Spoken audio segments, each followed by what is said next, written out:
A warning card appears, advising readers that the following content may contain strong language unsuitable for some. The scene opens with a breathtaking vista of a futuristic city, two airships floating serenely against a backdrop of a vibrant sky, birds in flight, and a colossal tower piercing the clouds. The camera pans down, revealing a sprawling cityscape nestled amidst a fantastical landscape of floating islands and a tranquil river. A strange, cracked orb hangs in the distance, adding an element of mystery to the scene. The perspective shifts to a high-angle view of the city, focusing on a towering structure with a sleek, metallic design. The scene is imbued with a sense of both technological advancement and ancient architecture. The scene transitions to a tranquil forest path, where a weathered signpost points towards a location marked with a symbol resembling a snarling wolf's head within a clock. The shockwave from the explosion continues to ripple outwards. A young man with short, dark hair, clad in a red jacket and dark pants, is seen midair, sword raised, confronting a monstrous, reptilian creature. The scene is dynamic and full of action. Another man, with short, dark hair and a determined expression, appears, raising a shield to defend himself against the creature's attack. The two men are shown in a close-up, the first man in red dodging an attack while the second man in dark clothing braces himself with his shield. The scene is filled with a sense of urgency and danger. A monstrous creature, reptilian in form with glowing, fiery eyes, inhaled deeply, preparing for an attack. With a deafening roar, it unleashed a torrent of fire. A wave of intense heat that crashed against a young man wielding a sword and shield. He braced himself, the flames licking at his shield as he deflected the initial blast. But the sheer force of the attack sent him reeling. Another figure, a young woman with short brown hair, leaped into action. Her movements swift and precise as she swung her sword with deadly accuracy. The blade slicing through the air, meeting the creature's attack with a resounding clang. The impact sent a shockwave through the air. And with a sickening crack, the creature's eye shattered. A monstrous creature, scales shimmering like 1,000 emeralds, roared as it slammed its massive fist into the ground. The impact sent tremors through the earth, a shockwave of dust and debris erupting outwards, sending a young man sprawling. He was thrown back with brutal force, his body impacting the earth with a sickening thud. But he quickly recovered, a grimace twisting his features as he pushed himself up. He let out a sharp tch sound, drawing a sword as he braced himself for the next attack. Another young man, watching from a distance, shouted, "Hey! Orium! What are you doing?" He yelled back, "You better use that heal buff properly." The first young man, Orium, stammered an apology, sorry. Orium, clutching a staff topped with a glowing green cross, prepared to use his abilities. Activating the grace of the Holy Mother's spell, a wave of healing energy washing over him. The healing light intensified, surrounding Orium in a brilliant, ethereal glow. As he realized, with a sudden jolt of understanding, this is a hyper-realistic VR-based MMORPG. The game, Ergosphere Online, was launched. Its sprawling landscape, a blend of futuristic technology and fantastical architecture, stretched before the players. In this virtual world, players had the freedom to choose their professions, they could grow through experience and explore a vast fantasy realm. The possibilities were endless. One could be a swordsman capable of slaying dragons with a single blow. Or a powerful wizard, able to summon ancient golems to their aid. A colossal golem, imbued with arcane energy, rose from the earth at the wizard's command. The game's motto was simple: awaken your new self. More than 20 million users were living out this motto, embracing the diverse array of occupations and experiences available to them. Players chose their paths, experiencing new things, and enjoyed their fantasy lives. But all that I'm doing in this game. Orium's teammate shouted at him, demanding to know why he wasn't using the heal buff. Orium, flustered, apologized and fumbled with his healing staff, attempting to use the buff. He tripped, crashing to the ground with a groan. Orium muttered to himself, resentful of his role as the healer, a class nobody else wanted to play. He reflected that in this game, players only needed a healer to support them. The term healer servant appeared on screen, highlighting the perceived low status of his role. Orium's teammate watched him with a mixture of annoyance and concern. Suddenly, a monstrous creature appeared, its roar shaking the ground. 3 young men found themselves in a perilous situation, surrounded by a fiery inferno. One, clad in red, exclaimed in alarm, "Ugh, we're screwed. This is Defos Ultistar. A monstrous figure, its form obscured by the flames, unleashed a devastating blast of fire. The intense heat engulfing the 3 as they cried out in agony. The force of the blast sent them sprawling, a thunderous rumble echoing through the ravaged landscape. One of the men, his face contorted in pain and fury, glared defiantly at the monster. Meanwhile, a lone figure, perched atop a rocky outcrop, observed the scene from afar. He held a strange, crossbow-like weapon, his gaze fixed on a colossal dragon emerging from the fiery chaos. The dragon roared. A stark digital display revealed a grim truth: Miho Yu, Sungwon Kim, and Orium Lee had all perished at the hands of the Meadow Tarragon. The lone figure from the outcrop sighed, a hint of disappointment in his expression. He mused, I thought they might get it this time. He remained seated, his gaze distant and contemplative. Suddenly, a sleek, technological device appeared before him, a soft swish accompanying its arrival. He looked down at it. The device's interface displayed a message: Hello, what can I help you with? A voice, seemingly emanating from the device, instructed him, first, tell them to give it up. Orium, a young man with short, gray hair, stared pensively into the distance. His expression was one of quiet contemplation, perhaps even self-reproach. He seemed to be lost in thought, a subtle hint of worry etched onto his features. A vast, serene landscape unfolded before him. Rolling hills, dotted with unusual rock formations, stretched as far as the eye could see, under a pale sky. The scene was peaceful, almost idyllic. The tranquility was shattered. A sharp sound, like a sudden slap, echoed through the air. As the scene shifted to a young man with short, dark hair, his face contorted in a grimace of exertion.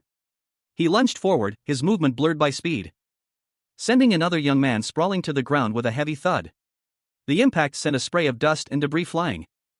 The attacker, clearly furious, unleashed a torrent of angry words. Orium, you son of a bitch. Why didn't you use the heal buff? Ha! Piece of shit, he roared. Orium, his face etched with shame and remorse, could only offer a quiet apology. I'm sorry, really. A young man with short, dark hair received a series of swift kicks from another, taller individual with a more muscular build. The taller man's expression was one of intense anger, his words echoing the sentiment, that's all you have to say? I'm sorry? Is that it? Ha! The assault stopped abruptly. A young woman with short, gray hair intervened, her voice calm but firm as she commanded, that's enough. The taller man, seemingly unfazed, simply shrugged and muttered to himself, it's all a game anyway. The gray-haired youth turned to the other young man, a softer expression on their face now. They spoke, their tone suggesting a casual dismissal of the situation, it's not like you're actually hurting him. The taller young man considered this, a slight smirk playing on his lips. He agreed, that's true. I guess we better beat him up tomorrow at school then. The gray-haired youth looked down at the boy on the ground, their expression shifting to one of concern. They softly addressed him, Yunhyang. Yunhyang, the boy on the ground, looked up, his voice trembling as he apologized, I'm sorry, because of me, we lost the game. We were so close. The gray-haired youth listened intently, a thoughtful expression on their face. They offered a quiet, I'm really sorry. Yunhyang smiled weakly, nodding in agreement. I guess that's true. Ha ha. A young man's eyes, wide and intense, darted around, taking in his surroundings with an almost frantic energy. He listened intently as another young man, his expression serious, spoke. He was being held accountable for mistakes made in a game. Confused, the first young man questioned the other's statement. The response was a demand for a significant amount of high-grade healing potion. A deadline was set, tomorrow night at 8. The sheer quantity of potion needed, 600 units, struck the first young man as absurd. His eyes widened in disbelief. He realized the cost was exorbitant, far beyond his means. How could he possibly acquire such a sum by himself? The second young man, seemingly oblivious to his companion's distress, suggested a night out with friends from Shindong High School. The prospect of girls being present piqued the first young man's interest. He eagerly inquired about the location, confirming it was Cheol's karaoke room. They agreed to meet at 10 p.m.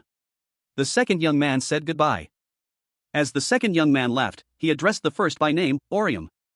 He informed Orium that they were leaving and would leave the task to him. A young man with short, dark hair stared intently ahead, his expression serious. He muttered to himself, got it? 600 units of high-grade healing potion. He continued, his voice low and determined, make sure not to miss a single one. The scene shifted. 3 figures, their forms shimmering and fading, were surrounded by a green energy field. The words log out appeared on circular interfaces above each of them. A young man with short, dark hair watched from a distance, a concerned expression on his face. The sound of something whooshing filled the air. His eyes widened in disbelief as he questioned, 600 units of high-grade healing potion?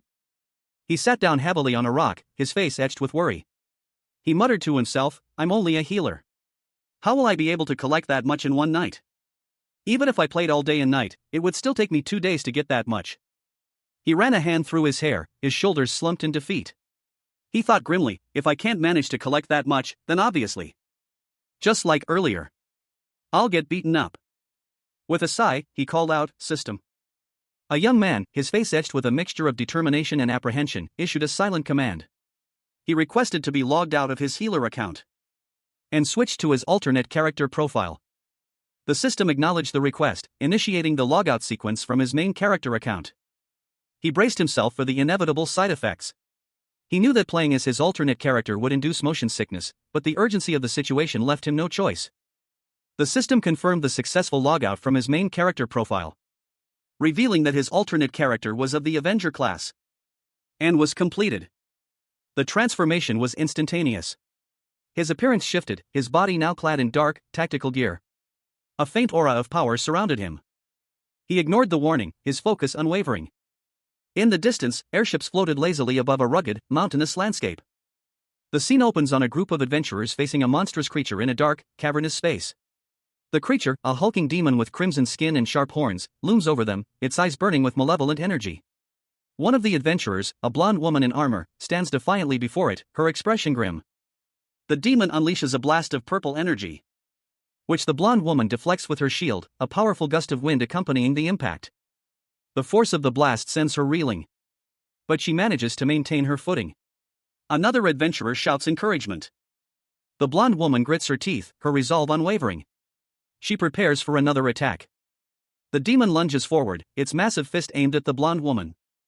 A colossal, shadowy figure, the primal Valig, descended from the heavens, its immense power causing the very ground to tremble. Its sudden attack catching two members of the party completely off guard. One, a blonde woman with glasses, cried out in shock as she and her companion were struck by the Valig's might. "I didn't know it could come down on us like that," she exclaimed, her voice filled with disbelief and fear. The Valig unleashed a devastating blow, its fist connecting with the earth with a resounding slam.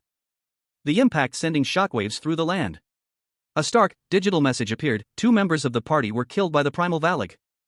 The remaining 2 party members, a young man with brown hair and a yellow jacket and a young woman with a white hat, stared in stunned silence at the scene of devastation. "Ugh, 2 people died at once," the man muttered, his voice heavy with disbelief and despair. "What do we do? The 2 of us will never be able to beat a Valig," the woman added, her voice laced with fear and uncertainty. The man's expression hardened. A grim determination settled on his face. He formulated a plan, his voice firm despite the dire circumstances. "I'll go in front and try to get its attention. You stay here and use the summoning skill," he instructed his companion. The woman protested, but he cut her off, already activating his ability. "What? Hey! Wait," she called out, but he was already gone. He vanished in a blur of motion, leaving only a faint trail of motion in his wake. A swift streak of yellow across the desolate landscape. "I should be able to distract it," he thought, his focus unwavering.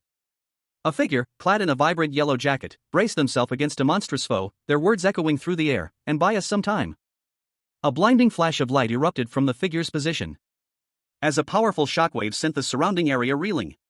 The monster lunged forward, its massive fist hurtling towards the figure. The figure, seemingly unfazed, met the attack head-on. A desperate exclamation escaping their lips, exclamation point. The impact sent tremors through the ground. He found himself surprised by the monster's unexpected ferocity, muttering to himself, "What? It knows way more attacks than I thought." He countered with a swift, precise strike. His blade a blur of motion as it connected with the monster's attack. But the force of the blow sent him reeling. He could only stare in disbelief, a single word escaping his lips: "What?" A young woman with long, light brown hair, wearing a white cap, stood amidst a desolate landscape, her eyes wide with surprise and a hint of fear. She gasped, "Who's that?" The source of her alarm was a young man with short, dark hair, his face partially obscured by shadow, but his eyes burning with intensity. Energy crackled around his gloved hands. A blinding flash of light erupted, followed by a powerful slash that cleaved the air. The young man, now revealed to be wielding a dark blade, moved with impossible speed. He had struck a massive, monstrous creature, its purple hide glistening with a viscous fluid. The impact sending tremors through the very ground. It lunged forward, attempting to crush the young man beneath its massive weight. With a powerful spring, he leaped back, narrowly avoiding the creature's attack. His movements fluid and precise as he launched himself into the air. A blur of motion against the desolate sky.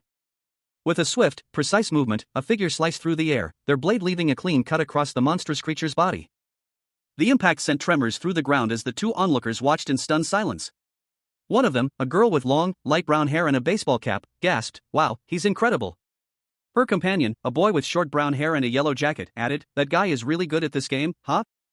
means that he's at least a named user. Or a top ranker in the Asia servers, for sure. The Valak, enraged by the previous attack, unleashed a devastating counterattack. With a series of bone-jarring cracks and crunches. Its powerful fist slammed into the ground, creating a massive explosion. The Valak roared, unleashing a wave of dark energy. A terrifying display of power that threatened to engulf the two onlookers. The name of the attack appeared, Primal Inferno. A monstrous creature, its skin a deep shade of purple, loomed before them. Its eyes glowed with malevolent red light, and sharp teeth were bared in a silent snarl. A young man, clad in dark clothing, stood ready. He gripped his sword, its blade shimmering with an ethereal purple energy. And with a powerful swing, he sent a wave of purple energy crashing into the creature. The impact was deafening. The creature roared, its body momentarily staggered by the force of the attack. But it quickly recovered, unleashing a furious counterattack. A blast of purple energy erupted from its hand, sending the young man sprawling. Another figure, a woman in a white hooded cloak, rushed to his aid, raising a golden shield to deflect the remaining energy. The creature lunged forward, its claws extended. But the young man, summoning his remaining strength, managed to block the attack with his sword. Purple energy crackled around him. His face was grim, determination etched into every line. A narration box appeared, detailing a passive skill, Dusk Blossom. If his physical strength fell below 80%, his fighting ability would increase for 10 seconds, making him invincible. He prepared for a final, decisive blow. Now for the finisher. A young man, clad in dark, practical clothing, stood poised amidst a swirling vortex of purple energy. Crimson swords, etched with intricate cross-shaped hilts, materialized from the chaos around him. The spectral blades plunged into the earth with a resounding rumble, leaving behind a trail of glowing fissures. Engraved on one of the swords was the inscription R.I.P. Maria. Suddenly, a monstrous creature emerged from the depths, its gaping maw filled with razor-sharp teeth. The young man reacted instantly, each blow finding its mark with deadly accuracy. The creature roared in pain. With a final, desperate lunge, the young man drove his weapon deep into the monster's heart. The creature shuddered violently, its form dissolving into shimmering particles as it faded from existence. Several treasure chests and scattered coins rained down from the dissipating monster. The chests and coins floated down towards the young man, landing with a soft clink and clank on the barren ground. He stood there, amidst the spoils of his victory, his expression unreadable. A young man with short, dark hair, clad in dark, practical clothing, stood amidst a purplish, rocky landscape. He muttered to himself, "That was pretty intense." He turned to address two other figures, a girl with shoulder-length blonde hair wearing a white bucket hat and armored gloves, and a boy with brown hair wearing a yellow jacket. He apologized, "Oh, I'm sorry about that." The girl responded with a confused, "Huh?" The young man continued to speak, while the girl and boy looked on. He insisted, "And no, it's okay. We were about to die anyway." He then proposed a deal, asking, "In that case, is it alright if I take the Valag's horn from the pool of reward items?" The girl, surprised, simply asked, "What?" He continued, "You can take all of it." He selected only one item from the reward pool. He stated, "No, I just need this one." The young man held up a glowing item. He explained, "If I just sell this, I can buy more than 600 units of high-grade healing potion." The girl and boy watched him with a mixture of awe and confusion. The girl's expression showed concern. He then received an invitation from the boy, who suggested, "Is there any chance you'd want to form a party with us? We'll offer you great support." The young man considered their offer. He responded, "Ah, that sounds great." He concluded, "Anyway, great work. I'll be going now." The boy pleaded, "At least add me as a friend."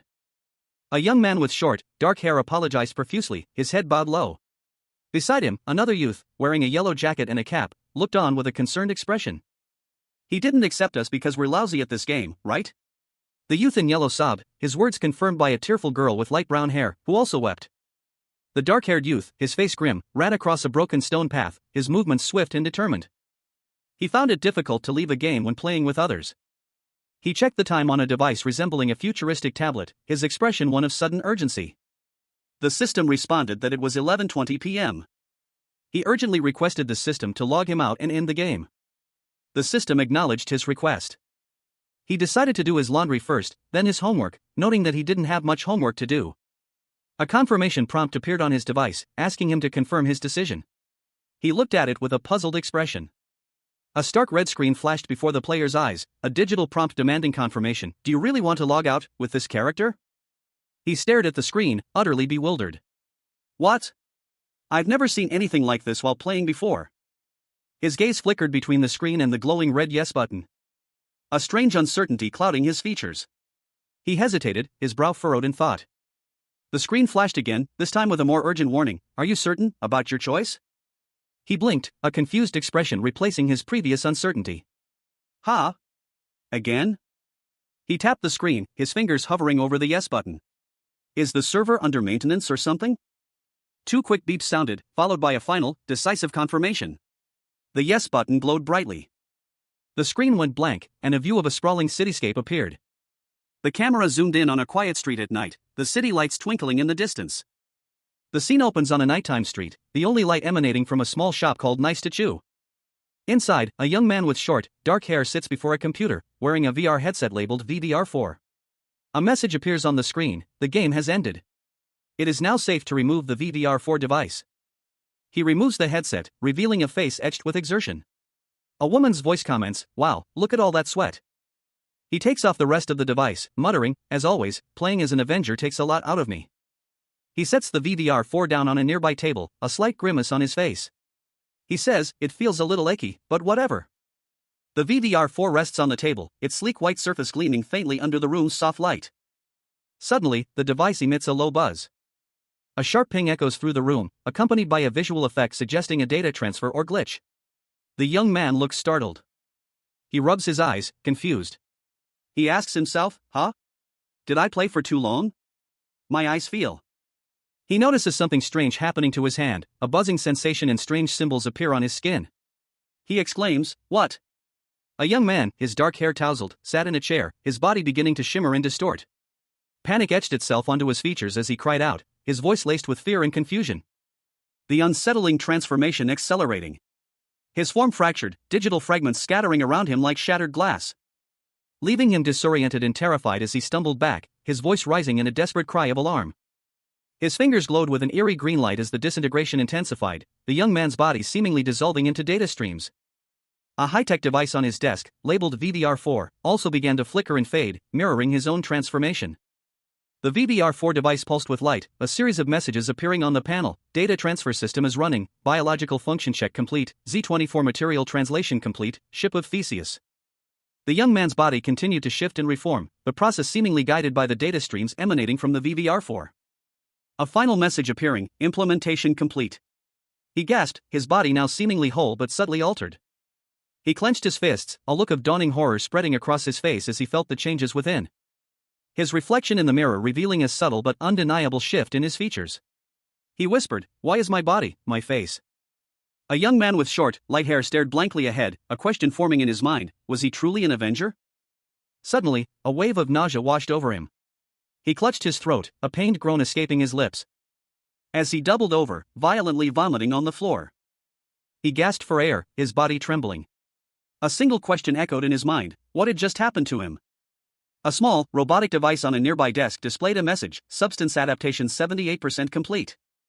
He looked at the device, a confused "huh" escaping his lips. Another message appeared on the robot: error within 0.23% range of QD capability. A final message confirmed: no issues with mission capability, as determined through AI.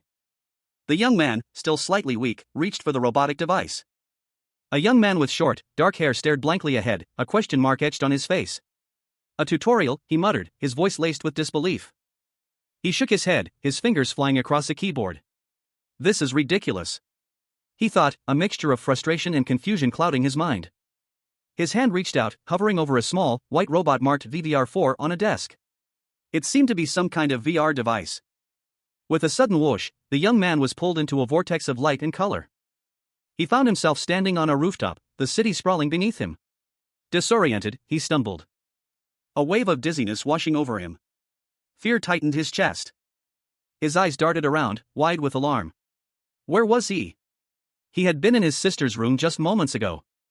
He looked around, confusion and fear battling for dominance in his expression. Why on earth? Am I here? A sudden thud echoed from below, shattering the silence. He looked down to see a monstrous creature emerging from the shadows, its eyes glowing menacingly.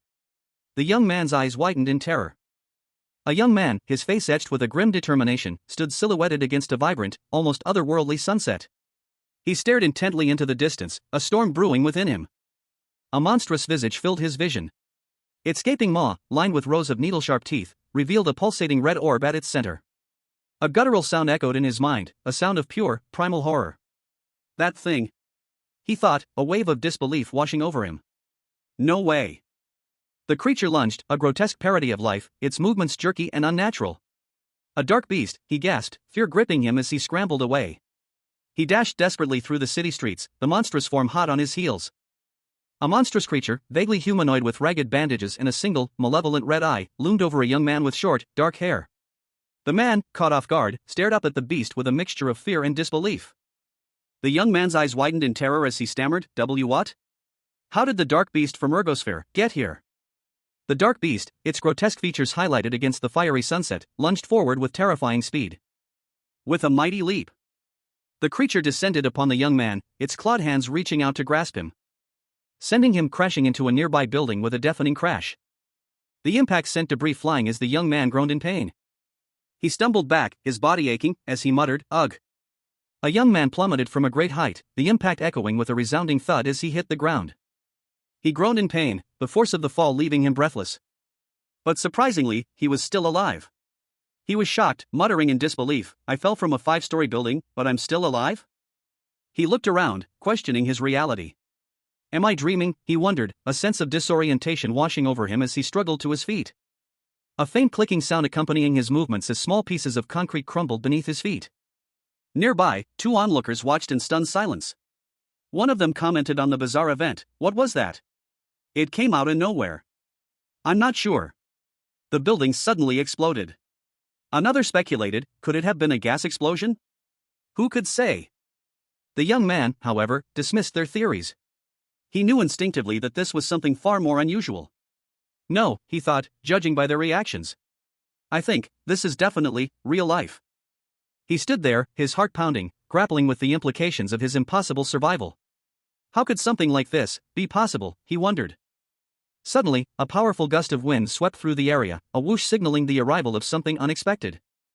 A monstrous creature, seemingly made of shadows and bandages, descended from the sky, its single red eye glowing menacingly.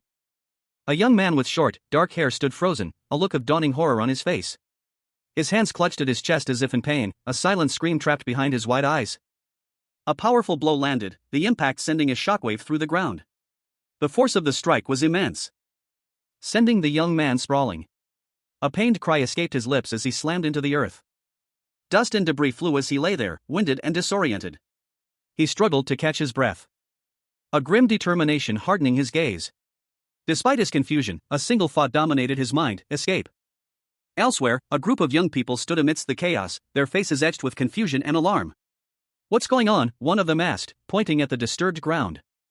The young man from earlier, now on his feet, glared at them, his expression a mixture of fear and urgency. He was clearly trying to make sense of the situation. Another young man approached, his voice filled with concern. Hey! What are you doing? Why aren't you running away? There's a monster. The group murmured amongst themselves, their fear palpable. The young man's desperate plea was lost in the growing panic. He tried again, his voice strained. Hey! I said run! A young man with short, dark hair felt a sudden, unexpected presence. A stronger hand reached out and grabbed his shoulder. He turned, confused, a question forming on his lips. His expression shifted from confusion to concern as he tried to understand what had just happened. He turned to a blonde woman beside him, his friend, and asked her what she thought of the strange occurrence. He downplayed the event, claiming it felt like someone had simply grabbed his shoulder. The woman, however, was skeptical. She questioned whether he was intoxicated, given the lack of anyone nearby. He insisted it was real, emphasizing the unsettling goosebumps that covered his skin. Utterly shocked by the implications, the young man's mind raced, a terrifying possibility forming. Could he and the monster be invisible to others? The thought lingered, heavy with dread, as he looked at his friends, their obliviousness a stark contrast to his growing fear. A young man with short, dark hair stood in a city street, his eyes wide with fear as a monstrous creature loomed before him. The creature resembled a grotesque mask with a single, glowing eye, its body obscured by swirling, orange energy. He flinched, a low hum vibrating in the air around him, as the creature opened its gaping maw, revealing a bright, yellow orb within, and unleashed a blinding beam of light. The beam struck the young man, throwing him backward. sending him crashing into a nearby building with a deafening explosion. He groaned in pain, clutching his chest as a wave of searing heat washed over him. A cough racking his body. His eyes snapped open, a renewed sense of determination hardening his gaze, as he witnessed several figures fleeing the scene of the blast. A young man with short, dark hair sat cross-legged amidst a scene of fiery destruction, his back to the viewer. Orange and yellow flames flickered around him, remnants of a powerful energy surge. The air still crackling with residual energy. He appeared exhausted, his breathing ragged. A faint red scar was visible on his temple. Elsewhere, a young woman with long blonde hair, wearing a leather jacket, clenched her fists, her face contorted in a grimace. Flames erupted from her hands, a powerful energy seemingly escaping her control. Panic etched across her features. Nearby, a young man with short, dark hair watched in horror, shouting for help. The young man's cries of alarm echoed the gravity of the situation. Someone died, he screamed, his voice filled with terror. The panel shifts to a close-up of his wide, fearful eyes. He urged someone to run, the urgency of his plea palpable. The image is a stark red, emphasizing the chaos and the finality of death. Suddenly, the young man from the first panel appeared again, his eyes wide with fear as a monstrous figure slammed into the scene. The creature wore a grotesque mask with a single, glowing red eye. A desperate need for escape overwhelming him. He knew he had to run. His inner voice urged him to flee, regardless of the consequences. The urgency of his internal monologue was clear, he had to escape. He had to get away from whatever that was. With a surge of adrenaline, he dashed away, leaving the horrifying scene behind. A shadowy figure lunged from above, its movements blurred and indistinct. A young man with short, dark hair scrambled away, his breath coming in ragged gasps as he fled down a city street. He ran, his heart pounding in his chest, repeating to himself, "I have to run. I have to run." Desperate to escape, he resolved to do whatever it took. His inner voice whispered, "I have to stay alive." Suddenly, he was thrown off balance. A sharp blow connecting with his jaw with a resounding whack. He was struck by a powerful fist, the force of the impact sending a shockwave through his body. The attacker's crimson-gloved hand a blur of motion as he was sent flying backwards. He crashed to the ground with a heavy thud, groaning in pain. A shadowy figure loomed over him, its glowing red eye menacing. A young man with short, dark hair found himself in a desperate struggle, his body contorted as he grappled with a larger, shadowy figure. The scene was a blur of motion, punctuated by the harsh lines of a city street visible in the background. A sharp impact echoed as a powerful blow landed, sending the young man reeling. The force of the strike was evident in the way his body recoiled, his eyes wide with shock. A relentless barrage of blows followed, each strike landing with brutal force. The sounds of the impacts, whack, pow, slam, filled the air as the young man was pummeled relentlessly. The assault continued, each whack a testament to the brutal efficiency of his attacker.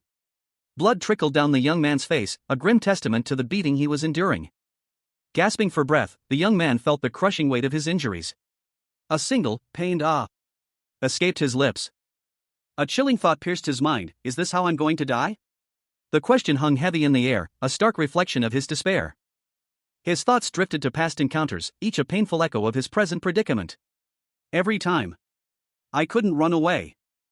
And I would just get beaten up. Every time. The attacker loomed over him, a monstrous figure with a gaping maw and a single, malevolent red eye. Every single time, the attacker seemed to sneer, the words echoing the young man's own despair. A grit of determination hardened the young man's resolve. Despite the pain, a spark of defiance ignited within him. A young man, his face streaked with blood, grappled with a profound question: what had he done to deserve this? He was clearly distressed, his internal turmoil evident in his anguished expression. As he braced himself against an unseen force, a monstrous creature lunged at him. With a surge of energy, he unleashed a powerful counterattack. A red energy coursing through his veins as he met the beast's assault head-on.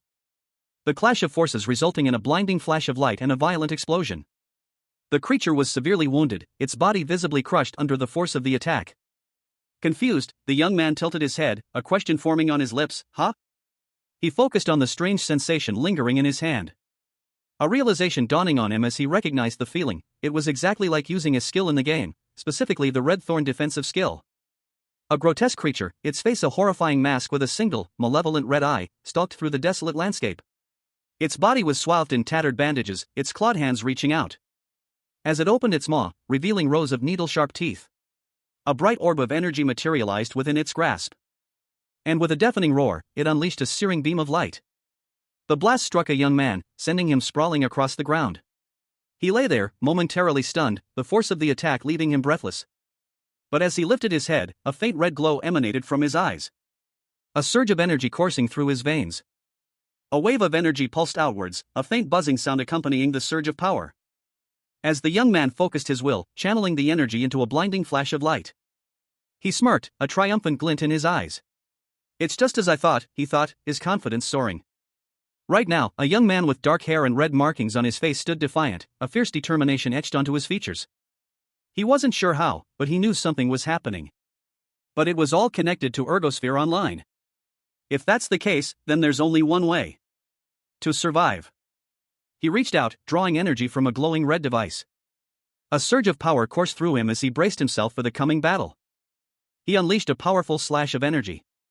The monstrous creature lunged forward, its gaping maw filled with sharp teeth. He knew he had to destroy it. A young man, his face obscured by shadow, clutched his chest, his body racked with an unseen force. Completely overwhelmed, his eyes glowed with an eerie red light, 2 crimson streaks marring his cheeks. Suddenly, a monstrous figure leaped from the darkness, its single red eye burning with malevolent intent. The young man reacted instantly, drawing a long, slender blade. The red glow of the blade intensifying as he prepared to strike. The monster lunged forward. He unleashed the Phantom Vengeance Blade, a technique that lowered the enemy's defenses to 0 while maximizing the chance of a critical hit. With a furious red energy coursing through his veins, he moved with impossible speed. His blade a blur as he sliced through the air, leaving behind only a trail of crimson destruction. A monstrous creature, its gaping maw filled with rows of sharp teeth, roared in fury, a surge of crimson energy crackling around its grotesque form. Orium Lee, a young man with dark hair and several bloody scratches across his face, glared defiantly at the beast, his breath ragged. He braced himself, readying for another attack. The creature lunged, but Orium sidestepped with surprising agility, sending it crashing to the ground with a resounding thud. Panting heavily, Orium questioned whether he had defeated it.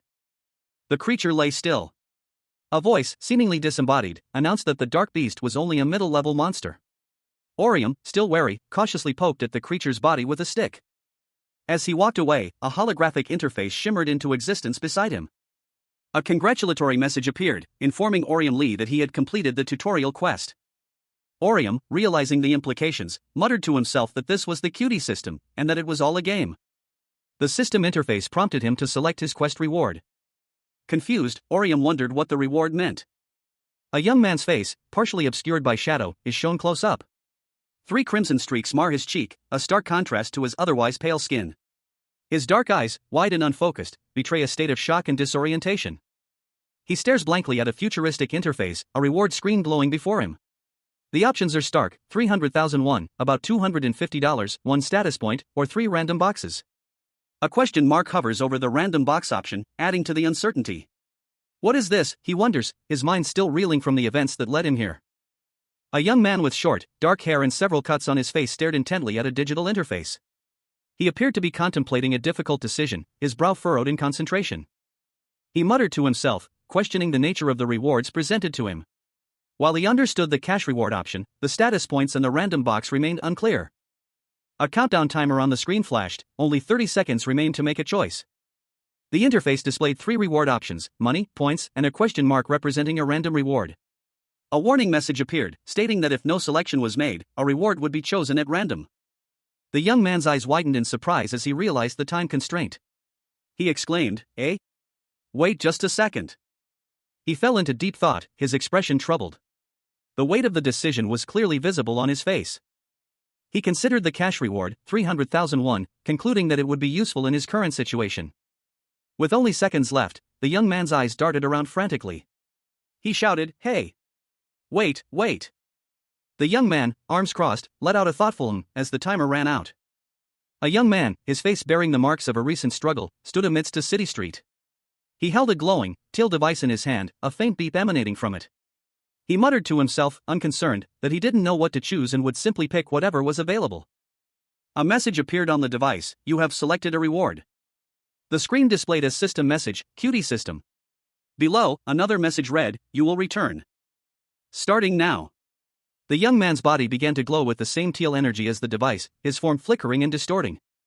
His features shifting and changing as the light intensified. The transformation continued, revealing subtle but significant changes to his face. 2 faint red markings appeared on his cheeks, adding a stark contrast to his otherwise pale skin.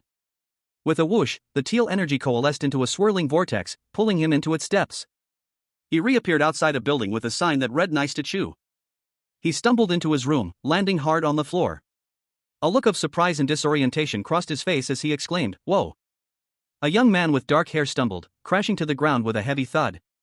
A pained groan escaped his lips as he braced himself against the impact. He lay there for a moment, catching his breath, his face etched with pain and exhaustion. A faint trail of blood marked his cheeks. With a surge of determination, he pushed himself up, announcing his return with a confident declaration, "I'm back." He entered his apartment, a small, cluttered space, and quietly announced his arrival, "I'm home." A small, boxy robot on his desk suddenly whirred to life, emitting a high-pitched buzzing sound, bzzzzzt. The next day dawned, bright and clear, over the city. A news report filled the screen. The anchor, a man with glasses and a somber expression, delivered the grim update. The police and fire department were investigating the cause of a recent incident, carefully considering the possibility of a terrorist attack. They were currently searching for witnesses. A young man with short, dark hair, a bandage on his forehead, and an orange apron stood in his kitchen, making toast.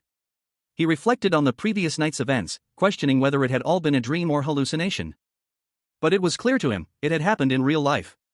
The image of a fiery explosion flashed before his eyes, a stark reminder of the devastation he had witnessed. He announced his arrival home, the sound of the door slamming echoing in the quiet apartment. He carried a plate of toast and scrambled eggs. A woman with shoulder-length brown hair entered, removing her shoes. She greeted him with a smile, asking if he had been all right the previous night. He paused, a flicker of confusion crossing his face. He was clearly still processing the events of the previous night. He invited her inside. Offering her breakfast, he commented on her likely exhaustion from working the night shift. In a dimly lit kitchen, a young man with a bandage on his cheek, wearing an apron, prepared a plate of toast. He seemed preoccupied, muttering everything to himself. A woman with shoulder-length brown hair stood nearby, observing him with a neutral expression. The woman, hesitant, approached him and softly said, "Excuse me." But her question was cut short as the young man, startled, responded with a single, sharp exclamation point.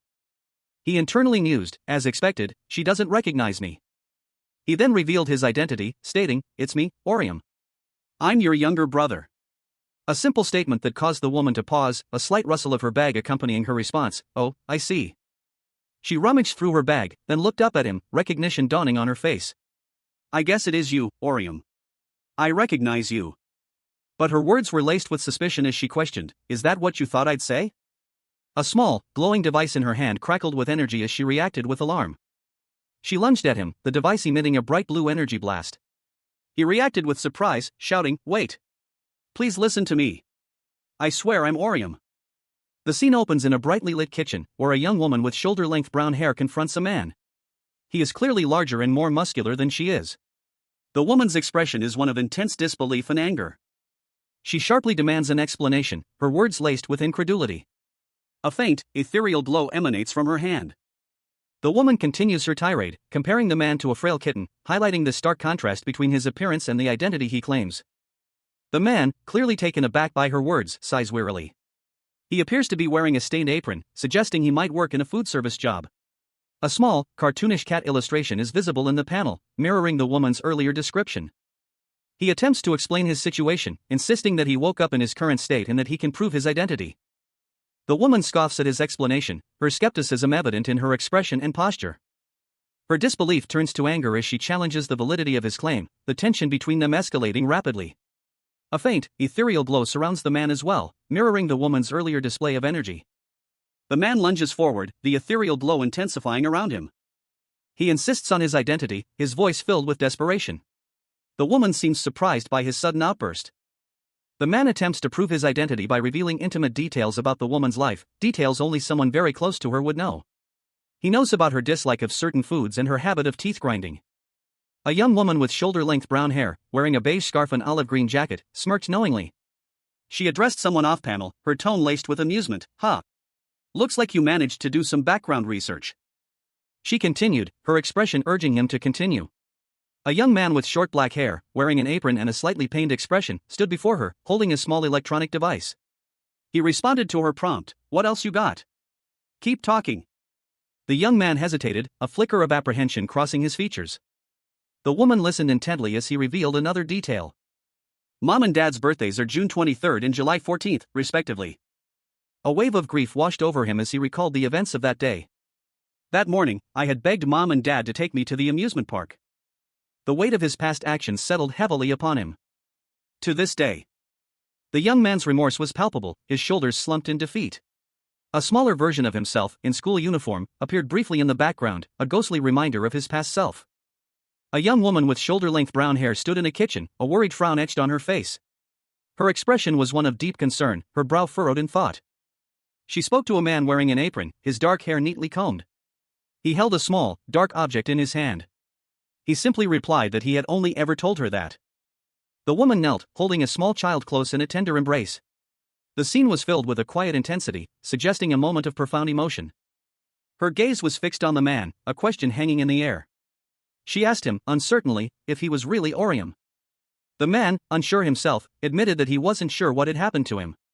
His body had suddenly changed. A small, metallic object, possibly a stun gun, lay on a counter. A hand reached for it, the action suggesting a sudden, decisive move. The woman noticed a cut on the man's face, expressing concern for his well-being. She questioned if he was all right. He touched the cut, explaining that it had appeared when he woke up. He insisted he wasn't hurt. The man contemplated whether or not to tell the woman what had happened the previous night, deciding to avoid the conversation if possible. He knew she would worry if he told her. A single ellipsis hung in the air, a silent pause before the unfolding drama. A young woman, her face etched with worry, stood in a brightly lit kitchen. Her arms were crossed, a clear sign of her unease. She urgently insisted that her companion, a young man wearing an apron, go to the emergency room immediately. He seemed confused and hesitant. The young woman pressed him, emphasizing the need for a medical checkup. He remained unconvinced, muttering his objections. His doubt stemmed from a deep-seated fear. He questioned whether a doctor would believe his unbelievable claim. Despite his apprehension, the woman argued that any underlying medical condition needed to be investigated, even if it was something as serious as a disease. The young man, however, worried about explaining the true nature of his condition. He had hoped to simply ignore the problem for now, but his companion pointed out the impracticality of such a plan, questioning how he would explain his absence from school. Finally, the young man relented, resolving to undergo testing and accept any necessary medication. A young man, his expression one of weary exasperation, gestures towards a television screen. Beside him stands a woman, arms crossed, her face a mask of irritation. The woman sighs, a hand going to her forehead. She thinks to herself that he is always stubborn about the strangest things. She tells him to pack his bag and get ready for school. She will go with him and explain what happened to his teachers. The young man is surprised. He asks if she is coming too. She confirms, explaining that as a nurse and his guardian, the teachers are more likely to believe her than him. He protests, saying she doesn't have to come with him. She calls him by his name, Orium, and approaches him. She asks him to stop grumbling and follow her. She holds up a small, crackling device, threatening to shock him if he doesn't comply. He quickly agrees, muttering yes ma'am. As they leave the apartment building, the camera focuses on a modern school building, situated in an urban setting amongst tall apartment blocks. A young man, his face obscured by a large, square screen displaying a smiling orange box logo and the word live, greets his online audience. He cheerfully inquires if anyone watching his stream has died. He announces that he will be introducing another of Korea's mysterious locations, explaining that this is why he is in Sindibangdong, and asks his viewers to guess why he came there that morning. The young man reveals that a mysterious explosion occurred in Sindibangdong the previous night. He rhetorically asks if he needs to explain everything to his audience, implying the obviousness of the situation. A young woman with long brown hair watches the streamer's video on her phone, pondering the possibility of the explosion being the start of the end of the world. She notes that Sindibangdong isn't too far from where she is and considers checking it out. A young woman, her auburn hair partially obscuring her face, held a lavender-colored smartphone. She wore a mint green jacket over a cream-colored sweater, a dark gray pleated skirt, and white sneakers with brown accents. A green and red striped strap was visible on her backpack. The same young woman continued walking down the street, her gaze fixed on the screen of her phone. She was approached by another girl, who called out to her. The first girl, whose name is Saiwal, responded with a casual greeting. Saiwal's friend asked if she was watching anything interesting on her phone, which she identified as NeoTube.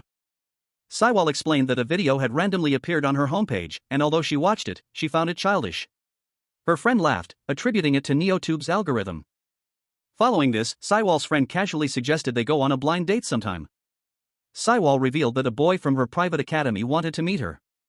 Saiwal expressed hesitation and disinterest in such an arrangement.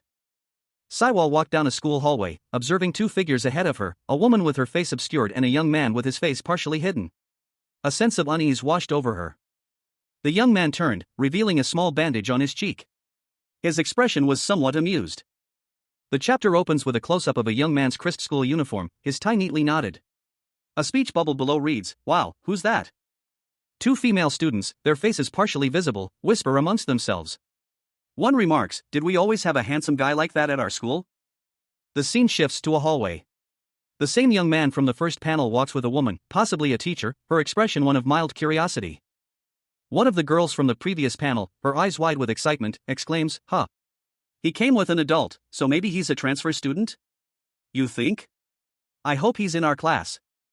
The other girl, however, looks thoughtful, a slight frown furrowing her brow. She thinks, "Who is that?" A dark, textured panel suggests a moment of internal reflection. The thought continues, for some reason. She realizes something, a sudden recognition dawning on her. "I get the feeling I've seen him before." The girl and the young man walk down a hallway, their paths diverging slightly. The young man's expression is unreadable. A woman with shoulder-length brown hair, dressed in a beige blazer, spoke to a boy with short black hair and a bandage on his cheek. He wore a school uniform.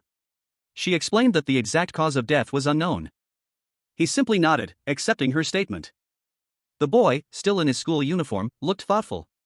He then turned to the woman and asked if he could use the restroom. She allowed him, urging him to hurry. He apologized and said he'd be right back. The boy walked down a school hallway towards the men's restroom. He entered the restroom. A dull thud echoed in the otherwise silent restroom. The boy stood there, his expression troubled. He doubted the woman's claim of being a nurse, and worried about the police investigation. He worried that his teacher wouldn't believe the woman's story, leading to further confusion and potential police involvement. He pulled out a glowing purple gem.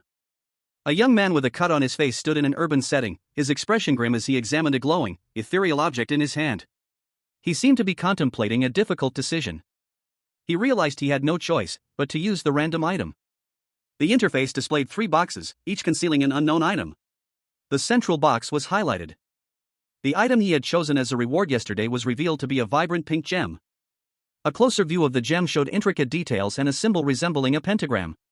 A description appeared. It allowed the user to employ another class's skill once, with a 60% efficiency rate. He decided to use the item. With a whoosh, the young man prepared to use the skill. He chose the caster class skill. The gem cracked as he activated the Eye of Seduction. It was a mind control skill. A figure, cloaked in shadow, unleashed a surge of violet energy. The raw power crackling and distorting the air around them, leaving only a lingering echo in its wake. To be continued. A young man with short, dark hair and a bandage on his cheek walked down a school hallway. He wore a school uniform and carried a backpack. A girl with long, dark hair and a pink backpack walked behind him. The young man's internal monologue revealed his thoughts. He was considering using a seduction skill, usually used on monsters or NPCs, on ordinary people. He contemplated the potential consequences, but his curiosity outweighed his caution. He decided to try it out on his homeroom teacher first, hoping to convince him of his unusual abilities. He thought of his sister, implying a connection to his plan. The homeroom teacher, a man with short, dark hair and a weary expression, expressed his skepticism. The young man, visibly frustrated, stood beside his teacher. The teacher looked concerned. The teacher explained that students sometimes change so much over breaks that he doesn't recognize them. However, he still doubted the young man's drastic transformation. Oryuum's older sister insisted that the individual before her was, in fact, her brother, despite any outward changes. She argued that even though his face had changed, his voice and mannerisms remained exactly the same. However, a nearby man remained unconvinced, stating that the individual before him seemed like a completely different person.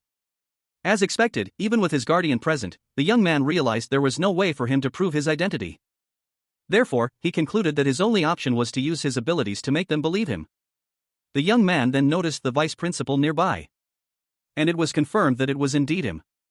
The young man reconsidered his approach, deciding that using his abilities on the vice principal would be more effective, as the vice principal's position of authority could help persuade other teachers. He resolved to secure at least one ally first. With a determined expression, he decided to proceed with his plan. A young man's eyes glowed with an eerie red light, a complex pattern of symbols overlaying his irises. A low hum, almost imperceptible, filled the air. He silently activated a skill, a thought bubble above him revealing the name, Eye of Seduction. The skill activated, a surge of crimson energy emanating from the young man. An older man with glasses, nearby, watched with a mixture of apprehension and fascination. The older man, holding a steaming cup of coffee, felt a sudden jolt of energy. A crackling sound accompanied the surge of power, as the older man's body began to react violently. His eyes widened in shock and pain, a pain dug, escaping his lips. The young man's eyes, now glowing with a bright red heart symbol, reflected the intensity of the effect. Meanwhile, in another room, a man in a tracksuit was called by a colleague. He then revealed that he had been listening to their earlier conversation. Mr. Zhang suggested a course of action, his expression serious. Two figures, a man in a suit and a boy in a school uniform, stand close together. The man rests a hand on the boy's shoulder, a gesture of comfort or perhaps concern. He asks, considering the implications, should they give Orium the benefit of the doubt this time? The scene shifts to a different pair, a man with a worried expression and a woman with a neutral one. The man wipes his brow, his concern evident. He observes that the boy looks completely different, prompting the woman to question whether a student's appearance should truly matter that much to an educator. An older man, possibly a teacher, vehemently declares that it doesn't matter how the children look. He continues, emphasizing that the true purpose of teaching is to discover and educate the student's inner self. The woman from the previous panel observes the older man's passionate outburst, her expression one of alarm.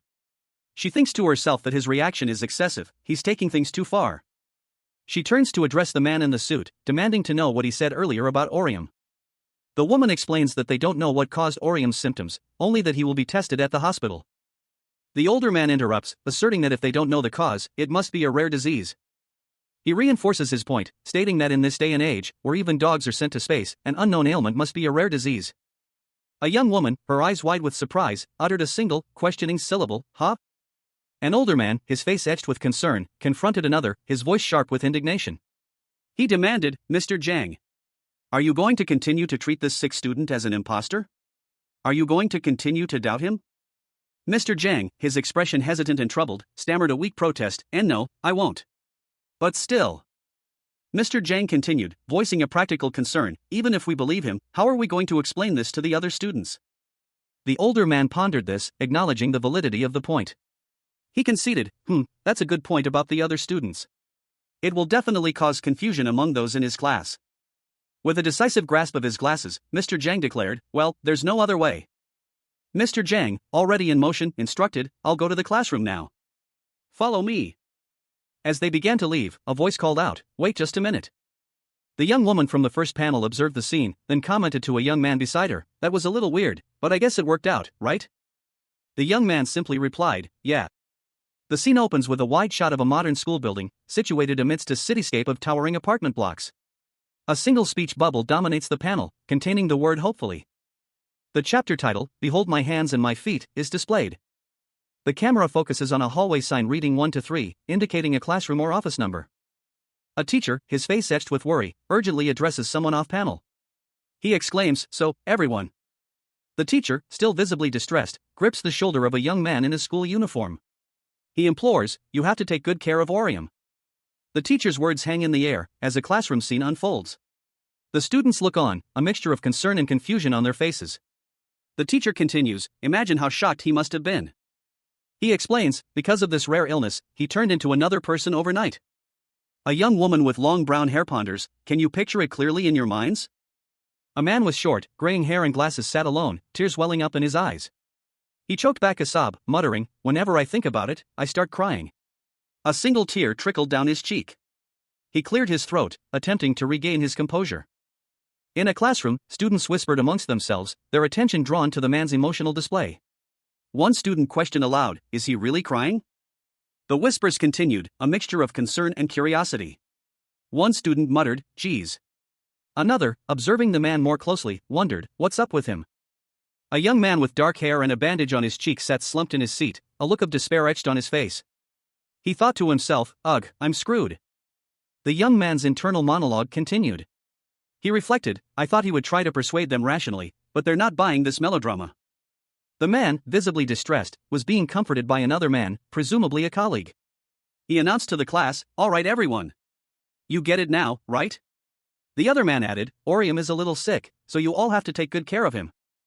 The young man, Orium, gathered his belongings, a look of quiet resignation on his face. He nodded curtly in response to the other man's words, okay. As he left the classroom, Orium sighed, a wave of self-doubt washing over him. He mused, should I have used my skill to say that I was transferring instead? Outside the classroom, a young woman with long, dark hair approached Orium. She greeted him cheerfully, hey, Orium. Her cheerful demeanor shifted slightly as she posed a pointed question, who are you? Are you the real Orium? Orium, taken aback, stammered, yeah. A girl with long, straight black hair and a pink sweater questioned a boy with short black hair and a bandage on his cheek. It's not some weird lie? How is it possible to change that quickly? That it's some kind of rare disease? The boy pondered, I heard that from my sister. Acute development syndrome, maybe? The girl scoffed, it's a disease you get from excessive stress. Come on. There's no disease like that. We don't live in a cartoon. People don't just change because they're a little stressed out. The boy, still doubtful, muttered, yeah. If it's caused by stress, then I would have gotten it before too. The girl agreed, same. Seems so cartoonish. The boy, alone in a dark room, thought, I knew it. A narration box appeared. The vice principal's behavior back there didn't convince anyone. The boy wondered, what should I do? The boy said, I've heard of that kind of disease before. He looked at a girl with long, light brown hair, who seemed concerned. The boy's face showed a mix of worry and uncertainty. The girl with light brown hair rested her chin on her hand, lost in thought. Two young women, one with dark hair and the other with auburn hair, sat in a classroom. The dark-haired girl looked at the other with a questioning expression, her voice laced with curiosity as she asked, really? Where? The auburn-haired girl, her expression thoughtful, replied that her father had once mentioned it in passing. He had recounted a story of someone in a German village who woke up 12 centimeters taller overnight, their face also changing drastically. He attributed it to some sort of endocrine disorder. A young man with dark hair, appearing to be a classmate, turned to the auburn-haired girl and asked, isn't that right, Orium? Orium, lost in thought, gazed pensively, her hand resting gently against her cheek. The young man, slightly hesitant, uttered a soft, before confirming, yeah. The dark-haired girl gasped, exclaiming, wow. Was that a true story? The young man with the band-aid on his face let out a sigh of relief, thinking, phew, even though things didn't go as planned, it seems like it worked out.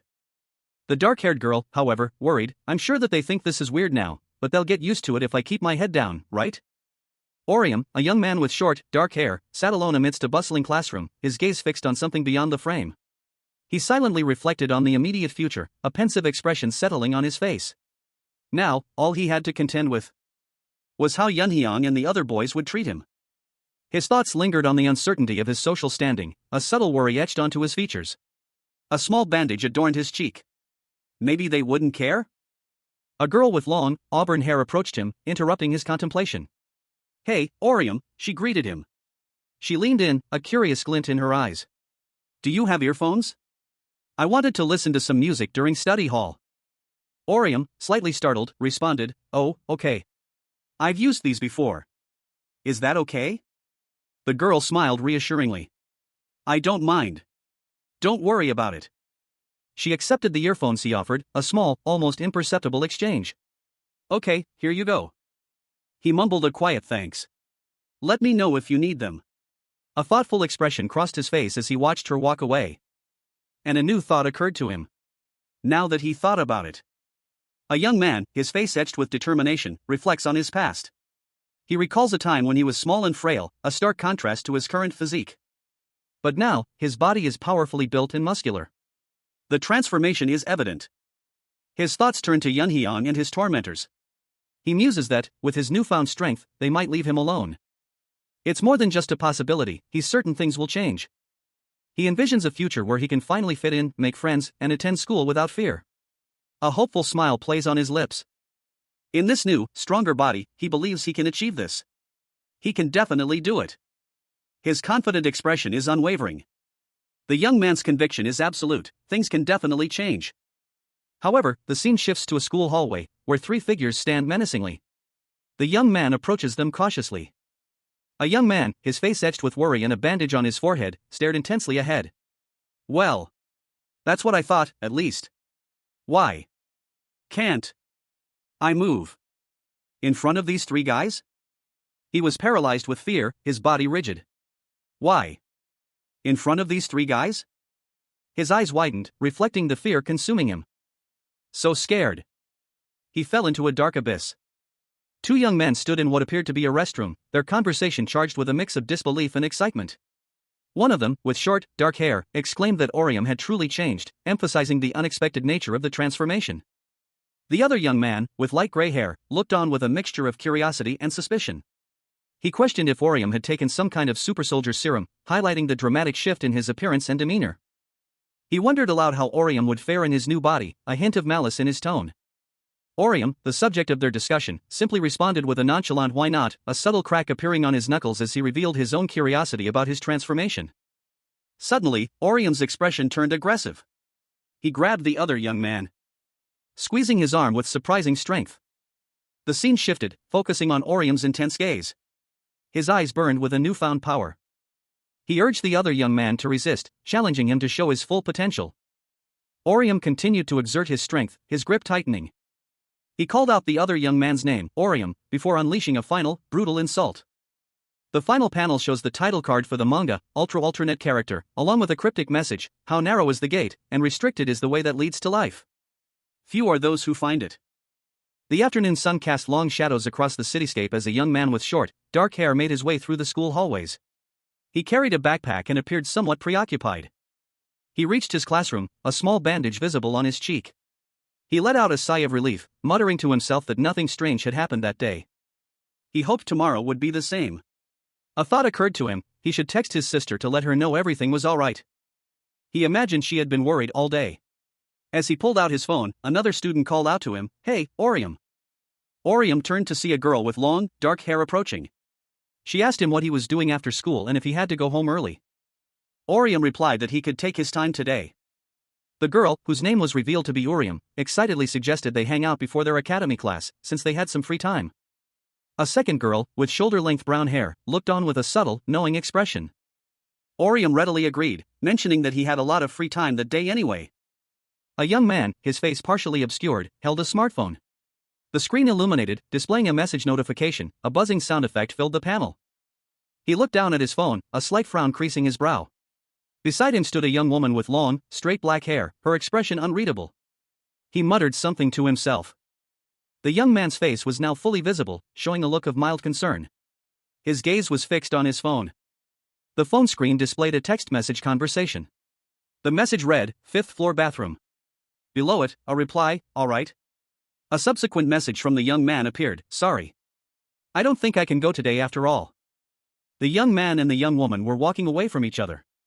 He explained, something came up. He added, "So, I'll be going then." He started to leave, his steps quickening. The young woman called out to him, "What? Hey, wait." She continued, "Geez, what was that? I just wanted to get closer to him." A second young woman, with shoulder-length brown hair, watched the departing pair from a distance. Her expression was one of concern. A close-up on the brown-haired girl's face showed her eyes narrowed in thought. The word clench appeared in large letters across the panel, indicating her tightening fists. A young man with dark hair found himself in a desperate struggle, his face contorted in a grimace as another individual held him in a tight chokehold. His hands clenched into fists, a clear sign of his struggle against the restraint. He coughed, his face reddening as he gasped for air, the strain evident in his strained expression. Two onlookers observed the scene. One, dressed in a smart shirt and tie, asked, "Hey, how long are you going to do that for? If someone sees, they're going to think you're giving him a hug." The other, a more casually dressed young man, responded with a grim determination, "Hey, wait just a little longer." The chokehold tightened. The attacker, his face obscured, muttered, "After I choke this fucker out, you'll get to watch him pee himself." The victim struggled, his face turning purple, a desperate plea escaping his lips, "I can't breathe, so I can't fight back." The attacker released his grip slightly, but the young man remained in distress, clutching at his neck. He cried out, "My neck hurts so much. It hurts."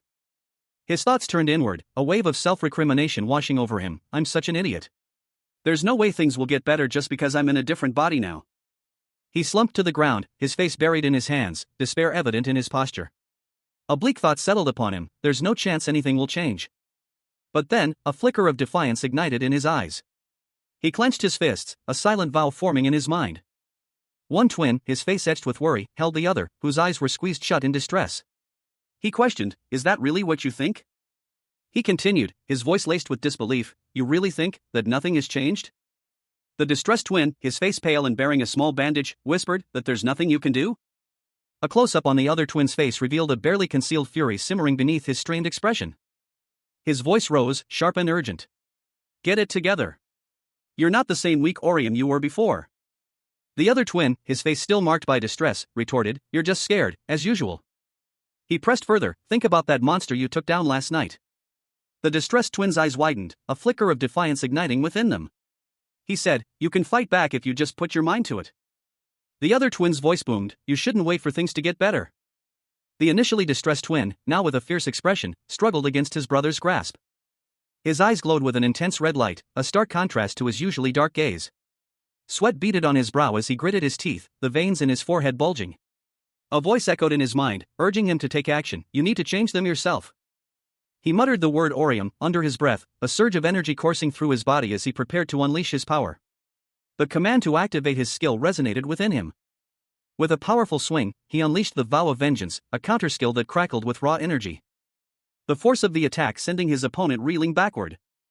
The impact leaving him breathless and disoriented. His opponent, a man in a dark suit, stumbled back, his eyes wide with shock and pain. He clutched at his side, a grimace twisting his features. Another man, this one in a lighter colored coat, watched in horror as his companion was struck down. His eyes widened in disbelief. A pained groan escaped his lips as he watched the scene unfold before him.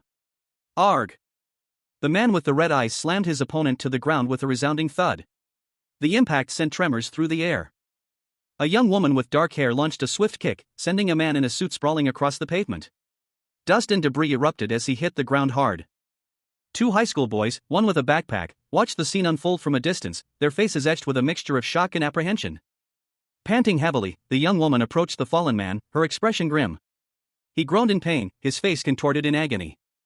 She covered her mouth, breathing heavily, a small bandage visible on her cheek. A faint tremor ran through her body. Her hand trembled slightly as she leaned against a wall, the exertion taking its toll. The tremor intensified, her body racked with a sudden wave of exhaustion. Fear flickered in her eyes. The man, regaining his composure, spat on the ground and glared at her. You motherfucker, he snarled. You think you can flip me over like that? Her eyes narrowed, a surge of anger replacing her fear. You're dead meat, you fucking bastard, she roared. His face contorted in a mask of rage as he prepared to retaliate. The scene ended with a dramatic visual effect, leaving the outcome uncertain. A young man, his face etched with fear and a small bandage visible on his cheek, flinched violently. His body tensed, his fists clenched. He bolted, a look of sheer terror in his eyes, as a burly man with a stern expression gave chase. The pursuer shouting, Get him! The scene shifts to a panoramic view of a city at dusk. The buildings are silhouetted against the fading light. Two young women stand at a bus stop. One is engrossed in her phone, the other looks apprehensive. The apprehensive girl, with long brown hair, focuses intently on a small, dark object in her hand. She swiftly flicks it, a small swish sound accompanying the movement. And the young man from earlier dashes past, seemingly unaware. A young man with dark hair, a bandage on his face, and a backpack dashed through the streets, his expression grim. He was pursued by two girls. One of them, with shoulder-length brown hair, called out a name, Orium. The chase continued through the city's dense network of buildings. He continued to run, his pace relentless. His breath hitched in his throat as he stumbled, muttering no. He was clearly struggling, a desperate cry escaping his lips, I can't do this. The young man's internal monologue revealed the source of his distress, fighting against three people. Is too much. Suddenly, a monstrous shadow loomed over him, its presence filling the panel. A young man, his face partially obscured, tripped on the sidewalk. Dust and debris flew up around his feet as he stumbled. He fell hard, his backpack sliding off his shoulders. A pained arg escaped his lips as he landed on the ground. And he struggled to regain his footing, his body trembling slightly as he pushed himself up. He groaned, muttering Orium, in distress. His face was etched with pain and confusion. Suddenly, heavy footsteps approached from behind. The sound of stomp echoed through the air.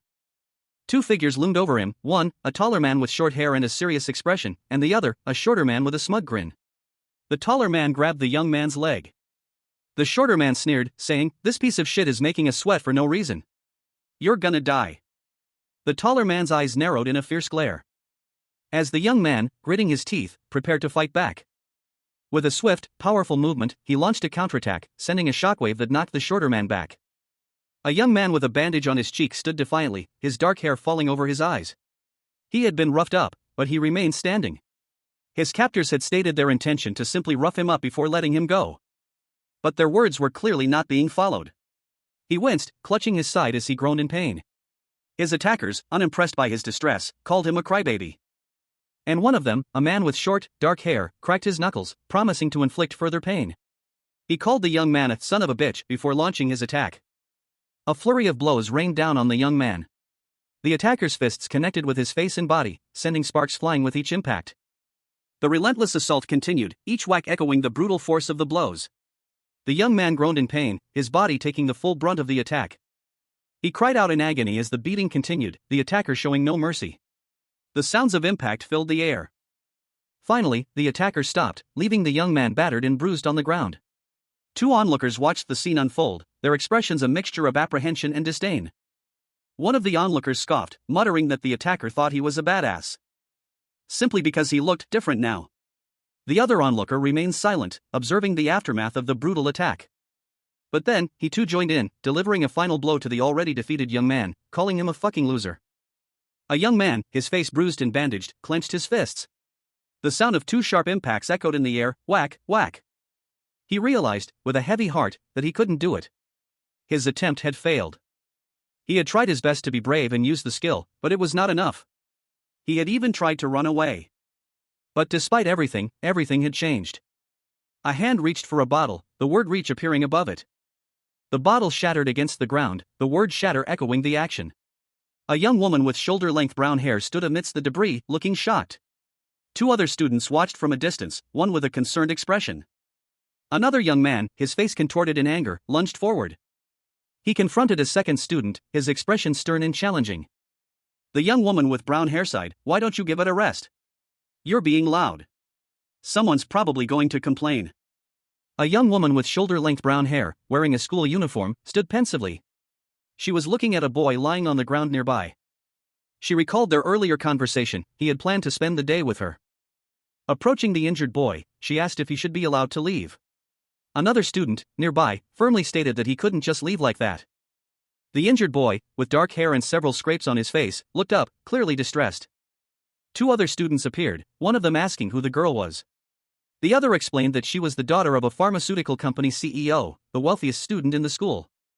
One of the students reacted with surprise to this revelation, questioning if she was fearless because of her wealth. The girl firmly told them to stop, pointing out that they didn't understand the situation. The student, growing increasingly aggressive, warned her against causing a scene and threatened to beat her up as well. His threat was punctuated by a sudden, violent movement, leaving the girl shocked and speechless. A young woman with shoulder-length brown hair stood before a man, politely asking him to take 5 steps back. She wrinkled her nose, stating that he smelled like trash and didn't want her nose to rot. The woman covered her mouth, her expression turning to disgust as she addressed the man, calling him an ugly piece of shit.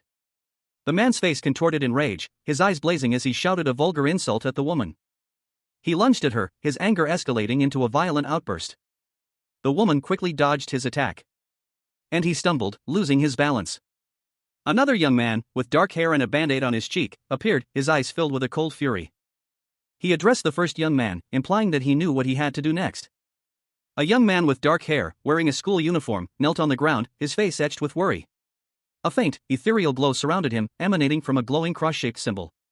Behind him, a blurry figure, seemingly his twin, stood holding a staff, their form fading into the background. He looked up, his expression hardening. He silently reassured himself, there's no need to be scared, and no need to run away.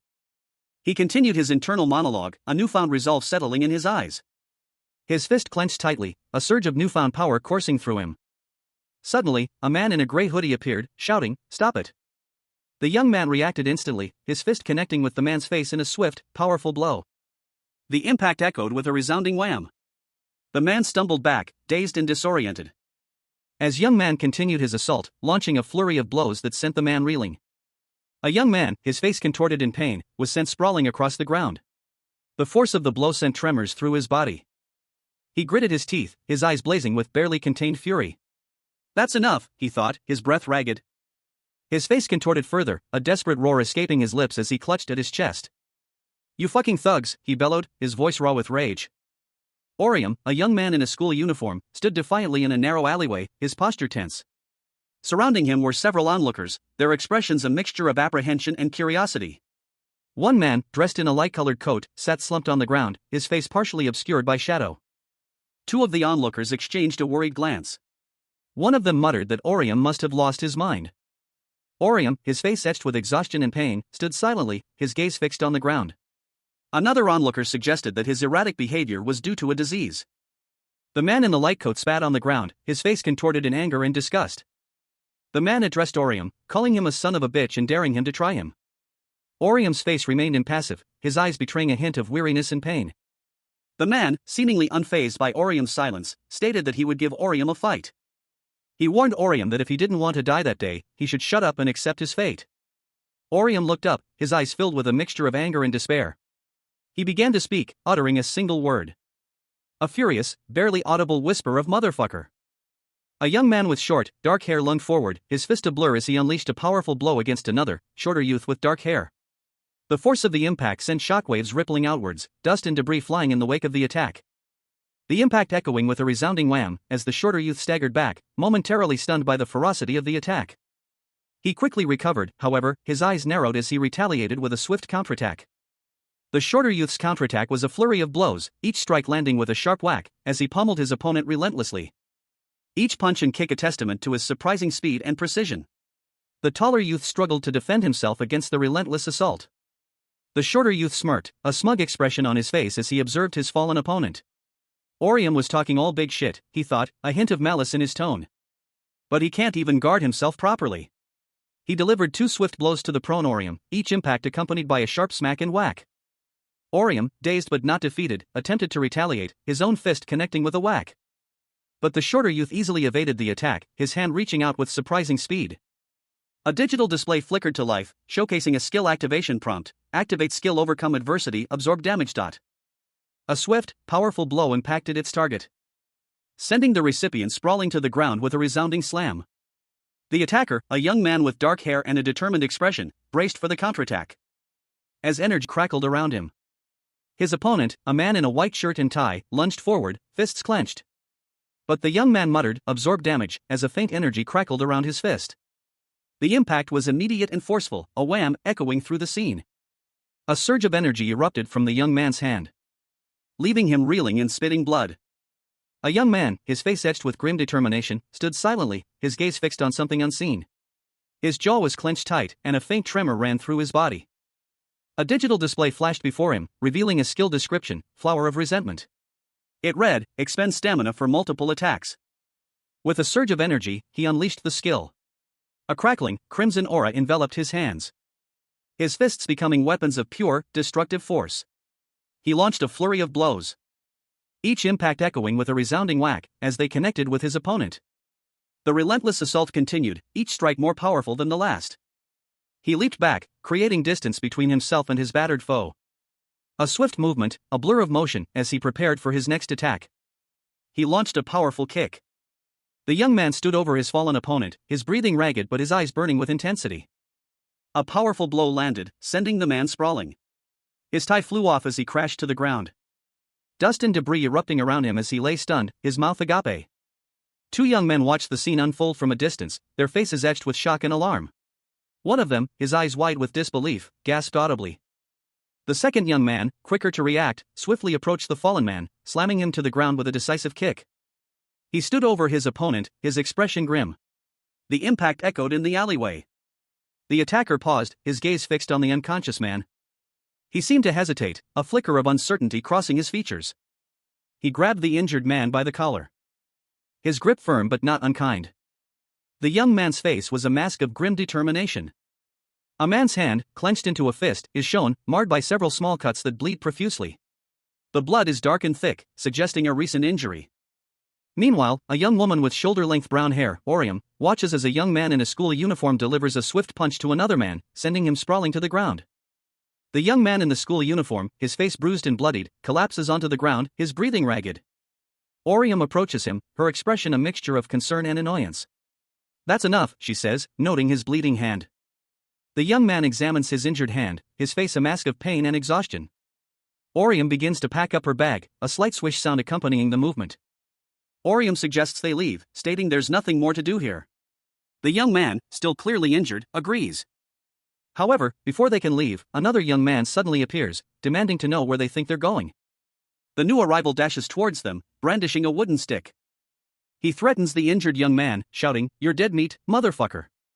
A young man with dark hair and a school uniform stumbled backward, his eyes wide with shock as a young woman with long brown hair stood before him, her expression unreadable. A strange purple glow emanated from her eyes, a subtle energy crackling in the air around her. Suddenly, another young man, this one with brown hair and glasses, appeared, wielding a wooden staff, his expression one of confusion as he charged forward. He swung the staff, but the first young man effortlessly caught it. The young woman with brown hair watched them, her expression still unreadable. The dark-haired young man, having quickly subdued his attacker, turned to the young woman and said they should leave. As they walked away, the dark-haired young man glanced back at the fallen figure, a hint of something unreadable in his eyes. The scene opens on a quiet residential street, twilight settling over the apartment buildings. A sense of calm hangs in the air, a stark contrast to the events that are about to unfold. A young woman gently applies bandages to the cuts on a boy's face. The boy winces slightly, but his expression is mostly one of weary acceptance. Stick reads the word balloon above his head, indicating the type of adhesive being used. She finishes, offering a concerned look. "There you go. I patched you up, but you should go to the hospital later," she says, her tone gentle but firm. He murmurs, "Oh, okay." Ignoring his injury for a moment, she brightens, pulling out her phone. "Anyway, your face is a total masterpiece right now. Take a look," she says, a hint of mischief in her voice. She takes a picture. Click, the sound effect reads. "Wow, that's pretty severe," she observes, studying the image. The boy looks at her, a flicker of confusion crossing his features. He speaks, his voice low. Saiwal. "Thanks for today," he says. Saiwal looks at him, a question forming in her eyes. "For what?" she asks, genuinely puzzled. He hesitates, then answers. "No, not that, just for everything. What happened back there, too," he adds, his gaze distant. He looks down, then back up at her, a hint of sadness in his eyes. "The earphones," he whispers. A young woman with shoulder-length brown hair returned a pair of earphones, explaining, "I'm just paying you back for the earphones you lent me." She then asked, "So we're good, right?" a slight nervousness in her tone. A young man with short black hair and bandages on his face simply replied, "Okay, sure." He accepted the earphones, a thoughtful expression on his face. The woman, seemingly preoccupied, murmured, "Oh." She checked her phone and announced, "I gotta get going. It's really late." As she turned to leave, the young man asked, "What is it?" She replied, "It's kind of a long story. I'll tell you tomorrow." Before she could leave, he suggested, "Let's eat lunch together, just the two of us." The young man waited expectantly for her answer. Two students, a boy and a girl, stood at a parting of ways. The girl, with shoulder-length auburn hair, waved goodbye, her expression a mix of cheerfulness and something else, something unreadable. The boy, his face partially obscured by bandages, simply nodded, muttering in acknowledgement. A quiet "okay," and a slightly more enthusiastic "all right, see you tomorrow." The girl's farewell was a bright bye, as she turned and walked away. The boy, alone now, adjusted his bag. His gaze was distant, thoughtful. The bandages on his face were clearly visible. He pondered something, a question forming in his mind. There was something they needed to discuss, just the two of them. He wondered what it could possibly be. As he walked, his thoughts continued. Could it be that she was curious about what happened to his body? He mused on the possibility that, as the daughter of a pharma CEO, she might be interested in developing a cure. His expression hardened slightly as he considered this possibility. Suddenly, a familiar interface flickered to life before him. He muttered, "This again." A holographic screen displayed a series of digital commands, accompanied by a series of electronic beeps and buzzes. The screen clearly stated a request. A raid quest would begin in 5 minutes. He was given the option to accept or decline. His eyes widened in surprise. A raid quest? He looked genuinely shocked. A young woman, her face obscured by shadow, lay on the ground, her body slightly raised. A single word escaped her lips, "No way." Her thoughts raced. She wondered if she would have to fight another monster, just like the previous night. And immediately resolved that she would refuse any such request. A young man with bandages on his face stared at a digital interface. He muttered to himself, questioning who would want to repeat such an ordeal. And with a decisive tap, selected no on the screen. A system alert flashed on the screen. Users with penalty points could not reject raid quests. The young man reacted with disbelief. Penalty points? What are you talking about? What did I do wrong? The system displayed a total of 400 penalty points accumulated thus far. First offense, using a skill against a civilian resulted in a 100-point deduction. Second offense, using a skill to attack a civilian incurred a penalty of 300 points, 100 by 3. A stark black hexagon appeared, its stark white text announcing a grim verdict: penalty points had been accumulated. The announcement continued, informing a young man with a bandage on his nose that he would be forcibly transferred to a high-level raid quest location due to his 400 penalty points. The screen flashed, and a final message appeared: prepare for battle. A bright, cyan light erupted from beneath the young man's feet, lifting him into the air as a vortex of energy engulfed him. He landed with a splash in a canal, the water spraying around him. He stumbled, disoriented, his body momentarily stunned by the sudden transfer. He ran a hand through his damp hair, his expression a mixture of confusion and apprehension. Looking around, he saw a bridge in the distance, the rain continuing to fall. A young man with short, dark hair sat submerged up to his thighs in a stream, his school uniform dampened by the water. He muttered to himself, unhappy with his unexpected relocation. He pointed out that if he was going to be transferred, the least they could do was choose a more pleasant location, especially since his phone was still in his pocket. He sighed, frustrated. He'd received penalty points without warning or explanation. The unfairness of the situation angered him. He exclaimed that this game made no sense. His frustration was evident in his posture and expression as he adjusted his backpack. He walked along the stream's edge, his gaze drawn to a peculiar, glowing yellow door-like structure that materialized near a bridge. Curiosity and confusion etched on his face. He questioned what the strange object was. He stared at the strange, glowing door, his thoughts echoing his words: that weird door? The door began to open, a digital message appearing on a nearby screen: opening. A young man with short, dark hair, wearing a school uniform and a backpack, stood by a river, his gaze fixed on a glowing, rectangular portal that shimmered into existence before him. The portal displayed the word opening in bright yellow lettering. He tilted his head, a puzzled expression etched on his face. What's that? He wondered, his brow furrowed in confusion. The portal pulsed with energy, its intricate design now clearly visible. He considered the possibility that this was the gateway to his next challenge. Is that the monster I have to fight in this quest? He mused, a mixture of apprehension and determination in his eyes. A small, rectangular device materialized in front of him, emitting a soft beep. He cautiously reached out to examine it, his curiosity piqued. The device displayed a countdown timer. A stark message appeared: the raid quest will begin in 10 seconds. Please prepare for battle. His eyes widened in surprise. 10 seconds, he exclaimed internally, a wave of panic washing over him. He looked at the device again, frustration evident in his posture. You keep saying that, but how am I supposed to prepare? He muttered to himself. Suddenly, a bright flash engulfed him, as the portal crackled with energy. The young man stood, seemingly empowered, as the portal expanded, revealing a swirling vortex of golden light. A monstrous figure, its face obscured by a metallic mask, crackled with raw energy. Electricity arced from its body, illuminating the devastation around it. The creature loomed over a young man, who stood his ground despite the obvious danger. Fear etched itself onto the young man's face, but he remained defiant. He braced himself, ready to meet the oncoming attack. The air crackled with anticipation. The monster unleashed a powerful stomp, the ground trembling beneath its might. Its massive foot came crashing down. The narration box identified the creature as Abel, the infected crusader. The young man, eyes wide with shock, stared at the monstrous figure. What is that monster? I've never seen it in the game before, he exclaimed. Abel swung his sword, a blur of motion. The young man barely managed to dodge the deadly blow, a look of intense fear on his face. A young man, his face partially obscured by bandages, stood defiantly, a swirling crimson energy coalescing in his outstretched hand. The intense power seemed to writhe and pulse, radiating outward in a wave of ominous energy. He clashed swords with a towering humanoid figure, the impact echoing with a deafening clang, as sparks erupted from the point of contact. The force of the blow sent tremors through the air. The monstrous opponent's helmet, metallic and imposing, was partially visible, its surface marred by scratches. A rhythmic clack sound punctuated the scene. The rhythmic clack continued as the young man observed his foe. He mused, even without knowing the exact nature of the monster, he could tell it was humanoid and its primary weapon was a sword. He realized that the creature was definitely a humanoid monster, and its main weapon was its sword.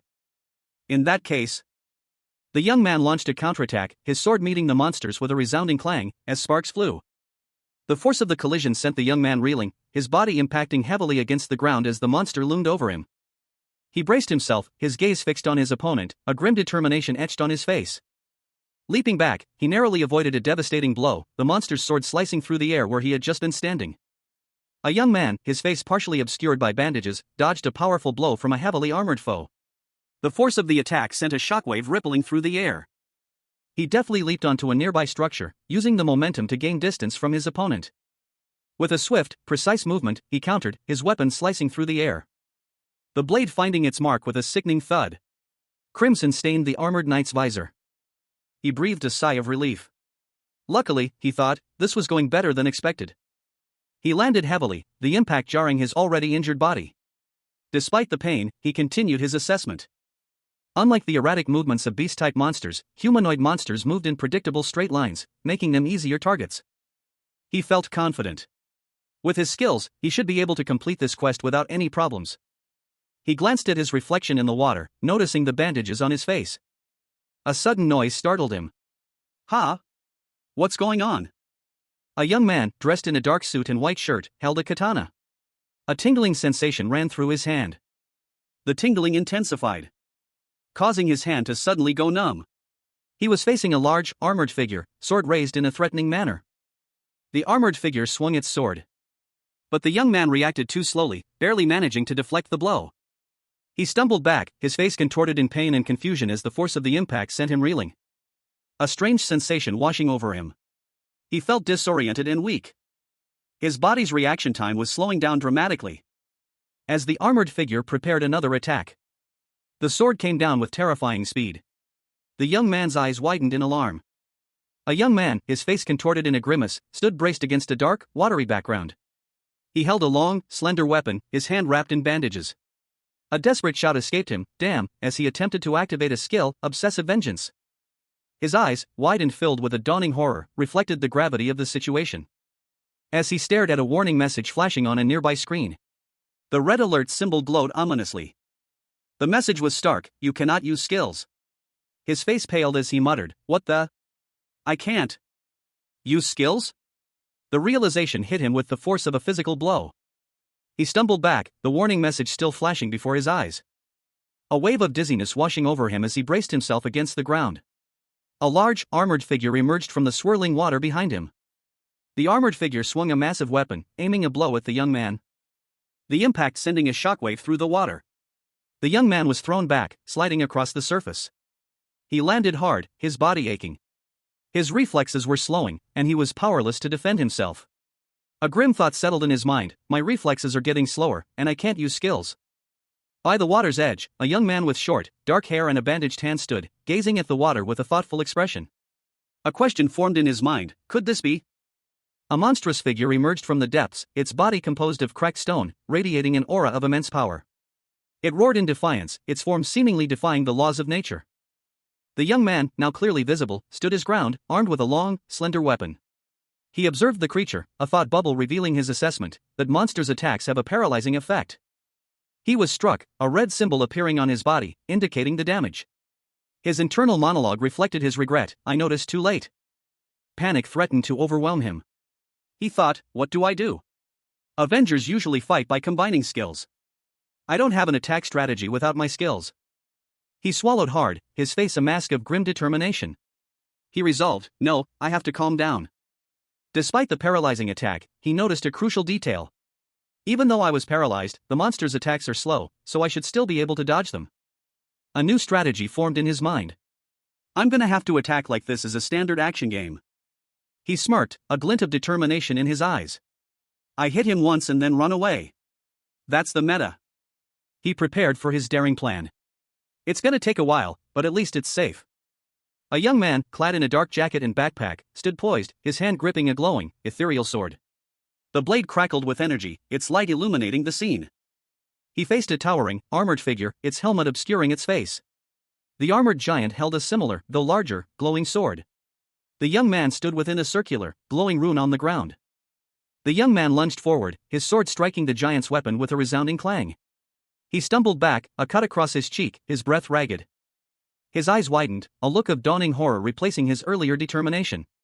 A single exclamation point punctuated his silent scream. He whispered, defeated, I can't. The young man, his face partially obscured by shadow, stumbled through a dark alleyway, his hand clutching his injured side. He moved with a desperate urgency. He gasped, "I can't see." A thought bubble appeared above his head. Was that some kind of vision-disrupting attack? He muttered to himself, "I'm going to put some space between us, then wait to recover." He leaped away, narrowly avoiding a brutal strike from the armored giant, who swung its sword with terrifying speed.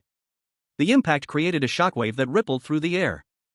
A young man, clad in a school uniform and carrying a backpack, plummeted from a great height, a long, slender object clutched tightly in his hand. The object, a sword, trailing behind him as he fell through the air. A grimace contorted his features as he landed hard, a pained gasp escaping his lips. He sat up, clutching his head, his breath ragged. The sword lay beside him, its presence a stark reminder of the recent struggle. Panic seized him. Shit! What should I do? He thought, his eyes wide with fear and confusion. The question echoed in his mind, a desperate plea for guidance. He was injured, his face marked with cuts and bandaged haphazardly. What do I do? He repeated, the urgency of his situation pressing down on him. A sliver of hope pierced the darkness. At least my eyesight is starting to come back, he noted, a flicker of relief in his eyes. In the distance, a figure in advanced armor stood guard. His gaze was filled with a mixture of despair and determination. Suddenly, a word escaped his lips, "Wait." He braced himself, readying for action. His sword connecting with the armored figure in a resounding clang. A young man, his face marred by cuts and bandaged haphazardly, dashed across a body of water. He wore a school uniform, a backpack slung over his shoulder, his movements frantic as he fled from something unseen but clearly dangerous. He slowed, his breath ragged, a desperate look in his eyes. He didn't have access to a healer right now, so he would have to try something else. A sudden realization dawned on him, he could use an item to treat the paralysis damage. He called out to his system, a flash of light illuminating a technological interface. The system responded, inquiring how it could help. The young man urgently requested the random box he'd received as a reward for completing the tutorial. He instructed the system to open all the remaining boxes. The system acknowledged the command, a series of beeps indicating the process of opening the random boxes. It didn't matter if the items weren't particularly great, as long as he could use them. 2 cube-shaped items materialized, falling into his waiting hand. A wave of energy erupted from the cubes, a bright light engulfing him as he braced himself for the effects. A young man with dark hair and a pained expression stared blankly ahead. His face was marred by cuts, crudely bandaged with strips of white cloth. A grim determination hardened his gaze. He looked at the golden branch, a peculiar artifact resembling a golden tree branch, and muttered to himself that this was it. The Demilune's Tears, a shimmering, multifaceted gem, was also presented as another option. He scowled, declaring them both useless. Suddenly, a large, metallic figure, possibly a robot or mecha, appeared, moving with surprising speed. The young man, clutching the Demilune's Tears, darted away from the approaching mecha. He ran, his eyes wide with a mixture of fear and determination. As the mecha unleashed a powerful blast of energy. The explosion rocked the area, sending debris flying. Despite the chaos, the young man continued his desperate flight, the Demilune's Tears clutched tightly in his hand, as the mecha pursued him relentlessly. A young man with dark hair, his face marred by cuts and bruises, let out a pained cry. His mouth was open in a silent scream, his eyes wide with shock and agony. The image cuts abruptly to a dark, blurry background, leaving the viewer uncertain of the man's fate. A massive explosion rocked the city, sending shockwaves through the streets. The force of the blast throwing a young man, clad in a school uniform, through the air. He clutched a small, ornate object in his hand as he was propelled backward by the concussive force. He landed hard, the impact jarring him. His body slammed against the ground, near a large, broken sword. His face was bloodied, a grimace twisting his lips as he gasped for air. Debris rained down from the collapsing bridge above. As young man, still clutching the object, landed heavily on the ground, groaning in pain. He coughed, blood welling up in his mouth. His body trembled violently. His thoughts raced, a dawning realization washed over him, the items from the random boxes were the golden branch and the Demilune's Tears. With a soft swish, a gloved hand retrieved a small, glowing plant from a high-tech inventory interface. The plant pulsed with faint light, its delicate form seemingly fragile within the hand's grasp. A young man, his face etched with frustration, found himself facing a towering, armored figure. He muttered to himself, expressing his disbelief at the seemingly unfair randomness of his current predicament. The armored figure, a blur of motion, swung its massive sword with terrifying speed. The young man barely managed to deflect the blow, the clang of metal on metal echoing through the air as sparks flew. He was clearly outmatched. He tried to evade the next attack, but the armored figure's strength was overwhelming. The impact sent him sprawling, a pained groan escaping his lips as he realized the accumulating damage was crippling him. He could only focus on defense now. The relentless assault continued, the sounds of ching, ching, clang filling the air as the young man desperately parried blow after blow. He felt his life draining away with each passing moment, the grim realization dawning on him that he was on the verge of death. A curse escaped his lips. His thoughts turned to the game, wishing for the convenience of an in-game store to help him in this desperate situation. A young man with band-aids on his face stared at a futuristic device, his expression a mixture of apprehension and determination. 10 seconds? He wondered if that was enough time. He muttered to himself, questioning the practicality of such a short time frame. How could he possibly prepare in only 10 seconds? His face, marred by cuts and bruises, reflected his inner turmoil. A sense of urgency and desperation filled his eyes. In a moment of panic, he frantically called out to his system. The system responded promptly, a calm, almost soothing voice offering assistance. The system instructed him to use the golden branch to summon crows, and then to consult the battle preparation page. He acknowledged the instructions. Focusing his intent, he began the summoning ritual, whispering the words golden branch. And with a whoosh, the system activated. A flock of powerful, obsidian crows materialized, their caws echoing through the air. A young man, clad in a school uniform and carrying a backpack, knelt on the ground, his face etched with fear. Before him stood a towering figure, a warrior in gleaming armor, its head resembling that of a wolf. The warrior brandished a long sword, its edge gleaming menacingly. Dark feathers swirled around them, adding to the ominous atmosphere. A flock of dark, ominous crows descended from the sky, their eyes glowing with an eerie light. Their cawing filled the air. The armored warrior, surrounded by the crows, seemed to command them with a mere glance. His expression was one of grim determination. With a powerful swing of his sword, the warrior sent a wave of energy slicing through the air. The force of the blow sent the crows scattering, their dark feathers raining down like a storm. He continued his assault, his movements swift and precise, a blur of steel and shadow. A fierce slash from the warrior's sword tore through the air. Leaving the young man unharmed but surrounded by a flurry of feathers, the warrior stood over him, his presence imposing. The young man, though seemingly unscathed, had faint red marks on his face. He held a small, dark vial, its contents glowing faintly. He looked determined, despite the ordeal he had just faced. A message appeared: "You have used the battle preparation page." A young person, their face obscured by a dark hoodie and bandages, worked intently at a technological device. The screen displayed a complex interface, and the text below read, "To exchange the Demolun's tears for paralysis remedy." He activated the device, a small, ornate ring emitting a bright teal glow. Paralysis remedy. Activate, he muttered, his expression grim. Suddenly, a figure in dark armor lunged from the shadows. A swift, brutal attack aimed at the young person. He reacted instantly, drawing a small, dark blade. And parried the blow with surprising skill. The impact sent a shockwave through the ground, shattering the attacker's weapon and sending them reeling back. A loud rumble echoed as the broken pieces scattered. The attacker, revealed to be a large, imposing figure in advanced armor, glared at the young person with a menacing grin. The young person, undeterred, leaped back, preparing for another attack. The armored figure swung its weapon again, a blur of motion. But the young person dodged with ease. A surge of energy crackled around the young person's hands as they prepared for a counterattack. From now on, they thought, a determined glint in their eyes. Determined, the young man braced himself against the impending attack. He silently vowed he wouldn't let his opponent land a blow. The accumulated damage had pushed him to the brink, but it also allowed him to unleash his ultimate move. With a surge of adrenaline, he moved with impossible speed, the metallic clang of his sword echoing in the air as he deflected the incoming blows. His opponent, a hulking figure in metallic armor, swung its weapon with brutal force, but the young man was too quick.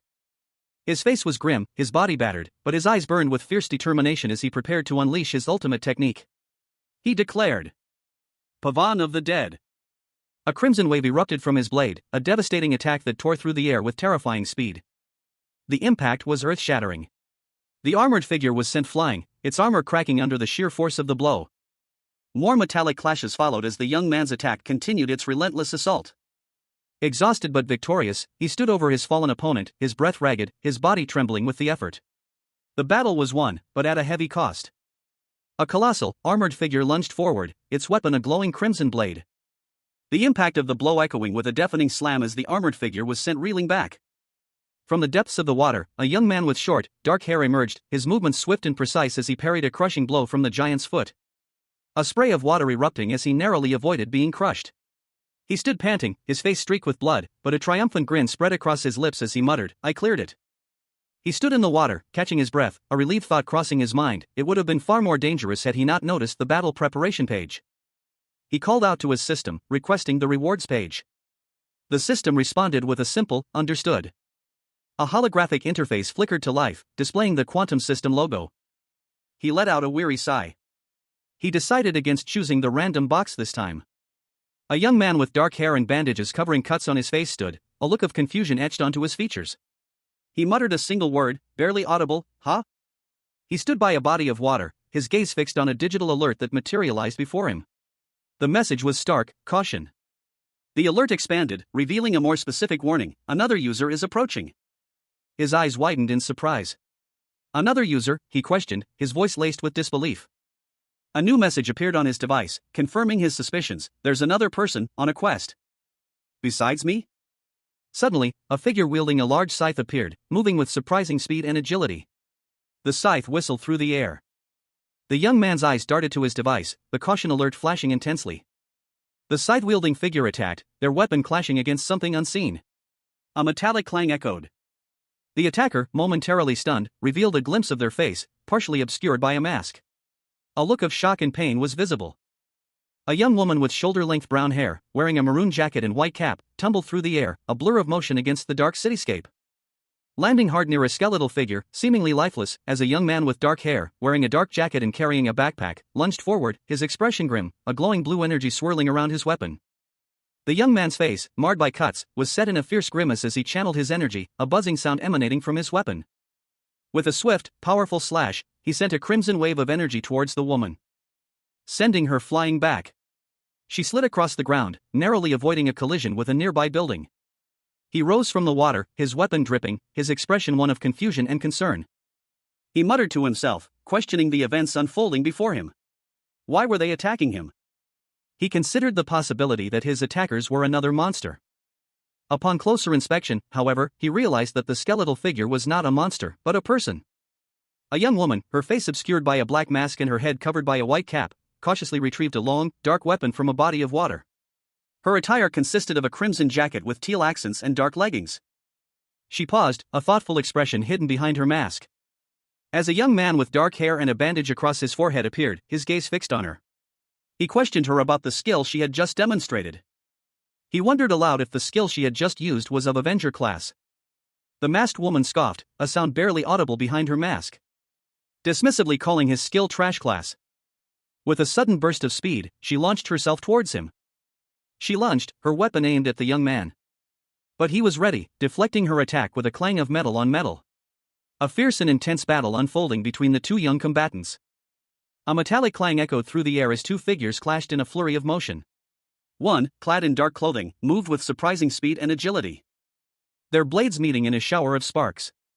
The dark-clad figure was clearly skilled, deflecting blows with ease, while their opponent, though visibly injured, fought with fierce determination. "Who are you?" the injured one demanded, their voice strained. "Why are you attacking me?" they pressed, confusion evident in their tone. "When I hunt in the game. I've never thought of a reason why first." The word skill appeared on a nearby screen. The screen then displayed a stark message: "The Black Reaper comes." A shadowy figure materialized, wielding a scythe with a skull-like head. A wave of dark energy emanated from them as they moved with unnatural speed. The attacker, now revealed as the Black Reaper, prepared to strike. A blinding flash of light erupted as a sword sliced through the air, its trajectory aimed at a mechanical insect-like creature. The sharp edge met its target with a resounding clang, the force of the blow sending tremors through the metallic body. A young man with dark hair and a determined expression stood poised, his sword dripping with an ethereal glow. But before he could react, a sudden spurt of blood erupted from his chest. He staggered back, his face contorted in pain and surprise. A swift kick sent him tumbling into the water, the attacker a blur of motion. He cursed under his breath, his thoughts a whirlwind of frustration and disbelief. His opponent, a figure in a vibrant red jacket, moved with impossible speed. A blur of motion that left the young man gasping for air as he sank beneath the surface. He could only watch, defeated, as his attacker vanished into the night. Skill. A young woman with fiery orange hair, her face contorted in a grimace, stood amidst crackling purple energy. Her eyes burned with intensity as she muttered to herself, a labyrinth without an exit. The energy around her intensified, a sharp crackle echoing the growing tension. as the scene shifted to reveal a young man, seemingly trapped within a swirling vortex of purple energy. A figure, clad in red and green, attacked him with a magical card, the impact sending a shockwave through the air. The young man, his face marked with cuts, stared in disbelief as the attacker landed a blow. His eyes widened in shock. A look of pure astonishment etched across his features. The attacker, a young person with a white cap and a mask, moved with surprising speed, their weapon a strange, bone-like scythe. They swept it across the ground, creating a powerful defensive barrier that deflected the energy blast. The attacker, panting slightly, muttered, "That was a zero-tier defense support skill." The scene shifted again, revealing the orange-haired woman once more. She declared, "Labyrinth Master." The young man watched, stunned, as the woman unleashed a powerful magical blast, her movements fluid and precise. He looked on in awe as she effortlessly manipulated the energy around her. A young man, his face marred by scrapes and bruises, stood defiantly. He clutched a worn backpack strap, his gaze unwavering. He stated that he hadn't helped her just because she had lent him her earphones. A purple crystal pulsed faintly in his gloved hand, atop a staff of ornate, golden design. Beside him, a young woman with long brown hair watched him with a mixture of concern and curiosity. The young woman, her expression softening, proposed that he pay her back at lunch with her absolute favorite, strawberry milk. He nodded in agreement, his gaze lingering on the crystal in his hand. The young woman, arms crossed, stood beside him, her expression unreadable. The scene ended with her hand resting on the staff. A young woman with vibrant red and green attire hurtled through the air, a blur of motion against a backdrop of swirling purple energy, leaving a trail of shimmering particles in her wake. A young man with short, dark hair watched her from a distance, a look of concern etched on his face as he sat amidst the dissipating magical energy. The young woman slid to a stop, leaving a bright white streak across the dark surface. Her movement so swift it was barely perceptible. Another figure, partially obscured by the motion blur, watched in astonishment. "That skill! That was a zero-tier defense support skill," they exclaimed. A young woman with long, orange hair, wielding a glowing staff, appeared. "Labyrinth Master," she declared. The dark-haired young man, his face slightly injured, watched her approach, his expression a mixture of apprehension and determination. The dark-haired young man stood by the water's edge, observing a figure in a red jacket wielding a strange, bone-like weapon that emitted a purple glow. Saiwal, his face bruised and bandaged, looked up in surprise. His twin sister, with a calm expression, told him to talk later. She warned him that talking while fighting would be a mistake, as she summoned a glowing purple weapon. He should have heeded her warning, she was right. Suddenly, another figure dashed into the scene, swinging a bone scythe with terrifying speed. The scythe clashed against the twins' weapon, sending sparks flying as the two combatants exchanged blows. The clash continued, a flurry of metallic impacts echoing through the air. Two figures clashed, their weapons meeting with a resounding clang. One, clad in dark attire, wielded a staff that crackled with energy, the other, in lighter clothing, parried the attack with a swift, precise movement. The lighter-clad figure's weapon glowed with an intense purple light, a clear sign of a powerful skill being activated. The dark-clad figure recognized the attack as a trap, a dangerous game set by a powerful, unseen enemy. A wave of purple energy erupted from the staff, sending the lighter-clad figure hurtling backward, the force of the blast visible in the swirling purple energy and the disturbed water. A third figure, partially obscured by a cap and mask, watched the scene unfold from a distance. Their expression was unreadable. A silent observer, their thoughts hidden behind the mask. The masked figure muttered the words "ghost walking" to themselves, a skill seemingly activated. A purple energy surged from the masked figure, shattering the chains that bound the staff's energy, the impact echoing with a resounding slam. The other, a young woman with long brown hair, stared intently at the masked figure, her expression unreadable. The manga opens with a close-up on a young woman's shoulder and hair, her light brown locks cascading down her back. She is wearing a school uniform. The camera focuses on her face, her green eyes wide with a mixture of fear and determination. Her brow is furrowed in concentration. She urgently warns a boy, Orium, who is standing near a body of water, his face partially obscured by bandages. He appears injured. The girl's expression shifts to shock as she witnesses something unexpected. The panel shows a dark, watery expanse. Orium's face is shown in close-up, his expression is one of grim determination, his eyes narrowed. He seems to be bracing himself for something. A third person, a young woman in a red jacket and cap, suddenly appears, seemingly attacking Orium with a scythe-like weapon. A swirling, energy-like effect surrounds her. Orium is caught off guard by the attack, his eyes wide with surprise. The woman in red speaks, her words indicating that she is targeting Orium specifically. The word skill is shown in a thought bubble above her. She unleashes a powerful energy blast towards Orium, who prepares to defend himself with his weapon. The energy blast impacts Orium, causing him to cry out in pain. A young man with a backpack, dark hair, and a school uniform was propelled through the air with immense force, a trail of white energy sparking behind him. He landed with a splash in a body of water, the impact sending ripples outwards. A girl with long brown hair and a red jacket was already there, seemingly waiting for him. The young man, now in the water, looked up, confused. Scratches marred his face, and his hands were wrapped in bandages. He stated that he felt no different, prompting a response from the girl. The girl, addressing him as Orium, urged him to quickly open a reward page and select something. She explained that when other users intrude, the time limit for picking a reward freezes. Therefore, to finish the quest, he had to pick a reward. Orium, understanding the urgency, agreed. Meanwhile, another girl with brown hair, wearing a cap and mask, observed Orium from a distance, commenting that he was just standing there. She then charged towards him with a staff, her movements swift and powerful. A girl with long brown hair, wearing a red jacket and a white cap, swung a bone-like weapon with surprising force. The weapon connected with a powerful, glowing blue slash, aimed at a dark-haired boy in his school uniform. The impact sending a shockwave that rippled through the air. The girl stumbled back, her expression one of surprise. The boy, seemingly unharmed, stared at the girl in disbelief. He muttered to himself, "He's not hurt?" A technological interface flickered before him, displaying complex data streams. Meanwhile, another girl with long brown hair, holding a glowing purple orb, watched from the water's edge. The girl with the orb spoke, her voice laced with a chilling certainty, the labyrinth without an exit. The girl in the red jacket slammed her weapon into the ground, a purple energy field spreading around her, activating a strange, grid-like pattern. She looked determined. She warned, "It'll last 90 seconds. You better remember this." Her expression hardened. "If you don't, I'll kill you myself next time. The transfer is starting." A young woman, her face obscured by a mask and a baseball cap, stood by a body of water. A faint hum escaped her lips, a sound barely audible above the subtle hum of the city around her. As she watched a boy with dark hair and bandaged cheeks approach. He stated that the two of them would die next, not her. The woman, seemingly unfazed, vowed to remember what he looked like. The boy, his expression grim, warned her to watch out.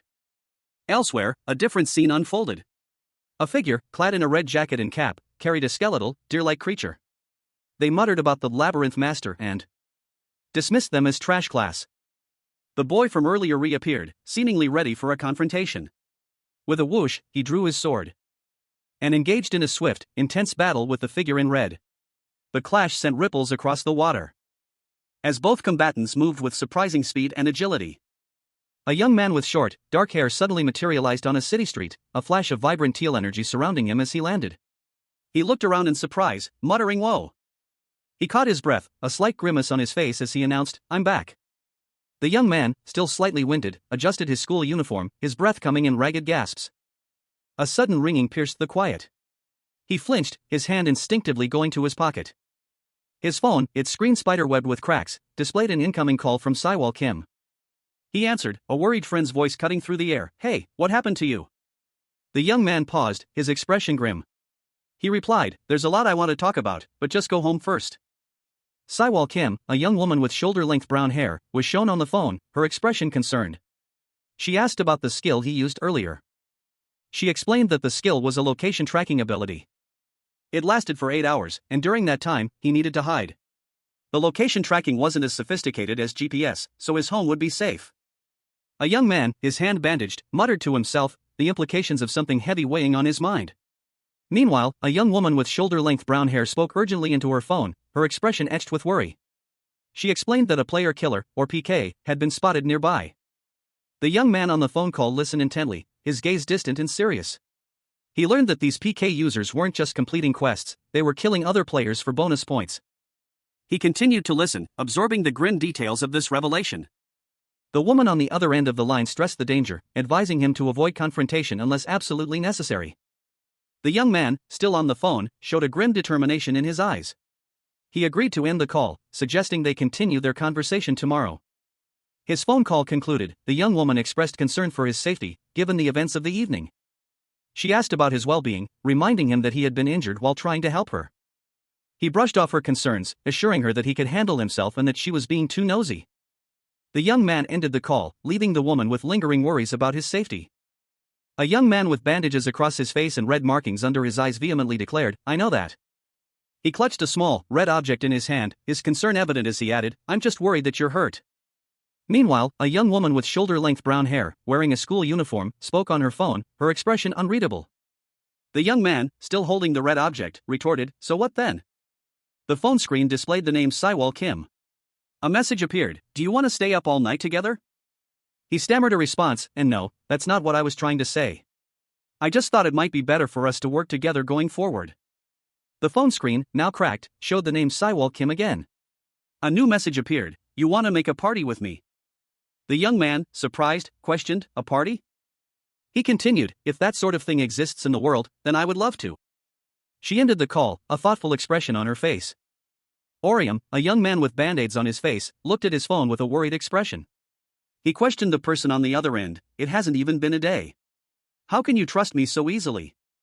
He dismissed the concern, replying, nah, forget it. Regardless, he expressed his intention to speak again soon, stating, either way, I wanted to talk to you about something similar tomorrow. I'm gonna hang up now. Text me your home address. Orium then made a surprising request, I'm gonna sleep at your place. Tonight. His expression shifted to one of shock and confusion as he exclaimed, huh? Wait, what? A look of disbelief washed over Orium's face as he reacted with a stunned, what? The scene opens on a nighttime cityscape, the faint glow of streetlights illuminating the urban landscape. The camera angle shifts to an interior setting, focusing on a dimly lit staircase within a building. A young man with short, dark hair stands leaning against a wall, his arms crossed. He has bandages on his face and a yellow jacket. His expression is one of weariness and slight apprehension. A young woman with shoulder-length brown hair approaches him. He looks up, startled. She greets him with a simple hi. The young man's face shows a mixture of surprise and relief. He tells her that he owes her one. The woman, slightly embarrassed, hesitates as she prepares to leave. She asks him, somewhat incredulously, if he really intends to stay at her place tonight. A young woman with shoulder-length brown hair stood before a young man in a yellow jacket. Her expression was one of quiet desperation, a single word escaping her lips, why? She removed her coat with a swish, her question hanging heavy in the air. You don't want me to, she asked, her voice barely a whisper. The young man, his face partially obscured by bandages, looked at her with a mixture of apprehension and weariness. He carried a small medical bag. He responded simply, then it's fine. She sighed, adding, we have a lot to talk about anyways. The young woman started to leave, and he mumbled, sure. A look of profound sadness settled over his features as he watched her go. Later, the young man found a note on the kitchen counter. The note read, my schedule suddenly changed, so I have to take the night shift. See you tomorrow. He picked up the note, a sigh escaping his lips. Ugh. A city skyline was shown at dusk. The question lingered in the air, why today of all days? The scene opens in a brightly lit bathroom. Steam fills the air. A young woman with shoulder-length brown hair, wearing a white t-shirt and purple athletic shorts, sighs as she dries herself with a towel. She looks tired. She finishes drying off and wraps the towel around her waist. Putting on a dark jacket. A young man with dark hair and bandages under his eyes enters the room. He asks if the clothes fit all right, she replies that they do, more or less, as they're supposed to. But it's been just the two of them ever since her sister started working. He asks about her parents, she hesitates before answering. He reveals that they passed away. A young woman with shoulder-length brown hair sat alone, a pensive expression etched on her face. Her eyes, wide and slightly downcast, hinted at a deep unease. She apologized for asking a question, a tremor in her voice betraying her nervousness. Another voice, calm and reassuring, quickly dismissed her concerns, telling her not to worry. Explaining that the event in question had happened when she was young. A young man with dark hair and a bandage over his eye stood in a kitchen, his expression stoic. He spoke to the woman, stating that he was used to the situation. The woman's gaze hardened, a thoughtful expression replacing her previous anxiety. The young man, observing her, commented on how difficult it must have been for her and her sister. He then asked a pointed question, when does his sister get home? The woman hesitated, explaining that her sister's schedule had changed, resulting in her arrival being pushed back to tomorrow morning. The young man, leaning closer, suggested they see this through together. A young man with band-aids on his face looked up in surprise, his eyes wide with a mixture of confusion and alarm. He stammered, what? A young woman with shoulder-length brown hair gasped, her eyes reflecting a mix of fear and pain. A muffled cry escaped her lips, ah. Ah. The young man slid his hand towards the woman, his expression a mixture of concern and apprehension. His eyes widened as he felt something unexpected, a sudden, intense pressure. A word escaped his lips, a barely audible whisper, "Squeeze." The young woman, seemingly oblivious to his internal turmoil, turned to a nearby device, her expression focused. She commanded, "System." A holographic interface flickered to life, displaying a message. She continued, "Send a party request to the closest user." The young man's thoughts drifted, a wave of self-deprecating amusement washing over him. He mused, "Oh, she was talking about a party request. I got nervous over nothing." A new message appeared on the device's screen, presenting a simple yes/no choice. Before responding, the woman spoke, "Let me tell you something before you decide." A young woman with shoulder-length brown hair stood in a modern kitchen, facing a young man with short black hair. He wore a yellow hoodie. She proposed a deal: if he joined her party, she would reveal everything she knew. She continued, emphasizing her commitment to supporting him in whatever he needed. The young man, his face partially obscured by bandages, listened intently as she pledged to give him everything she could. The woman's expression was unreadable, her gaze fixed on something unseen. However, she issued a stark warning: if he betrayed or abandoned her, she would retaliate violently. Her threat was chillingly specific, a promise of brutal retribution. Her eyes glowed with an unnatural light as she demanded his understanding. He simply replied, "Sure." The woman, seemingly unconcerned, urged him to take his time deciding, reminding him that either way, they would be together that night. A notification appeared on the woman's interface: he had accepted her party request. A young woman with shoulder-length brown hair, wearing a casual t-shirt, confronts a young man with short black hair and bandages on his face. He's wearing a yellow jacket. "Hey! I said you should take your time," she shouts, her expression clearly agitated. He responds, "You can't just accept it that quickly." The young man looks thoughtful, a slight frown on his face. He mutters to himself, "I don't really need to think it over." The woman's eyes widen slightly in surprise. "You don't need to think it over?" He explains, leaning against a counter in a kitchen, "Well, I don't really understand what's going on right now." He continues, his voice low and serious, "On top of that, there's a PK user who's out to kill me. There's no way I can get through this alone." His expression darkens further. The thought crosses his mind: it could be game over for me. Therefore, he concludes, so I don't have to think about it. You're my best bet. He looks at the woman expectantly. And my only bet. The woman sighs, her expression softening slightly. She thinks to herself, well, it's admirable that you think like that. With a sudden movement, she grabs his jacket. The scene ends with her expression intense and his looking surprised. A young man with bandages on his face looked around, confused. He muttered to himself, questioning what was happening. A young woman with shoulder-length brown hair observed him, a hint of annoyance in her expression. She commented on his behavior, finding it irritating. The woman continued, expressing her frustration with his overly serious demeanor. She felt he was making a fool of himself by overreacting to everything. The young man pondered her words, a thoughtful expression on his face. He seemed to be considering her perspective. Despite his initial confusion, the young woman dismissed the matter, suggesting they move on to planning their next steps. The young man questioned the nature of this plan, specifically wondering if it was related to confronting the PK user. The woman acknowledged that aspect of their plan, but indicated there was more to discuss. She then shifted focus, highlighting a more pressing matter. A holographic interface flickered to life before her. She tapped the message, bringing it to the forefront. With a swift motion, the woman displayed the message's contents to the young man. A young man with bandages on his face stared blankly ahead, his eyes wide with a mixture of apprehension and uncertainty. He looked at a futuristic device, a digital screen displaying information about an upcoming event. He commented that it was a significant event, but he didn't know the exact date. The screen then showed a woman with shoulder-length brown hair, her expression serious as she looked at the words "Next Event, Horizon" displayed on the screen. She simply stated, "Horizon." The woman with brown hair spoke, her voice firm and determined.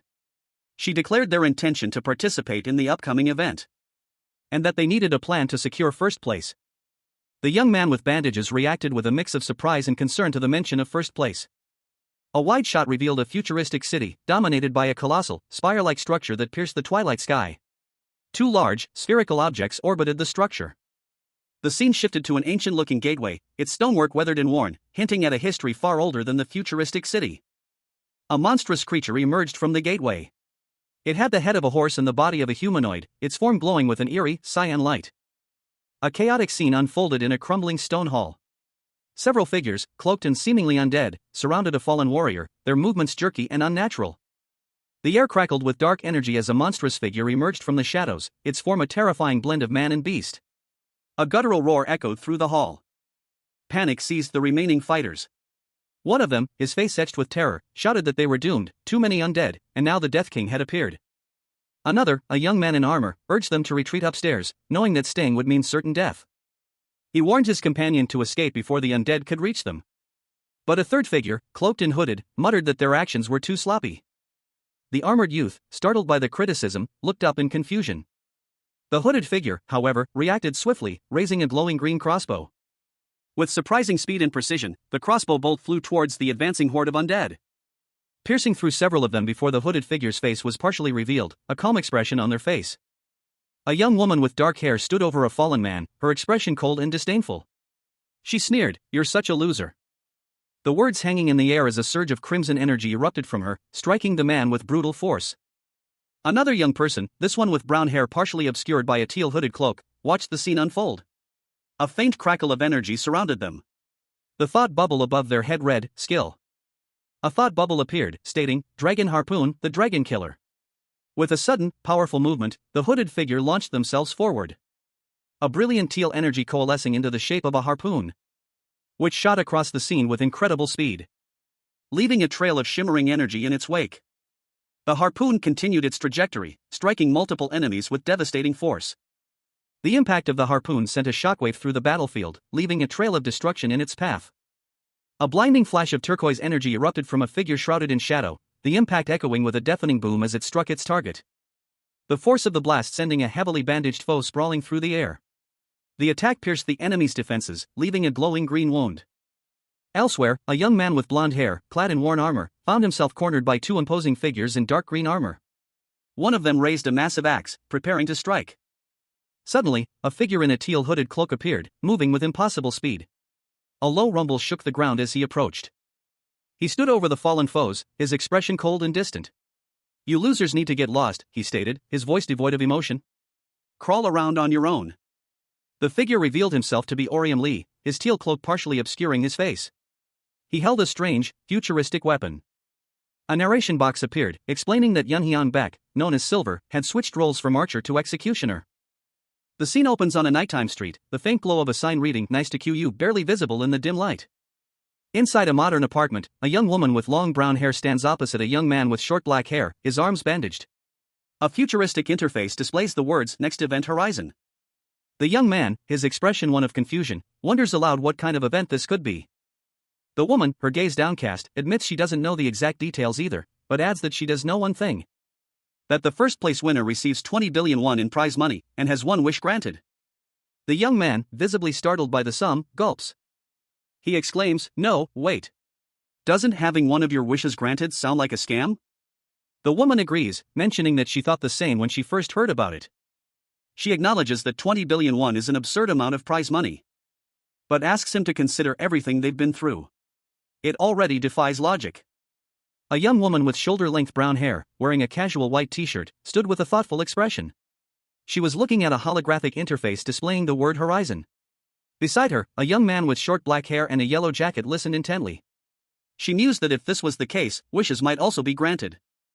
Alternatively, she continued, one could simply wish to quit the game if they so desired. The young man, his face partially obscured by bandages, questioned her about the source of this information. The young woman explained that she received an invitation after completing 10 quests in the game. She added that he would likely receive a similar invitation if he completed 10 quests as well. The young man, surprised, questioned the number of quests, 10? She revealed that she had been playing since winter break of her third year of middle school, completing a total of 17 quests. The young woman casually mentioned that she had nearly died about 5 times during her gameplay. The young man, calculating the time frame, realized she had been playing for about half a year. The young woman, looking serious, asked why this happened to her. She explained that she had contacted Inda Hall, the creators of VDR4 and Ergosphere Online. A young woman with shoulder-length brown hair sat dejectedly on a couch, her gaze downcast.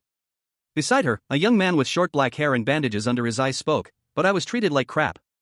He continued, his tone laced with bitterness, "Your parents didn't say anything about your transformation?" The young woman's expression remained somber, her worry was palpable. She seemed lost in thought, her hands clasped together. She responded quietly, "I don't think they'd notice even if I was cut into pieces and disappeared." The young man looked surprised by her statement. She continued, plus, I've always been pretty, so my transformation wasn't as extreme as yours. She elaborated, if anything changed, it was just the color of my hair. I just changed my height in the Avengers class because being tall is advantageous. The young man responded sarcastically, oh, really? I didn't know that your appearance affects your skill level, too. The young man sighed, muttering, my appearance didn't change that much. Suddenly, a loud thunk echoed through the room as something fell to the floor. The young man's eyes widened in surprise. The young man looked around, his attention drawn to the sound. The young woman, her hair now in a ponytail, stood up, looking concerned. He asked, is it the PK user? I think it might have been just a random noise, but I'll use a skill to check first. A young woman with shoulder-length brown hair watched intently as a young man with bandages on his face held up a purple crystal embedded in a golden staff. He seemed apprehensive. Suddenly, the woman grabbed the staff, a flash of purple energy illuminating the room as she gripped it firmly. A narration box described the skill, the Labyrinth's Watchtower. It creates an invisible surveillance tower. A metallic clang echoed as the skill activated. A towering, ethereal structure of swirling purple energy materialized above the building, its form vaguely resembling a twisted, watchful plant with multiple eyes. The young man nodded, all right. This should work. She explained, this skill can be used to monitor PK users too, so if they break in, we'll know. He voiced a concern, but if we use skills, won't they notice that we're in this building? The woman reassured him, this skill is invisible to others. Also, the Reaper class doesn't have the ability to detect this skill. The young man rubbed his shoulders, seemingly relieved. The woman watched him with a thoughtful expression. A young woman with long brown hair approached a young man with bandages on his shoulder. She greeted him casually. Then, unexpectedly, she instructed him to take off his shirt. The young man, confused, questioned her request, pointing out that he only needed treatment for his shoulder wound. But the woman's response revealed a less than altruistic motive. Her blunt admission caused the young man to recoil, prompting a sharp retort from him. However, she insisted on treating his wound, leading to a hasty retreat from the young man. Night fell over the city. The faint glow of lights illuminated the windows of a modern apartment building. Inside one of the apartments, a young woman with shoulder-length brown hair stood holding a golden staff, watching over a young man with short black hair who sat on the floor, bandaged and injured. She warned him, don't move until I say it's over, or the skill will be interrupted. A purple energy pulsed from the staff, focusing on the young man's shoulder. He simply replied, okay. The woman muttered to herself, skill. Oasis of the desolate labyrinth. A bright, turquoise energy enveloped the young man as he sat cross-legged on the floor. His eyes widened in surprise. Whoa. The woman explained, it's going to take a little longer to heal your shoulder wound as well. I'm not a healer, and this is just a buff skill that requires a little stamina. The young man examined his shoulder, his expression thoughtful. He then spoke, Saiwal. A young woman with shoulder-length brown hair questioned a young man with short, dark hair. She asked him why he wanted to form a party with her. He responded that she was already a high-ranking player and there wasn't really any reason for her to play with him. The woman paused, considering her next words. Then explained that he always seemed like a total dork to her, so she thought it would be easy to boss him around. He reacted with an annoyed grunt. She clarified that she was joking. Initially, her goal was to figure out what kind of player he was. However, she then remembered something important, prompting him to ask what she remembered. He acknowledged it was a difficult raid event. She pointed out that less than 0.5% of players managed to clear all the challenges. It was one of the most difficult events ever, as illustrated by a flashback showing a fierce battle against monstrous creatures. A powerful warrior, clad in dark armor and wielding a massive sword, stood amidst a chaotic battlefield. Beside him, a young woman with silver hair and a determined expression held aloft a glowing staff, her magic crackling with energy. Meanwhile, a young woman with long, auburn hair, dressed in a purple and white outfit, recalled her past. She had been a mercenary, supporting a guild. The auburn-haired mercenary found herself facing a menacing insectoid creature, its single, glowing red eye fixed on her. And a look of dawning horror spread across her face. Suddenly, the situation escalated. The mercenary found herself battling the insectoid creature while another figure, a young man with dark hair, attacked from above. A flash of memory striking her. The young man's presence triggered a powerful memory in the mercenary. She remembered seeing him on that same battlefield. A memory of a battle so difficult that it was almost beyond belief. She recalled the sheer scale of the conflict. While everyone else was overwhelmed and helpless, the young man had fought alone, moving across the battlefield with unmatched skill and determination. The mercenary, her face etched with a mixture of awe and recognition, stared at the young man. The memory of his actions during that desperate battle was seared into her mind. A young woman with shoulder-length orange hair, clad in what seems to be light armor, stares intently at something off-panel. Her expression is one of quiet contemplation, a hint of wonder in her eyes. She thinks, you didn't give up. Until the very end. The scene shifts to a young man with short, dark hair. He has a bandage on his shoulder, and a faint blush colors his cheeks. He appears slightly embarrassed. Another young woman, this one with shorter, auburn hair, looks thoughtful. She quietly thinks, The auburn-haired woman is shown holding a large, ornate spear. She speaks to the young man, her voice laced with a hint of annoyance. I have to do whatever it takes to form a party with this nutjob. The young man looks surprised, muttering, wow. The young man, still slightly injured, explains, and I was desperate. He continues, I wanted to be able to talk to someone, and tell them about everything that happened to me. The auburn-haired woman asks, you were frustrated too, right? She continues, no one knew about your alternate character. The young man smiles slightly, a look of relief washing over his features. He says, yeah. So I was relieved. Really relieved. The scene opens on a nighttime cityscape, the buildings dark and mostly silent, save for a few scattered lights. A sense of quiet unease hangs in the air. Suddenly, a figure, a young man with blonde hair and a purple athletic jacket, dashes through the city streets, pursued by a reptilian humanoid in shining armor. The young man moves with surprising speed and agility, dodging the reptilian's clumsy attacks with ease. The pursuer roars in frustration. The blonde young man stops, his expression hardening. He prepares for a counterattack. He unleashes a powerful punch, a technique called Ancestor's Punch, described as 3 times more powerful than a normal strike, drawing on the power of his ancestors. The force of the blow sending the reptilian hurtling backward. The reptilian coughs, clearly injured. The blonde young man, however, is not unscathed. He is visibly strained, and a woman in a red coat appears, wielding a sword, ready to attack. Sungdayu, a young woman with short, silvery white hair and piercing green eyes, stood poised, a glint of determination in her gaze. She held a sword, its blade shimmering with an ethereal light. A skill prompt appeared above her head, how dare you have dirty feet at the Queen's palace, reduces enemy defenses. With a sudden burst of speed, she leaped towards a monstrous, reptilian creature, its jaws agape in a menacing snarl. Her blade slicing through the air with deadly precision. She swiftly dispatched the creature, sending it sprawling to the ground with a resounding thud. Sungda landed gracefully, a satisfied smile playing on her lips. Nice. That's 20 down. Quest clear, she announced. The text box below her identified her as Sungdayu, class, Queensguard. Ikja Gang, a young man with spiky blonde hair, appeared beside her, a smug grin on his face. That was easy. Ikja Gang simply replied, fine. Ikja Gang, noticing her change in demeanor, asked, what's wrong? A woman with short, gray hair and striking green eyes stood alert, a faint green glow emanating from her hand. A notification appeared on her screen, someone was using a skill nearby.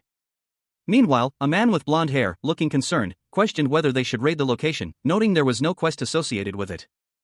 The gray-haired woman responded that it was fine, as they only had 50 seconds left anyway. She explained that they didn't know what kind of user was employing the skill. Adding to her concern, she pointed out that they didn't know whether this person would help or hinder them. Therefore, she suggested they simply keep an eye on the situation for now. To be continued. The scene opens with a low-angle shot, focusing on the top of a young person's head. Their hair is dark brown, and they appear to be in a state of distress, their face obscured from view. He walks down a dimly lit corridor, the only sound the rhythmic clunk of his footsteps echoing in the confined space. His shoulders are slumped, and his expression is one of profound sadness. He stops, his brow furrowed in confusion as he looks around the unfamiliar, unsettling environment. What is this place, he wonders, his voice barely a whisper. Suddenly, a grotesque creature splatters onto the floor before him, its many tentacles writhing. Its appearance is horrifying, and he recoils in shock. The creature, its multiple eyes wide with malice, droops slightly, its movements sluggish. It seems weakened, but still dangerous. More of the creature's body splatters across the floor as it continues to weaken, the scene is increasingly gruesome. Until finally, it collapses completely, leaving a trail of viscous fluid behind. He stares at the remains, his face a mask of disbelief. What is that? He stammers, his voice trembling. From the shadows, another figure leaps into action, wielding a scythe-like weapon. This person is clad in red, their face obscured by a mask. The masked figure's attack is swift and brutal, a blur of motion that ends with the creature's demise. The young man watches, his eyes wide with terror. He cries out in terror as the masked figure approaches, their presence filling him with dread. The scene ends with a sense of impending danger. A young man with short, dark hair dashed through a dimly lit corridor, his movements frantic. He was pursued by a figure in dark clothing, their features obscured by shadow. The pursuer gaining ground. A woman with vibrant red hair, partially obscured by a white cap, lay injured on the floor, a bloody trail marking her path. The young man continued his desperate flight, his breath ragged. He glanced back, fear etched on his face. Then lunged towards an exit, a desperate hope flickering in his eyes. He reached the exit, his hand outstretched, only to find it locked. A curse escaped his lips as he tried the handle. Panic seized him, he was trapped. His eyes darted around, searching for another way out. Then he saw a small, partially obscured figure through the door's small window. A voice called out. He recognized the figure as Yunhyun, his twin brother, slumped on the floor. He cried out in alarm. Yunhyun's desperate plea for help echoed through the confined space. He was trapped, the door locked, and unable to escape. A young boy, desperately clutching the sand, cried out for Yunhyun, begging for help. He insisted they had been friends since childhood, pleading for just this once. The scene shifted to a playground at dusk. A young girl, also with a backpack, knelt on the ground, seemingly lost in thought. She looked around, her expression filled with a mixture of confusion and fear. Then a young man with a backpack appeared, his face etched with concern. He questioned who she was calling. The reply was chilling, "Your friend?" A sudden shift in perspective showed the young man's back, his shoulders slumped in despair. The scene then transitioned to a young man lying in bed, his face contorted in a nightmare. He woke up in a cold sweat. He was visibly shaken, clutching the covers tightly. With a sigh of relief, he muttered that it was just a dream. A young man with short, dark hair sat up in bed, his hand covering his eyes. A cold sweat beaded on his brow as his breath hitched in his throat. He was clearly disturbed, still shaken from a nightmare. A woman's voice, concerned, asked if he'd had a bad dream. The young man looked over at a young woman with long, light brown hair, asleep under a yellow blanket. His expression was one of confusion and unease. As the woman stirred slightly, murmuring a question. The young man, surprised, explained that he hadn't expected to find her there. He then questioned her, surprised, about sleeping in his sister's room. She denied it, stating that she couldn't sleep in someone else's bed. The young man, still perplexed, pressed her about the details of her dream. He asked if it was scary. Or perhaps something else entirely. The woman responded with a playful smirk, suggesting it was erotic. A young man awoke with a start, his cheeks flushed, his hand still clasped in another's. He was clearly dreaming. And he quickly denied having dreamt anything at all. The scene shifts to a young man and woman walking down the street. The girl sipped from a juice box, while the boy munched on a snack. The girl announced her intention to choose their quests from now on, advising the boy to start studying skills useful against PKs, just in case. The boy continued eating, seemingly unfazed by her suggestion. She further emphasized the importance of focusing their skills, lest they rack up penalty points and lose rewards. A flashback shows the boy with a visible injury, prompting him to wonder if it was due to penalty points. A young woman with shoulder-length brown hair sipped from a strawberry-flavored milk carton. She explained that each penalty point in the recent competition was worth approximately 10,000 won, or about $8, and that all of her winnings had been confiscated. Continuing, she warned her companion, a young man with short black hair, that if he were to be dragged into a penalty quest as a team member, she would also be forced to participate. A prospect that she implied was even more undesirable.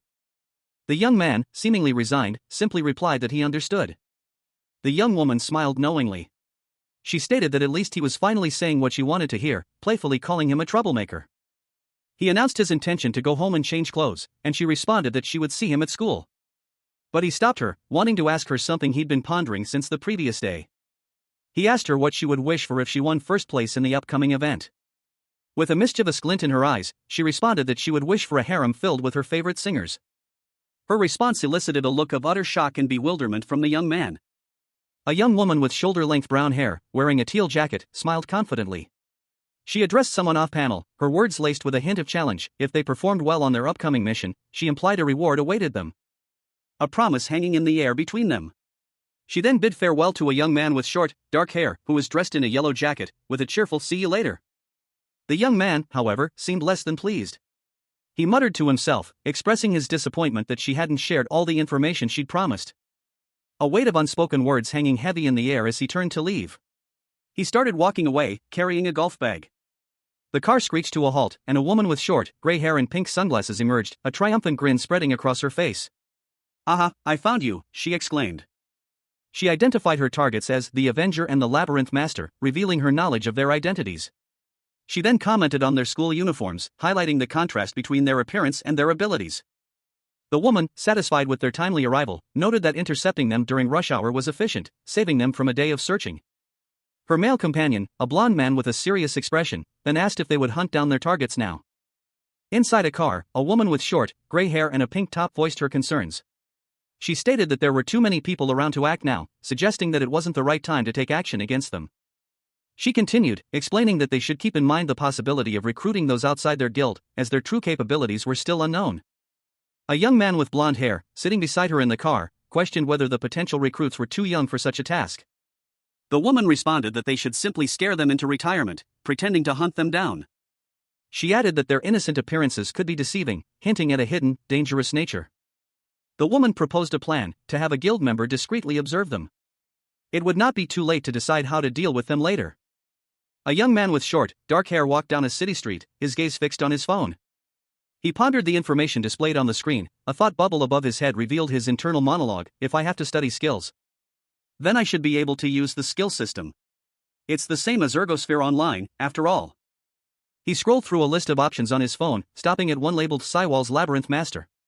He questioned aloud, it's a dealer-type supporter? He continued to examine the information on his phone, a thoughtful expression on his face. He muttered to himself, she has a lot of useful skills. Those trap-type skills could come in handy if an Avenger lures the target in. And the buff skills can be used with an Avenger-class counterattack to deal rapid damage. He smiled confidently, nice, we're a great match. We'll be fine, even as a duo. He walked on, phone still in hand, when he was approached by another young man. The newcomer, accompanied by a blonde-haired companion, spoke, you're Orium Lee from Hey Young. Orium, slightly surprised, asked, why do you ask?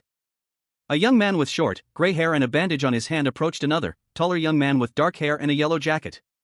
He asked the taller boy to come with him for a moment, adding that he had something important to discuss. The taller young man, seemingly hesitant, listened as the other explained the urgency of their conversation. Suddenly, a glint of metal flashed, and a knife appeared in the first young man's hand. The taller boy recoiled in surprise. The gray-haired young man urged the other to enter a nearby building. He pushed the taller boy inside, who stumbled slightly, muttering whoa. He was surrounded by four menacing figures, their expressions hard and unfriendly. Scattered on the floor were empty cans and crumpled papers. The taller boy, Miho Yu, realized he had been lured into a trap. He recognized one of the figures as someone who had been following him. Two young men stood in an alleyway, their faces grim. One, in a red tracksuit, spat on the ground. The other, wearing a beige hooded jacket, confirmed their target's presence. They were ready for a confrontation. The man in the red tracksuit, his expression hardening, focused intently on something unseen. He warned his companion, Orium, not to even think about running away. He emphasized that running would only make things worse. Orium, the young man in the yellow jacket, suggested they deliver a few hard hits and then go home. However, a wave of uncertainty washed over him as he questioned his course of action. He wondered if he should use his skills or simply try to escape. He knew that running would only prolong the bullying he faced. He resolved to end the situation that day, no matter the cost. Orium declared he wouldn't use his skills, choosing instead to fight them directly. A warning card precedes the action, indicating that the following content may contain strong language unsuitable for some readers. The scene opens with a young man in a hooded jacket, blonde hair peeking out, launching a swift attack. A whooshing sound effect accompanies his movement. He is engaged in a fierce hand-to-hand combat with another young man in a yellow jacket. The second young man is clearly skilled, dodging and countering with precision. With a powerful blow, the young man in yellow sends his opponent sprawling to the ground. The young man in yellow continues his assault, effortlessly taking down two more opponents who rush to attack him. A bright flash accompanies each impact. One of them is sent flying with a powerful kick, while the other is struck with a swift punch. The young man in yellow, momentarily pausing, shows a determined expression. He is clearly exhausted but resolute. He then leaps into action again, his movements blurring as he prepares for another attack. With a powerful kick, he sends another opponent crashing to the ground. The impact is so forceful that the man smashes into a nearby wall, ending the sequence. A young man with short, dark hair stood amidst the chaos, his expression resolute. He muttered to himself, all right. I can do this. He steeled his resolve, thinking, no matter how many of them come at me, they're only human. Compared to the monsters I've fought, these guys are just trash mobs. The young man observed his opponents, their low levels displayed above their heads, further solidifying his assessment. He decided against using his full power, thinking, I don't have to use my skills like I did during the one-on-one fight last time. His eyes glowed with determination as he silently resolved, I can use the standard Avenger class specs to hunt down the trash mobs. No problem.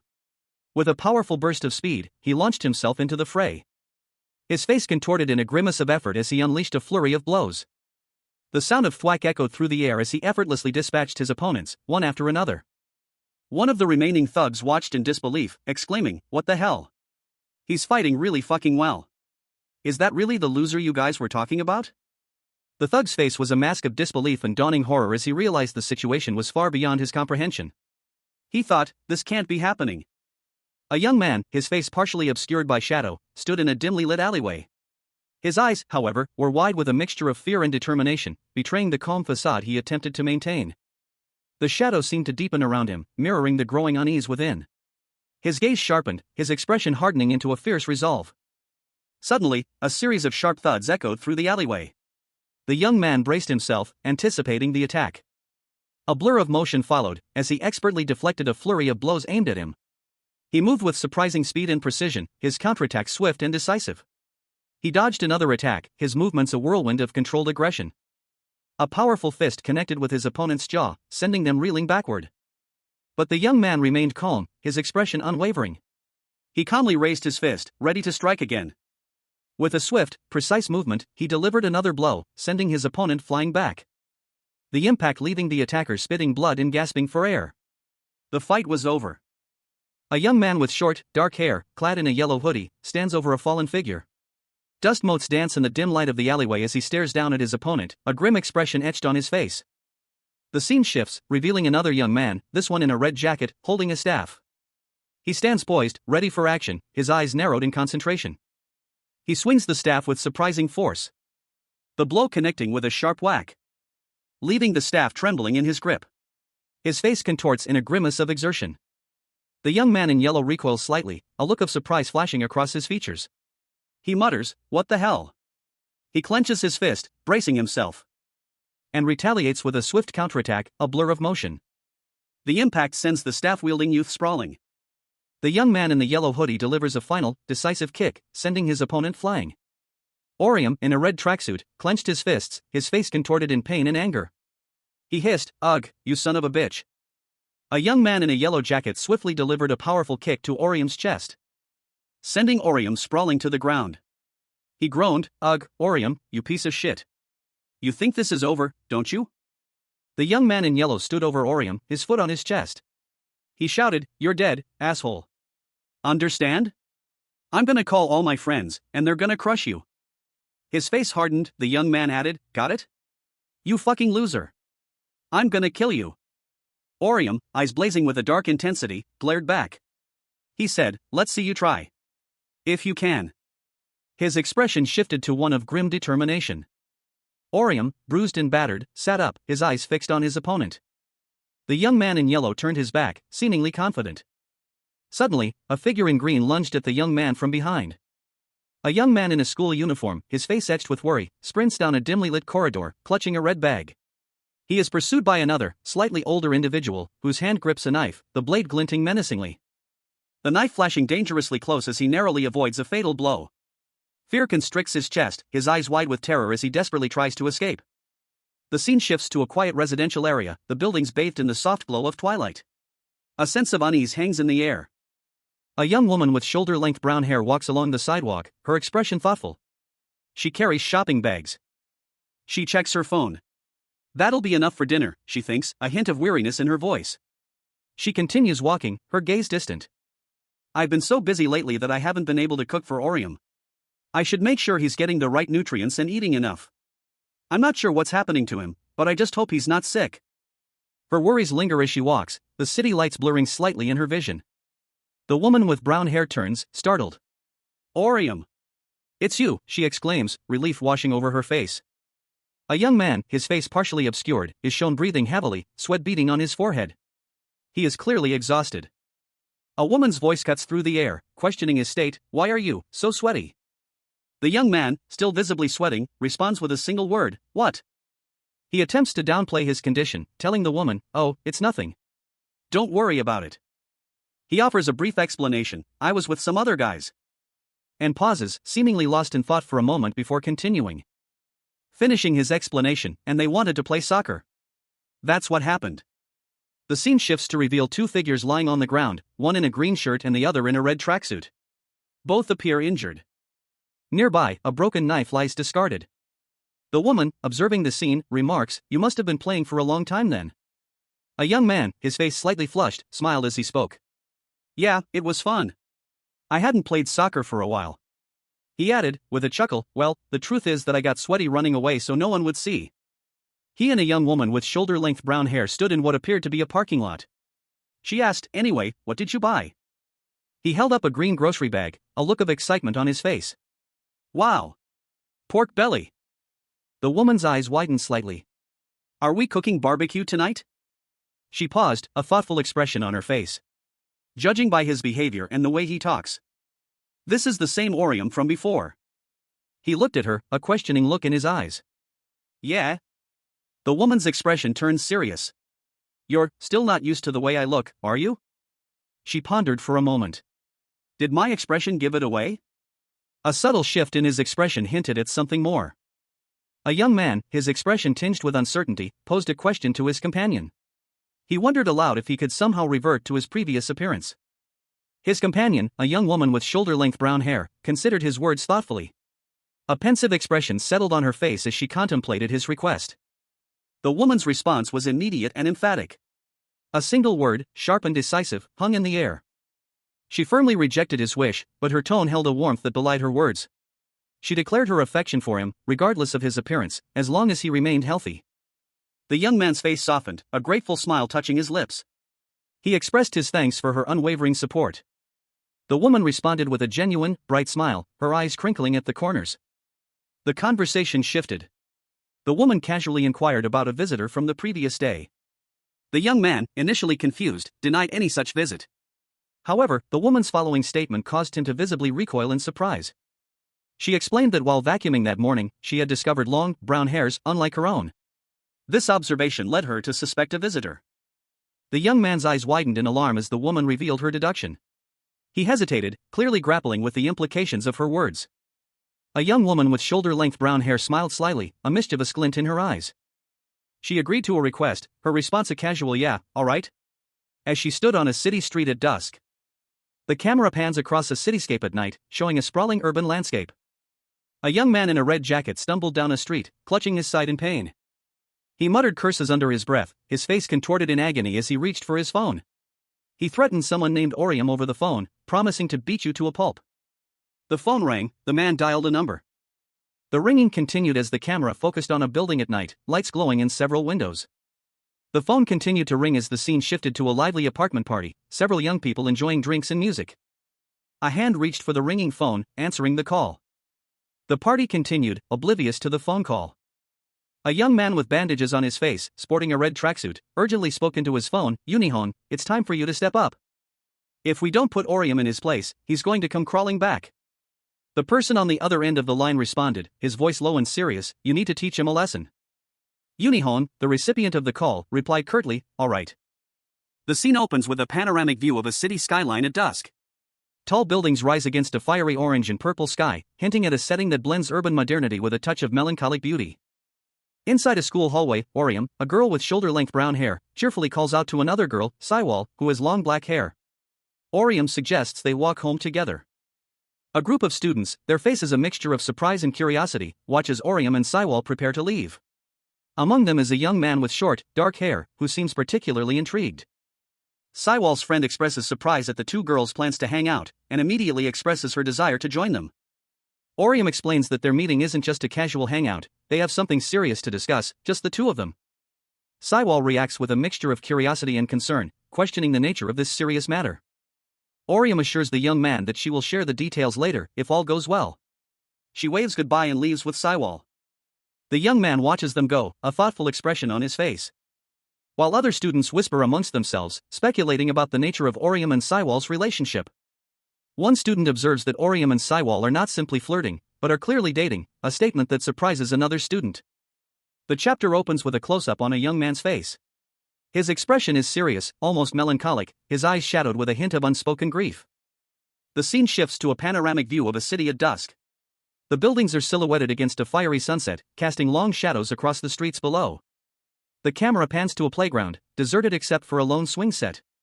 The setting sun paints the sky in hues of orange and purple, creating a serene yet slightly melancholic atmosphere. As two high school students, a girl with long brown hair and a boy with short black hair, stand against a brick wall, seemingly lost in conversation. The girl, sipping from a juice box, casually suggests they should start dating, a proposition that catches the boy off guard. He is clearly flustered, his face reddening as he tries to process her words. The girl explains that a fake relationship would allow them to spend time together without unwanted attention from their peers. She offers an alternative, a genuine relationship. The girl directly asks the boy if he wants to go out with her, her expression a mixture of hope and nervousness. The boy, clearly taken aback by the unexpected turn of events, asks for time to consider her proposal. A young woman with shoulder-length brown hair sipped from a strawberry-flavored milk carton. Her companion, a young man with short, dark hair, looked on with a startled expression. "Oh, really? Okay, then let's talk about something else," she declared, dismissing whatever he had said. The young woman continued, "Anyway, another quest request came in." A digital notification appeared on a screen before her. "Do you wish to participate in the 2v2 raid quest competition? Time remaining, 7:18. Yes/no." The young man reacted to the notification, questioning, "A team competition? That means that other users will participate too, right?" The young woman looked at him thoughtfully. She explained the prize, 20 million won in cash, 12 status points, and 20 random boxes. "If we win, we'll get 20 million won in cash and 12 status points. It's a chance for us to upgrade big time." The young man responded with a thoughtful expression, "But that means it's going to be that much harder, right?" He continued, "Yeah, probably. We'll be competing with other users, after all." She added, "In the unlikely event that we'd compete against a PK user, we wouldn't be able to avoid fighting in a battle royale." A violent image flashed before them, two figures engaged in a fierce brawl, their fists colliding with explosive force. The young man let out a thoughtful Orium, a young man with dark hair, stroked his chin thoughtfully. He voiced a concern, working as a duo for the first time, jumping into a competition could prove dangerous. Standing beside him, a girl with shoulder-length brown hair listened patiently. He continued, suggesting that if the upcoming quest seemed too dangerous, they could wait for an easier one. She responded immediately, her expression resolute. "No," she said, "let's go for it." A surge of determination filled the air. Orium explained his reasoning. He had studied their combined skills and concluded that together, they could handle any situation. He added that they didn't need to worry about other competitors, as he could defend them if necessary. The girl, whose name is revealed to be Orium's twin sister, Sayonara, teased him playfully. "Oh," she said, "what happened to you? The loser is feeling pretty confident today, huh?" Sayonara, brimming with confidence, set the time and place for their meeting at the quest location later that night. Orium simply replied, "Got it." The scene opens on a cityscape at dusk. The buildings are a mix of modern and older structures, and a cool twilight casts long shadows across the streets. A young man with short, dark hair stands alone on a rooftop, his posture suggesting unease. He is dressed in casual clothes, a light blue button-down shirt over a dark t-shirt, dark pants, and sneakers. He turns abruptly, a sudden movement that suggests he has been startled. As a young woman with shoulder-length brown hair approaches him, she calls out his name, Orium. The woman, her expression thoughtful, observes the surroundings. She remarks that being in familiar territory is an advantage. Orium contradicts her, stating that he's never been here before and that's why he's looking around. Orium suggests that if they could find a black door, they could easily find a route through the area. The woman reacts with confusion, questioning what he means by black door. Orium explains that it's the door that spawns monsters, illustrating its rectangular shape with his hands. The woman is shocked, stating that she has never seen such a door before. A young man and woman stood on a city street at night. The woman, with shoulder-length brown hair, questioned him, "You've never seen it?" He responded, puzzled, "That's weird. Don't all the monsters come through that door?" Suddenly, a flash of light illuminated two glowing, rectangular interfaces before them. A system notification appeared, "The quest will begin in 1 minute. Please prepare for battle." The young man suggested, "Let's talk about it later. For now, we need to focus on beating this quest." The woman nodded in agreement, simply saying, "Okay." She then instructed the system, "Open the battle preparation page." A digital interface displayed various items. The woman considered her options, musing, First, I'll get a healing item. She continued her internal deliberation. Should I buy some attack buff items, too? The young man informed her, we can only buy items before the quest starts. I'll get some for us. He then made a request, oh, in that case, could you get a healing item, and one speed buff item? A young woman with shoulder-length brown hair, wearing a white and dark gray jacket, sat before a futuristic interface. She looked concerned as she spoke, her words a quiet instruction. She was going to send something over and check if the recipient had received it. A notification appeared on the device held by a young man with short black hair, a soft ding-dong sound accompanying its arrival. He looked thoughtful, a slight smile playing on his lips as he examined the message. The screen displayed an inventory, listing items with offensive and defensive capabilities. One item, described as a feather from a hunting falcon, was highlighted. It increased hunting speed by 4 times for 5 seconds, but was described as very soft and good for a night's sleep. The young man, still smiling, made a request to the woman to buy him strawberry milk and sausage bread the following day, noting that the items were expensive. She responded with a cheerful got it. Thanks a lot, her expression brightening. The screen displayed a message, the quest. The screen then showed the words quantum system and a visual representation of the system itself, before a final message appeared, has begun. Suddenly, a large, wolf-like creature leaped into view, its eyes fixed on the young man. The young man braced himself, his eyes wide with surprise as the creature lunged. The woman beside him reacted with a gasp of alarm. The woman spotted something and exclaimed, there it is. A young man, his face contorted in a grimace of determination, shouted, monster. Suddenly, a voice cut through the air, explaining, it's famous for its speed. Wahum, the swift wolf. A blur of motion, a monstrous wolf-like creature with crimson fur streaked across its head, hurtled across the scene. Its speed was breathtaking. A detailed profile of the creature appeared, the swift wolf, Wahum. A gentle god-type monster, will not fight unless attacked. Main method of attack is the molar storm, which it uses to charge and rip its enemy apart. The young man from the first panel, along with a young woman with shoulder-length auburn hair, appeared. She urged, let's go after it. We still have time to make the first move. The young man cautioned, wait a second. If we're not careful, it could overwhelm us with its speed and drag us around. His eyes narrowed in thought. There was a hint of concern in his expression. He then declared, Saiwal. Let's make a trap. The woman, Saiwal, questioned, a trap? He explained his plan, we'll make a trap by planting your skills at a dead end. Then I'll hit the wolf once, and lure it into the trap. A young man, his face etched with determination, stood poised, a faint red glow emanating from his hand. He muttered something about needing a hit or two. His hand moved with a swoosh, a burst of energy erupting from it. He stated that Avengers get stronger by being attacked. He instructed a young woman with shoulder-length brown hair to send him a message once she finished setting the trap. He would lure the target to her location. The woman, surprised, exclaimed in protest as the young man leaped away, his form a blur of motion. She watched him go, a surge of golden energy flaring around her as she muttered about Orium's nerve and taking on all the dangerous tasks alone. The young man, moving with incredible speed, continued his pursuit, his sword trailing behind him. He moved with a blur of motion, his sword a streak of light. His feet barely touching the ground as he dashed across the cityscape. The young man, having assessed the situation, concluded that while the swift wolf's speed was impressive, its overall strength was lacking. He dashed forward, confident that they could defeat it easily. A young woman with blonde hair, wearing a white cap and athletic wear, moved with incredible speed, a blur of motion leaving a trail of light in her wake. She was swiftly pursuing a young man with short black hair, dressed in a simple blue shirt, who was running with all his might, his expression one of strained determination. His eyes widened in disbelief, his jaw clenched tight as he struggled to keep pace. The sheer speed of his pursuer was overwhelming. He muttered to himself, incredulous, that speed, it can't be. His gaze followed the woman's swift movements, his mind racing to comprehend what he was witnessing.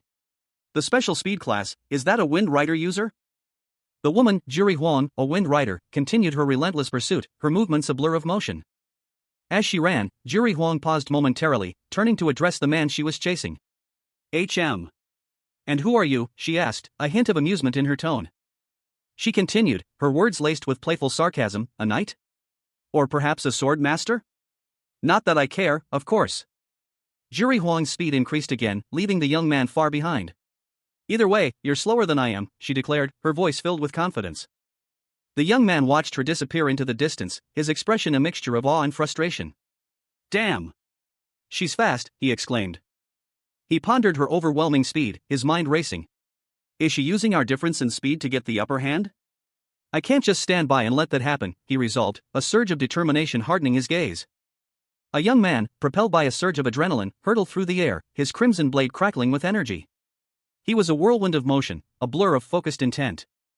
The words, "Revenge is best served when your enemy is alive," echoing in his mind as he moved with lethal precision. The scene ended with a dramatic flourish, leaving the reader breathless and eager for more. A young woman with blonde hair, wearing a white hat and a pink and white jacket, moved with incredible speed through the city streets. A trail of shimmering, turquoise energy followed in her wake, pursuing a monstrous, wolf-like creature that darted through the urban landscape. The creature was fast, but the woman was faster. And with a swift maneuver, she cornered her prey. "Gotcha! You're just where I want you," she declared, a smirk playing on her lips. The woman's skill, the icy wind dagger, was activated. A surge of icy energy emanated from her hand, taking the form of a shimmering, azure blade that sliced through the air with deadly precision and struck the wolf-like creature with brutal force. A loud slash echoed as blood spurted from the wound. Despite the injury, the woman remained undeterred. "I'm not done yet," she exclaimed, preparing for another attack. She unleashed another skill, the stormy wind dagger, a more powerful version of her previous attack. A whirlwind of energy that tore through the creature's defenses. A monstrous, wolf-like creature, its fur matted with blood, let out a guttural roar, its mouth agape in a silent scream, as bolts of energy crackled across its body, momentarily stunning the beast. Observing the creature's stunned state, a young man with blonde hair and a white cap smirked. "Nice. It's stunned." He brandished a knife, a glint of determination in his eyes, as he shouted, "Yunsong." Yunsong, a man with dark hair tied back in a bun, charged towards the creature, his fist cocked back, but quickly raised a shield as the creature lunged, shouting, "Okay." Yunsong's skill, the heavenly wall, was revealed, a confident smirk spreading across his face. As he commanded, "Descend." A golden shield descended from above, striking the creature with a resounding clang. A monstrous, wolf-like creature lunged forward, claws extended, aiming a powerful blow at a smaller figure. The impact was immense, a resounding slam echoing through the air. But the smaller figure, a man with dark hair and a determined expression, braced himself, preparing for a counterattack. He announced, "And now, a combo skill," activating his tactical rampart. His eyes widened in concentration as he prepared to unleash his full power. He channeled his energy into his blade, preparing for a decisive strike. The man's attack was swift and precise.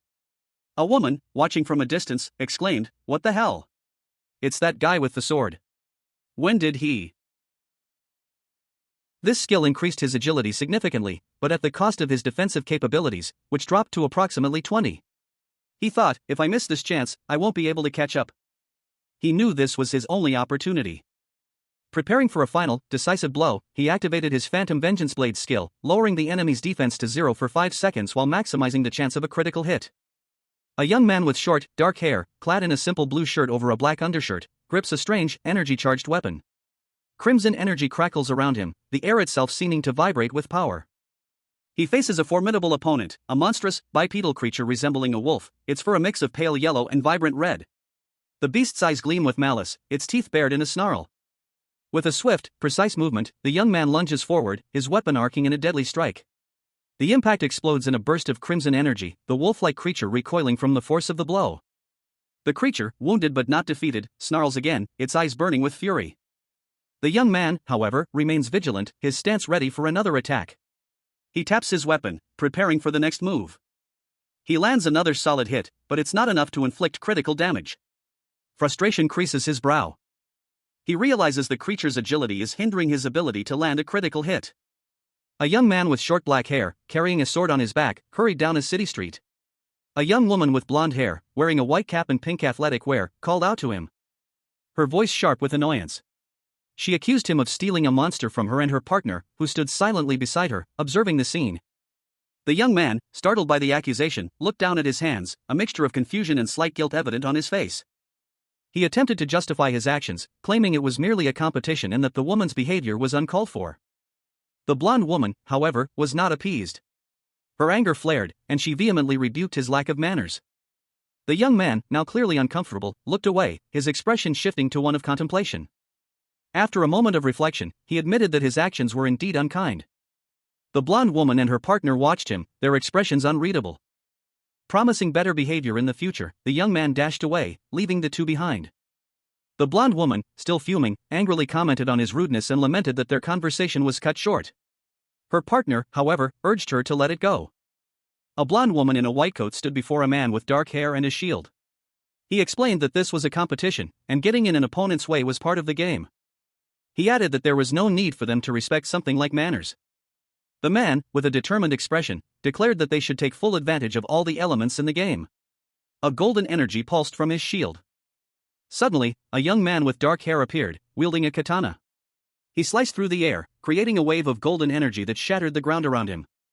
The young man's action was identified as an emergency evacuation defensive skill. He realized that his opponent was using this skill to block his path. Frustrated, he prepared to counter. He unleashed a powerful red energy attack. But the attack was ineffective against the golden barrier. He realized that the skill didn't respond to internal attacks. He considered waiting for the skill to time out, but decided against it, knowing it would be too late. He unleashed Red Thorn, the energy coursing through his hand as it struck the barrier, causing small cracks to appear. But it would take time, as Red Thorn wasn't a powerful offensive skill. However, it was faster than waiting for the barrier to disappear. He resolved to break out and catch up. And with another surge of energy, he shattered the barrier, escaping to the city streets. As cracks spread further across its surface, he was pleased. It had been much faster than he anticipated. He arrived at the scene to find two figures engaged in combat with a third. One of the combatants wielded a shield, the other a sword, while their opponent was a large, vaguely wolf-like creature. The young man watched, momentarily surprised by the unexpected stillness of the scene. He approached cautiously, his initial surprise giving way to confusion. He questioned aloud why the three were simply standing there, motionless. He addressed one of the two human figures, asking what had happened and if they had lost the monster. The man replied that they had been fighting the monster until a moment ago. But then it vanished without a trace. The young man looked from the man to the wolf-like creature, his expression a mixture of disbelief and concern.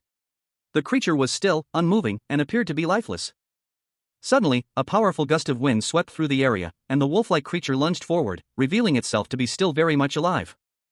A young man with short, dark hair stood frozen in place, his eyes wide with shock and fear. A monstrous, vaguely canine creature, its fur matted and scarred, crashed through a nearby building, its presence radiating menace. The scene shifted abruptly. The young man now found himself in a city street, two figures engaged in a fierce struggle. One, a man with a determined expression, lunged at a woman wielding two knives with surprising agility. The young man watched, his face a mask of disbelief. His eyes darted back and forth, trying to make sense of the chaotic scene. He muttered to himself, his voice barely a whisper, "Is it using a teleportation skill? It can't be." Suddenly, the monstrous creature reappeared, seemingly out of thin air, its form a blur of motion. The young man's thoughts raced. The Waham from the game, they didn't have skills like this. The Waham let out a ferocious roar, its teeth bared in a terrifying snarl. It lunged forward, its claws extended, aiming for the young man. The creature's speed was astonishing. A massive explosion rocked the street, sending debris flying in every direction. The force of the blast was immense. Amidst the chaos, the young man reacted instinctively, his movements a blur. He swung a weapon, a dark blur against the background of the explosion, aiming for the Waham's exposed flank. The blow connected with a sickening crunch, the sound of bone breaking echoing through the air. The man fighting the woman earlier screamed in agony. The young man, his face etched with a mixture of shock and grim determination, stared at the aftermath, his breath catching in his throat. Yunson, a young woman with blonde hair partially concealed beneath a white cap, let out a fierce cry, her eyes blazing with determination. She activated her skill, the Great Typhoon's Rampage, a technique that dramatically increased her attack speed, wielding a pair of blades with newfound ferocity. The skill's description detailed a fourfold increase in attack speed for 18 seconds, followed by a 5-second period of paralysis for her opponent. Yunsong's enhanced speed allowed her to move in a blur, her blades a whirlwind of motion as she engaged a large, menacing wolf-like creature that lunged at her. Her face contorted in a grimace of exertion as she channeled her power, unleashing a powerful, sweeping strike with her blades. The impact sent a shockwave through the air, but to Yunson's surprise, her target had vanished. A young man, his face etched with disbelief, watched the empty space where the creature had been moments before. It had simply disappeared. Yunson, momentarily stunned, searched frantically for her opponent, her frustration boiling over as she angrily demanded the creature to reappear and face her. A young man with short, dark hair clenched his jaw, his eyes wide with a mixture of anger and disbelief. He muttered to himself, completely taken aback by the unexpected turn of events. His gaze narrowed as a chilling realization washed over him: if their target possessed teleportation abilities, then their carefully laid trap would be useless, allowing their quarry to escape. A young woman with shoulder-length brown hair stood on a rooftop, a glowing pickaxe in her hand. Her expression was one of grim determination as she surveyed the city below. Saiwal was in danger. She had just finished setting the trap. Now all she had to do was wait for Orium. The chapter ends. The manga, Ultra Alternate, opens with a tense scene. Yunsong, a young woman with short blonde hair and a white cap, faces off against a young man, Yunsong, with dark hair. They stand amidst a city street, poised for conflict. Yunsong's thoughts reveal his strategy: if I can't stop him from teleporting, then there's no use in trying to trap him. I gotta destroy Waham's ability to teleport before I lure him towards Saiwal. He slams something down, the sound echoing the intensity of his resolve. A monstrous wolf-like creature emerges, stomping into view. And Yunsong prepares to fight, his sword gleaming in the dim light. The creature lunges, its jaws snapping shut around Yunsong, sending him crashing to the ground with a heavy thud. He groans in pain. Yunsong cries out, "Yunsong!" Yunsong struggles to move, her internal monologue revealing her predicament. Shit. I can't move because I just used the Great Typhoon's rampage. Its snarl a chilling promise of violence. A monstrous creature, vaguely canine in form but undeniably monstrous, lunged forward with a terrifying roar. Its maw was agape, revealing rows of razor-sharp teeth and a long, pink tongue. Two figures stood braced against the creature's onslaught, a young man and woman, their forms blurred by the sheer force of the beast's attack. The woman, her face contorted in pain, groaned as the impact sent tremors through her body. A wave of dizziness washed over her. A sharp cry escaped her lips as she staggered back, clearly injured. The young man, however, met the creature's attack head-on, his blade clashing against its monstrous jaws with a resounding clang. A surge of energy, teal in color, erupted from him. The woman's eyes widened in shock as she watched the young man deflect the attack. She gasped, a silent "what" forming on her lips. He deflected the attack, and she wondered why he was helping her. The young man, his face partially obscured, turned slightly, a hint of grim determination in his posture. Before responding curtly, "I told you already." A screech echoed as the creature lunged again. A powerful leap propelled the figure forward, swinging a weapon with deadly precision, slicing and slashing at the monstrous wolf-like creature before him. The creature, wounded but defiant, snarled, "I'll be on my best behavior."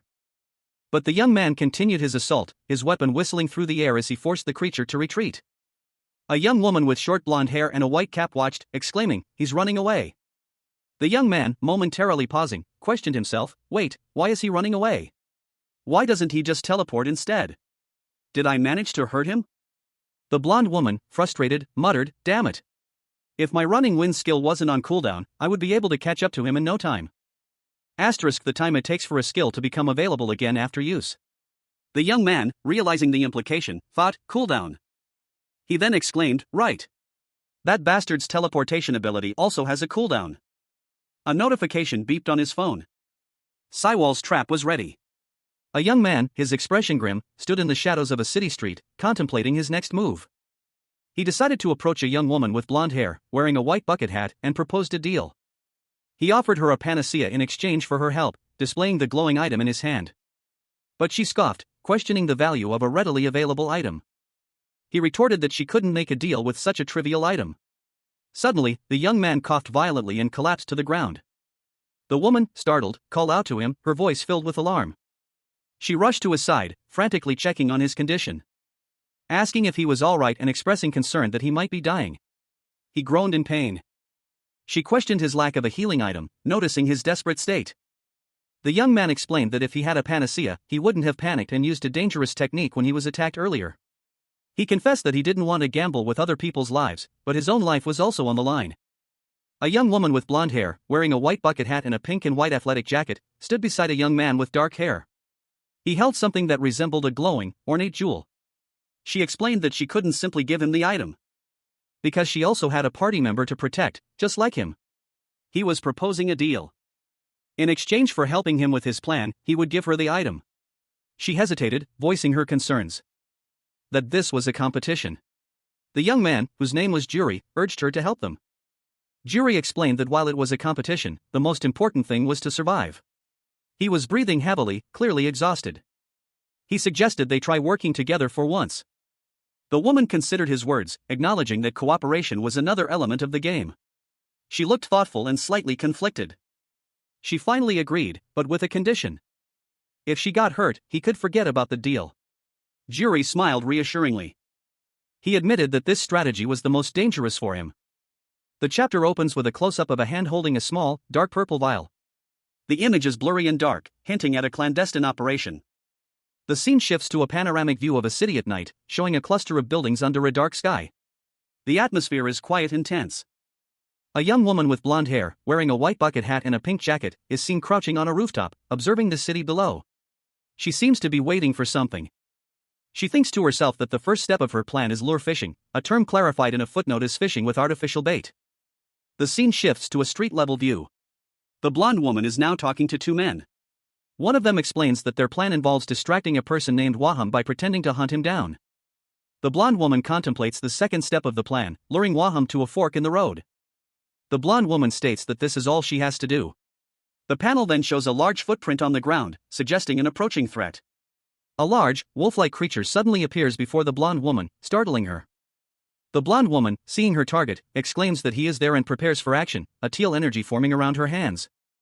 A young woman with blonde hair, wearing a pink jacket and a white cap, skillfully wielded two daggers, her movements a blur as she engaged a monstrous, wolf-like creature. She moved with an almost supernatural speed. The twin blades leaving shimmering trails of turquoise energy in their wake as she danced around the beast's attacks, forcing the creature to momentarily recoil from the ferocity of her assault. She noted with satisfaction that she had managed to distract the creature, but knew that another attack might provoke a swift counterattack. If I attack again, he might teleport to strike back, she thought, her eyes narrowed in concentration. Deciding on a change of tactics, she resolved to make her escape. I better get a move on, she muttered to herself, already putting her plan into action. With a burst of speed, she dashed away. The wolf-like creature, momentarily surprised by her sudden escape, leaped into pursuit. She breathed a sigh of relief, noting that the creature was merely following her and not using its teleportation abilities. Luckily he's following me and not teleporting around, she thought, her eyes scanning her surroundings. With a determined glint in her eyes, she prepared for the next phase of her plan. Now for the second step of the plan, she murmured, a confident smile playing on her lips. A young man, propelled by an unseen force, hurtled through the air, a golden shield clutched in his hand. His trajectory aimed directly at a monstrous, wolf-like creature, its teeth bared in a ferocious snarl. The young man's face was grim, his eyes narrowed in concentration as he prepared for impact. The text box above him read, "Skill, the wall of the 100-year kingdom." With a deafening kaboom, the shield collided with the monstrous wolf, a blinding flash of golden light erupting from the point of impact. The force of the collision sending shockwaves through the air. He had successfully cornered his target. A smug look crossed the young man's face as he declared, "I blocked all other means of escape. I've created the perfect battlefield." He smirked, a glint in his eyes as he added, "Now, for the last step of the plan." The young man dashed forward, his movements swift and precise, targeting a specific point on the creature. He muttered, "Pinch point hunting." The blades flashed, striking the creature repeatedly with a series of ching sounds. A young man with short, dark hair, dressed in a simple blue shirt, moved with surprising speed and agility. He swept his leg, creating a powerful swooshing sound as he sent a wave of energy rippling across the ground. He paused, his expression serious and determined. He knew this wasn't the end, the quest was far from over. His thoughts drifted back to a previous encounter. He recalled a difficult battle against a creature called Waham in a game. Waham's agility had made it challenging to attack effectively, prolonging the fight. He needed a more efficient strategy to defeat Waham this time. But before he could implement that strategy, there was one crucial step he had to take first. His plan was to force Waham to use his teleportation skills, thus putting them into a cooldown period. Based on his previous observations, Waham could only teleport twice in a row. If they could survive those two attacks, victory would be within reach. Waham roared, lunging forward. The young man reacted instantly, his blade a blur as he countered the attack. A young man, clad in a simple blue shirt and dark pants, leaped nimbly, his body a blur of motion as he evaded the snapping jaws of a monstrous creature. He wielded a pair of nunchaku, sparks flying as he deflected the beast's attack. His eyes, narrowed in fierce determination, reflected the intensity of the battle. He muttered to himself, convinced of victory, "We can beat him." His gaze shifted, focusing on his own eye, now glowing with an unnatural purple light. A surge of confidence coursed through him as he declared, "I'm not scared of getting hurt. The more I'm hurt, the stronger I become."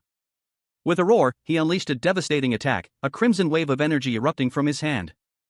The force of the blow sent shockwaves through the city, culminating in a massive explosion that shook the very foundations. Observers watched in stunned silence from a distance, their expressions a mixture of awe and fear. One of them, a young man in pajamas, questioned aloud, "Whoa, what's she doing?" He continued, his thoughts racing. Is he thinking of trapping Waham and fighting him alone? His companion, a young man in an orange jacket, responded sternly, stop getting distracted and focus on observing him. The young man in the orange jacket explained, like the guild leader said, we have to see if he's a user who can open the back door. The final panel shows a title card, declaring the end of this chapter and hinting at the mystery to come, ultra alternate character. How narrow is the gate, and restricted is the way that leads to life. Few are those who find it. A young man with dark hair, clad in a simple shirt and pants, faced a monstrous beast. The creature, vaguely canine with jagged teeth and tattered fur, lunged forward, its maw open in a ferocious snarl.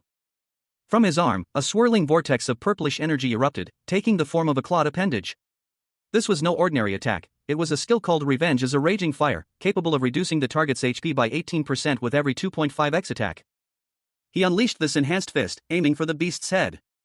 The first attack landed with a resounding crash. The impact sent shockwaves through the air, as the young man continued his assault, his enhanced arm a blur of motion. A crimson energy beam erupting from his fist, striking the creature's chest with brutal force. The beast recoiled, blood spurting from its wound as it roared in pain and fury. Its enraged growl echoed through the desolate urban landscape. Undeterred, the young man drew a long, dark blade, preparing for another attack. He swung the weapon with deadly precision, aiming for a vital point. A monstrous, wolf-like creature lunged, its jaws snapping shut inches from its target. A wave of purplish energy erupted from the ground, seemingly repelling the beast. The impact sending a crimson spray across the creature's face as it recoiled. A high-pitched ringing sound filled the air as the creature staggered back, its eyes wide with pain and disorientation. Meanwhile, a young man with short, dark hair moved with surprising speed, a blur of motion as he dashed through a city street, leaving a trail of shattered debris in his wake. Drawing a glowing purple blade. The weapon hummed with barely contained power. He sheathed his blade, a satisfied smirk playing on his lips. It teleported. Nice. Just one round left. Everything is going according to plan, he thought, pleased with the outcome. A flicker of doubt crossed his features, however. He mused, I have to rely on luck a little bit. He stood firm, his stance unwavering. Now, bring it. I won't take a single step from here, he declared, his resolve hardening. The young man braced himself, his eyes fixed on the building across the street. He muttered, and show me your fangs.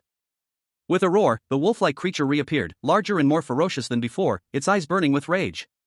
It lunged at the young man. A young man with dark hair and intense eyes is shown, seemingly caught off guard.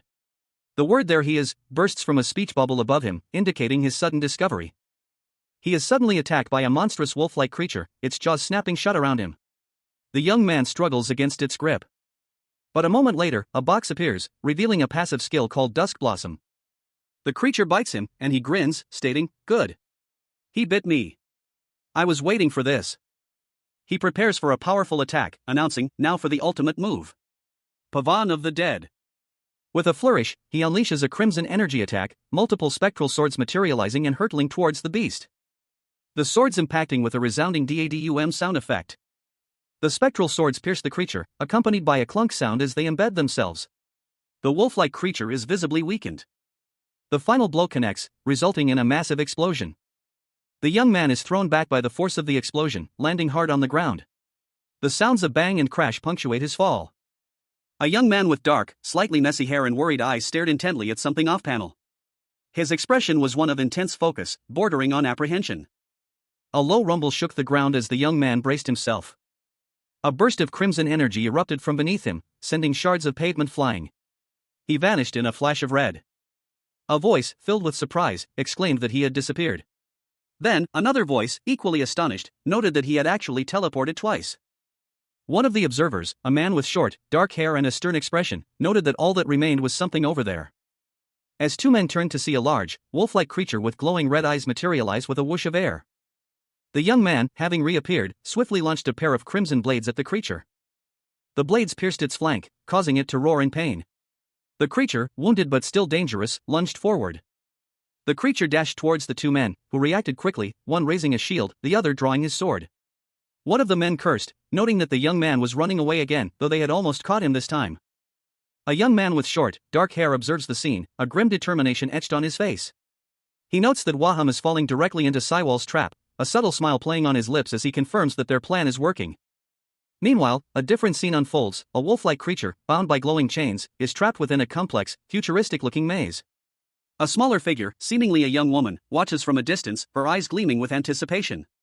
She believes that if she can defeat Waham while he's trapped, their team will secure victory. With a whoosh, the young man from the first panel bursts into motion, a blur of speed leaving a trail of turquoise energy in his wake. He dashes towards the trapped creature, his movements a whirlwind of controlled power. A vibrant trail of energy marking his incredible speed. A narration box reveals the source of his enhanced agility, the running wind skill, which increases his speed and agility fourfold. The young woman, having observed his arrival, declares that since she helped with the plan, she will deliver the final blow. It's a competition, after all. The young man, however, shows no outward signs of anger or frustration. He simply observes. He silently reflects that he isn't truly upset, regardless of the outcome. With a soft whoosh, the young man activates two items, Panacea and the Feather of the Hunting Falcon. He intends to replenish his defenses using Panacea. He resolved to increase his speed using the Feather of the Hunting Falcon's skill. He would employ a skill that boosted his speed at the cost of his defenses. Then, he activated the Revenge is best served when your enemy is alive skill. With a whoosh, he vanished in a blur of motion. A streak of light across the city streets, leaving only a faint trail of energy in his wake. He appeared before his opponent, a young woman with blonde hair, in a flash, landing a swift blow that sent her reeling. A surprised gasp escaping her lips as she stumbled back. The woman, clearly shocked by the sudden attack, could only exclaim in disbelief, "What the hell was that?" A young man with short, dark hair moved with incredible speed, a blur of motion against a backdrop of swirling, teal energy. He was so fast that he appeared almost ethereal, a fleeting image in the observer's eye. A sudden whoosh of air marking his passage as he continued his relentless pursuit. His target, a monstrous, wolf-like creature with fiery red fur, was now within sight. He had found him. The young man's pursuer, a monstrous beast, was trapped. It was stuck fast in a magical field, its movements restricted and its power diminished. The young man had anticipated this. The beast struggled against the confines of the trap, its snarls echoing through the night. A nearby information box revealed the trap's nature, a field skill called the Sticky Labyrinth of Obsession, reducing the target's defenses and agility until it escaped the field. The young man smirked, confident in his plan. He didn't even need to use his own skills, his calculations had predicted this outcome. According to his calculations, his partner, a young woman with shoulder-length brown hair, was simultaneously casting an offensive buff on the trapped beast, further weakening it. She was ready. A satisfied expression crossed her face as she confirmed the success of her spell. Good, she thought. The information box revealed the skill used by the young woman, the dragon's power falls over the labyrinth, an offensive buff skill. The trapped beast roared in frustration, its power significantly reduced. A young man with short, dark hair, dressed in a casual blue jacket, launched himself forward, his movements a blur of motion. He slashed with unseen speed, a crimson streak flashing across the panel, leaving a trail of energy in its wake. The impact echoing with a violent, almost supernatural energy. The force of the blow sent shockwaves rippling through the air. And connected with his target, a monstrous, wolf-like creature with bared fangs and glowing eyes. The beast roared in pain, its body shuddering from the impact. The young man, his breath ragged, stood braced for another attack. A faint red glow emanated from his body, hinting at the exertion of his power. But the beast lunged again, its claws extended, aiming for a fatal blow.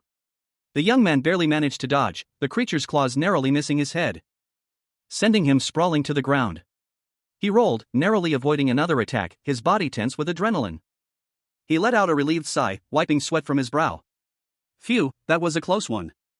He reflected on the battle, I wouldn't have been able to deal the final hit without the speed buff item. A young woman with shoulder-length brown hair appeared, her expression curious. How did you know? She continued, did you know that this quest was going to be a battle of speed? A young woman with shoulder-length brown hair, clad in a light gray puffer jacket, stood pensively, a golden staff clutched in her hand.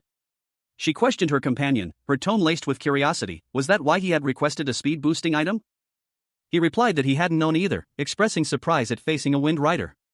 The woman, her expression thoughtful, listened intently. He explained that his only way to support her when she was in danger was to reach her as quickly as possible. And that's why he had requested the speed buff item. The woman listened, her gaze unwavering. A close-up on the woman's face showed a subtle smile playing on her lips. She playfully chided him for his unnecessary intervention, calling him a cheeky punk. Despite his interference, she acknowledged that they had successfully completed the quest, and gave him credit for it. A small, satisfied smile touched his lips.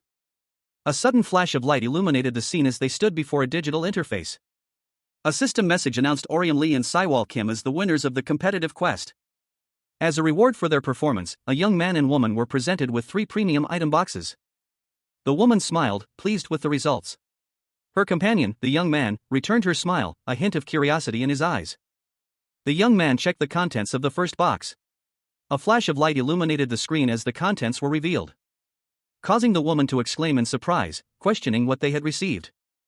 The young man pondered the results, questioning if they had truly come in first place out of 3 teams. He hadn't seen any other teams besides the Wind Rider team. Could the other team have been hiding somewhere? The woman considered the possibility of a hidden team.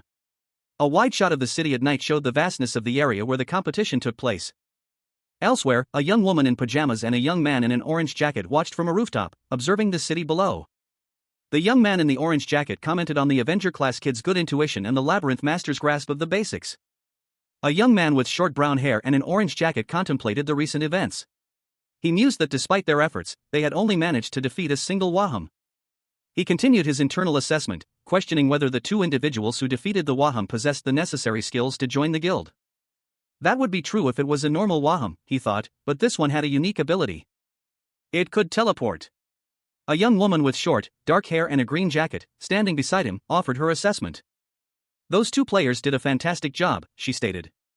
She then proceeded to assign points to each player, 9,229 points to the Labyrinth Master and 9,879 points to the Avenger. The young man in the orange jacket reacted with surprise to the high scores, questioning the basis for such a rating system. The woman explained that a perfect score was 10,000 points. He found this system unusual. The young man in orange decided to delay scoring them for now. He would wait to see the upcoming fight before making a final decision. The woman, confused, asked what fight he was referring to, pointing out that the quest was already over. A man with short brown hair, his face etched with grim determination, stared ahead. His eyes, narrowed in focus, conveyed a refusal to accept defeat. No, he muttered, the words barely audible, it's not over yet. A chilling announcement echoed in the silence, a PK user was approaching. The final panel showed it to be continued message, leaving the reader in suspense.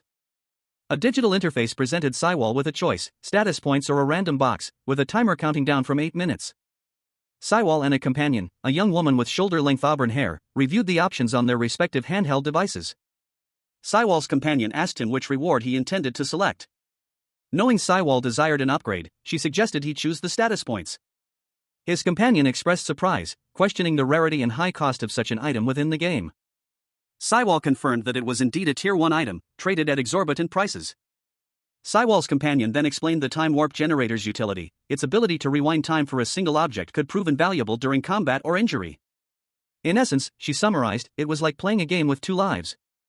A young man with short, dark hair, dressed in a light blue shirt, stood alone, a thoughtful expression on his face. He mused that since they were essentially playing on hardcore mode, where everyone dies only once, having another life would come in handy. The young man and a young woman with shoulder-length brown hair stood together. A sound of clapping echoed nearby. As a blonde woman in athletic wear clapped enthusiastically, announcing that they had lost and that the other team had completely crushed them. The blonde woman, still smiling, reflected on the match, noting that she had been the one to deliver the final blow and win. But then conceded that the other team had turned the tables on them. The young man, looking puzzled, turned to the brown-haired woman beside him and asked, "Who are they?" The brown-haired woman explained that they were the team they had just played against. They had worked together for a short time. The blonde woman, pointing at the brown-haired girl, asked the young man if that was the girl he had been talking about. The blonde woman's face lit up with a determined expression, her fist clenched. The young man chuckled nervously, correcting her slightly inaccurate summary of his earlier statement. 2 young men stood on a city street, one in a blue shirt and the other in dark gray. The man in gray extended a hand in a gesture of friendship, expressing gratitude for their collaboration. He explained that thanks to their joint efforts, they had secured a second-place prize instead of facing death. The man in gray then made a surprising request. He wanted to add the other to his friends list on some kind of system, asking for acceptance of his request. The man in blue pondered the concept of friends in this context. A text box explained that this friends list allowed users to see each other's class, status, and quest participation. Meanwhile, a young woman with shoulder-length brown hair appeared beside the man in blue. She advised him to accept the friend request. The brown-haired woman cautioned against assuming a partnership, emphasizing their uncertainty about the man's character. The man in gray, however, quickly reassured them, stating that he wasn't seeking anything from them. He explained that they approached these challenges as an extreme sport, enjoying the thrill of the competition. He further clarified that their high class levels prevented them from tackling less challenging quests. The man in gray turned his attention back to the man in blue, prompting him to consider their next course of action. The woman with brown hair offered her opinion, suggesting that the man in gray and his companion did not seem malicious.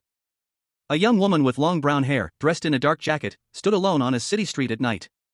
She quietly stated that she wouldn't interfere, but added that she didn't want to be included in his group of friends. Having one party member was enough for her. The young man she addressed, with short black hair and a light blue shirt, smiled faintly. He then explained that there wasn't much time left to claim rewards, so he would send a request. The young man looked at a small, glowing red device he held in his hand. A look of confusion crossing his face as he questioned what it was. Suddenly, a figure wielding a spear appeared, landing with a thud. The young man reacted to the sudden appearance of the attacker, his device flashing a warning. As the attacker revealed a grotesque, masked face and a sinister laugh. Three figures, a young woman with fiery orange hair in the lead, and two young men trailing behind, ran through a dark, blurred corridor. The woman's expression was one of grim determination, her eyes narrowed in focus. While the men behind her seemed equally tense, their faces etched with worry as they kept pace. A powerful golden energy erupted, engulfing one of the pursuers. The force of the impact sent him flying backward. He slammed into a golden wall, the sound of the collision echoing through the chamber.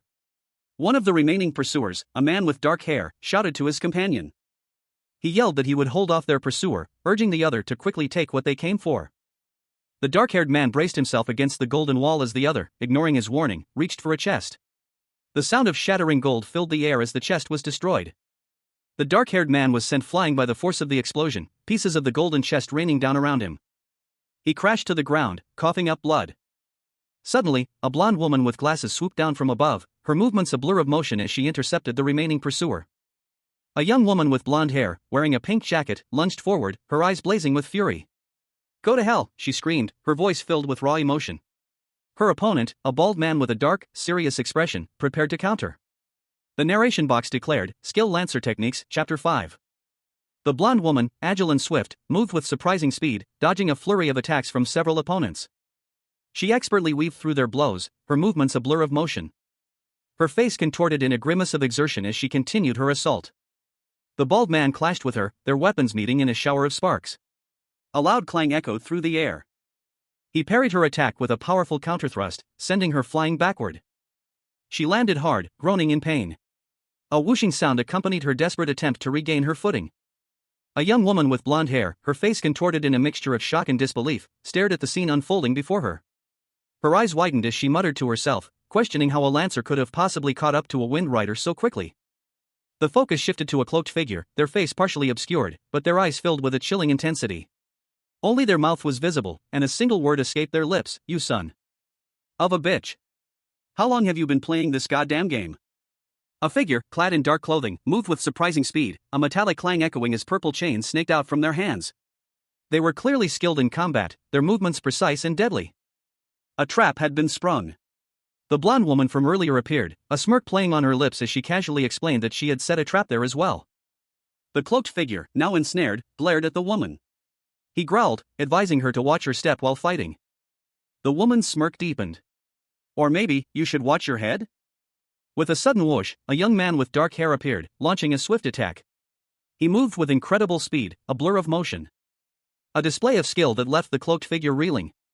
A narration box appeared, revealing the source of the young man's enhanced abilities, a labyrinth master skill, granting him significant offensive and speed buffs within a given field. A masked figure, his face obscured by a dark cloth, lunged forward, his arm a blur of motion as he unleashed a vicious slash with a purple energy chain. The attack was swift and brutal, narrowly missing its target as a young man with dark hair dodged the blow. The masked assailant recoiled, a spurt of crimson erupting from his injured hand. A grunt escaped the masked man's lips as he spun around, his movements surprisingly agile despite his injury. He leaped forward, his weapon held high, aiming for the young man who had just evaded his attack. The young man, his expression grim, braced himself for the incoming assault. A young woman with long, auburn hair watched the scene unfold with growing alarm. The young man, addressing the auburn-haired woman, urgently instructed her to use her skills to help the others who were injured nearby. She responded with a questioning look. She exclaimed in disbelief, questioning his decision to continue pursuing the masked assailant. He explained that he would create a diversion, allowing her time to treat the injured before they returned. A young woman with shoulder-length brown hair, wearing a light beige vest over a dark hoodie, stood on a city street, her expression a mixture of suspicion and determination. She turned to address a young man with short, dark hair, who seemed startled by her sudden appearance. He looked at her with a mixture of apprehension and curiosity. The woman warned him, her voice sharp and urgent, that a mistake could cost him his life. Her anger flared, and she insisted he commit fully to eliminating his target. As a final incentive, she promised to reveal a crucial piece of information, a wish, if he returned safely. He nodded, accepting the terms. She handed him a staff with a glowing purple gem, and he prepared to leave. He asked if they had an agreement, confirming their understanding. He then dashed off, leaving the woman behind. The woman watched him go, her expression unreadable. A young man with short, dark hair dashed through the city streets, his movements blurring into a streak of motion as he pursued his target. He held a katana, its blade gleaming faintly in the dim light. His breath hitched in his chest, a slight frown furrowing his brow as he focused on the task ahead. He was close. Rounding a corner, he found his quarry, a cloaked figure, hunched over, wielding a long spear. The figure seemed to sense his approach. The cloaked figure slowly rose, turning to face the young man. Tension filled the air between them. "Just as I thought, you followed me," the cloaked figure said, his voice low and menacing. "Avenger." The young man, seemingly unfazed, drew his katana, the metallic clang echoing in the quiet street. He was ready. With a swift, brutal slash, the cloaked figure lunged forward. But the young man met the attack head-on, deflecting the blow with a burst of energy that crackled around his arm, sending a crimson wave of force that sliced through the air, striking the cloaked figure and causing a spurt of blood. A skull-faced man in dark clothing crumpled to the ground, blood staining the asphalt. A guttural cry, "Erg," escaped his lips as he landed with a heavy thud. He watched the fallen figure, his expression grim. He silently declared, "I don't want to hurt my opponents, regardless of who they are." The young man, his face etched with determination, continued, "But scumbags like you who torment other people are less than human in my eyes." He offered a chilling ultimatum: "Do you want to run far away, where I will never see you again, and live as a normal person? Or do you want to fight and be taken down as a monster?" The skull-faced man let out a short, derisive laugh. "Pfft." He sneered, "I got kind of excited after you cut my arm off without any hesitation. But it turns out you're just some phony dweeb." With a flourish, a glowing orb materialized in his hand, accompanied by a whoosh. A young man, clad in a simple blue shirt, clashed with a cloaked figure wielding a glowing orb. The air crackled with energy as the youth lunged forward, his movements swift and precise. His attack narrowly missing its mark as the cloaked figure deftly evaded the blow.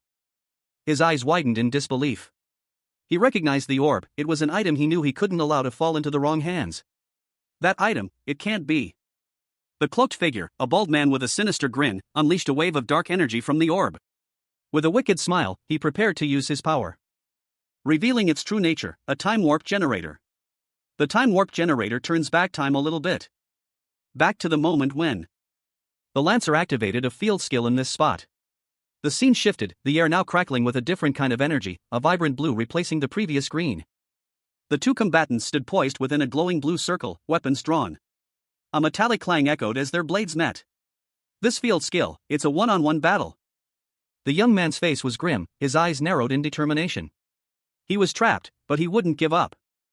Had planned this from the start, using the time warp to his advantage. But the young man had a plan of his own. "Now, I have my hand back." A bone-cracking sound echoed as he made his move. A bald man with a sinister grin, his face pale and scarred, leveled a wicked weapon at his unseen opponent. His eyes gleamed with malice as he hissed, promising to impale them for real this time. The weapon, a dark, gleaming blade, extended towards its target with deadly intent. The air crackled with anticipation. A sinister-looking man with bandaged hands and a grotesque grin confronted a young man in a city street.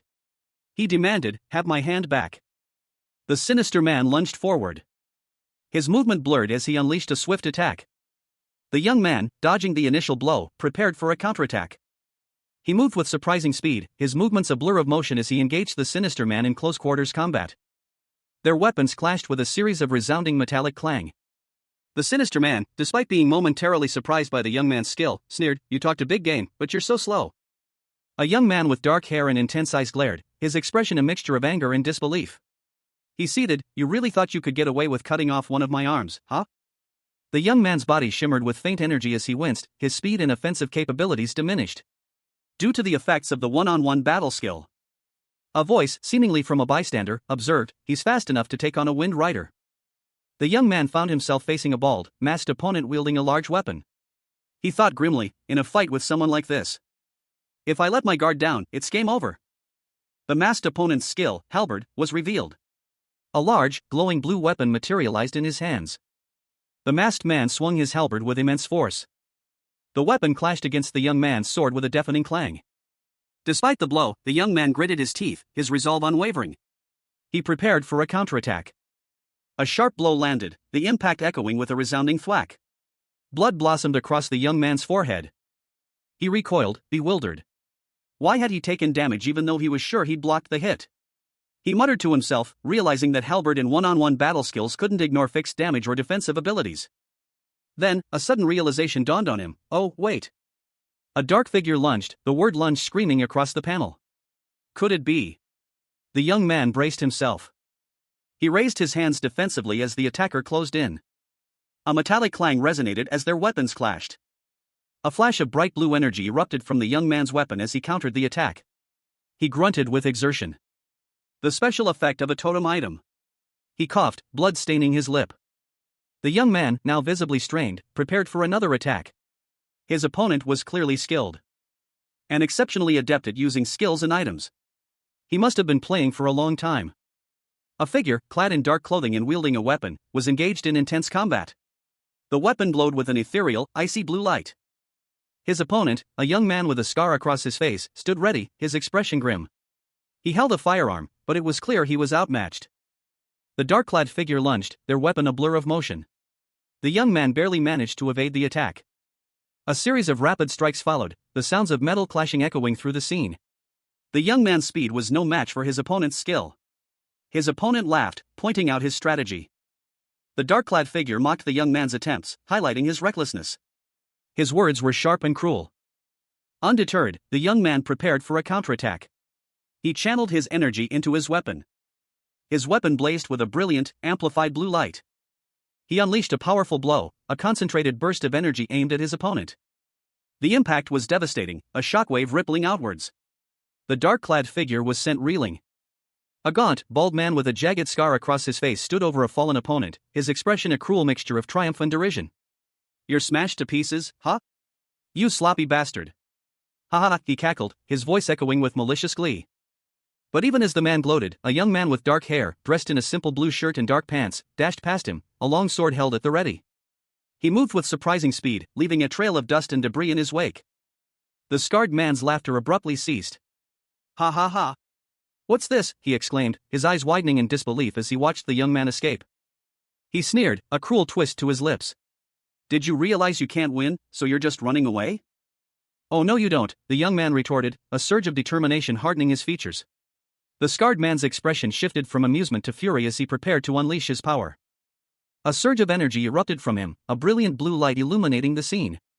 Running away is pathetic too, he roared, raising a glowing blue spear. The skill was identified as Lancer Techniques, Chapter 2, the Spear's Judgment, Javelin. The blue spear hurtled towards the young man with terrifying speed. He barely managed to dodge the attack, the spear narrowly missing him as it slammed into the ground behind him. A look of grim determination settled on his face. The impact sent a shockwave through the air, leaving him slightly wounded but undeterred. Scratches marred his cheek. A massive explosion rocked the area as the young man countered with a powerful blast of energy, sending the scarred man flying backward. A figure, gaunt and skeletal, materialized from thin air with a sudden whoosh, his movements unsettlingly fluid despite his macabre appearance. His face a horrifying mask of grinning teeth and hollow eyes, a chilling smile stretched across his skull-like visage. Across from him, another figure, equally pale but with a more human-like form, stared in horrified fascination. A young man with dark hair, a single crimson scratch marring his cheek, electricity crackling around his hands as he braced himself. He unsheathed his sword, its blade shimmering with the same electric energy. The power coursing through him, a desperate attempt to counter the threat before him. A grim satisfaction crossed the skeletal figure's face, this was exactly as he expected. The young man, anticipating his opponent's next move, prepared for a counterattack. He was facing a PK master. He could compensate for the offensive handicap caused by the one-on-one battle skill. A young man with dark hair and red markings on his face lifted a katana, his posture radiating a quiet intensity. Observing him from a distance, a bald man with a gaunt face and lightning bolt-shaped scars let out a gasp of disbelief. That stance, it can't be. The young man, his eyes narrowed in concentration, unleashed a wave of blue energy from his hand. The text below the panel reads, "Can be used once to imitate an attack you've received at 80% power." He muttered to himself, I can't dodge something with a fixed damage effect. I'll give him a taste of his own medicine instead. With a swift movement, he launched a blue energy projectile, shouting, Lancer skill. The spear's judgment. The projectile hurtled towards the bald man, striking him with immense force, sending a shockwave through his body. The bald man roared in pain, Arg. A man with a skull-like face, clad in dark clothing, spat blood after receiving a brutal blow. He roared, You son of a bitch. This was his ultimate move, but it had clearly failed. The skull-faced man unleashed a powerful, swirling blue energy, announcing, World Domination Stampede. The energy coalesced into a spectral, unicorn-like creature, its form shimmering with ethereal light. A young man with dark hair, dressed in casual clothes, watched from a distance. The creature's stats appeared, piercing damage, offensive abilities increased by 270% for 18 seconds. The spectral unicorn charged, its horn extending into a long, sharp lance of blue energy. The skull-faced man sneered, You're dead meat, you sloppy bastard. The young man reacted swiftly, charging forward to meet the attack. A blur of motion as he deflected the energy lance with a swift, precise movement, and countered with a powerful slash of his own. The young man was injured, blood spurting from a wound on his face. The skull-faced man laughed cruelly, Ha ha ha ha, did you like that? It fucking hurts, right?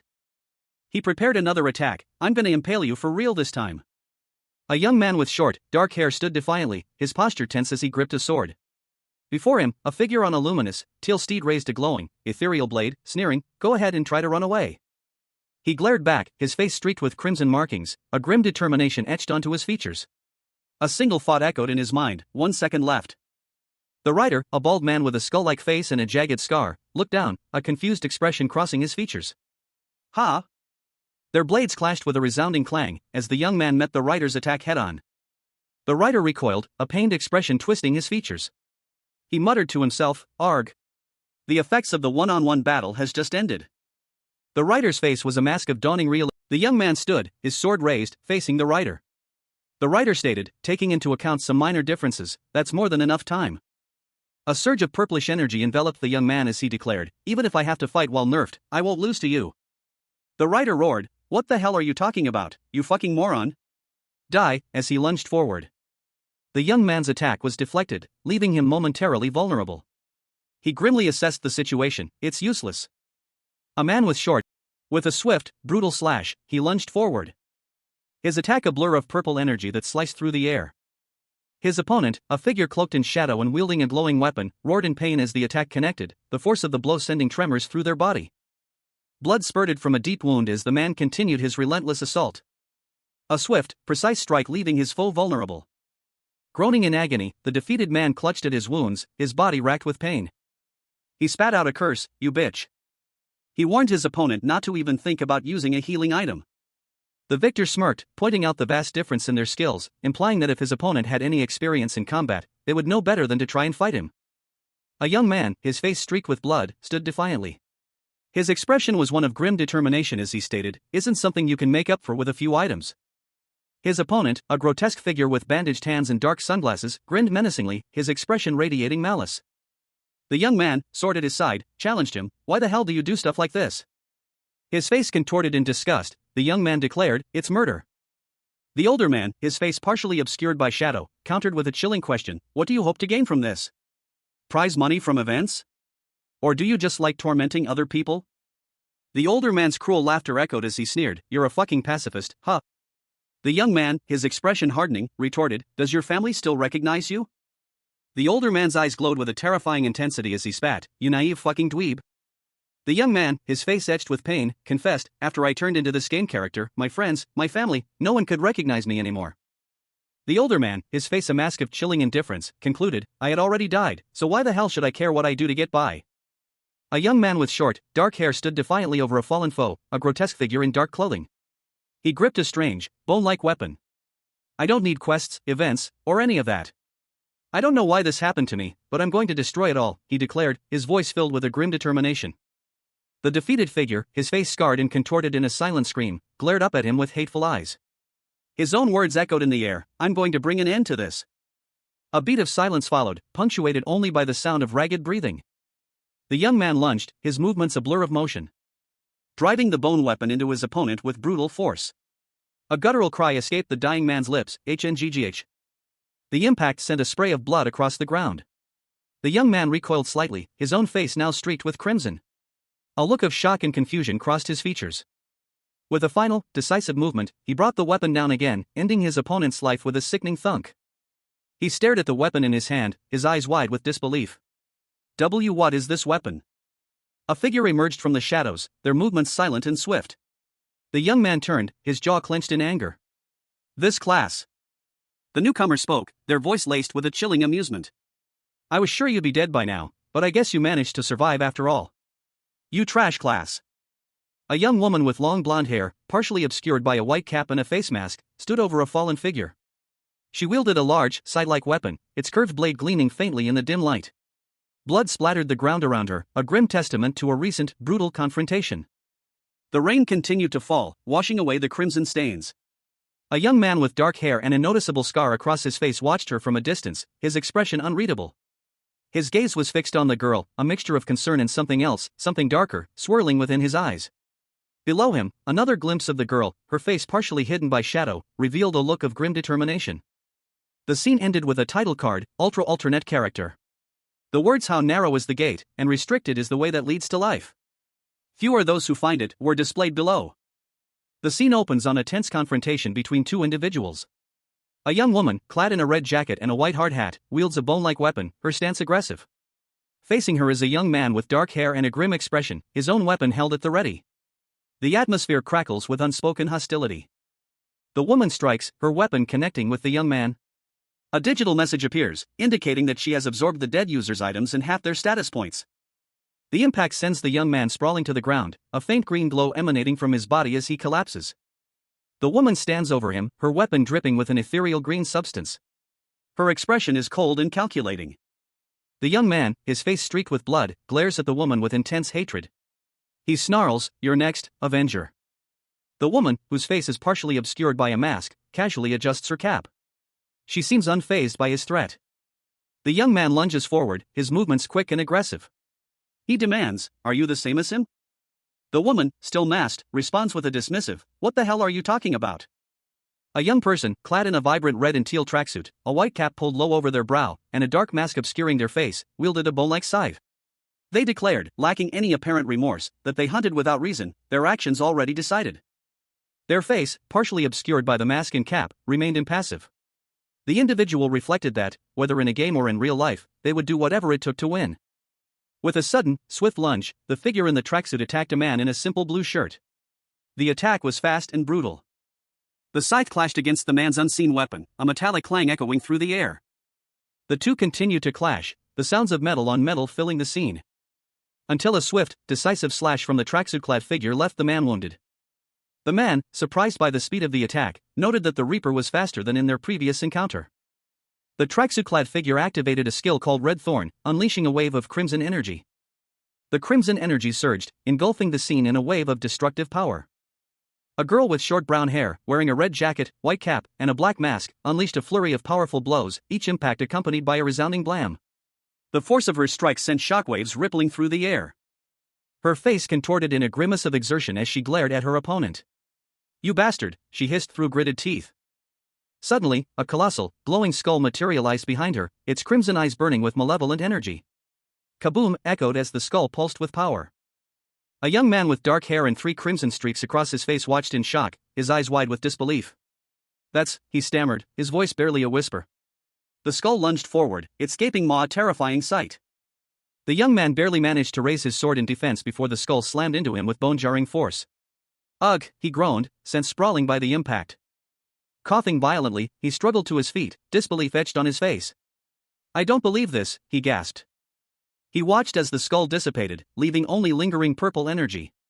That wasn't a Reaper-class skill. The girl with the white cap, now revealed to have purple hair, smirked, casually collecting the remnants of the skull in her hand. "I must have gotten too excited and made a mistake," she said, a mischievous glint in her eyes. A young man with a cut across his face stared, shocked, at a young woman with purple hair. She held a skull-shaped amulet that pulsed with an eerie purple light. He gasped, "A necromancer." The young man's expression hardened. He retorted, "What are you talking about? This isn't the first time this has happened." Suddenly, a hooded figure appeared, wielding a bloody axe. He sneered, "You just fucking suck." The hooded figure continued his assessment. You're sloppy. The purple-haired woman's eyes narrowed, her expression turning vicious. She snarled, do you have a death wish, you fucking pig? The young man, still shaken, muttered to himself, what's with them? Are they on the same side as the Reaper? The hooded figure, seemingly anticipating the young man's question, moved swiftly, his weapon whistling through the air. As another hooded figure, this one female, appeared beside him, also armed with a bone sickle. She asked, what are you doing? The female figure, her face obscured by a mask, retorted, I should be asking you the same. She continued, I told you I'd kill you if you got in my way. The male figure added, don't jump to conclusions. A cloaked figure, their face obscured by a mask, spoke calmly. They were here to capture the escaped Lancer, a chance encounter with another individual. The cloaked figure continued, explaining that their alliance was conditional. Their companion, a young person with long brown hair, partially concealed by a white cap and a mask, stood holding a bone-like weapon. The cloaked figure offered their help in dealing with the Avenger, who had stolen their job. The young person with the bone weapon nonchalantly agreed, giving the other person permission to act as they wished. A confrontation began. The young person, after all, intended to be the one to kill the Avenger. The Avenger lunged, initiating a fierce clash. As the two combatants traded attacks with incredible speed and power. Suddenly, a third figure, a young woman with dark hair, appeared, wielding a skull-shaped energy projectile. The scene ended with her attack. A young woman with vibrant purple hair and piercing red eyes grinned, a mischievous glint in her gaze. With a flick of her wrist, she unleashed a surge of energy, bone spurs erupting from her hands, crackling with raw power. The bone spurs shot forward, impacting their target with explosive force. Two resounding booms echoed through the air. The impact sent shockwaves rippling outwards, leaving a trail of destruction in its wake. Another figure, clad in dark clothing and wielding a staff, braced for the attack. Meanwhile, a young man with dark hair and a determined expression, his face marked with a crimson slash, gripped his sword tightly. He moved with surprising speed, dodging debris from the earlier explosion. His eyes narrowed in focus as he prepared to counterattack. A cloaked figure, their face obscured by shadow, raised a massive axe. The skill name, Massacre of the Sanctuary, critical hit, appeared above them as they prepared to strike. The axe whistled through the air, a blur of crimson. The axe descended with terrifying speed, aimed directly at the young man. He barely managed to deflect the blow, sending a shockwave that rocked the surrounding area. Elsewhere, another young woman, wearing a baseball cap and a red jacket, unleashed a powerful blast of energy. The purple-haired girl watched the chaos unfold with a gleeful expression. Ha ha ha. He's dead, she cackled. A young woman, her face obscured by a dark mask, eyes wide with apprehension, stares intensely at something unseen. Her brown hair peeks out from under a white baseball cap. The scene shifts to a chaotic urban setting. A large, golden sword crashes into the ground, creating a shockwave that sends debris flying. Two figures, one in a green jacket and the other in a dark shirt, stand amidst the destruction, looking surprised. One of the figures, a young man in a green jacket and brown beanie, lets out a sigh. He thinks to himself that he never expected to have to fight in his pajamas. He continues his internal monologue, noting how embarrassing the situation is. But he acknowledges that his superhero landing was pretty cool. The scene shows the aftermath of the sword's impact. A text box reveals that the weapon, the dragon sword, neutralizes all attacks within 5 meters for 9 seconds, rendering movement impossible during that time. A young man with dark hair and a slight cut on his face observes the scene, his expression one of disbelief. He thinks to himself that the skill and weapon are unbelievable. He questions if the young man in the beanie could be one of the 3 people in their country with that rare class. The young man in the beanie confirms that he is indeed one of the 3, possessing the dragon class. He compliments the other young man on his sharp observation skills. The final panel shows the word class. In the online ergosphere, a user's class is determined by the weapons or skills they commonly use, or by their story quests and status points. 11 basic classes are available to users when they first create their character. For example, a user that chooses warrior as their first class can later become either a butcher or swordmaster, depending on the skills and weapons they use. There are infinite possibilities, as a user's class is determined by their playstyle. There are currently 84 classes for which the specific progression is known. For some classes, including Dragon Slayer, the conditions that must be met to advance are not well understood. So they are called rare classes, as they are comprised of very few users in the world. Anyway, I know you don't see many people in my class, but isn't the same true for you? Few people choose a class as tricky as the Avenger class. Is that true? Anyway, let's stop the chit-chat for now. I came to help you out, and I should probably get to it, right? A young man with dark, curly hair, wearing a beanie and loose clothing, swung a large, glowing weapon with a powerful, sweeping motion, aiming to eliminate his opponents. He declared his intent to wipe out these bugs. A hooded figure, their face obscured by a mask, watched the young man intently, a grim expression hidden behind the fabric. The hooded figure warned his companions, shouting that the young man possessed a long-range stun gun. The young man's eyes narrowed, his expression hardening.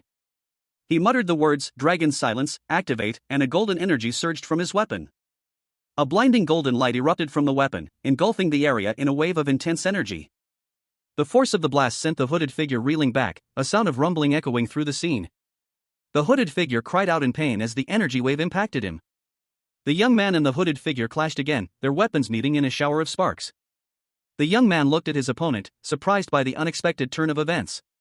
His opponents simply asked, "What?" The instruction to choose their reward and end the quest was given. One of the two adventurers, a young man with dark hair and a beanie, voiced his concern. It would be difficult to face the remaining enemies with only the two of them. His apprehension grew as he remembered his friend and the others were still in danger. But his companion, the beanie-wearing adventurer, reassured him, stating not to worry about them. The other adventurer explained that their monk friend was tending to the injured using a healing skill. Therefore, he urged his companion to not worry and choose their reward. The beanie-wearing adventurer was informed that the quest would conclude immediately upon their choice of reward. Suddenly, a dark figure emerged, attacking with a swift slash. The attack was fast and brutal, leaving the adventurer momentarily stunned. The adventurer recognized the attack as a Reaper skill, a dangerous technique. He realized with a jolt that the enemies must have used the skill before being stunned, putting them in a dire situation. A terrifying Reaper-like creature loomed before them, its appearance confirming their grim predicament. The word skill echoed in the air, underscoring the gravity of the situation. With a mighty roar, the young man unleashed a devastating blow, his fist a blur of motion as he connected with the monstrous figure before him. It was the Demon Destroyer's fist, a technique of immense power. The impact echoing with a resounding slam, as the creature staggered back, its skeletal face contorted in a grimace of pain.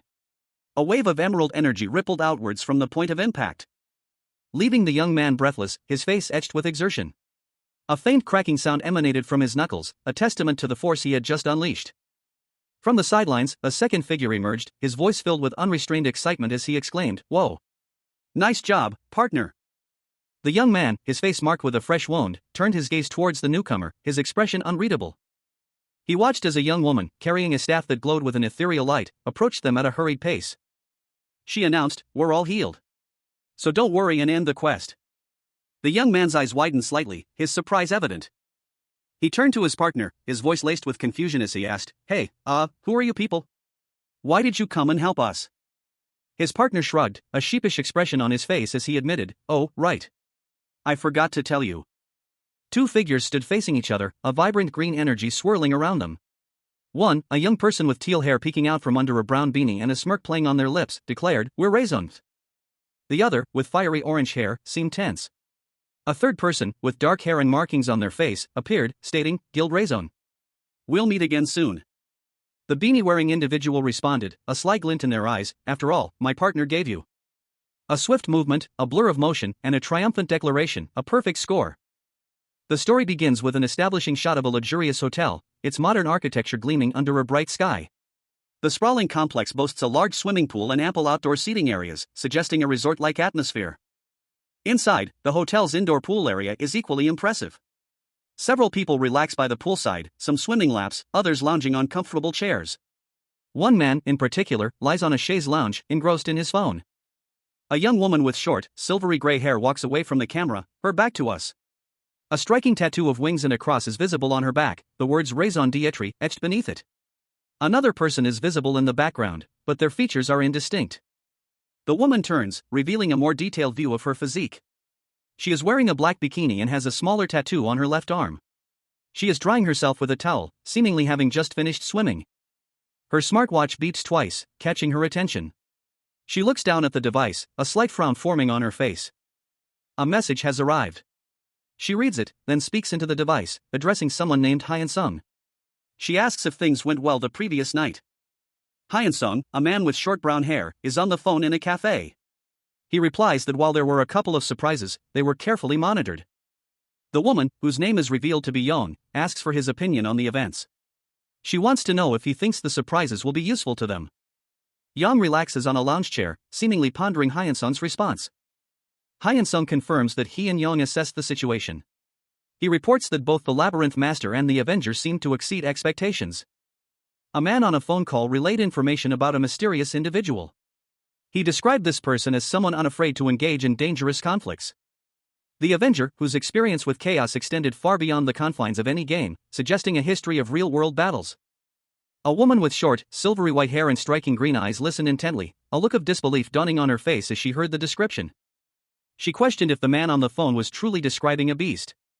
He confirmed this, adding that the Avenger also possessed exceptional intuition and a remarkable talent for utilizing items and devising strategies.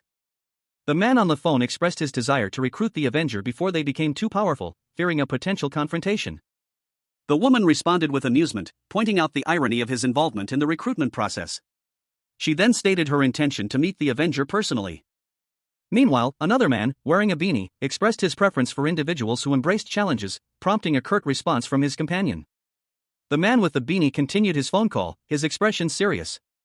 He revealed urgent news to the woman with silver hair. Chaos was stirring again. Hyun-sung, a young woman with striking silver hair and vibrant green eyes, stared intently ahead. A thoughtful escaped her lips as she considered something. She was asked if the information was true, and she confidently affirmed, "Yes. I'm positive." The time on her smartwatch read 5:39. Following her confirmation, a serious tone crept into the conversation. It was suggested that she prepare for an upcoming guild battle. Hyun-sung, sitting in what appeared to be a locker room, looked troubled. A man could be seen in the background. The mere mention of a guild battle hung heavy in the air. Hyun-sung's expression was one of grim determination. She responded that she would make preparations with Ikju and inform the others. A look of disdain crossed Hyun-sung's face as she muttered to herself, calling her opponents stupid animals in heat. Her anger was palpable, since their opponents were openly challenging them. The scene opens at an indoor swimming pool.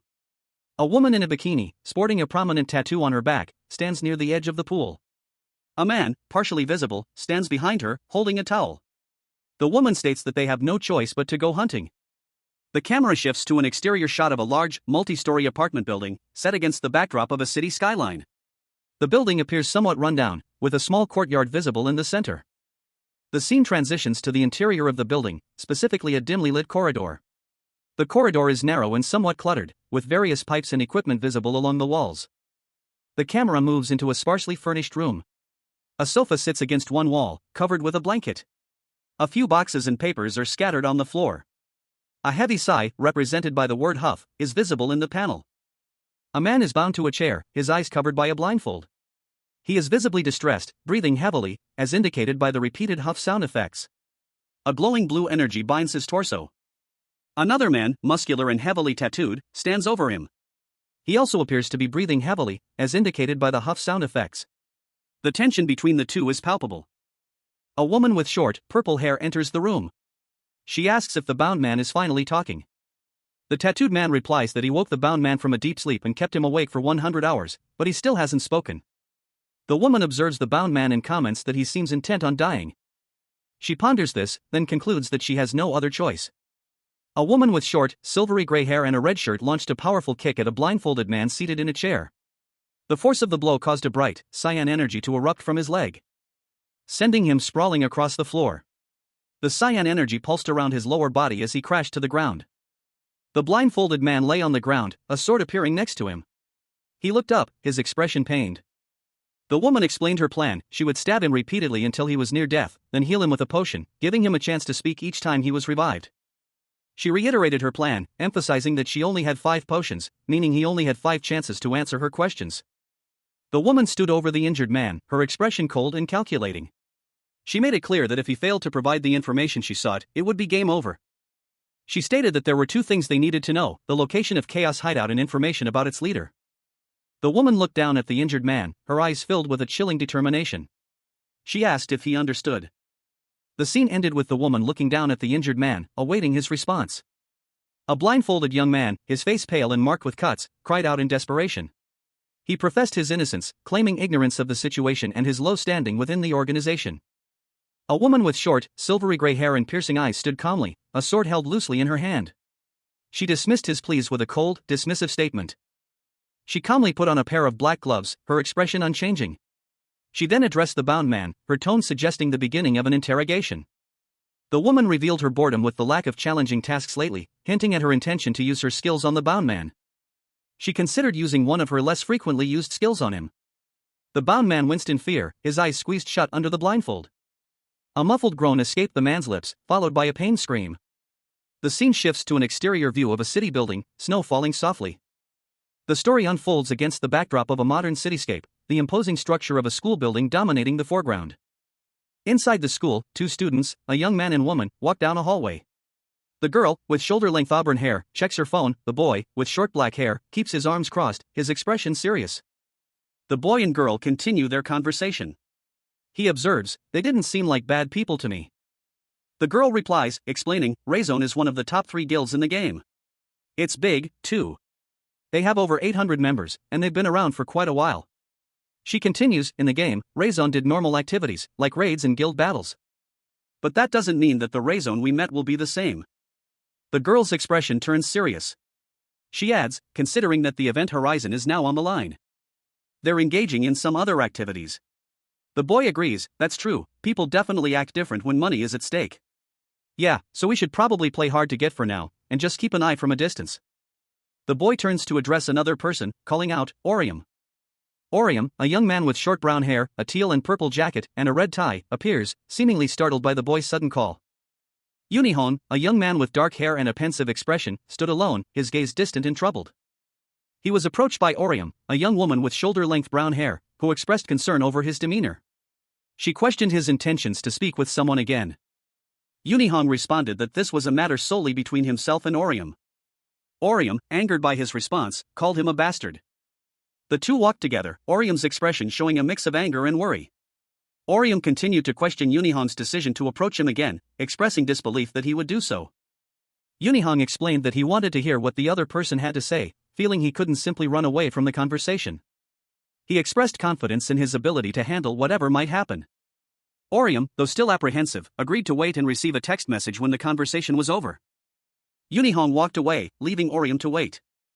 Two young men stood on a city street, their body language conveying tension.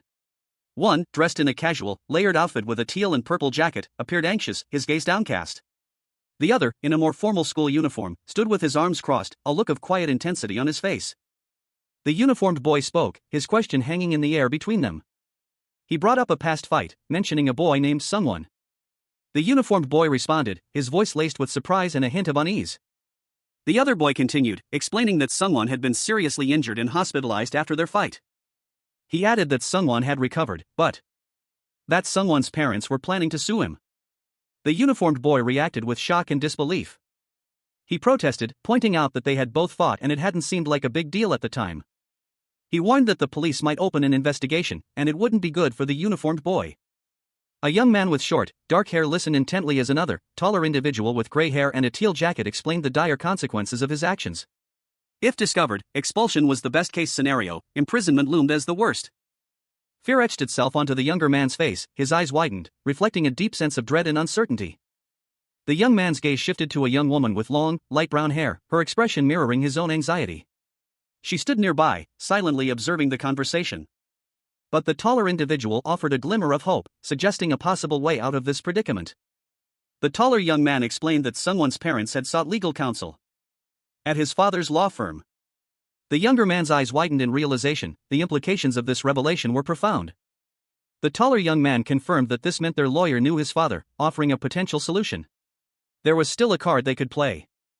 If Sungwon's parents could be persuaded not to press charges, and an agreement could be reached, the entire problem would vanish. A smirk played on the lips of a young man, his eyes narrowed in a calculating gaze. He issued a chilling command to the other young man, who stood before him, looking apprehensive, "Go to Sungwon, get down on your knees, and apologize." The second young man's eyes widened in disbelief, a single word escaped his lips, "What?" The scene shifted, showing the two young men from a different angle. The first young man's expression remained unchanged, while the second young man's confusion deepened.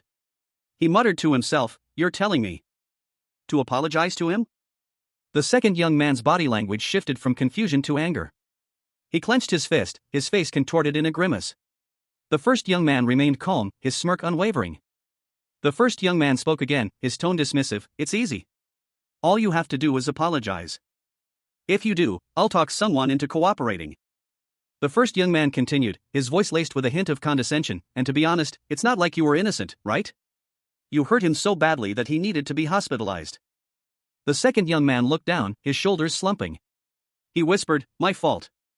The scene opens on Orium, a young man with short brown hair, dressed in a teal shirt and purple jacket, standing amidst a bustling city street. He looks downcast, his shoulders slumped. A companion stands beside him, their face obscured. Orium's expression is one of defeat. Someone unseen addresses him, commenting that this defeated look suits him. The panel then shifts to show another character, their face filled with anger and resentment. This second character is shown hunched over a desk, their face obscured by shadow, but their posture speaks volumes. Filled with anger and resentment, a stark contrast to Orium's quiet despair. The unseen speaker continues, noting that this is the face Orium always wore when confronting them. The scene shifts again. Orium is now holding a staff with a cross-shaped top, standing before another individual. The unseen speaker scoffs, implying that Orium's current state is unbecoming of his supposed status. Despite his apparent strength or fighting prowess, the unseen speaker asserts that Orium is powerless. In this society, lacking money or power. The speaker explains that without these things, Orium will ultimately be forced to apologize, even when innocent. The speaker delivers a final, cruel insult, Orium is a fucking loser. A new character, presumably Orium's companion from the first panel, speaks, instructing Orium to tell the other person that he can sue if he wants. A young man, his face contorted in a grimace of defiance, stood his ground. His eyes burned with anger, his jaw clenched tight. He vehemently refused to apologize to someone. His voice was tight with indignation as he insisted that someone hadn't merely bullied him, but had also tried to physically assault Saiwal. The image of the confrontation flashed before his eyes, a blur of motion and raw emotion. A young woman with shoulder-length auburn hair, her expression a mixture of anger and weariness, spoke. She could tolerate almost anything, but this was unforgivable. She could handle being picked on, but she couldn't bear the thought of others being hurt because of her. The young man, his face grim, declared that someone could sue him if he wanted.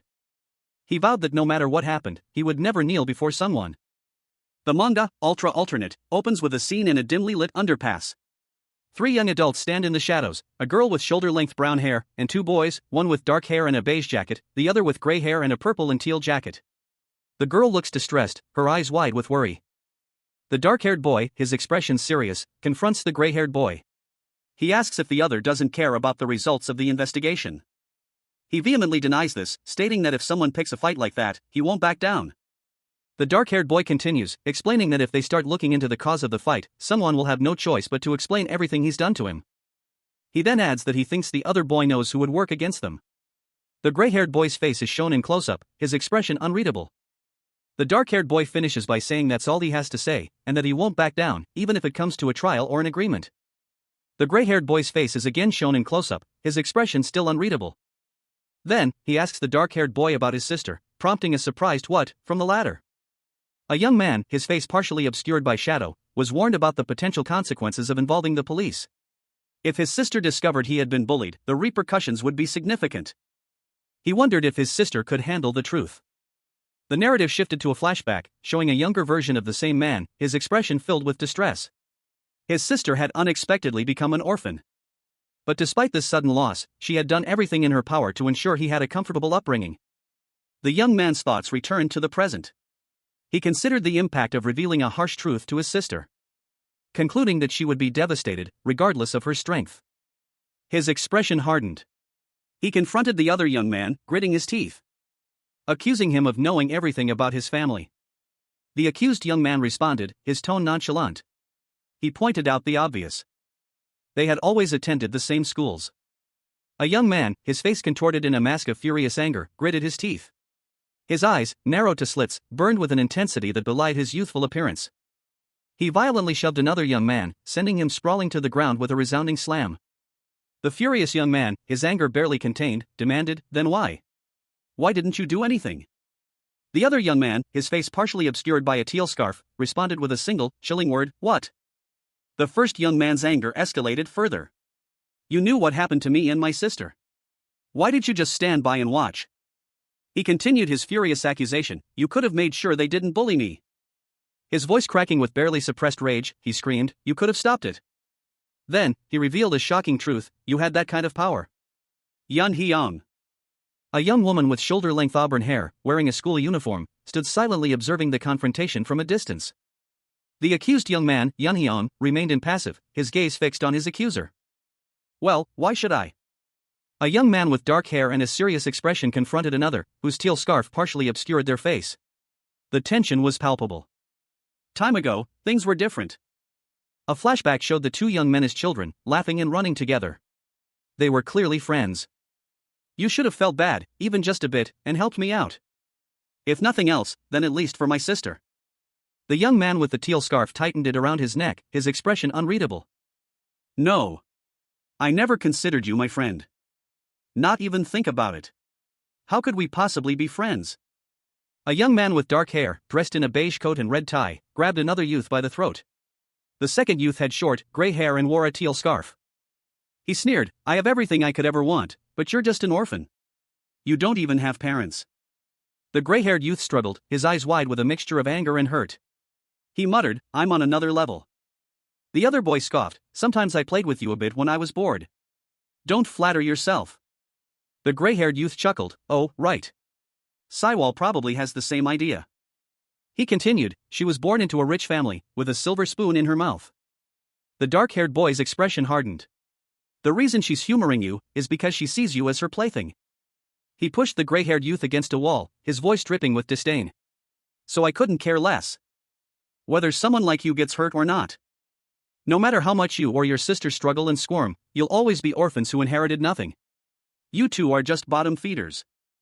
A young man and woman walked down a rain-swept street. The woman, smiling brightly, was slightly shorter than her companion.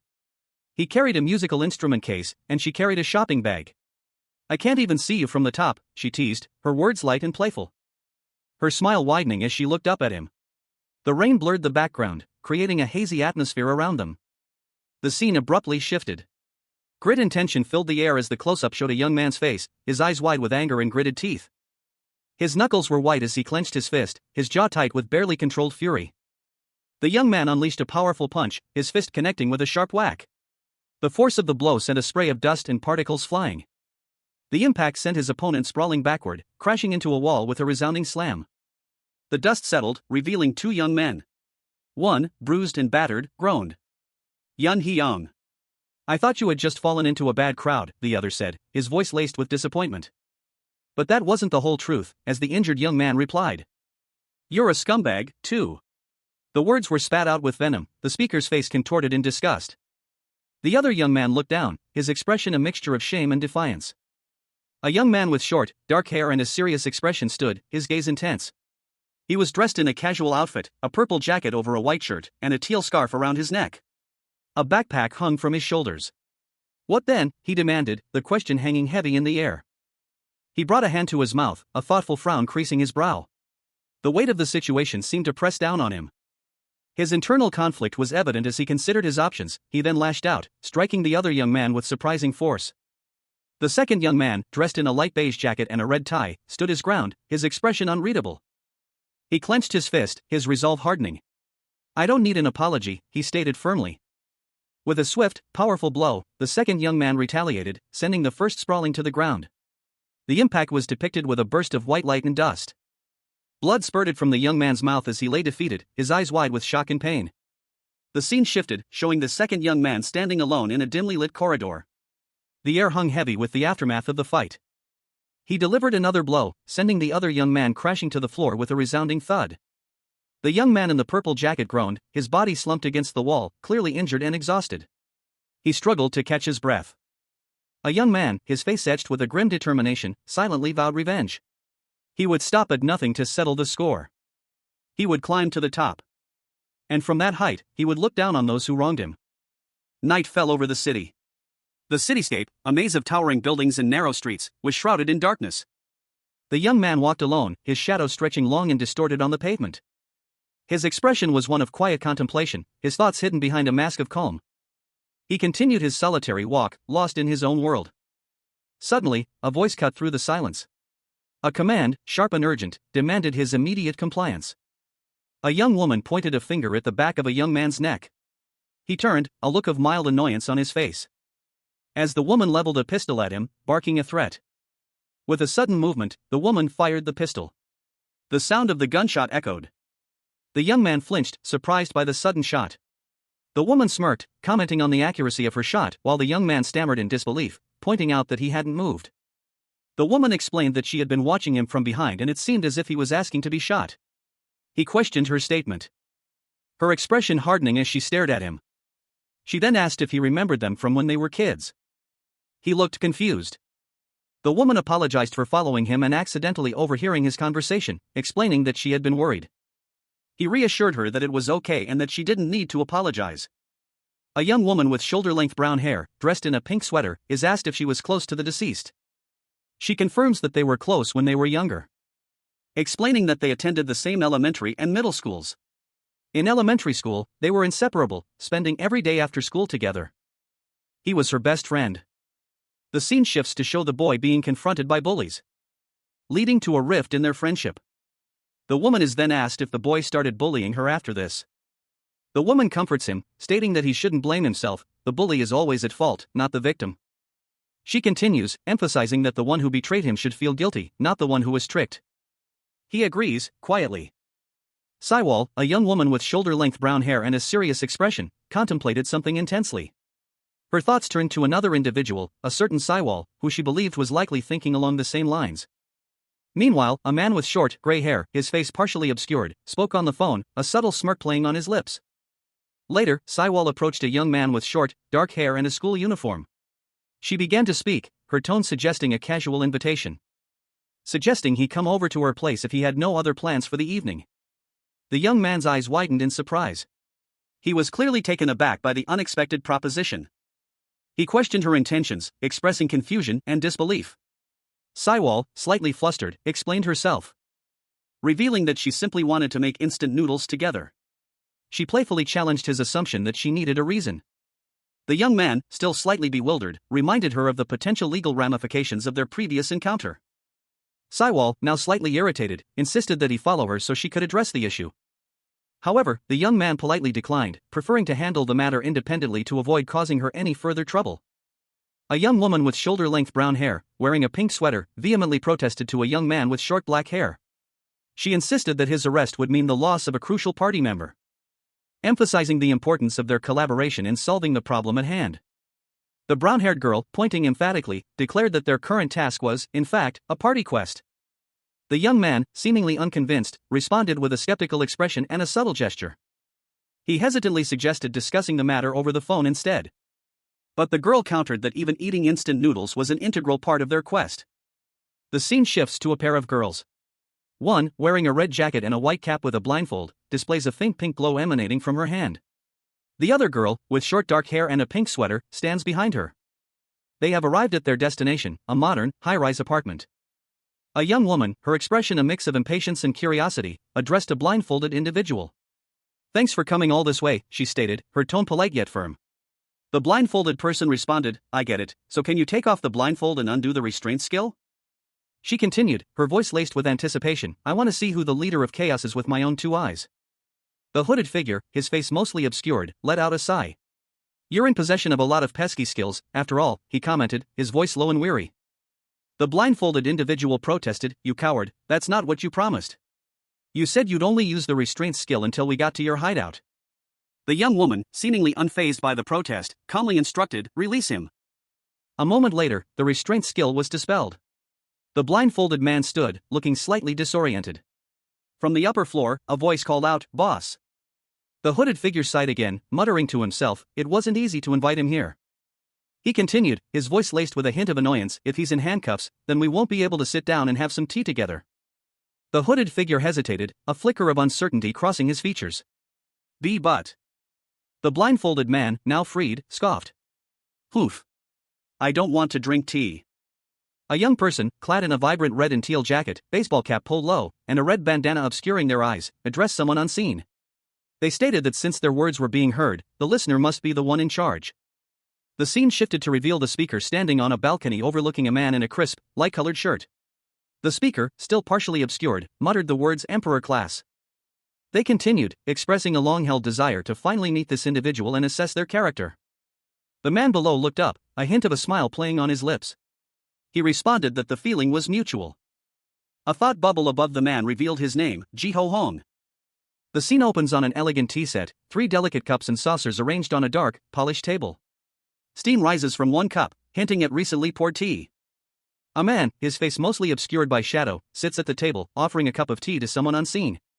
He asks if they'd like some tea.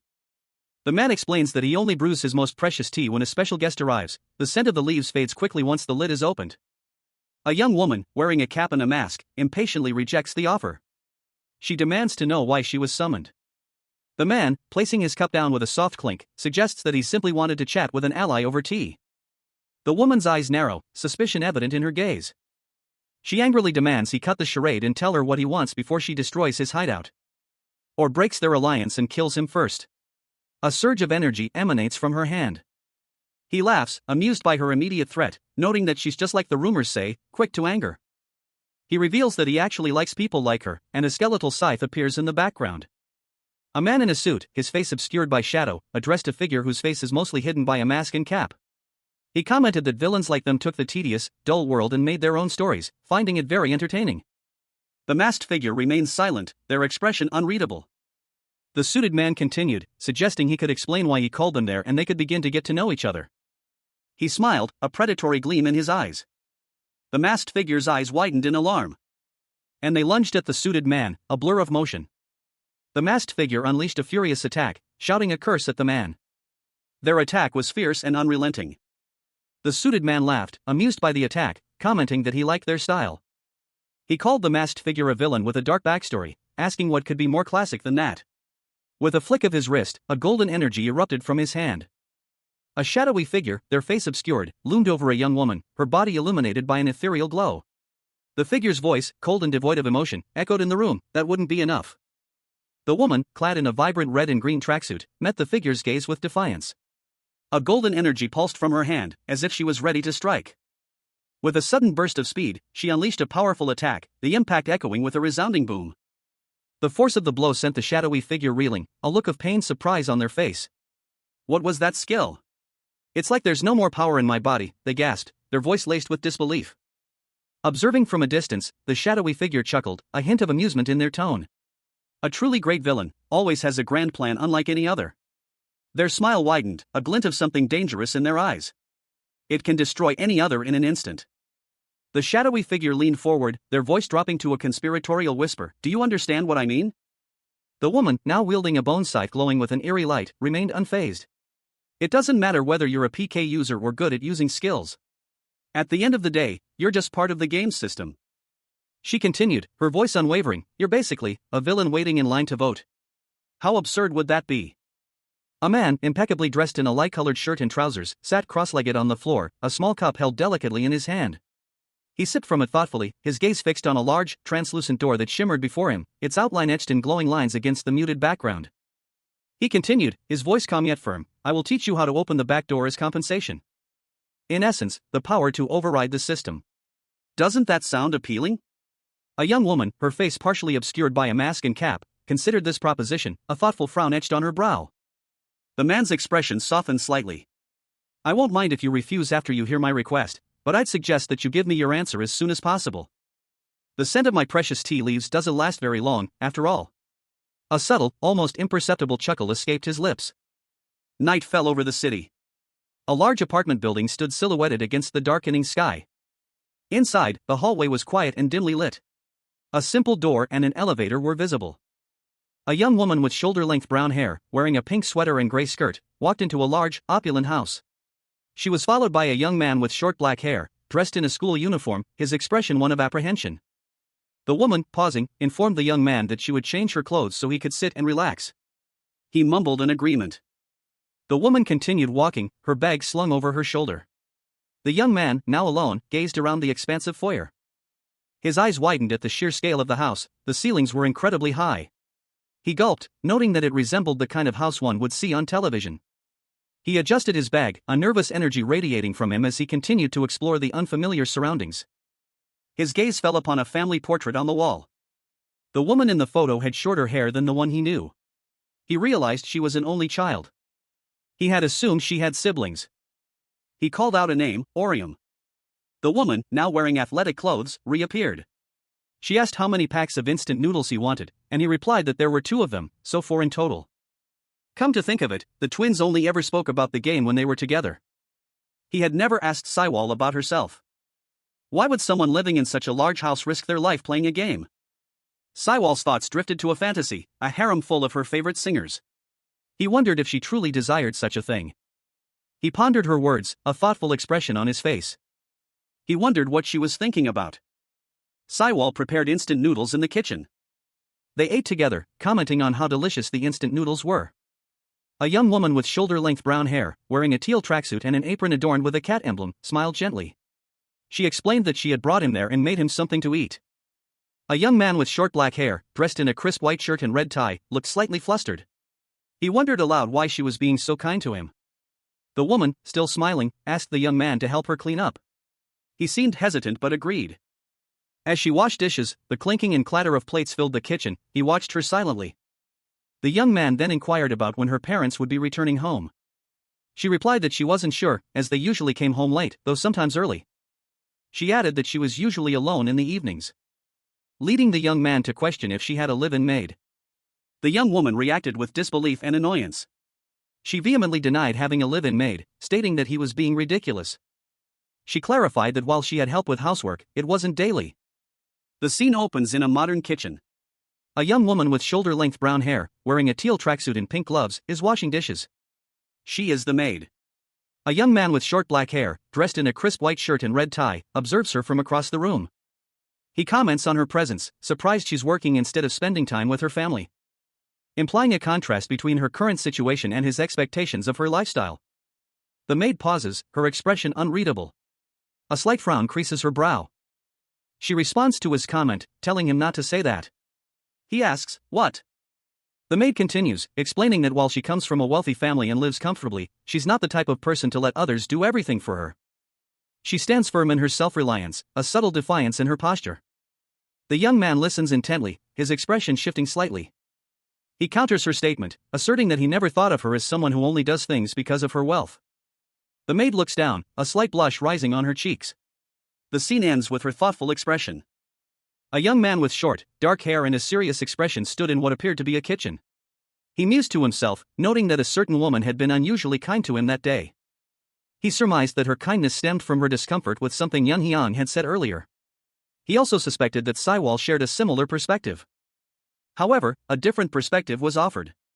The reason for her unusual behavior was far more cynical. She saw him merely as a plaything. He never once suspected that she had been treating him in such a manner. A young woman with shoulder-length brown hair, wearing a teal apron, spoke to him. From what he'd observed, she didn't seem like the type of person to treat others as mere playthings. His thoughts turned to her past actions. She had been a steadfast ally, supporting him through bullying and even a dangerous encounter. She had even trusted his plan during a difficult quest. She wouldn't have done all that if she truly looked down on him. The young woman continued, acknowledging that others might judge him solely based on his family's wealth, but she didn't.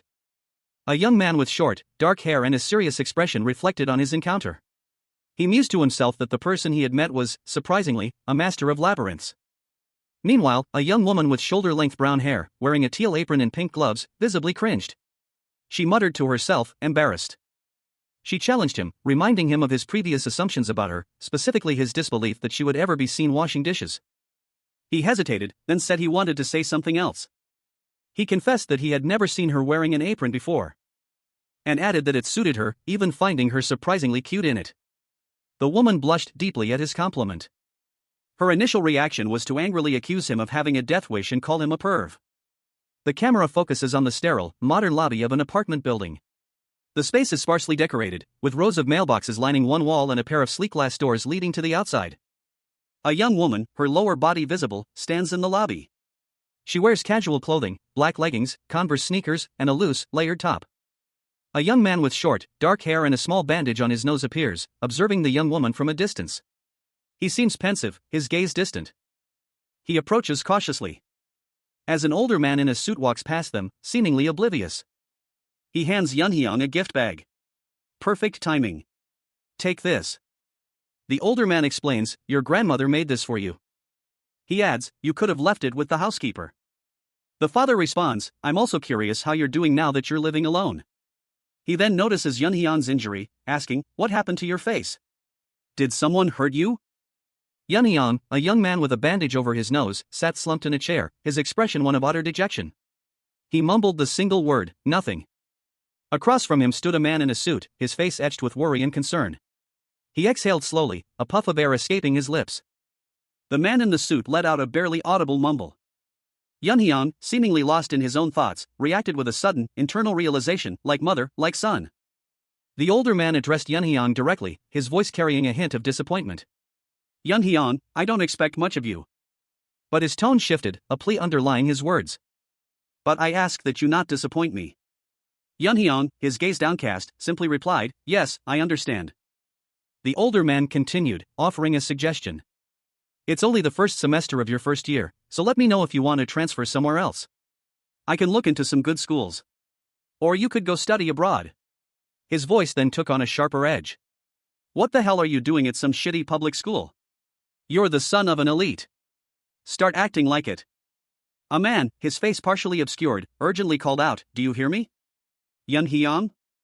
He gritted his teeth, a sound like grinding stone echoing in the silence. A barely audible "yes, father," escaping his lips.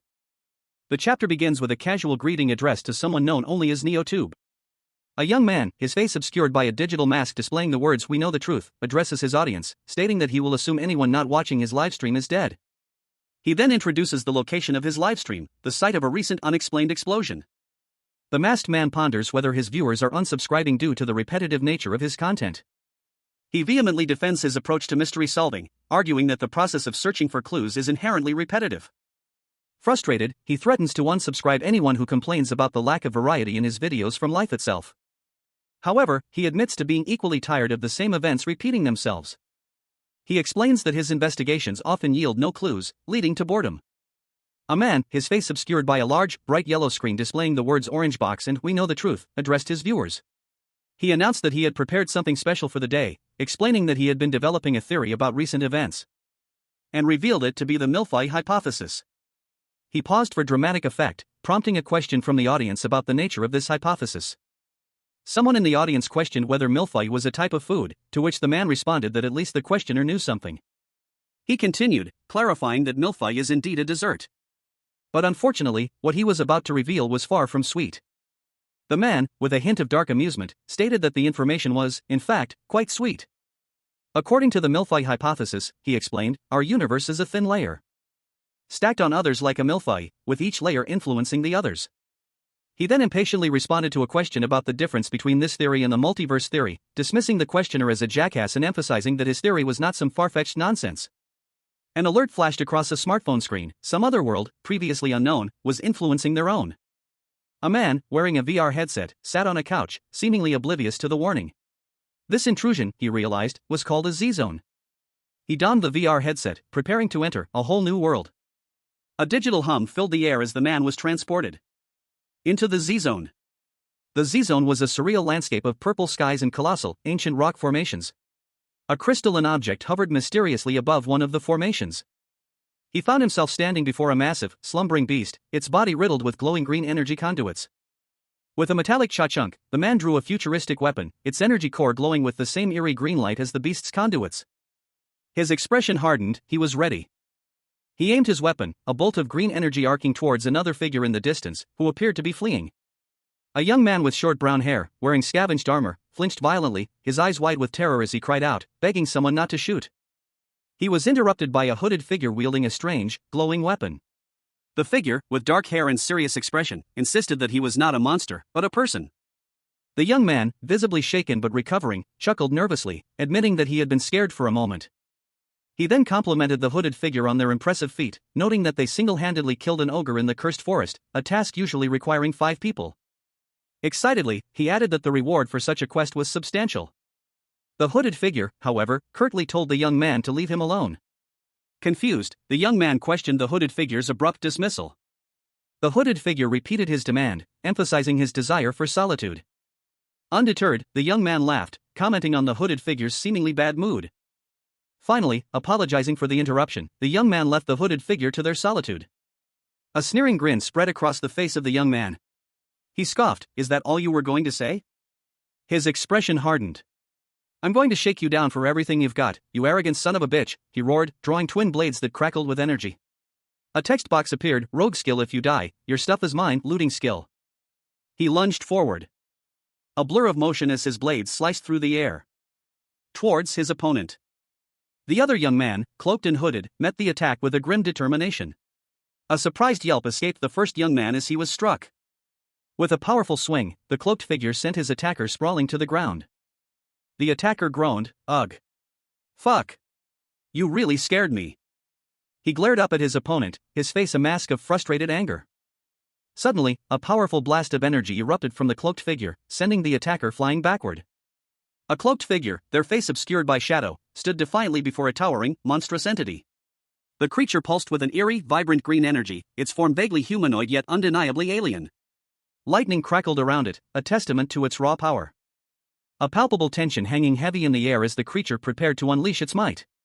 A low rumble echoed through the desolate landscape. The cloaked figure, unfazed, drew a weapon, a sleek, futuristic blade. A caption box identified the move as the executioner's ultimate move, Guillotine Robespierre. With a swift, decisive motion, they prepared to strike. Their attack launched with explosive force. A young man, caught in the crossfire, cried out in terror, begging for mercy. "Ah! Wait! Wait a second! I was wrong. Please don't," he pleaded. He desperately tried to reason with the cloaked figure. "If you kill me, you'll become a PK user, too, and you'll be penalized." His voice was laced with fear and desperation. But the cloaked figure remained impassive. "So what?" they responded, their tone cold and devoid of emotion. A chilling indifference in their eyes. With a final, curt word, "goodbye," the cloaked figure prepared to deliver the final blow. The blade flashed, a swift, precise movement. A metallic click sound echoed as the weapon connected with its target. A wave of energy erupted from the point of impact, sending a shockwave across the landscape. The young man watched in horror as the monstrous entity was consumed by the attack. The creature disintegrated in a blinding flash of light and energy. A resounding boom marked the end of the confrontation. The young man groaned, "Arg," collapsing to the ground. A figure, cloaked in teal, stood on a rocky outcrop overlooking a turbulent expanse of water. A powerful gust of wind swept past, stirring the surrounding landscape. As a flash of light illuminated a nearby device, revealing the name Yunhyun Baek on a nearby screen. An alert symbol flashed, indicating a problem. A message appeared on the screen. Yunhyun Baek had attacked another user and was banned from using the town shops for 56 hours. Further infractions would result in transportation to Chaos Island. Yunhyun Baek, his face partially obscured by the shadows of his hood, read the message with a grim expression. He was instructed to take note and resume play accordingly. His eyes, narrowed in frustration, betrayed his inner turmoil. A close-up of his face showed his anger. He muttered about those goddamn bastards and their constant interference. His frustration grew, the situation getting on his nerves. Yunhyun Baek, still brooding, walked through a forest towards a glowing stone marker. Suddenly, he was confronted by another figure. With a swift movement, he aimed a device at his opponent. The second figure, smirking, commented on Yunhyun Baek's actions, noting that he knew his actions would result in more penalty points. He found it impressive. A young man with dark hair tied back in a ponytail, dressed in a smart, dark-collared shirt and vest, approached another figure. His expression was one of calm confidence as he stated his intentions. He wished to talk. He continued, explaining that he had a proposal the other person might find interesting. But the other, a figure in dark teal clothing, immediately cut him off, suspicious and aggressive. He accused the first of playing games and implied a death wish, comparing him to a rogue bastard. The first young man, unfazed, simply stated that he had no desire to fight. He then revealed his true intention: a kiss was all that was on his mind. Enraged by this unexpected declaration, the second young man reacted instantly, firing a bolt of green energy from a strange weapon. The first young man reacted with disgust to the attack, stating that he almost vomited. The first young man, however, was not seriously injured. He commented on the other's feistiness, amused by the attack. The scene shifts, showing the two young men facing off again. The tension is palpable. A mysterious figure, their face partially obscured by shadow, spoke. "I'm in charge of recruitment for a certain guild." Yunhyun Baek. The figure, now more visible, continued, their tone smooth and confident. "I've been watching you for quite some time, and I believe you have the skills it takes to be part of our guild. If you're interested, why don't you meet with our leader and join us?" The person addressed, Yunhyun Baek, reacted with suspicion. "A guild? Get lost. I'm not interested." Yunhyun Baek's dismissiveness was met with a smirk. Oh, is that so? That's too bad. I was going to tell you some things you might be interested in. The recruiter leaned forward, a glint in their eyes. For example, or a strange phenomenon that allows you to change into your game character in real life. Yunhyang Baek's eyes widened in disbelief. What? That's complete bullshit. He vehemently rejected the claim. There's no way.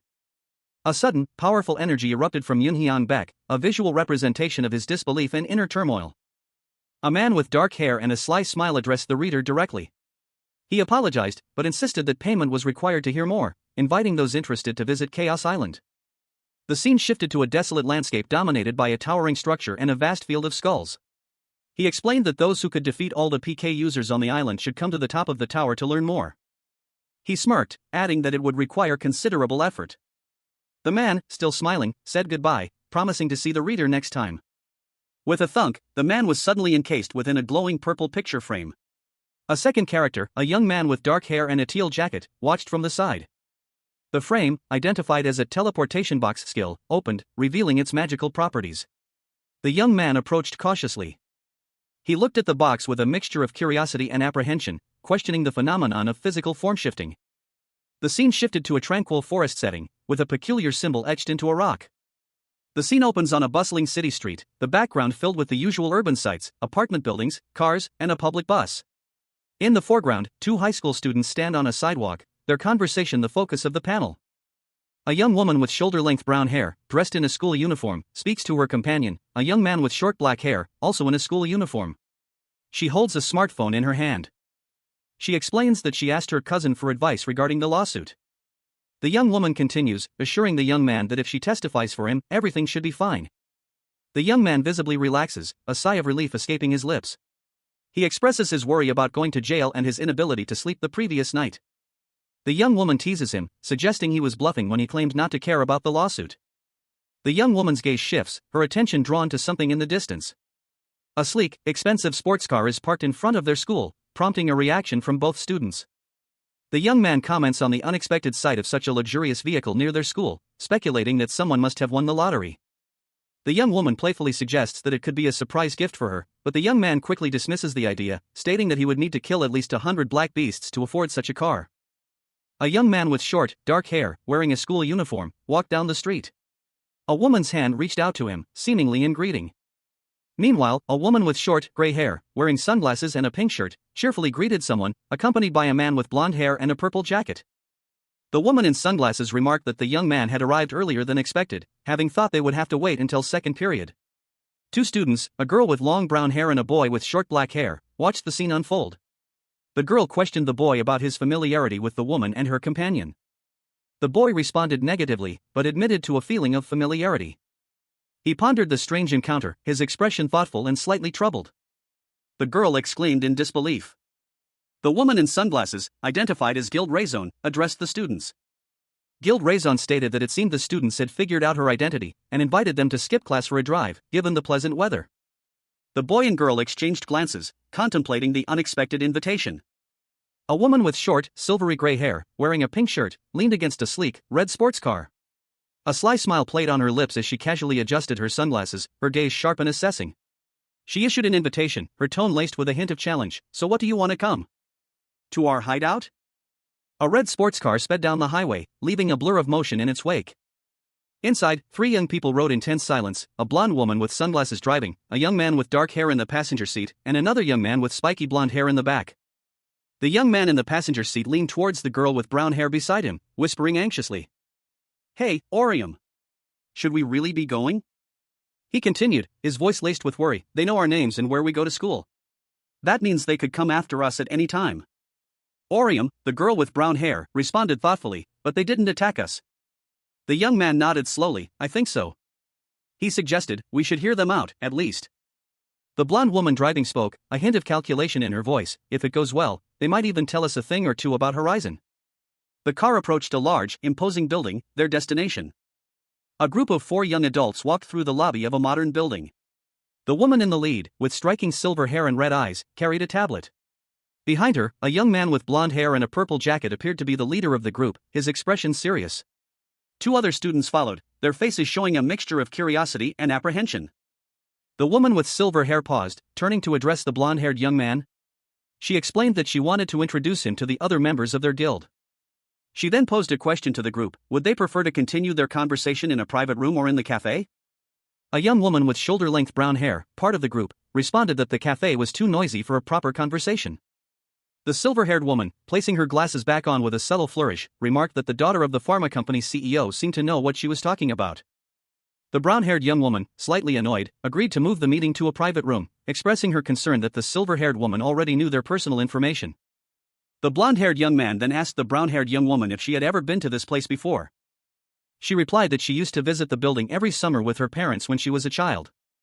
A young woman with shoulder-length brown hair, dressed in a school uniform, sat pensively. Her expression was wistful as she quietly reflected, "My dad liked to spend his vacations here." She continued her quiet contemplation, a hint of sadness in her eyes. The words "those were the good old days" hung in the air, unspoken but palpable. A young man with short black hair and a school uniform stood nearby, observing her. A question mark floated above his head as a wave of uncertainty washed over him. He silently wondered, does that mean that things aren't good anymore? His apprehension grew as he looked around the unfamiliar, yet somehow familiar, building. The elevator display showed the number 8. The young man and the young woman approached the elevator. They stepped into a hallway where a woman with short, gray hair and a pink shirt opened a door, revealing a group of people inside. A taller man with blonde hair and a purple jacket stood behind her. The gray-haired woman smiled knowingly at the young man as she ushered him inside. "Everyone's waiting," she said, her tone both welcoming and slightly ominous. The young man's expression was unreadable as he entered the room, his gaze fixed on something unseen. Inside, a group of people sat on a couch, their expressions a mixture of anticipation and apprehension. A man with dark hair and a serious expression stood near the entrance, his eyes narrowed in thought. He muttered to himself, "So this is Guild Raison?"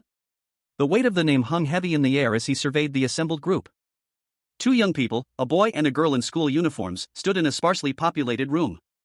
The boy noted the low attendance, remarking that there were fewer people than he expected. The girl agreed, pointing out that, given the size of their guild, she anticipated dozens of members. A woman with short, gray hair entered the conversation. She stated that despite being a large guild, not many of its members had evolved. The boy, intrigued, questioned the meaning of evolved. The gray-haired woman explained that evolution referred to a person transforming into their in-game character in the real world. Another young man with spiky blonde hair stood beside her, listening intently. She labeled this phenomenon evolution. The boy and girl exchanged a look of concern. The boy pondered the implications of this revelation, prompting the girl to wonder aloud what it all meant. The gray-haired woman continued, suggesting that they likely knew why people were evolving. She admitted that, as they weren't scientists, they didn't fully understand the underlying principles, but that they had investigated the phenomenon and attempted to determine its cause. The scene showed 3 other young people sitting on a couch in the background, listening to the conversation. The gray-haired woman revealed that evolution only affected players ranked within the game's top 100. She clarified that not all top-ranked guild members had evolved, but that was the one commonality among those who had, making it their best guess as to the cause. 2 other individuals were visible in the background.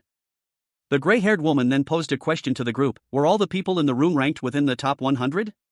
The gray-haired woman answered her own question, stating that this should not surprise them. 2 young women stood in what appeared to be a brightly lit office or waiting area. One of them, dressed in a red top and beige pants, addressed the other, stating that they were both in the top 100 of some ranking system. The woman in red revealed the specific rankings of the 2 individuals, Orion Lee at 89 and Saiwal Kim at 47. She then added that they didn't seem to care much about the online ranking system, suggesting it was mostly about ego. The focus shifted to Orion Lee, who was being questioned about his ranking. The woman in red pointed out that he hadn't participated in the team quest, which was a quick way to improve one's rank. She found it interesting that he had managed to enter the ranking charts through solo quests alone. Furthermore, she noted that he had barely participated in ranking battles or PvP tournaments. She questioned him about this unusual approach. Orion Lee explained that he didn't really care about his rank and didn't like to fight other players, even if it was just a game. Meanwhile, another woman, seemingly observing the conversation, wondered aloud if he would be of any use in real battles. The second woman clarified that these fights were about more than just being good at the game. She explained that they were fighting more than just monsters from the game, implying a greater, more serious conflict. However, the narrative then shifted to Orion Lee's past achievement. He had fought against the armed Chaos Lancer and won, alone and without using any items. The second woman reacted with surprise to this revelation, questioning if he had truly won alone and without items. The scene concluded with a man in an orange jumpsuit reassuring the others that they didn't need to worry about Orion Lee's rank or records. From what one of the figures in the room had seen, the young man before them was exceptionally talented, enough to be considered a top-tier operative based solely on his control and intuition. However, allowing him to leave now would represent a significant loss for their organization. A young woman with shoulder-length brown hair, wearing a school uniform, urgently called out to the young man, her voice laced with a sense of alarm. She commanded him to stop, her words sharp and insistent. Meanwhile, another woman with short, gray hair, dressed in more casual attire, observed the scene, her expression thoughtful. She had been listening since the conversation took an unexpected turn, and wondered aloud if the reason they had been summoned was to be recruited into her guild. The gray-haired woman chuckled, amused by the young woman's question. It had seemed obvious to her, but apparently not to the others. She confirmed that this was indeed the reason for the meeting. Their skills and abilities would be a valuable asset to their guild. The reason for their urgency was the upcoming large-scale event, the details of which remained undisclosed, and the need to bolster their ranks. They needed to strengthen their forces. A young man with short, dark hair and a concerned expression questioned a young woman with shoulder-length brown hair. He asked if she was referring to Horizon. The woman, who had short, light purple hair and striking green eyes, confirmed that she was indeed talking about Horizon. She then added that joining her would also be beneficial for them. Elaborating, she explained that they could share information about quest rewards, the phenomenon of evolution, and the game itself. The young man, still looking doubtful, pointed out that this implied there was still information they hadn't shared yet. With a shrug, the woman with purple hair replied that they would find out if they joined. She continued, mentioning that there were additional benefits besides the information sharing. Specifically, she detailed that they would offer adult benefits unavailable to students, including monthly payments for quests, access to medical treatment, and a hotel membership card to use the hotel as their base. Finally, she revealed that they would also provide bodyguards to ensure their safety from chaos. A young man, dressed in a school uniform, stood silently before a woman with short, gray hair and glasses. She held a tablet, a subtle smile playing on her lips. The young man's thoughts turned to the concept of chaos. He pondered the rule about being sent to an island for killing another player in the game. The woman confirmed that this was the official definition, and also explained why those who deliberately attacked other players were called players. She continued, explaining that a real-life guild was a group of players who killed other players in groups. The young man's thoughts drifted back to the chaos incident. He wondered if the users he had previously encountered were part of this guild. He reflected on his initial assumption that it was just a couple of individuals, realizing they were operating as a larger group. The woman presented her offer, stating that she wanted to hear his answer.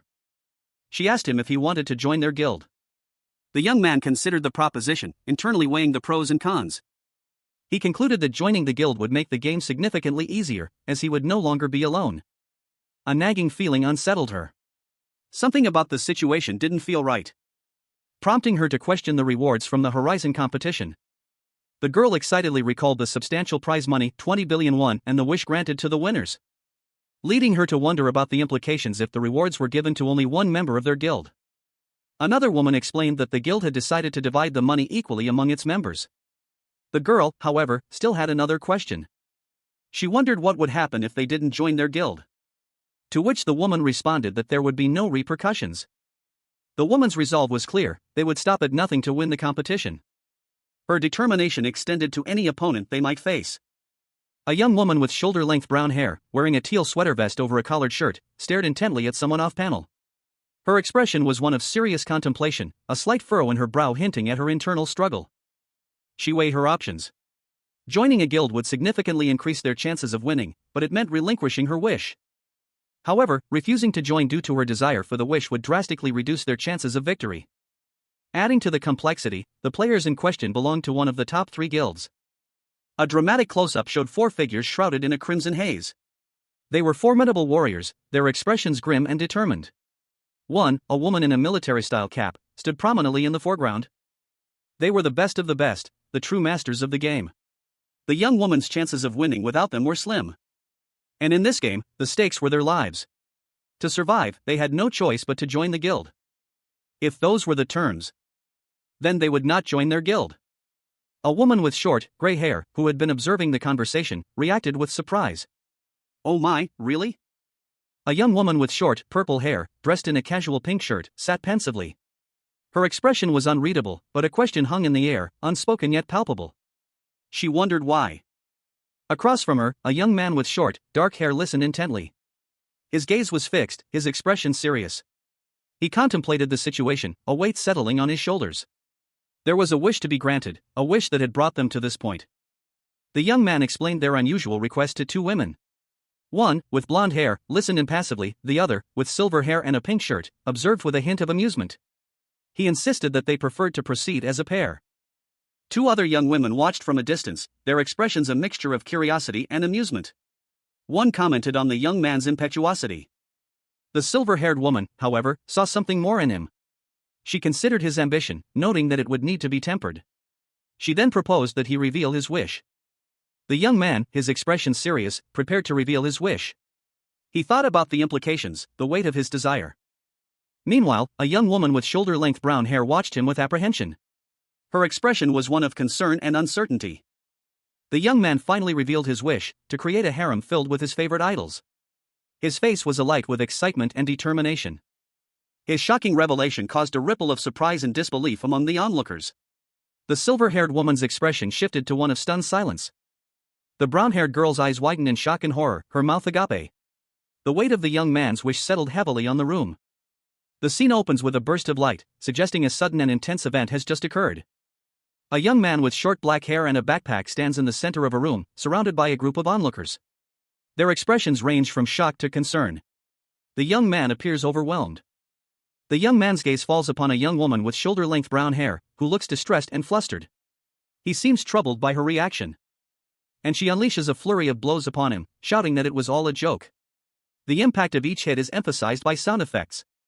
She continues her assault, furious, questioning his sanity. Threatening to beat him until his passive skills start working. The intensity of the scene is palpable. Another young man intervenes, calling out to the girl to stop. The girl hesitates, her anger momentarily subsiding as she considers his words. A more mature man, possibly a mentor figure, enters the scene. He observes the situation with a calm demeanor. The young man with black hair quietly replies to the older man, addressing him as guildmaster. Two figures, one in a dark coat and the other in a light green shirt, stood in what appeared to be a dimly lit hallway. The figure in the dark coat spoke, suggesting that they should hunt down children like the one in the green shirt and force them into retirement.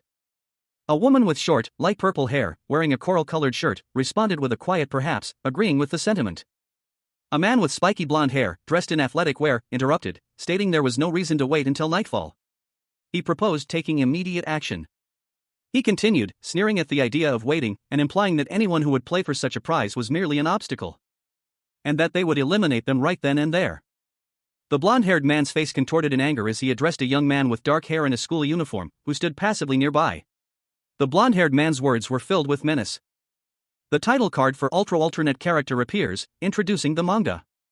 A page indicating the story and art are by Jixxi, followed by Chapter 26, titled The Tournament. The scene opens in a dimly lit hallway. A young man with short black hair stands facing a taller, more muscular young man with spiky blonde hair. The blonde man's eyes glow menacingly, and the word loom is written above him. The blonde man clenches his fists, his expression hardening further. And unleashes a powerful, glowing blue energy claw. The text skill Boulder Smashing Bear Claw appears in a digital box. A young woman with long brown hair rushes into the hallway, shouting, "Wait! What are you doing?" The blonde man replies, "Just because we don't want to join you doesn't mean we have to fight." A third person, a woman with short, light purple hair and earrings, appears, saying, "I'm sorry, but we do more than just recruitment." The brown-haired woman asks, "What do you mean?" The black-haired young man asks, "How is that any different from being a PK user?" A young woman with orange hair scowled at a young man with dark hair. He was being accused of being no better than Chaos, someone who randomly attacks other players.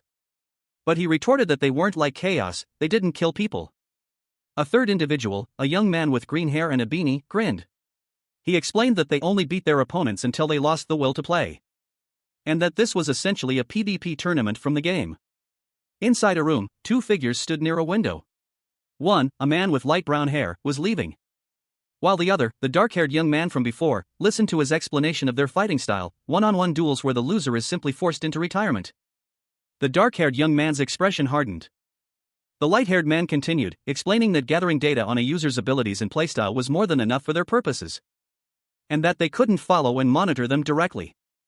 A woman with short, gray hair and a knowing smile explained that this was why they crushed their opponent's motivation through tournaments, that way, they wouldn't show their teeth. A young woman with fiery orange hair tied in a ponytail, wearing a school uniform, stood with a stern expression beside a young man with dark hair and glasses. He carried a backpack, his gaze directed away from her, a subtle smirk playing on his lips. The orange-haired girl listened intently as a woman with short, gray hair and a striking red shirt addressed her. The woman's expression was one of casual confidence, her words a proposition. The woman suggested they skip the hunt and join her guild. The girl's response was immediate and firm. A flat refusal. The young man, however, remained silent, his expression unreadable. The young man's thoughts turned to the potential consequences of failure. A grim determination settled on his face. If they lost the hunt, he silently resolved, they would join the guild. The gray-haired woman, however, added a condition: in exchange for their eventual membership, they would also receive a penalty. The young man reacted with a sharp outburst, his anger evident in his posture and expression. He vehemently disagreed with the terms. The woman, unfazed, simply smirked, finding amusement in their predicament. She explained that this was the only way to stop them. The young man, now visibly troubled, considered her words. Two young people, a boy and a girl, stood firm in their resolve. The boy declared that even if they failed in their current endeavor, they would never give up or retire. The boy continued, emphasizing their determination to achieve first place in the upcoming event, no matter the cost. Their unwavering ambition was clear. They boldly asserted that the only way to stop them was by forcing them to join a rival guild. Another young man, observing them, muttered that they were bluffing. A woman with short, gray hair, watched the scene with amusement. She subtly questioned if the girl agreed with the boy's assessment. The girl, with shoulder-length brown hair, responded nonchalantly that while she hadn't explicitly agreed, she was willing to go along with the plan. She added that there was no turning back now. The girl, undeterred, declared that she wasn't going to grovel or kiss anyone's feet. The gray-haired woman chuckled, finding the situation amusing. She reiterated her desire for them to join her guild, even more so now. The boy, after a moment of consideration, agreed to join the woman's guild. The gray-haired woman's expression shifted, revealing a sinister glint in her eyes as she commanded them to join the other team. The true nature of the woman's intentions became clear: her offer was a deceptive maneuver. A young man with dark hair, his eyes wide with a mixture of apprehension and determination, silently questioned the fairness of the situation. That's the only rule, right? He wondered, a tremor of doubt in his voice. He turned to face a girl with fiery orange hair, her expression a mask of furious disagreement. Beside them stood another young man, his features sharp and alert, clearly sharing her anger. The scene unfolded in what appeared to be a school hallway. Meanwhile, in a more formal setting, two women discussed the implications of accepting the terms. One, with blonde hair, seemed hesitant; the other, with short purple hair, appeared more calculating. Are you really going to just accept their terms? The blonde woman asked, her voice laced with concern. What will we do if we lose our guild? The purple-haired woman countered, her tone sharp. The purple-haired woman leaned closer to her companion, whispering a plan. We outnumber them. We can always turn the tables if we need to, she murmured, a glint of mischief in her eyes. So let's tire them out first, she added, her voice low and conspiratorial. The blonde woman considered this, a thoughtful expression on her face. It's not too late to deal with them once the tournament is over, she concluded, her voice calm but resolute. The scene shifted to the Guild Raison's training grounds, a rather unassuming building. Two figures stood facing each other, tension palpable in the air. One was the young man from the hallway, the other a powerfully built man with blonde hair, his stance aggressive. The purple-haired woman, now overseeing the proceedings, announced the rules of the upcoming tournament. The tournament will be a single-round, one-on-one match, she stated, her voice firm and authoritative. She continued, outlining the restrictions. As for the rules, there is no time limit, you cannot use items, and you cannot leave the area. Got it? The orange-haired girl looked on with a worried expression, her gaze fixed on the purple-haired woman. A sense of foreboding hung in the air. If something goes wrong, one of them could die. She thought, a chill running down her spine. A young woman with short, silvery gray hair, dressed in a casual pink top, held a small, seemingly innocuous doll. She explained, reassuringly, that this item would be used during the tournament. A description of the doll appeared, the Marion doll, a childhood friend designed to cheer one up when feeling down. Further details about the doll's function were revealed: if the user's HP drops to 1%, it will be restored to 15%. It also has a peculiar scent, it smells like peanuts. A young woman with shoulder-length brown hair, wearing a school uniform, expressed disbelief at the use of such an item in a tournament. The gray-haired woman responded that the match would end if the doll were destroyed. She added that their team would jump in to support the fight if necessary. The gray-haired woman continued, mentioning that their team also had a Tier 1 healing class player. A young man with short, light brown hair and an orange jacket was shown, seemingly pensive. The young man's profile was displayed, along with his name and class, Zhang Yun, an Angel class player ranked 56th. The gray-haired woman then addressed the team, giving them the go-ahead to start the tournament without a formal signal. A young man with dark hair, wearing a lab coat, prepared himself, a faint glow emanating from his hands. Two young men faced each other in a dilapidated building. One, with spiky blonde hair and a vibrant purple and green athletic jacket, stretched his arms, a confident smirk playing on his lips. The other, with dark hair and a crisp white shirt, stood with a guarded expression, his eyes narrowed. The blonde-haired young man slapped his hands together, a sharp sound echoing in the silence. "Now we're even," he stated, his tone laced with satisfaction. "Since I already knew what your class was." He retorted, "Thanks, but I already knew your class, too." The dark-haired young man, drawing a sword from his side, turned his back to his opponent, his movements swift and precise. He lunged forward, a burst of energy surrounding him as he declared, "I saw you use a skill." Their blades clashed in a flurry of sparks and motion. The blonde-haired young man's attacks were fierce and relentless. The dark-haired young man observed, soul fighters have a shorter attack range, but stronger combos. The blonde-haired young man's face was grim as he thought, I have to corner him quickly, and not give him any time to shorten the distance between us. He focused, his eyes blazing with determination. Skill my ancestors are watching, activate. With a powerful blow, the blonde-haired young man sent his opponent flying backward. A blur of motion filled the panel as two figures clashed. One, clad in purple, moved with a ferocity that suggested a desperate attack. The other, in a white shirt, reacted with a look of disbelief and outrage. His mouth gaped open, a silent scream forming on his lips as he exclaimed, "What gives?" The purple-clad figure, his face partially obscured by shadow, grinned cruelly. He had taken the other's blows head-on, a fact he seemed to find amusing. To get closer, he thought, a chilling realization dawning on him. The scene shifted, showing the two locked in combat once more. "That's the Avenger class," the observer narrated, his voice calm and analytical. "They win with direct attacks and skill combinations." But the observer's thoughts continued, a subtle shift in tone suggesting a new perspective. "But you don't have to be an Avenger to fight like that." A sudden burst of speed, a flash of movement, and the answer was revealed. Soul fighters fight the same way. The purple-clad fighter's hands glowed with an ethereal blue light, transforming into claws. The text box declared this ability, skill the werewolf's claws. With a flurry of swift, brutal strikes, the werewolf-like claws tore through the air. The white-shirt fighter barely managed to defend himself, his movements a desperate attempt to counter the onslaught. The final panel showed the white-shirt fighter readying a counterattack, his skill name displayed, Skill Ogre Kick. A fierce battle raged. One combatant, a powerfully built young man with spiky blonde hair, moved with explosive speed, crackling energy surrounding his fists.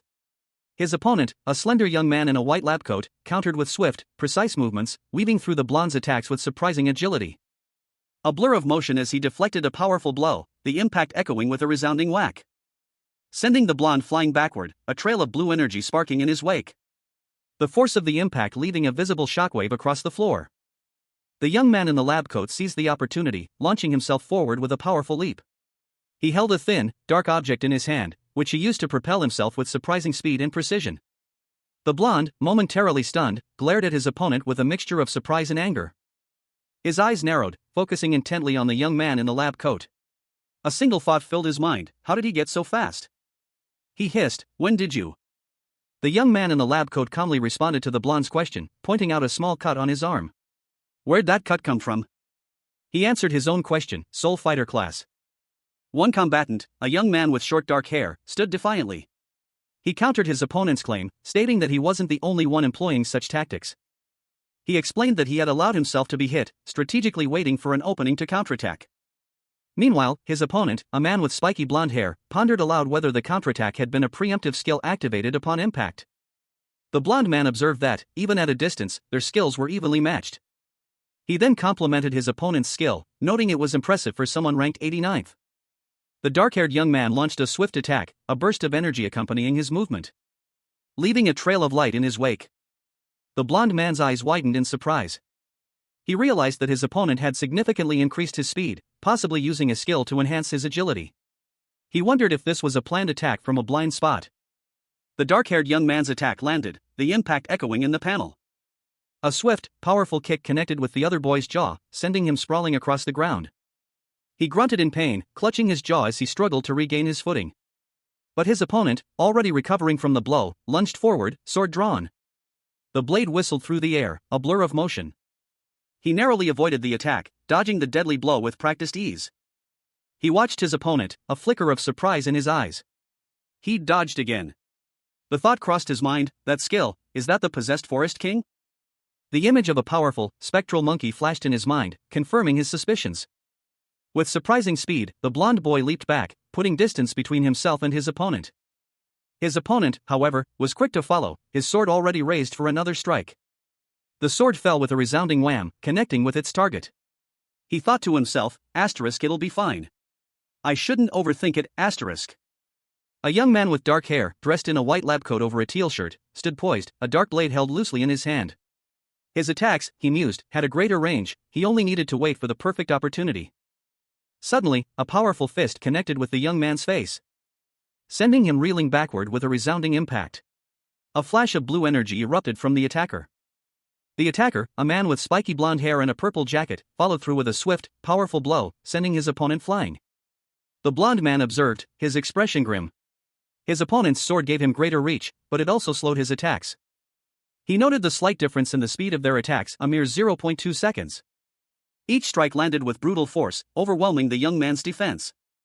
The blonde man's attack culminated in a powerful strike that sent the young man crashing to the ground. The young man groaned, clutching his side. He was clearly outmatched, this opponent was far stronger than the lancer he'd faced before. The blonde man's hybrid attacks, fueled by the power of the possessed forest king, were incredibly effective. His feints were disorienting, throwing the young man off balance. A young man, his face etched with concentration, found himself on the defensive. His opponent's fighting style was unlike anything he'd encountered before, it disrupted his attack rhythm completely. He muttered to himself, frustrated by this unfamiliar challenge. This erratic fighting style was something he'd only ever seen humans employ. The realization struck him with a jolt, leading to a sudden, unsettling conclusion. A young woman with short, lavender-tinged gray hair and striking green eyes watched the fight unfold, a mixture of concern and confusion clouding her features. Another young woman, this one with shoulder-length brown hair, watched in disbelief as the events escalated. Her expression was one of shock and utter bewilderment. Meanwhile, the young man with spiky blonde hair launched a powerful punch, the force of the blow sending his opponent reeling backward. He was sent flying across the room by the sheer impact. The blonde-haired young man followed up with a swift kick, sending his opponent crashing to the ground with a resounding thud. Two girls watched, mouths agape, as a young man fought. One girl whispered her disbelief at the sight of him throwing punches, while the other wondered what he was thinking. The young man wiped blood from his lip, a grim realization dawning on him, he needed a different fighting style when facing a human opponent. A double style, combining the blade of a swordsman and the fists of a martial artist. The scene opens on a desolate, debris-strewn warehouse. A young man with spiky blonde hair lies on the ground, clutching his side. Nearby, a taller, dark-haired young man stands, katana sheathed at his hip. Two young women observe the scene from a distance, their expressions a mixture of concern and apprehension. The blonde-haired young man spits out a mouthful of blood, wiping his mouth with the back of his hand. He was clearly surprised by the attack. He admits that his opponent got him, but points out that he barely took any damage. One of the observing girls explains that he only lost his balance after the unexpected attack. The dark-haired young man comments that, without his katana, the fight will be like watching a soul fighter fight naked. He lunges forward, landing a pair of swift blows on the blonde-haired young man. The impact is clearly felt. The scene opens with a fierce clash between two figures. One, a young man with dark hair, dressed in a white lab coat and teal undershirt, moves with surprising agility, his fists a blur as he lands several blows on his opponent. His opponent, a powerfully built man with spiky blonde hair, wears a dark purple and green jacket. He staggers back, clearly impacted by the blows, but remains defiant. The blonde man grits his teeth, his face contorted in a grimace of pain and exertion as he absorbs another blow. The impact sends a shockwave through his body. Meanwhile, the dark-haired young man shows a slight wince, a testament to the strength of his opponent. The fight is far from over. With a sudden burst of speed, the dark-haired young man unleashes a powerful attack, a skill labeled powerful attack.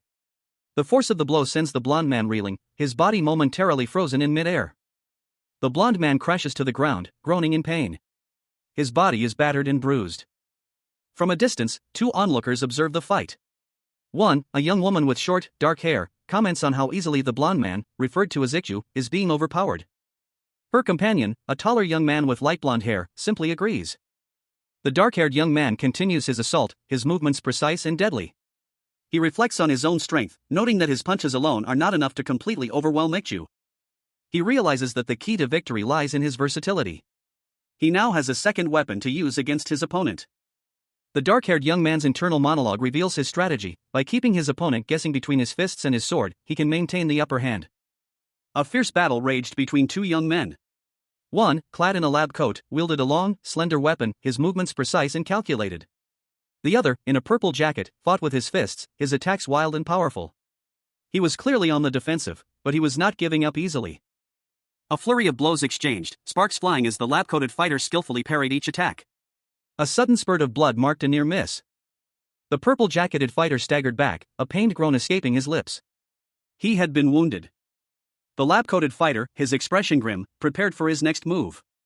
A text box appeared, revealing the name of his technique, the Ancestor's Punch. He unleashed the attack. A powerful blow that sent a shockwave rippling through the air. The purple-jacketed fighter braced himself for impact. But the lab-coated fighter was already moving, leaping away from the impending counterattack. The purple-jacketed fighter swung wildly, missing his target, leaving himself vulnerable. The lab-coated fighter saw his opportunity.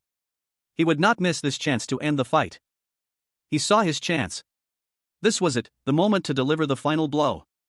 With a surge of adrenaline, he unleashed his skill, revenge as a raging fire. A crimson wave of energy erupted from his blade, engulfing his opponent in a fiery maelstrom. The attack connected with a violent slash, sending his opponent reeling back in pain. Despite the blow, the opponent was not finished. A fierce energy crackled around him. He was not done yet. He decided to use an agility buff skill. With renewed speed, he launched a series of attacks, overpowering his opponent with a flurry of precise strikes. Two young men are shown in discussion. One, with green hair and a beanie, observes the other, a man with short brown hair, who holds a container of popcorn.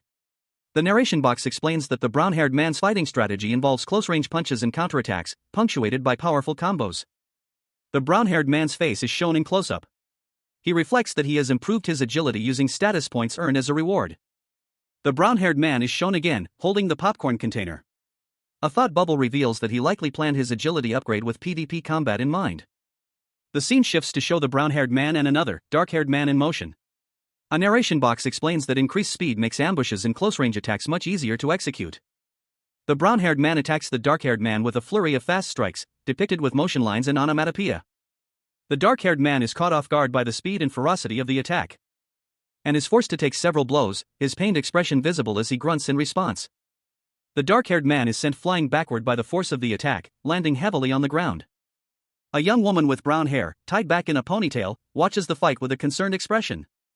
Another young woman, this one with gray hair, observes the scene and comments that the brown-haired man still has a long way to go in his training. A young woman with short, gray hair and an orange jumpsuit, her expression a mixture of amusement and calculation, leaned in to ask a young man with short, brown hair and a beige shirt, "Zhang, how many seconds have passed?" Zhang, seemingly unfazed, calmly replied, "Exactly 342 seconds. Zhang's eyes narrowed slightly as he mused, this would be almost over. If Ikju fought the way he usually does, that is. A sudden surge of energy erupted from Ikju, a young man with spiky blonde hair, as he collapsed to the ground, sparking with electricity. A figure in a white coat watched from a distance. The electrical discharge intensified, bathing Ikju in a blinding light, as his expression hardened into grim determination. The observer gasped, "No, it can't be." He recognized the power, the soul fighter's ultimate move. Of the Elder God? Ikju's body was enveloped in an otherworldly aura, a monstrous, shadowy figure looming behind him. Orium, a young woman with shoulder-length brown hair tied in a ponytail, looked distressed. Her eyes widened as she exclaimed that it was impossible, he couldn't fight at 70% of his full strength for 5 minutes to use that skill. A thought bubble above her head questioned whether he had been going easy on Orium this whole time. Another bubble, this one a speech bubble, immediately contradicted that assessment, stating that the opposite was true. Standing beside Orium was a taller woman with shoulder-length, light blonde hair, her expression was one of smug amusement. The blonde woman explained that he had calculated he could use his ultimate move if he fought with a handicap for 5 minutes. This implied that he knew Orium could hold his own for more than 5 minutes. The blonde woman then revealed that Ikju had been fighting his hardest the entire time, and hadn't been treating them like children. Ikju, a muscular man with blonde hair and tattoos, admitted that his opponent was strong, and would be incredibly valuable to their guild. However, he added that the opponent was still nowhere near as good as the guildmaster. A muscular figure, only partially visible, loomed over the scene. His words hung in the air, a chilling promise, "This will be over in 5 attacks." A young man with dark hair, dressed in a simple shirt, braced himself. He muttered to himself, "Here's the first one," and launched a swift attack. The muscular figure met his blow head-on. A blinding flash of energy erupting between them as they collided with a wham. The impact sent the young man sprawling across the ground, a grunt of pain escaping his lips as he crashed against the floor. HNGGH. He was battered but not broken. The muscular figure declared, "The second and third will be a double whammy." With a blur of motion, the muscular figure unleashed two powerful blows in rapid succession, leaving the young man reeling from the force of the impact. His face contorted in a grimace of pain and defiance. A muscular, blond man with tattoos leaped forward, his powerful blow shattering the concrete beneath his feet. The force of the impact sending shockwaves through the dilapidated urban landscape. He faced a younger man with dark hair, a cut across his cheek, who braced himself, wielding a long, slender blade. The dark-haired man's internal monologue revealed his frustration. The Elder God's descent had blocked his passive skill, Dusk Blossom, rendering his ultimate move unusable. He realized that if he continued to take such hits, the fight would be over for him.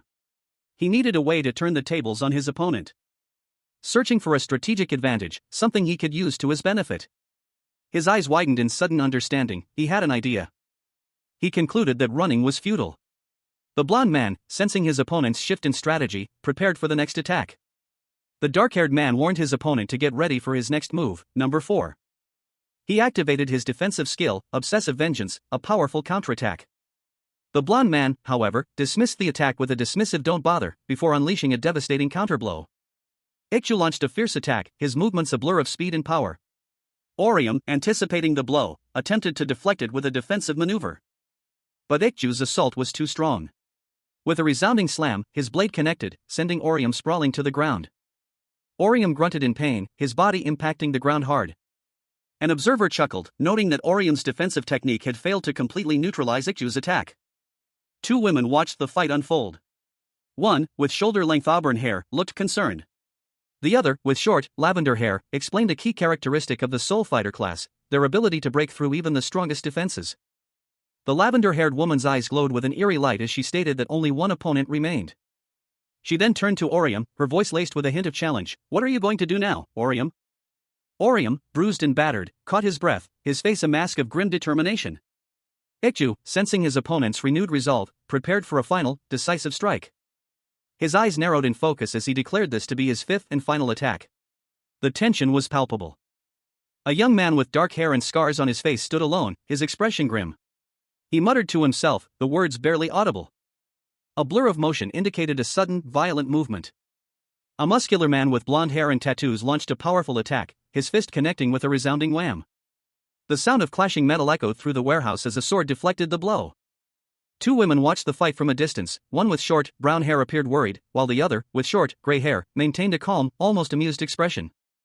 Meanwhile, two more individuals, a man and a woman, watched from another part of the warehouse, their faces etched with concern. The blond man moved with surprising speed, a blur of motion as he prepared another attack.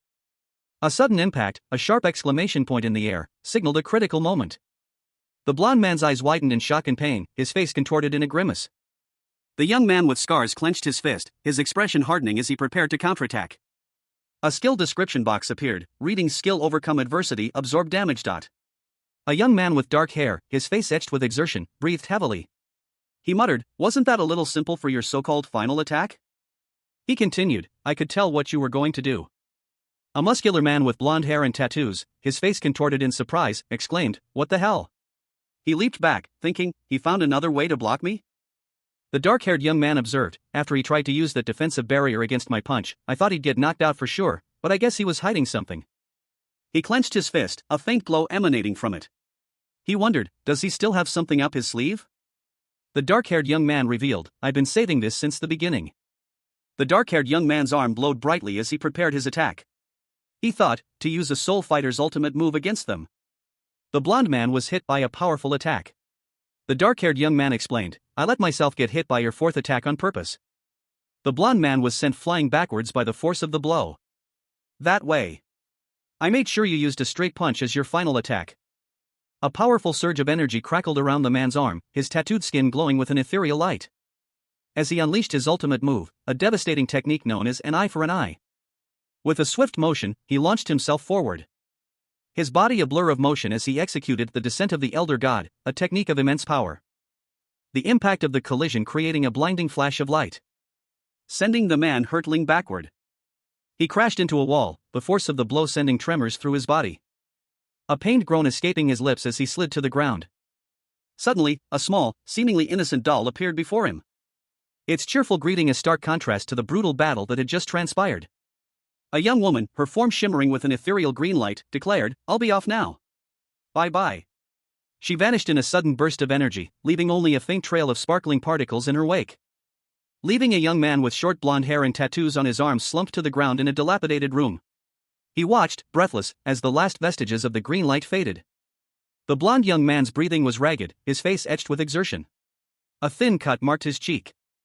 Another young man, this one with dark hair and a similar cut on his cheek, sat nearby, his breaths coming in short, heavy gasps. He examined his hands, which were scratched and bleeding. His breathing remained labored. His gaze hardened, a grim determination settling on his features. Suddenly, he lunged forward, grabbing a young woman with shoulder-length brown hair. "Whoa there," she exclaimed, surprised. He stumbled, and she caught him, her laughter echoing in the otherwise silent space. Thump, thump, went his head against her shoulder. "What an awesome comeback," she said, smiling brightly. "It was incredible. I was sure you were going to lose after the fourth attack." She continued, "I was thinking, oh, it's over, this is it for our party, but then you." A young woman with auburn hair pulled back in a ponytail embraced a young man with dark hair and noticeable scratches on his face. He looked distressed, his cheeks flushed.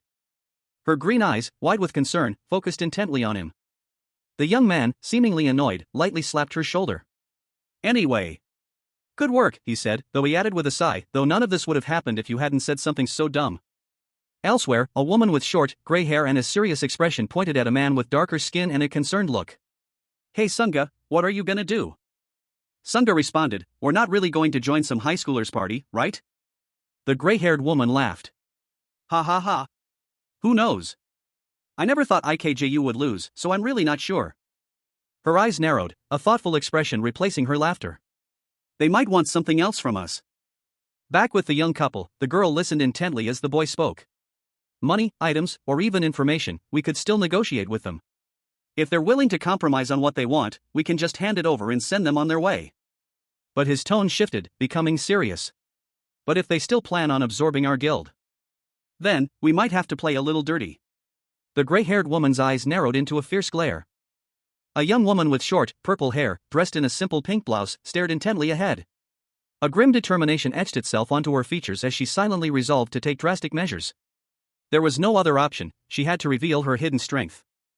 To be continued. A young man with short brown hair, a pensive expression etched on his face, stood in a dimly lit room. With a swift, almost imperceptible movement, he extended his hand, a faint, ethereal glow emanating from his palm. A surge of turquoise energy, accompanied by a whooshing sound, filled the space. The energy coalescing into a complex, star-like symbol. This was an angel skill, a second chance at life, restoring HP and defense, and boosting offensive abilities by 20%. Nearby, another young man watched, his face a mask of apprehension. Elsewhere, a muscular man with elaborate tattoos on his arms stood amidst a swirling vortex of the same turquoise energy. The energy swirled around him, a visual testament to the power he wielded. A young man in a lab coat observed, exclaiming that the muscular man was using an angelic healing skill, a testament to the dedication required to master such abilities. He mused that even skilled healers could reach that level with enough training. The young man in the lab coat continued, explaining to the brown-haired youth that while it's difficult for healers to level up solo, joining a good team allows for rapid improvement and the attainment of top-tier status. The brown-haired youth listened intently, a sudden realization dawning on him. He exclaimed that his previous team members were awful, and his struggles weren't due to his own lack of skill. A young woman with shoulder-length brown hair watched the two young men, a question mark floating above her head as the brown-haired youth declared the battle to be over. The battle concluded, leaving the three young people to consider their next steps. A young woman with short, purple hair addressed the brown-haired youth, inquiring about his future plans. The purple-haired woman proposed that her team join the brown-haired youth's team as subordinates, a proposition made earlier. Her eyes gleaming with an unsettling intensity, the purple-haired woman smiled, her gaze fixed on the brown-haired youth. She asked him what he intended to do next, leaving the future uncertain. A stark warning filled the air, a silent threat hanging heavy in the space between panels. The ominous message, "Think carefully or your choice might lead" echoed the gravity of the situation. The conversation shifted. A young woman with shoulder-length brown hair nervously suggested, "Oh, we were actually just talking about that. Could we change the penalty?" Her words hinted at a desperate attempt to avoid an unpleasant consequence. The young woman's demeanor changed, her voice hardening as she declared, "And you all have to get inch-long tattoos of your guild name on your arms." Her tone was firm, leaving no room for negotiation.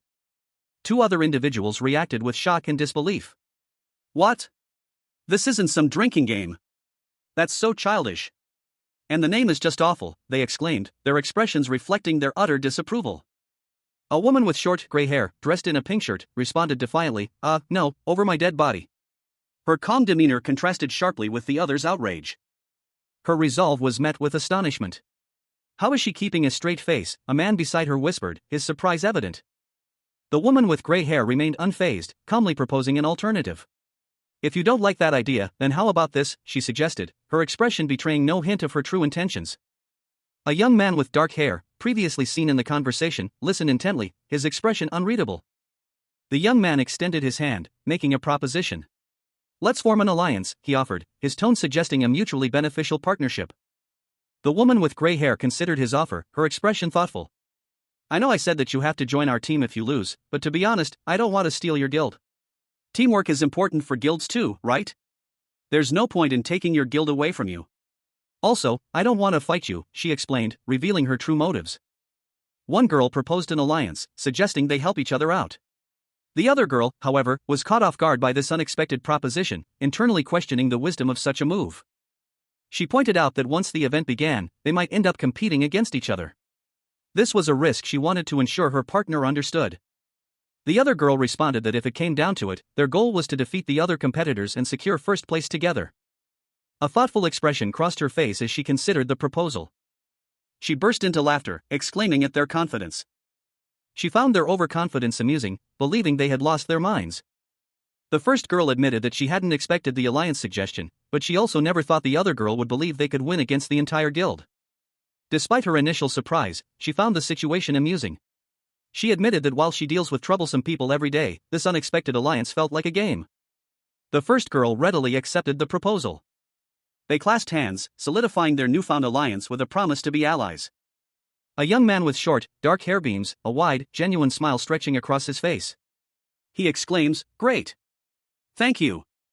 A woman with short, silvery purple hair mirrors his expression, a soft smile gracing her lips. The word smile appears in a stylized font above her head. The woman, whose name is revealed to be Sayonara, speaks to the young man. She suggests that, as allies, they should exchange contact information, anticipating many future discussions. She proposes a simple solution, exchanging phone numbers. A younger woman with shoulder-length brown hair, her expression playful, offers her own number. Sayonara explains that while Orium usually takes the lead in combat, she is the team leader. The young man, whose name is revealed to be Orium, points out that with only two of them, it shouldn't matter who she contacts. Sayonara, however, states her preference for communicating with men, choosing to contact Orium directly. The brown-haired woman, seemingly annoyed, suggests an alternative: the young man can speak to her instead. A fiery, cat-like image appears behind her head, accompanied by the word hiss. A palpable tension hangs in the air as the three stand together, a sense of unease settling over them. Orium voices his concern: "Why does our alliance already feel like it's going to end?"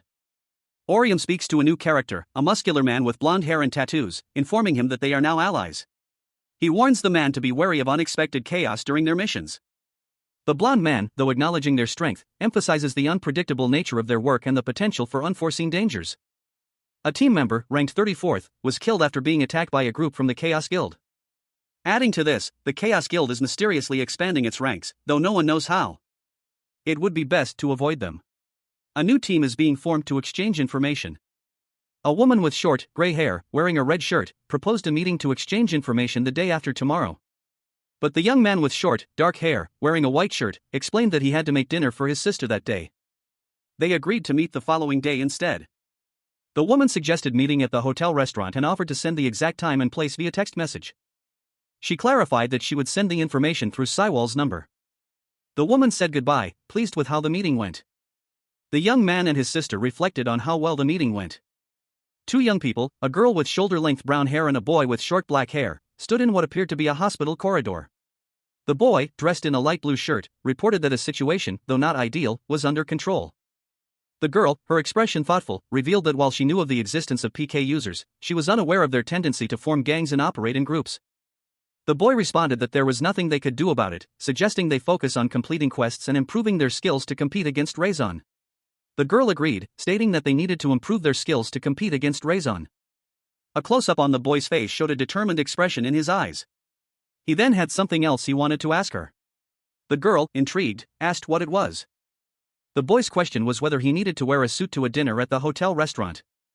He explained that he had seen on TV that it was customary to wear a suit for such occasions. The girl, however, jokingly countered that the current trend was to attend such events in one's underwear. The girl's statement elicited a surprised reaction from the boy, who quickly clarified that he was only joking. The chapter ends with the title card for the manga, Ultra Alternate. The scene opens on Chaos Island, a desolate landscape within the Ergosphere online game, littered with skulls and bones under a crimson sky, a tall, ominous tower piercing the clouds.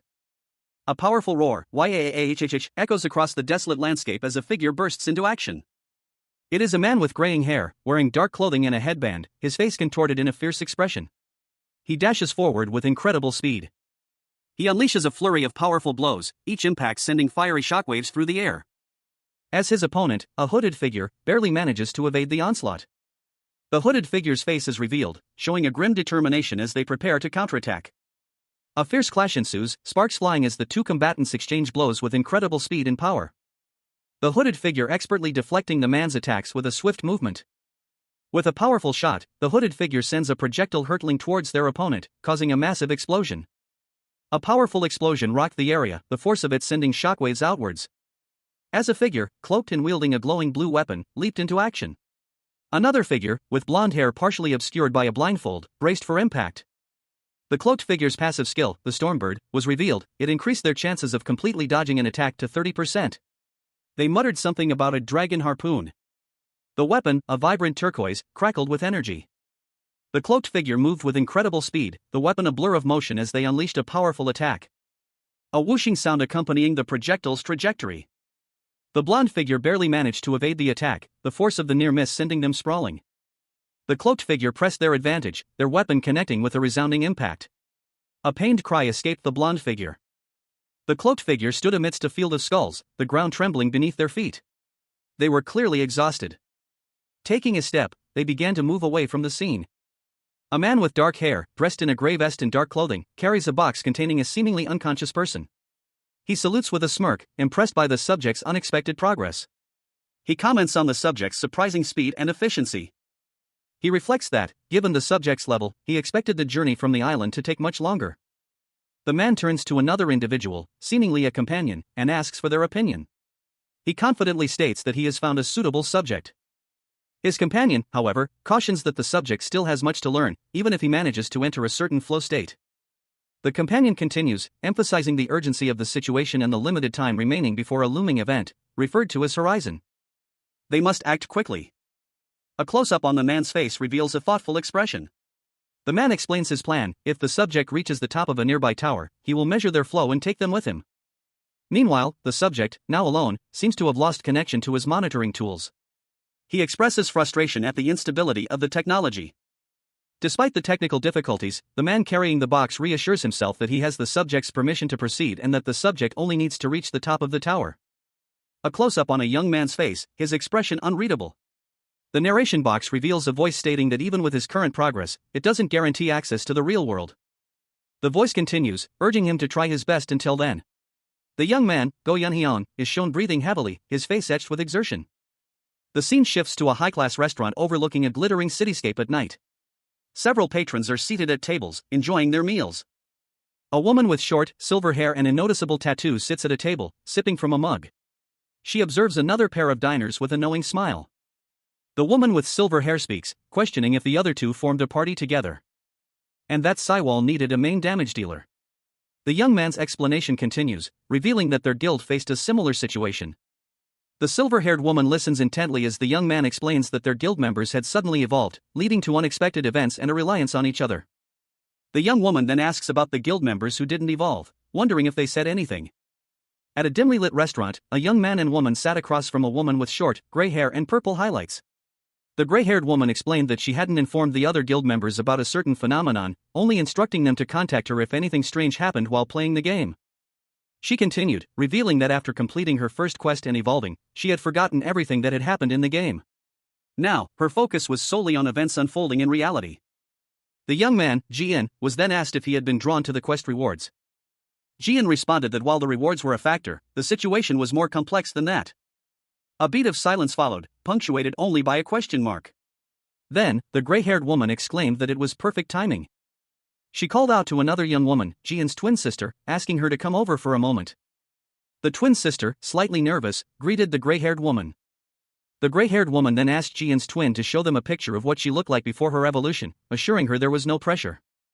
The twin sister, slightly hesitant, agreed, stating that it wasn't weird or anything.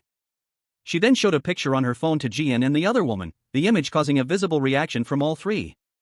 The scene opens on a dimly lit cafe, the only light source emanating from a nearby window. 2 empty coffee cups sit on a table, suggesting a recent departure. A young man and woman, both appearing anxious, stand in a hallway, their expressions reflecting a shared concern. They seem to be waiting for someone or something. A young woman with short, dark hair sits on a hospital bed, her legs heavily bandaged. Numerous scars mar her legs, hinting at a serious injury. The young woman explains that she was in a car accident, or a truck ran her over, shattering her fibula. The doctors told her she would never walk again, before. Everything changed after the evolution. A woman with short, gray and purple hair, a confident smirk on her face, explains the change. Now, she can run, jump, and fly like a game character, a fact that greatly interests the woman with gray and purple hair. The woman snaps her fingers, illustrating the power of a system that can make the impossible possible. If they can figure out how it works, they could change the world. The woman continues, explaining that this would mean no more terminal diseases and no more suffering. It would be a whole new world. The young man, listening intently, asks if this is Guild Raison's wish to figure out how the game system operates. A young woman with short, gray hair, sits across from another individual whose face is obscured. She confirms something, her tone suggesting a reluctant agreement. She continues, adding a caveat. The woman's expression is thoughtful, almost wistful. The scene shifts to a restaurant booth. The gray-haired woman, now joined by a young man and a young woman with shoulder-length orange hair, initiates a new line of questioning. She pauses, her gaze intense as she prepares to ask a pointed question. The gray-haired woman's question focuses on a specific detail from a past event. The image shows a glowing, otherworldly black door. The image lingers on the mysterious door, highlighting its enigmatic nature. The young man and woman react with shock and surprise to the mention of the black door. The orange-haired girl confirms she saw a similar door, her expression a mixture of disbelief and excitement. The gray-haired woman shows a look of interest. The orange-haired girl presses for more information, her curiosity piqued. The gray-haired woman admits that the nature of the black door remains a mystery. They learned about it while interrogating members of the Chaos Organization. According to them, it leads to an unofficial next level in the game, allowing advancement to the Transcendent class. A young man with short, dark hair and a contemplative expression listened. It was essentially a backdoor. The camera sweeps across a cityscape at night, rain falling, a sense of urgency hangs in the air. Sayonara Oruta, a young woman with shoulder-length brown hair, sprints through the city streets, her determined expression visible even in the blur of motion. Suddenly, a monstrous creature emerges from the shadows, its booming arrival shaking the ground. Its eyes glow with malevolent energy. Sayonara confronts the beast, her stance unwavering despite the creature's terrifying size and power. Her eyes narrowed in fierce concentration. She leaps into action. Activating her thorn trap skill, a powerful magical ability that manifests as a glowing, thorny trap. With a swift, precise movement, Sayonara unleashes the trap, the thorny vines erupting from the ground to ensnare the monster. The creature roars in pain and rage as the thorns pierce its flesh. Sayonara shouts to an unseen companion, urging them to deliver the final blow. A blur of motion erupted from the alleyway as a young man, clad in black and orange athletic wear, launched himself across the rooftops. The word leap appeared twice, emphasizing the incredible speed and distance of his jump. He landed gracefully atop a monstrous, spiny creature, its chitinous carapace gleaming under the dim city lights.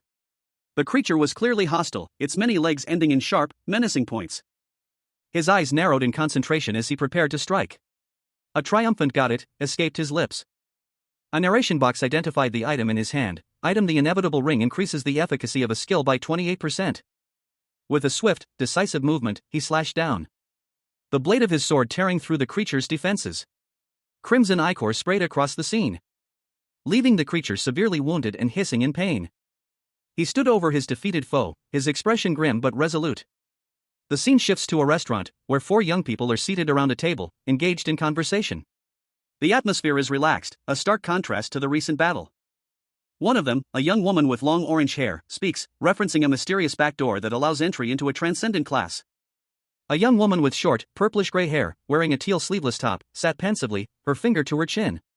She mused over the mysterious door that had spawned monsters, admitting that they weren't entirely sure about the information they had gathered.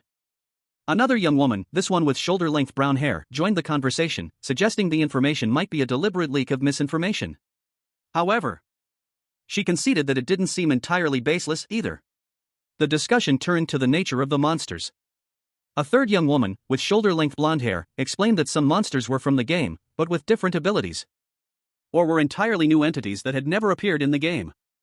This revelation led to the conclusion that players could develop abilities beyond those available in the game. One of the young men confirmed this, recalling encountering monsters unlike any he'd seen in the game since the door's appearance. The blonde-haired woman introduced herself as Raimi Kim, a magic gunner. She then turned the conversation to the question of how to open the mysterious door. The young woman with purplish-gray hair sadly admitted that they still hadn't figured out how to open the door. The scene opens with a young woman with short, dark hair, her expression unreadable. A speech bubble above her reveals a statement. It seems that Chaos doesn't know either. 2 young women are shown in conversation. One has short, dark hair, the other has longer, light purple hair. The woman with purple hair thoughtfully remarks that the key lies somewhere in their consciousness. The dark-haired woman reflects on a past experience. She recalls that when she first evolved, she could move like a game character. But the next day, she couldn't move her legs anymore. It was as if she was still at the hospital. After realizing she had become a game character again, she could start moving again. The dark-haired girl proposes a theory to the purple-haired girl, suggesting that the key to the back door might also be somewhere in their consciousness. The purple-haired girl agrees, stating that she thinks she experienced that, too. The scene shifts to show the 2 girls in a different setting. The dark-haired girl is deep in thought, while the other girl looks concerned. The girl with the longer hair asks if the dark-haired girl broke her bones, but the dark-haired girl quickly clarifies that's not what she meant. The purple-haired girl expresses relief at having shared information, confirming the existence of the back door. The purple-haired girl realizes that a user who may be able to open it is sitting right in front of her. The purple-haired girl turns to the dark-haired girl and asks for her opinion. A woman with vibrant purple hair and a confident smirk extended an invitation to a young man with short, dark hair. She assured him it wasn't too late to join their guild, offering better assistance than someone named Saiwal could provide. The young man, clearly surprised, simply asked, "What?" The young man sat at a table with 2 other people, a girl with shoulder-length brown hair and another whose face was obscured. He uttered a simple, surprised, "Oh." A young woman with fiery red hair, her face contorted in frustration, gritted her teeth. She muttered to herself, annoyed, that this situation was really pissing her off, wondering if they should handle it using a PK style. The young man with dark hair reacted with a jolt, exclaiming that the woman's attitude was a little cold-blooded. He questioned her motives. The woman with purple hair, however, simply stated that it's a cruel world, and you have to kill the people who annoy you. The young man with dark hair challenged the woman's statement, asking what she was talking about. She simply chuckled, finding their reactions amusing. The young man and the girl with brown hair are shown walking together. The girl comments that the spiders they just killed weren't one of the special types. The young man agrees, stating that's probably why it was so easy. A young man with short, dark hair, wearing a black and red athletic jacket, examines a ring on his finger. A digital display next to him details the ring's properties. The inevitable ring increases skill efficacy. He then shows a glowing emblem on his jacket, its description appearing on a digital display, proof of a strong heart increases defensive ability. A young woman with shoulder-length brown hair, smiling confidently, displays 2 items. One is a pair of golden wings, described as the angel's wings increases agility. The other is a bracelet, identified as the thread of fate increases buff efficacy when playing with a party. The young man speaks, commenting that some of the items they obtained weren't helpful. The woman beside him agrees, suggesting they exchange those items for something more useful later. The young man then shows a digital interface, displaying the names Orium and Saiwal. He receives a system message. "There are some additional details I have to tell you about regarding the quest." The message continues, explaining that users who complete the quest without taking any damage are invited to attempt an X quest. These X quests are designed to be challenging. The young man and woman stand together, listening intently. A final system message appears. "If you complete this quest, you'll receive a special prize instead of money or random item boxes." The woman suggests that this X quest might be similar to the missions they used to do before events. A young man with short, dark hair stood on a city street, deep in thought. A stark, black text box above him declared, "You have to decide at this moment whether to attempt the quest or not." The scene shifted to a close-up of a futuristic interface, displaying the words, "You will not qualify after." "What will you do?" The young man from the previous panel now stood beside a young woman with shoulder-length brown hair. She voiced her apprehension, "I don't want to try a quest if I don't even know what the reward is. It feels like gambling. Isn't it better to pick quests with clear rewards?" The young man pondered her words, a thoughtful escaping his lips. He then declared, with newfound resolve, "No, let's try it." The young man's gaze sharpened as he revealed, "Reward is information." The woman responded, intrigued, "Oh, like information about Horizon or the game?" He replied, "Of course, that's the best case scenario. But regardless, we probably can't get special rewards from a normal quest. We can keep it as our trump card for when we're negotiating with other parties or guilds." A young woman with shoulder-length brown hair, wearing a light beige top, tilted her head, a smirk playing on her lips. She seemed impressed, even amused. "You've already thought that far ahead?" She continued, her expression unwavering. "You're surprisingly calculating." A young man with short black hair, dressed in a dark athletic jacket, stood beside her. He responded with a confident grin. "All right.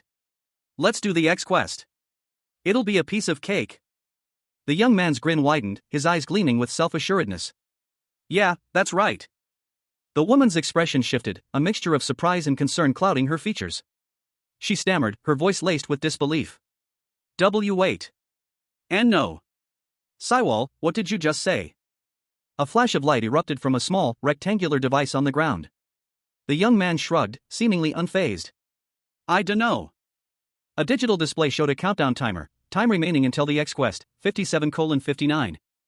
The scene opens on a panoramic view of a city street, bathed in the warm glow of the setting sun. Buildings rise on either side of the road, their windows reflecting the fading light.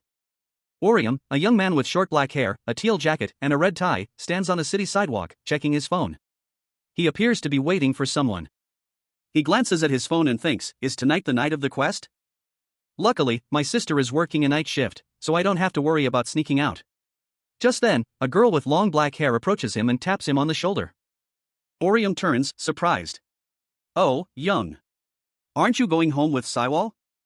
Orium raises an eyebrow, questioning her statement. Really?" Young hesitates, then blurts out, You two have kissed, right?" Orium is visibly jolted by the question. His eyes widen in surprise. Young continues, So you haven't yet. You two have been moving so fast, so I assumed you did." Orium stammers, and no, I think you're mistaken. We're not dating, so that's why we haven't." Two students, a girl with dark hair and a boy with lighter hair, were engaged in conversation.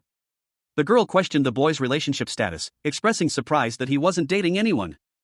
The girl confidently asserted that her intuition was always right, implying she suspected something more to their relationship. The scene shifted to a different boy, with dark hair, who was contemplating something. He seemed concerned, and a thought bubble revealed he was thinking about Yunhyang transferring schools. The dark-haired girl from the previous scene and another boy, this one with lighter hair, were walking together. The girl expressed surprise at the news of Yunhyang's transfer, noting his absence from school. She mentioned rumors circulating about Yunhyang's death. However, she then corrected herself, having heard from the teacher's lounge that he was transferring to an elite prep school for wealthy students. The lighter-haired boy dismissed the news, expressing indifference to Yunhyang's actions. The dark-haired boy, however, admitted that he would be relieved not to see Yunhyang around anymore. The dark-haired girl reminded him of their close friendship with Yunhyang, noting how often they used to hang out together. The dark-haired boy denied that they were close. A young woman with dark hair flinched, a slight tremor in her voice as she uttered a hesitant, "Oh, really?" Her eyes widened, taking in the sight of an angry young man. She thought, he looked so angry. She offered a cheerful wave and announced, "All right, I'm going to take the subway home. See you tomorrow." The young man watched her go, his face obscured, but a bitter remark escaped his lips, "That's right, run away, you pathetic bastard." A single footstep echoed on the pavement. As the young man stood alone, a grim determination settling on his features. He muttered, "It's over now." His thoughts shifted to the upcoming event. He reflected, today's the quest. And I should be thinking about getting first place in the event. Night fell. A sudden, bright green energy erupted from the ground in a nearby playground. A young woman with long brown hair, her expression serious, stood amidst a shimmering, turquoise digital effect. Beside her, a young man with short dark hair, dressed in a yellow jacket, moved with a swift, almost ethereal grace. The digital effect trailing behind them like a phantom's wake. They moved with an unnatural speed, their movements blurring slightly as they traversed the scene. The girl, her brow furrowed in concentration, spoke, her voice laced with concern. "Is that close to our school?" The boy, his gaze fixed on the buildings in the distance, replied calmly. "It looks like it. Those are the buildings we pass on the way to school." A digital interface appeared before the boy, displaying a countdown timer. A message flashed across the screen: "The quest will begin in 3 minutes. Please check the quest objective and prepare for battle." The pair stood before a cityscape, a red digital overlay flashing across their vision. Tension hung heavy in the air. The boy reviewed the quest parameters, a frown creasing his forehead. Having to complete an attack quest with a time limit is annoying for sure. The girl, however, remained cautious. "Well, they could always be one of those special types, so we might want to brace ourselves." She continued, her voice low and serious. "They could also use unusual skills." A young man with short, dark hair and a yellow shirt clasped his hands together, a thoughtful expression on his face. He muttered to himself that this situation was a race against time, and that he should use a speed-boosting item. He looked at a glowing screen, his brow furrowed in concentration. Beside him, a young woman with shoulder-length brown hair tilted her head, curious. She questioned him about the story of the Grey Kingdom, expressing her unfamiliarity with it. The woman pressed him further, asking if he hadn't read the quest stories. He replied that he had, but didn't remember the details very well. She then began to recount the story. She explained that long ago, there was a golden kingdom. Suddenly, a bright light erupted from the young man, as if he had activated some ability. He moved with incredible speed, a blur of motion. He exclaimed that they hadn't even started yet. The woman, slightly annoyed, explained that the quest started differently because it was a time attack quest, urging him to hurry. A high-angle shot showed the city skyline, emphasizing the urgency of their situation. The young man and woman dashed through the city streets at incredible speed, leaving motion trails behind them. They continued their rapid sprint through the city, their determination evident in their expressions. As they ran, the narration box revealed their objective: the banished prince of the Grey Kingdom. A hooded figure, vaguely humanoid yet unsettlingly amorphous, hovered over a rain-slicked city street. Its form was indistinct, like a shroud billowing in an unseen wind, its features obscured by the deep shadows of its cowl. As the figure loomed closer, its hood shifted, revealing a horrifying visage, a face with multiple eyes, each glowing with an eerie red light. The eyes seemed to pierce the very fabric of reality. The scene opens on a twilight cityscape, the silhouettes of buildings stark against the darkening sky. A sense of quiet anticipation hangs in the air. A young man with short, dark hair adjusts his earpiece, his expression serious and focused. He and a young woman with shoulder-length brown hair stand before a pair of glowing tablets. She suggests they split up for a time-sensitive mission, maintaining communication via phone. The tablets display a countdown. The mission is about to begin in 5 seconds. With a confident grin, the young man prepares for the mission, a golden weapon materializing in his hand. He bids his companion farewell. He grips his weapon tightly, golden particles shimmering around it. Suddenly, a cloaked figure appears in the street, its form vaguely humanoid but unsettlingly unnatural. The quest has begun. A hooded figure, its face obscured by a burlap sack, loomed into view. Multiple eyes, glowing with an eerie red light, peered out from beneath the fabric. Suddenly, a jolt of energy surged through the air. As a young man with dark hair, clad in a yellow jacket, launched himself forward with surprising speed. He drew his sword, a crimson energy crackling around the blade as he channeled his power. The skill, Phantom Vengeance Blade, was activated. With a swift, powerful slash, he cleaved through the air, leaving a trail of red energy in his wake. The force of the blow sending the hooded figure sprawling. The young man sheathed his sword, the red energy fading. He looked down at the fallen figure, a slight smirk playing on his lips. One down, he muttered to himself. A young man in a yellow shirt stood on a city street, his gaze fixed upward. Before him loomed a towering, shadowy figure, its form vaguely humanoid but swathed in tattered, dark cloth, like a decaying mummy. The figure's presence filled the panel, casting a menacing glare. The shadowy figure lunged forward, its movements swift and unnatural. But the young man reacted instantly, drawing a long, slender blade with a fluid motion. He deflected the attack with a swish of his weapon. He leaped back, narrowly avoiding another strike. And countered with a swift, precise stab. The young man's blade connected, sending the shadowy figure reeling. A powerful blow that sent it sprawling. He stood over the fallen figure, panting slightly. 2 down, he declared, a hint of grim satisfaction in his voice. A young woman with long, reddish-brown hair appeared, running down the street, a staff with a glowing purple crystal at its tip clutched in her hand. She seemed surprised and slightly concerned. She approached cautiously, her expression a mixture of surprise and disbelief. "We just started and you've already killed 2. That seems fast," she commented. A young woman with shoulder-length brown hair, dressed in a simple white top, hurried down a city street. Her pace quickened as she noticed 4 figures emerging from a shadowy alleyway. The figures were humanoid, cloaked in burlap sacks that concealed their faces, each wielding a wicked-looking machete. Their eyes, visible through slits in the fabric, glowed with an eerie red light. The woman, momentarily stunned, found herself facing 3 of the figures directly. "Never mind," she muttered to herself, 3 just appeared right in front of me. She gripped a golden trident-like weapon in her hand. "I guess I should consider myself lucky," she thought, a grim determination hardening her features.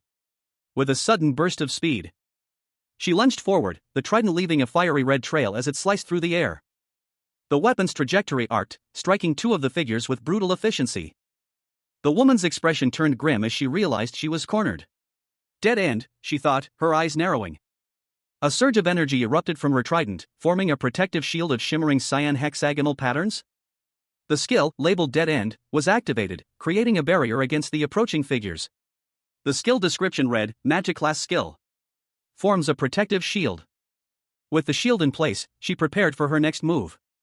And, she thought, a glint of determination in her eyes as she readied her weapon. 3 cloaked figures, bound by glowing purple chains, stood amidst a cityscape. A digital display box announced the activation of a skill, Chain Imprisonment Trap. The chains crackled with energy. As a young woman with shoulder-length brown hair, dressed in casual clothes, observed the scene, she mused that she needed a skill capable of eliminating all 3 at once.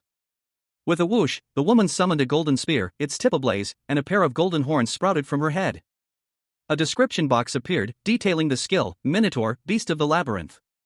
It allowed the user to wield a lightning spear for 17 seconds, lowering magic defense and increasing physical attack power. She plunged the spear into the ground, unleashing a wave of crackling lightning that spread across the ground, engulfing the trapped figures in a blinding flash. With a final dash, she moved past the now destroyed figures. She swiftly sliced through the air with her spear. A young woman with vibrant orange hair, adorned with small horns, propelled herself forward with surprising speed. Her movements were fluid and powerful, a stark contrast to the shadowy, clawed hands reaching out from the background, seemingly attempting to grasp her. A bright, golden energy crackled around her, emanating from the staff she wielded. She continued her assault, the golden energy intensifying. The thought crossed her mind, 3 down, she noted grimly, but they were clean kills as well. The scene shifted to a panoramic view of a city at dusk. Tall apartment buildings dominated the skyline, casting long shadows as the sun dipped below the horizon. A young man with short, dark hair, wearing a yellow shirt, listened intently to something through an earpiece. His expression was one of thoughtful consideration. *3 at the same time? Wow, he mused, so that just means there's 1 left? He spoke, his voice firm and determined. "I'm going to use my watchtower skill to find it. You should look for it, too." The other person responded simply, "Got it." The young man continued his internal monologue. "These monsters attack as soon as they spot their enemy, so there's no way they're hiding." He reached a conclusion. "Then it's probably somewhere I haven't been yet, right?" A holographic display flashed before him, showing a timer counting down. There are 12 minutes and 49 seconds remaining until the quest is over. A young man with short, dark hair, wearing a yellow shirt, checked a device displaying the time, 12:46. He muttered that it should be enough time. He resolved to take his time and carefully check each alleyway. He began to run, his expression determined. Meanwhile, on a rooftop, a young woman with shoulder-length brown hair stood before a strange, glowing purple structure, holding a golden spear-like object. The young man in yellow continued his search, his gaze sharp and focused. He spotted something in the distance and exclaimed that he found it. He had found his target, a shadowy figure lurking in the alleyway. He declared his intention to kill it. A voice, presumably from a communication device, praised his good work. He commented that things were going well, allowing him to try out skills he doesn't usually get to use. He then unleashed a powerful attack, named Rampage of the Vengeful Ghost. A hooded figure, its face obscured by shadow, loomed over the cityscape. Multiple eyes, glowing with an eerie red light, stared out from beneath the hood. A blur of motion erupted as the figure lunged forward, its movements a whirlwind of slashing attacks, leaving a trail of crimson energy in its wake. A young man, clad in a yellow shirt, barely managed to dodge the onslaught, one of his eyes glowing with the same menacing red as the attackers. The hooded figure, its form dissolving into dark particles, vanished, leaving only the young man standing amidst the chaos. He contemplated the implications of his actions, his red eye reflecting his internal struggle. He spoke to someone off-panel, expressing his relief at having defeated the monster and his concern about the risk of accidentally harming another player. His companion responded, suggesting they claim their reward and go home. The young man, however, seemed surprised by this suggestion. A young man, dressed in a yellow shirt, stared intently at a digital timer displaying 4:59. He questioned, bewildered, why the timer hadn't stopped. He frantically addressed the system, demanding to know what was happening. His concern was evident as he questioned if the quest was over. The system responded, its message stark and clear: the quest was not yet over. It then revealed that he and Saiwal had slain 7 monsters. But one remained. A look of apprehension crossed the young man's face as he saw the last monster, a hulking, burlap sack-like figure, looming nearby. The young man, his expression one of growing unease, cautiously approached the creature. As it turned to face him, its presence filling the frame. A sense of dread washed over him. A towering figure, cloaked and ominous, loomed over the city skyline. The young man's eyes widened in recognition. The cloaked figure, its face hidden, announced their arrival at their destination with a chilling laugh. The figure declared their arrival at their utopia, the horizon. A surge of energy erupted from the figure, a splash of vibrant, ethereal light illuminating the scene as the young man watched in stunned silence. A young man with short black hair, dressed in a yellow shirt, stood bewildered in a dimly lit alleyway. Water dripped from his bandaged hand as he muttered to himself, questioning the strange events unfolding before him. A sudden realization dawning on him as he noticed something amiss. He exclaimed, "Wait." The young man, still visibly shaken, spoke to a woman with shoulder-length brown hair. He recalled a crucial detail from a recent encounter: the monster had mentioned something about the horizon. Prompting him to question the woman, Saiwal, about a particular story. "Do you remember the story of the banished prince from the Grey Kingdom?" he asked, his voice laced with urgency. Saiwal, her face etched with concern, began to recount the tale. Basically, sacrilege tore the Grey Kingdom apart. And the princes escaped their country to seek their utopia, called the horizon. That's how it goes. A sudden, chilling image appeared, a figure with 3 golden, mask-like faces, each bearing a stoic expression. The image vanished as quickly as it appeared, leaving the young man even more disturbed. A sense of dread washing over him as he clutched at his neck. A single exclamation mark punctuated his silent terror. His eyes narrowed, a surge of anger replacing his fear. He realized something crucial. These quests weren't random, they were all part of incomplete storylines from the game. A swish of movement heralded the arrival of a formidable foe. The figure materialized, a terrifying visage with 3 faces and a dark, flowing robe, wielding 2 gleaming blades. With a resounding clang, the blades clashed against an unseen opponent. The clash sent a shockwave through the air as a young man in a yellow shirt, his face grim, parried the attack. He found himself locked in a fierce duel with the 3-faced monstrosity. Grimacing, the young man muttered to himself, his thoughts focused on strategy: if they could only identify the monster's type. Then perhaps they could find a weakness. Another clang echoed as the battle continued. The young man, desperate for an advantage, shouted a command: "System, open the battle preparation page." For the wise man's eye. The system confirmed the exchange. "I have exchanged the knockout's eyelash for the wise man's eye." A young man with striking golden eyes, his expression a mixture of determination and apprehension, stood poised, ready to use an item. A swirling, golden energy enveloped him, a visual manifestation of his power. The golden energy intensified, and the young man's eyes glowed brighter. He was clearly surprised by something he was seeing, a question forming in his mind: who is this guy? A looming figure emerged from the shadows, a terrifying presence with multiple golden masks, each depicting a different face. The masks seemed to whisper secrets only they understood. The young man, his back to the viewer, stood facing the monstrous figure. He seemed small and vulnerable against such a powerful foe. He reacted swiftly, engaging the monstrous figure in close-quarters combat. The sounds of metal clashing echoed through the scene as sparks flew from their weapons. The young man, using his newfound power, summoned a giant, glowing foot.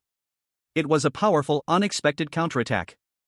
The colossal foot descended with immense force, crushing the ground and sending debris flying in a powerful explosion. Having momentarily repelled his attacker, the young man leaped away, his movements fluid and precise. He paused, his mind racing. The monster's name must mean something, he realized, a key to understanding this strange encounter. A figure, cloaked and masked, with a face seemingly multiplied into 4, stood amidst a cityscape. The mask was golden, intricate, and imposing. The text above the figure read, "The Fifth Guardian, Spirit of the Horizon?" The image focused on the back of the masked figure, revealing a flowing dark cloak and several green gems embedded along the spine, glowing faintly. A close-up of the mask showed its intricate details and a stern, almost menacing expression emanating from the multiple faces. A young man with short, dark hair, wearing a yellow shirt, engaged in a fierce sword fight with the masked figure. The clash of their blades echoed in the sound effect clang. The young man's attack seemed to strike the mask, a whirring sound effect, accompanied the impact. The mask began to crack under the force of the blow. A large explosion rocked the scene, indicated by the word kaboom. The masked figure was engulfed in a blinding flash of light. The force of the explosion sent debris flying through the air, leaving behind a trail of smoke and destruction. The young man, slightly battered but unharmed, observed the aftermath. He muttered to himself, "Its stats are incredible. It has 3 times the HP of the primal Valig." The masked figure, seemingly reformed, stood amidst a swirling golden energy, wielding a large, spear-like weapon. The word rumble appeared below, indicating a seismic shift in the environment. 2 identical golden masks, their features obscured, loomed large in the foreground. A sense of urgency hung in the air as a voice echoed the desperate question: how could they possibly kill their target in the little time they had left? A digital timer displayed a stark countdown, 2:48. The ominous beeping sound added to the growing tension. The scene opens over a sprawling cityscape, the buildings shrouded in a twilight gloom. A sense of unease hangs in the air. A young man, clad in a yellow jacket, engages in a fierce duel with a cloaked figure wielding 2 blades. The clash of metal echoes through the night. The sparks flying as their blades meet in a flurry of strikes. The intensity of the fight is palpable. Despite the danger, the young man steels his resolve. He reminds himself to stay calm. He assesses his opponent, noting that their defensive abilities are only slightly better than average. He believes he can win. With renewed determination, he attacks again, his movements swift and precise. His blade flashing as he cuts down his opponent's arms. A fierce expression contorts his face as he prepares for the next attack. The opponent's true form is revealed, a monstrous figure with multiple arms and a golden mask. The creature raises a blade, its 2 faces staring down at the young man. A young man with dark hair and a yellow jacket, his face streaked with grime and blood, glared with disbelief. "Ha! It didn't work." He lunged forward, his attack meeting the 3-faced warrior's defenses in a shower of sparks. The clang of metal on metal echoed through the air as the young man's blows were deflected. Each strike met with an unwavering counter. The 3-faced warrior's eyes glowed with an eerie light as a whirring sound filled the air. A surge of energy building within him. With a roar, the warrior unleashed a blinding blast of golden energy. A powerful beam of light cutting through the air. The force of the blast sent debris flying, leaving a trail of destruction in its wake. The beam continued its relentless path. As the 3-faced warrior prepared for another attack, a low, ominous sound filled the air as he raised his weapons and unleashed a volley of energy daggers. The young man reacted instantly, dodging the incoming projectiles with surprising agility. He launched himself through the air, a pink energy blade materializing in his hand as he prepared to counterattack. Below him, the 3-faced warrior watched, its expression unreadable. A young man, clad in a yellow shirt, found himself facing a formidable opponent. His eyes narrowed in determination as he muttered to himself, strategizing his next move. If he couldn't target specific body parts, he would corner his enemy to prevent a counterattack.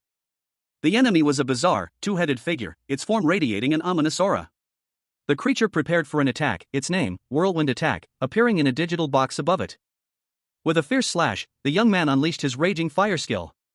Crimson energy erupted from his hands as he lunged forward. The attack connected, and the 2-headed figure shuddered violently.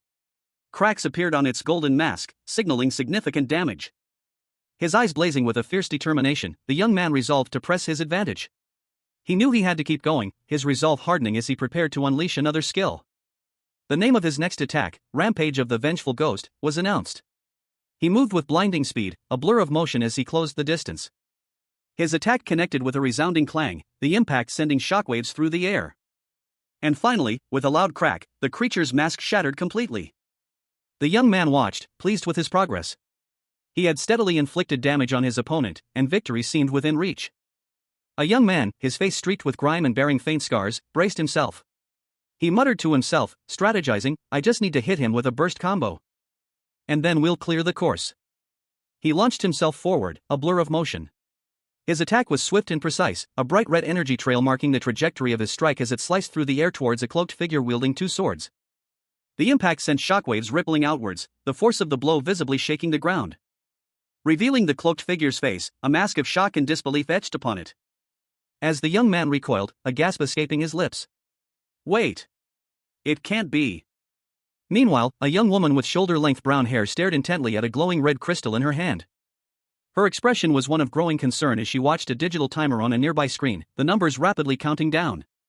Back at the scene of the confrontation, the young man found himself facing two imposing figures, their faces obscured by metallic masks. A whoosh of energy heralded their attack. He stared at them, his face etched with disbelief. We failed the quest?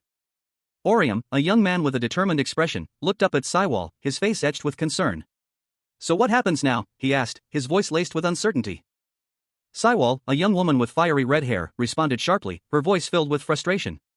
Saiwal, she exclaimed, her tone conveying a mix of anger and anxiety.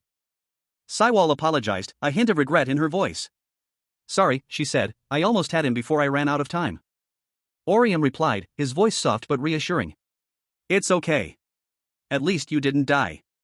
Saiwal nodded slowly, a sigh escaping her lips. Right. Orium, still pondering their situation, posed a question to Saiwal. Anyway, what happens if we fail a quest? Saiwal responded thoughtfully, tilting her head slightly. Do we receive penalty points? Saiwal shrugged, uncertainty clouding her features. Who knows? This is the first time it's happened. We've never quit halfway through either, so I'm not sure. Suddenly, a holographic display flickered to life, revealing a stark message. What a shame. Saiwal Kim and Orium Lee, you have failed this quest. Orium sighed, clearly annoyed. Ugh. The way it's talking is pissing me off. The system display continued, offering a glimmer of hope. Luckily, you completed more than 50% of the quest. So you will be given the opportunity to attempt it again. The quest will take place in 12 hours. Orium and Saiwal exchanged glances, a mixture of relief and apprehension in their eyes. 3:50 in the afternoon? During the day? It's not at night? A system interface displays two options: how will you proceed, and will you attempt the quest a second time? A young man with short black hair and a yellow shirt stands beside a young woman with shoulder-length brown hair, both looking at a small, floating quantum system interface. The young man's face is shown in close-up, a bead of sweat trickles down his temple, reflecting his inner turmoil. He thinks to himself that maybe they shouldn't attempt the quest this time. The young man and woman exchange worried glances. He explains that their previous quests were always at night, minimizing the risk of harming bystanders. But this time, the quest is scheduled for 4 p.m., when many people will be on the streets.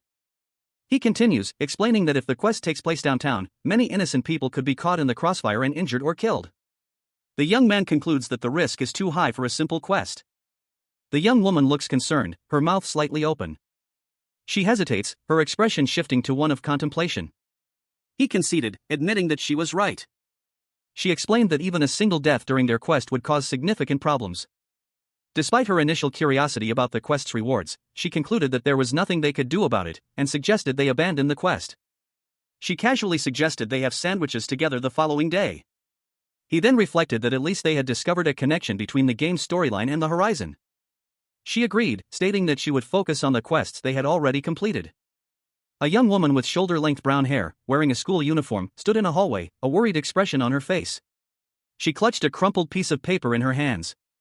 Another girl, this one with long black hair, approached her. She asked what her plans were for after school. The brown-haired girl replied that she planned to talk to Orium for a bit before heading home. The black-haired girl exclaimed that this was perfect, as she was going to meet with their homeroom teacher for career counseling and skip cram school. The brown-haired girl suggested they go shopping together. The black-haired girl readily agreed, adding that they should also get something good to eat. The black-haired girl then suggested they call Orium to hang out together. The brown-haired girl responded that she didn't think he could make it tonight, as he was on cooking duty. The black-haired girl said she would text the brown-haired girl when she was done with counseling and said she would see her soon. The brown-haired girl walked down the hallway alone, a thoughtful expression on her face. She then smiled slightly to herself, thinking how cute her friend was. A young woman's determined voice echoed in the otherwise silent classroom. She vowed to make sure a certain someone ate until their cheeks were bursting. The scene shifted to a pair of high school students, a boy and a girl, standing near a row of lockers. The boy was engrossed in his phone, seemingly oblivious to the girl's presence. The girl, still near the lockers, continued to observe the boy, who was now reading something on his phone. She commented that she had just finished reading the story of Waham, the Swift Wolf. The boy, still reading, explained that the story detailed how Waham used his teleportation abilities in a unique way. He recounted how Waham had relayed God's messages, ultimately chewing up the lowlifes who plotted against the shaman, thus committing murder, and for which he was imprisoned 46 levels underground. The boy continued, noting that God had shown mercy on Waham, promising him the ability to meet her again. The girl, listening intently, pondered that the ability God promised must have been teleportation. The boy added that, according to the game, Waham's escape was so dramatic he ripped through the prison bars. The story concluded with players facing him in raid quests. The girl agreed, stating that the game's storyline was playing out in real life, and that all the special types she had read about had stories connected to reality. One of the girls, her brow furrowed in concentration, pondered aloud, could that mean the entire plot of the game is continuing in real life, too? Her companion responded, her expression thoughtful, I tried to do some research on that, but I couldn't find much. The second girl continued, quoting something she had read, the story is just, God imparted his abilities to the heroes and monsters that appear in his land, Ergosphere. She paused, a thoughtful expression crossing her face. But I did notice something kind of weird as I was reading the stories. The second girl leaned forward, her eyes narrowed in thought. When NPCs use the word God, what they're really referring to is the black hole in the sky. The first girl tilted her head, questioning, so? Isn't that just part of the game design? She considered this, her expression thoughtful. I'm not sure, but aren't black holes pathways to other universes? The second girl nodded slowly, her eyes wide. So? I just thought it might be a hint for the upcoming event. The first girl looked down at her phone, a thoughtful expression on her face. We still have a lot of storylines to review, so I'm not sure we can linger too long on this one. A young woman with shoulder-length brown hair checked her phone, a notification pinging on the screen. She glanced at a notice board, then sighed. It was getting late. She turned to a young man with short black hair, explaining that she had plans and needed to leave. He replied that he should also be going home. They walked down a school hallway. The girl pondered aloud whether they should reveal the information they possessed. But the boy firmly stated that they should keep it secret for now, as they had worked hard for it. He reminded her that they were allies with Rayzone and shouldn't be petty. A sudden flash of light illuminated the boy's face. A message appeared on his phone, and X-Quest was about to begin in 5 minutes at his current location, asking for his acceptance. The message repeated, showing the yes and no options. A young man with short, dark hair vehemently rejected a request, exclaiming that they had already agreed not to retry the mission. Meanwhile, a young woman with shoulder-length brown hair looked on with a worried expression as another student, also male, questioned the system about what was happening. The system notified them that another user had accepted the previously failed mission. However, it clarified that this mission was originally theirs, and it asked if they intended to try again. But rejecting would label them as intruders on the other user's quest. The young man questioned whether the other user was currently at their school. The system confirmed that they were. After a moment of consideration, the young woman and man decided to accept the quest. The young woman declared their acceptance, and the young man added a word of affirmation. The young woman stated that there was no point in hesitating and that their priority was now to complete the quest. A wide shot of a school building, bathed in the soft light of dawn. The air is still, the only sound the distant hum of the city. A voice, filled with quiet determination, echoes in the silence, that's the only way to make sure that no one at the school gets hurt. A young man, his face etched with worry, peers intently from the shadows. His expression is one of deep concern, a silent plea hanging in the air. A young woman with shoulder-length brown hair confronts him, her voice sharp and urgent. As soon as you figure out who accepted the quest, you have to tell me. The young man, his gaze fixed on a small, glowing device, nervously runs a finger across its surface. They could be a PK user. Or part of Chaos. A stark, black hexagon appears on the screen, the words "You have accepted the quest" emblazoned within. The screen displays a message, "You will now be transported." A wave of ethereal, turquoise energy engulfs the young man and woman. They are both visibly disoriented, their bodies shimmering with the strange light. With a whoosh, they vanish, leaving only the faintest trace of the energy in their wake. The hallway is empty, silent, and eerily still. The only evidence of their departure is the lingering glow of the turquoise energy, slowly fading. A lone figure, cloaked in a hooded sweatshirt and carrying a backpack, stood silently in a dimly lit school hallway. The individual's face was obscured by the shadows of the hood, their posture suggesting a pensive mood. The figure turned slightly, revealing a glimpse of a determined yet melancholic expression beneath the hood. A subtle tension hung in the air, hinting at an unspoken weight on their shoulders. A note indicates that this episode can be enjoyed with background music. 2 male high school students, one with glasses and a yellow bag, the other with a teal bag, walk down a school hallway. The student with glasses suggests they go to the internet cafe before heading home. His friend questions his daily visits to the internet cafe. The student with glasses retorts defensively, claiming superiority. A sudden, loud noise startles them both. The student with the teal bag asks if his friend heard it. The student with glasses denies hearing anything unusual and suggests they continue to the internet cafe for just 1 hour. He explains that staying out longer would cause his mother to find out about his whereabouts. Suddenly, the student with glasses is violently attacked, a bright flash of light erupting from the attacker. A young woman, her face obscured, plummets from an unseen height, her body a blur against the dark background, crashing into a hallway. A boy in a school uniform, startled, watches as she falls, a cloud of dust erupting around the point of impact. The boy's face is etched with shock and concern, a trickle of blood runs down his cheek. His eyes widen in terror as he stares at the fallen girl. A guttural scream rips from his throat as he sees something move near the fallen girl, a shadowy figure emerges from the darkness, its hand reaching out to the boy. He instinctively recoils, his hand brushing against something metallic. He grabs a weapon, a katana, and prepares to defend himself. With a swift, decisive movement, he swings the katana, the blade flashing in the dim light as he lunges forward, cleaving through the shadowy figure with a powerful slash. The figure disintegrates into dust. A monstrous figure, cloaked in with multiple eyes, materialized from a swirling vortex of dark energy. Its sudden appearance was marked by a powerful whoosh of air, the creature's arrival causing a chaotic ripple effect. Dust and debris flew as the air itself seemed to crackle with unseen energy. Inside the school, a young man lay injured on the floor, a victim of the unseen chaos. Another student, his face contorted in anger, stood over him. Damn! Someone already got caught in the crossfire. The angry student clenched his fist, his rage palpable. Another student, wearing glasses, approached, equally agitated. He seemed to be on the verge of a confrontation. The student in glasses stammered, "What's happening?" The injured student's eyes widened in realization. Oh no! I guess normal people can't see me or the monsters. What do I do? There's no way to evacuate everyone who's left in the school. Suddenly, a loud ringing pierced the air. The sound of a fire alarm. The student's eyes widened in surprise. Is that the fire alarm? He gripped a weapon, his expression resolute. He had a plan. He called out to a girl with long brown hair. Orium! Saiwal! Two students, a boy and a girl, are seen fleeing through a school hallway. The boy's expression is one of intense fear, while the girl appears more focused and determined. The boy suggests they split up, as they did last time. But the girl firmly rejects the idea, insisting they stick together this time.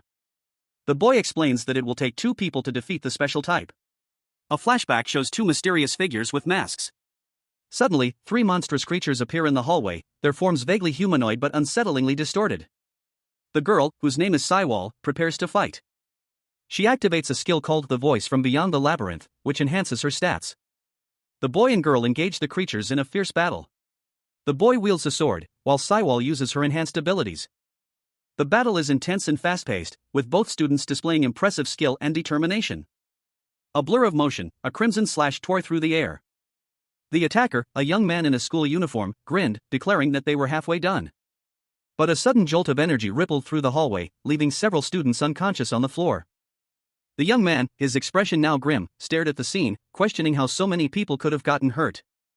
His jaw clenched, gritting his teeth in determination. A desperate cry escaped his lips as he lunged forward. Suddenly, a girl with shoulder-length brown hair appeared, shouting that she heard a noise from upstairs. They both dashed towards the staircase. At the top, a terrified girl with short gray hair whimpered, completely overwhelmed by what she had witnessed. 2 monstrous figures loomed into view, their presence filling the young people with dread. A monstrous creature, its form vaguely humanoid yet unsettlingly alien, lunged towards 2 schoolgirls. One girl, already on the ground, looked up in fear as the creature raised a wickedly curved blade. What is this all about? She wondered, her voice barely a whisper. The creature's grotesque features were brought into sharper focus. Its gaping mouth filled with rows of needle-sharp teeth, each glinting with a malevolent red light. The creature prepared to strike. Suddenly, a young man with dark hair appeared, wielding a long, slender blade. He met the creature's attack with a resounding clang, sparks flying from the impact. The force of the blow sent the creature reeling back, momentarily stunned, giving the young man a precious opportunity. He shouted to the girls, urging them to escape. Meanwhile, the other girl, her eyes wide with determination, muttered, "Got it." A surge of energy emanated from her, taking the form of a shimmering, turquoise orb. The orb expanded rapidly, transforming into a complex web of energy tendrils that snaked towards the creature. Skill Thorn Trap activate, she declared, activating her power. The young man seized the moment, unleashing a swift, precise strike with his blade. The energy from the girl's trap ensnaring the creature as he cut through its defenses. The creature was defeated. A young woman, her face stained with tears, sat hunched over, her shoulders shaking with silent sobs. Sniffles escaped her lips, punctuating her grief. Nearby, a young man with dark hair clenched his jaw, his eyes filled with a desperate anguish. He muttered to himself, the words barely audible, she couldn't hear him. Consumed by a surge of frantic energy, he lunged forward, shattering a nearby object in a desperate, violent outburst. His anguished cry echoed through the room as he collapsed beside the young woman.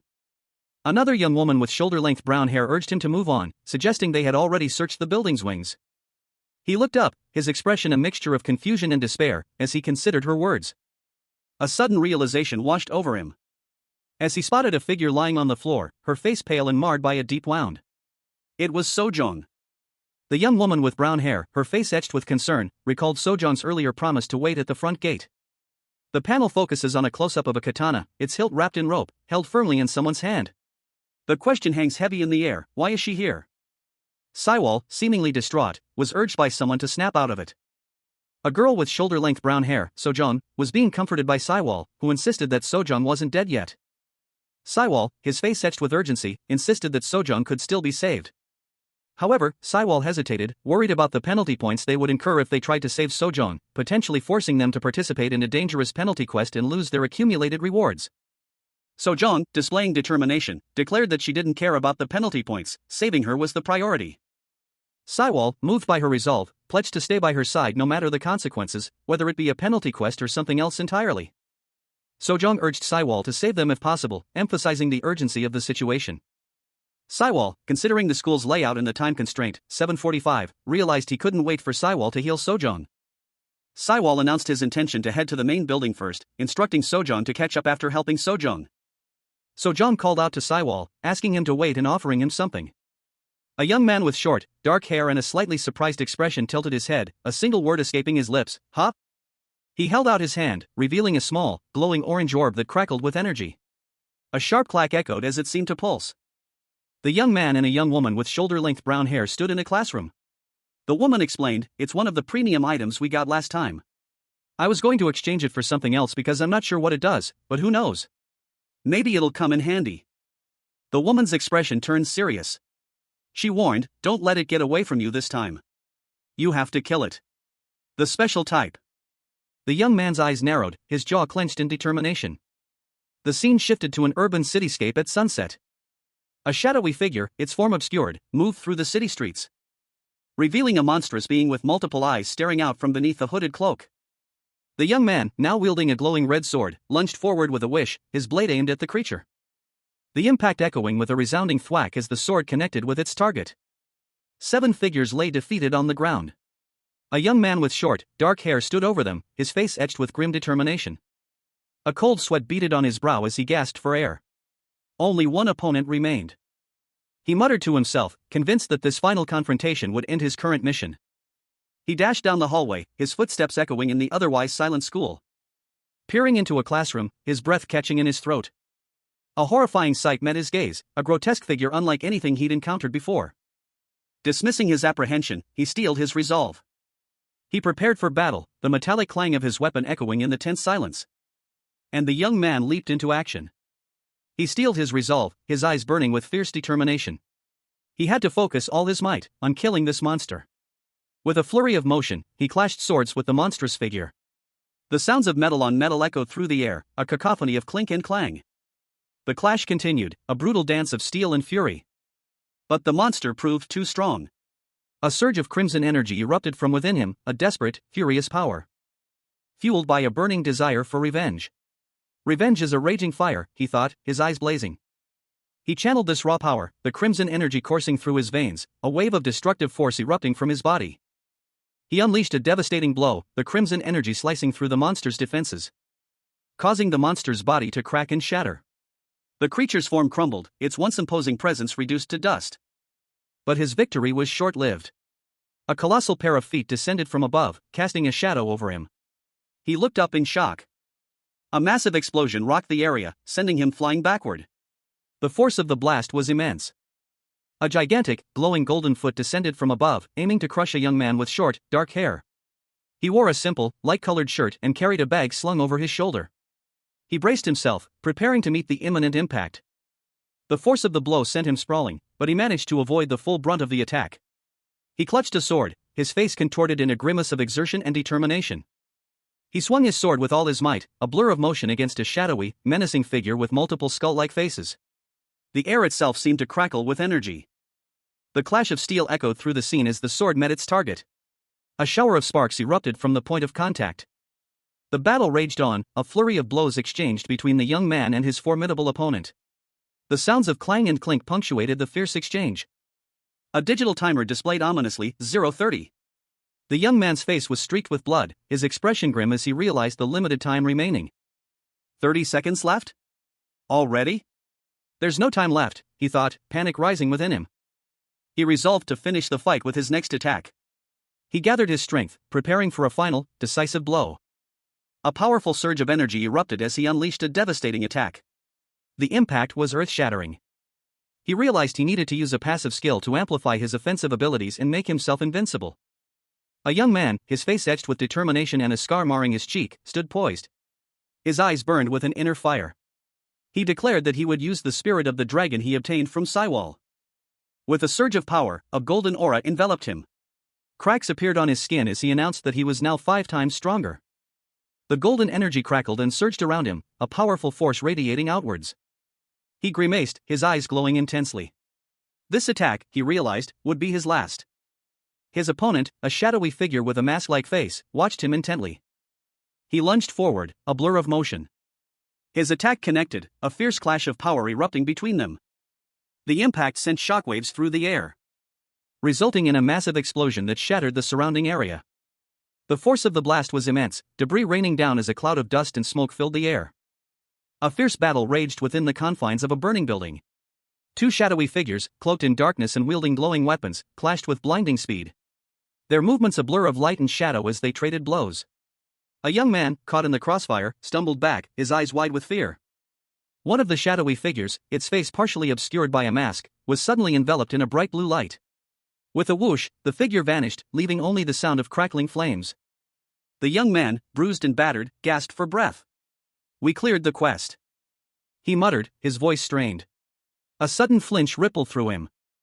He braced himself, a surge of energy coursing through his veins. With a powerful thrust, he unleashed a blinding green energy blast. The force of the attack sending him sliding back across the floor. He landed heavily, his breath catching in his throat. "What was that?" he gasped, his eyes darting around the room. "What are you doing here?" From the shadows, another figure emerged, aiming a crossbow at the young man. Yun Hyung. A young man, his face etched with a somber expression, stood in a dimly lit school hallway. In his hand, he held a peculiar device, its metallic form gleaming faintly in the low light. Suddenly, a surge of emerald energy erupted from the device, engulfing his form in an otherworldly glow. His eyes narrowed, a hint of a sinister smile playing on his lips as the energy pulsed with raw power. A young man with short, dark hair and glasses, clad in a simple white shirt, moved with surprising speed, wielding a long sword.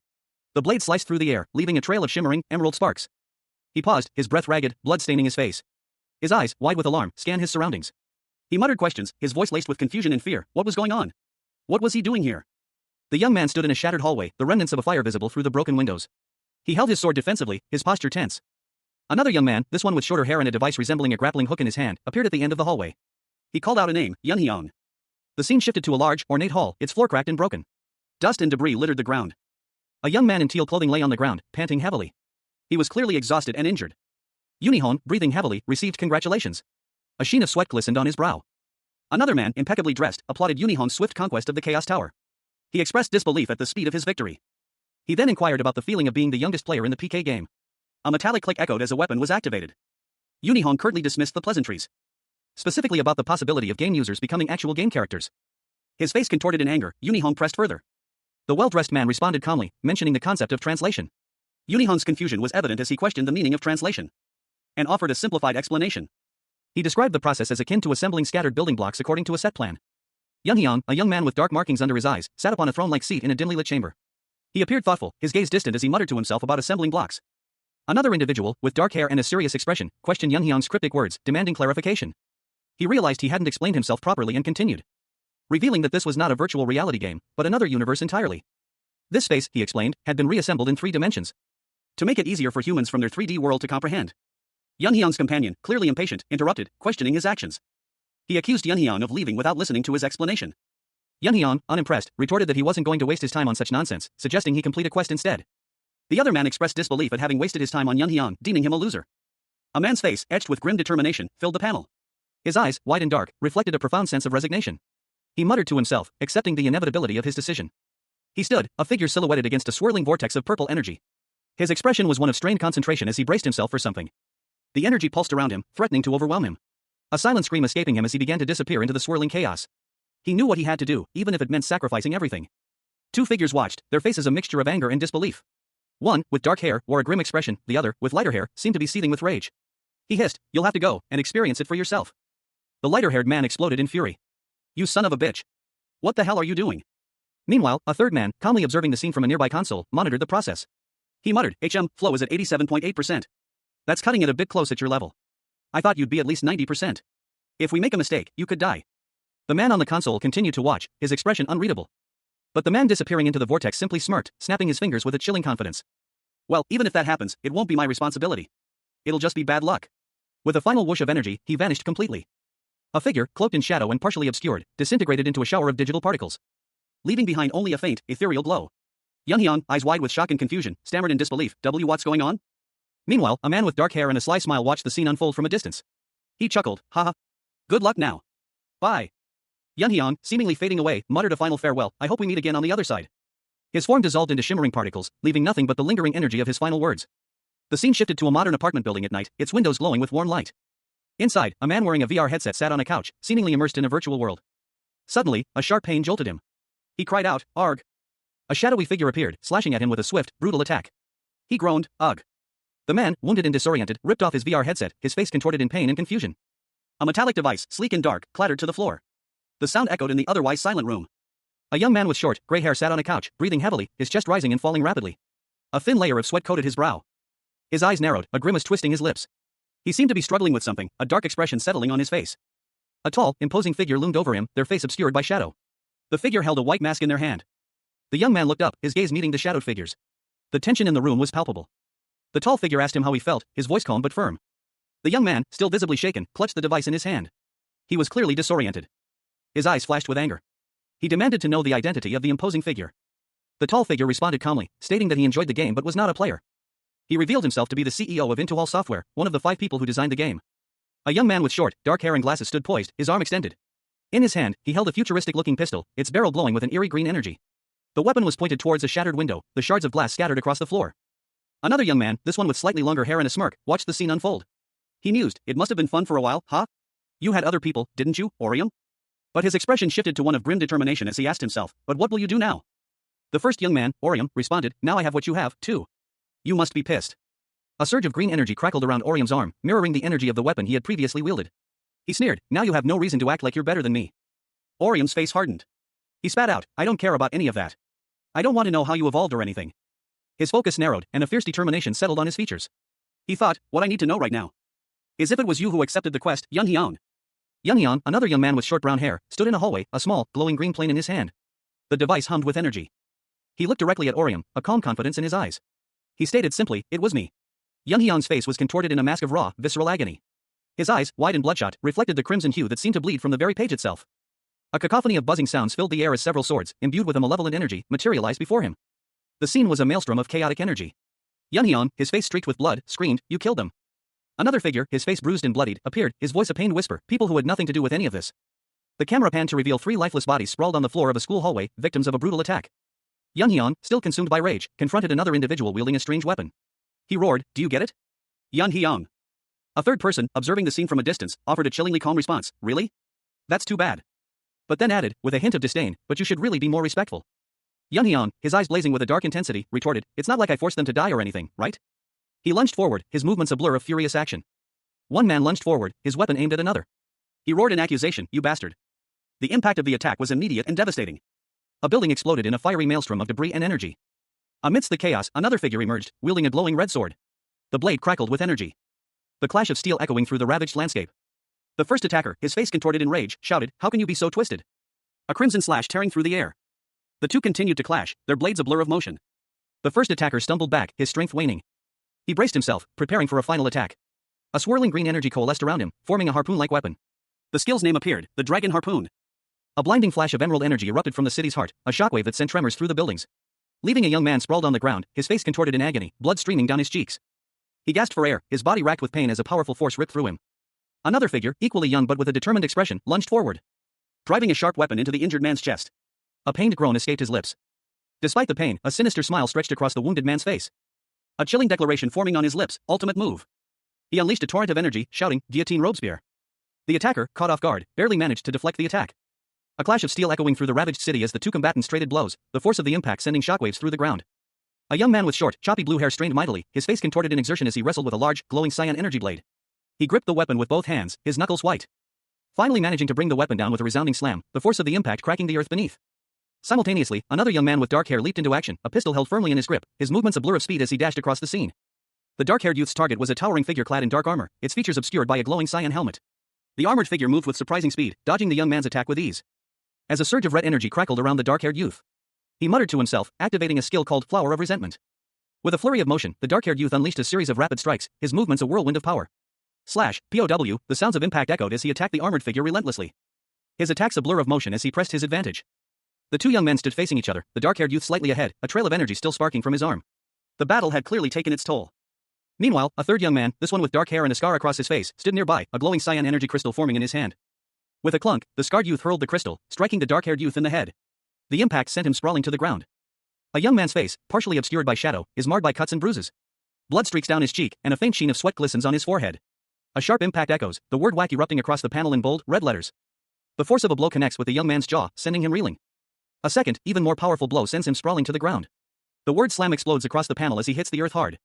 He lies there, defeated, as his attacker stands over him. The attacker, his face grim, holds a weapon. The attacker speaks, his voice laced with a newfound understanding. "I thought you were just a bully who looked down on me." Three swords, etched with the words "Rest in Peace," are embedded in the ground, glowing ominously. The attacker delivers a final, damning judgment, "You're a monster." A flashback shows Yunhyang as a child, laughing and playing with another boy. Their carefree joy contrasts sharply with the present scene. Yunhyang's face, now older, is contorted in a grimace of pain and self-loathing. A sudden, violent slash ripped through the air, leaving a trail of crimson in its wake. The force of the blow sent the victim sprawling. As he crashed to the ground, his body momentarily still before the dust settled. The attacker stood over him, their expression unreadable. The injured student groaned, clutching at his side. His face contorted in pain. Blood streamed down his arm. A stark contrast to the pale skin of his face. He struggled to catch his breath. His vision swam, blurring the edges of the world around him. As a wave of dizziness washed over him, he could barely make out the figure looming above. A gasp escaped his lips. A skeleton? The skeleton spoke, its voice echoing with an unsettling calm. "Ah, you were too hard on our new recruit." Yunhyang, his face bloodied and scratched, stumbled back, eyes wide with shock and pain. A sharp intake of breath escaped his lips as he watched a girl with vibrant purple hair and a dark jacket stand over a fallen classmate. A spectral, glowing pink skeleton hovered behind her, radiating an eerie light. The girl, seemingly unfazed by the scene, casually remarked that Yunhyang should have gone easier on his opponent. He had only just begun to fight. A detailed description of her skill, Body Snatcher, appeared. It allowed her to swap a skeleton warrior with a team member at 1% health, but prohibited the use of corpse summoning spells for 5 minutes. Yunhyang, his eyes wide with dawning horror, exclaimed that she was a necromancer. He demanded to know if she was helping Yunhyang. The girl responded with a nonchalant "What if I am? And what are you going to do about it?" She let out a mocking laugh. Yunhyang's thoughts raced. He recognized the necromancer as one of the members of Chaos, a group he had encountered before. Leading him to a terrifying realization, Yunhyang had joined Chaos? The girl smirked, a chilling expression on her face. With a swift movement, she launched herself at Yunhyang's fallen comrade, the pink skeleton dissolving into energy as she moved. A surge of bright blue energy crackled across the ground, radiating outward from an unseen source. Meanwhile, a young woman with dark purple hair and a mischievous grin appeared, her eyes gleaming with amusement. "Ha ha ha. I was wondering where your party members were. I guess the labyrinth master was hiding. What a cheap trick." A young woman with shoulder-length brown hair, her face etched with worry, looked around cautiously. "Who's hiding?" She turned, her eyes widening in surprise as the purple-haired girl suddenly appeared behind her, darting forward. The brown-haired girl reacted swiftly, raising a golden staff aloft. "Skill Minotaur, Beast of the Labyrinth. Activate." The purple-haired girl's eyes widened, her expression shifting to one of shock and pain as a golden light engulfed her. The brown-haired girl smirked, a confident glint in her eyes. "The strongest user is usually the last one to appear. You should have known that. Now die." Golden energy erupted from her staff, transforming her into a minotaur-like figure. She unleashed a devastating attack, striking the purple-haired girl. A young woman with vibrant purple hair grimaced, a pained arg escaping her lips. Her eyes, wide and filled with distress, hinted at a recent struggle. Meanwhile, a different girl with long, fiery orange hair and a determined expression stood amidst crackling golden energy. She observed the scene, a thoughtful statement forming in her mind: the strongest competitor always appears last. The orange-haired girl, her golden energy intensifying, addressed her opponent with a cruel declaration: "You should have known that. Now die." With a fierce yell, she unleashed a powerful golden energy blast towards the purple-haired girl. The force of the attack sending the purple-haired girl sprawling across the ground. The purple-haired girl cried out in pain and fear. The orange-haired girl, now kneeling, continued her assault, her golden energy crackling around her as she prepared another attack. A nearby man watched in shock as the ground cracked under the force of her power. Suddenly, the purple-haired girl retaliated, unleashing a surge of violet energy that crackled and surged around her. A narration box details the Necromancer class skill, Hell's Barrier, which increases magical defensive abilities. Below, a young woman with short, dark purple hair and red eyes lets out a sigh of relief. "Goddamn, that scared me. I really thought I was gonna die," she exclaims. The scene shifts to a fierce clash. A woman with long, orange hair and horns is seen mid-attack, pink crystals flying around her as she strikes with a resounding clang. The impact sends shockwaves through the air as the purple-haired woman from before braces herself against the force. The orange-haired woman glares intensely, her green eyes narrowed in determination. The purple-haired woman smirks, a skull-shaped magical object appearing in her hand. "Ha! I know that, moron," she taunts. She activates a new skill, Dead Man's Field, with a dramatic FWOSH. A wave of ghostly hands erupts from the ground, surrounding the orange-haired woman. The ghostly hands reach for her, their movements accompanied by a chilling HSSSSS. Meanwhile, a man with short, dark hair watches the scene unfold from a distance, a determined look on his face. Close up on the man's face, his eyes filled with a grim determination as red streaks appear on his cheeks. A crimson energy wave erupted from the girl with purple hair, slashing towards the boy with dark hair. He braced himself, his expression grim.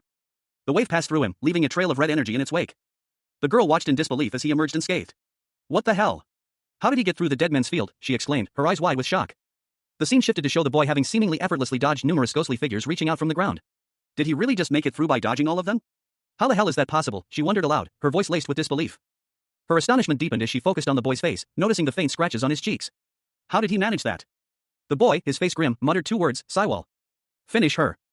The scene shifted again, showing the purple-haired girl now facing a new opponent, a woman with long orange hair and horns, wielding a large weapon. A metallic clang echoed as their weapons clashed. The two women engaged in a fierce battle, their movements a blur of motion. The orange-haired woman landed a blow, sending the purple-haired girl reeling. The purple-haired girl, gasping for breath, looked at her opponent with dawning horror. How are they so strong? Is this how I die? This isn't the end, right? A blur of motion erupted as a girl with vibrant orange hair and horns, wielding a staff, clashed with a dark-haired opponent. The impact sent shockwaves rippling outwards. The orange-haired girl's staff connected with a powerful strike, leaving her opponent reeling from the force of the blow. A pained groan escaped the dark-haired girl's lips as she stumbled back, her eyes wide with shock. The orange-haired girl, her expression unreadable, watched her fallen foe. She then turned her attention to a glowing, rectangular device that materialized before her, its surface displaying the words "Quantum System" in the hall. A message appeared on the Quantum System device: "You have reached the end of the time limit for selecting your rewards. You will now be transported." A wave of shimmering, green energy enveloped the area, and the scene shifted. The orange-haired girl found herself in a different location, dodging a sudden attack from a boy wielding a spear. Another girl, with dark hair and a skull-like object, watched from the sidelines. As the orange-haired girl deftly countered, her movements precise and swift. She smirked, muttering, "Aha! Perfect timing." The dark-haired girl, now revealed to be alive and unharmed, laughed maniacally, declaring, "I didn't die. Ha ha ha." A young man with short, dark hair and a tie listened intently as someone explained that if he accepted, the situation would become a quest competition, allowing him to earn rewards. His eyes widened in realization. He wondered aloud if the reason they were treated as fair competition was because they weren't considered intruders. A young woman with short, dark purple hair and a confident smirk approached him, addressing him as Avenger. She confirmed his name was Orion Lee and expressed her eagerness for their next fight. With a mischievous grin and an extended middle finger, she declared her intention to crush him. Orion Lee, his face bearing the marks of a recent battle, reflected that based on his observations from that day, he could fight rather sloppily and still emerge victorious. The woman, surprised, accused him of having a death wish. He explained that he had held back during their previous encounter, implying he had gone easy on her. Orion Lee vowed to rip them both to shreds in their next confrontation. The woman, her eyes blazing with fury, promised to kill him. The camera focuses on a deserted school hallway, bathed in the warm, fading light of dusk. A door stands slightly ajar, hinting at the events that may have transpired within. Two figures, a young woman with shoulder-length brown hair and a young man with dark hair and visible injuries, stand amidst a shimmering, ethereal glow. The scene suggests a recent, powerful event.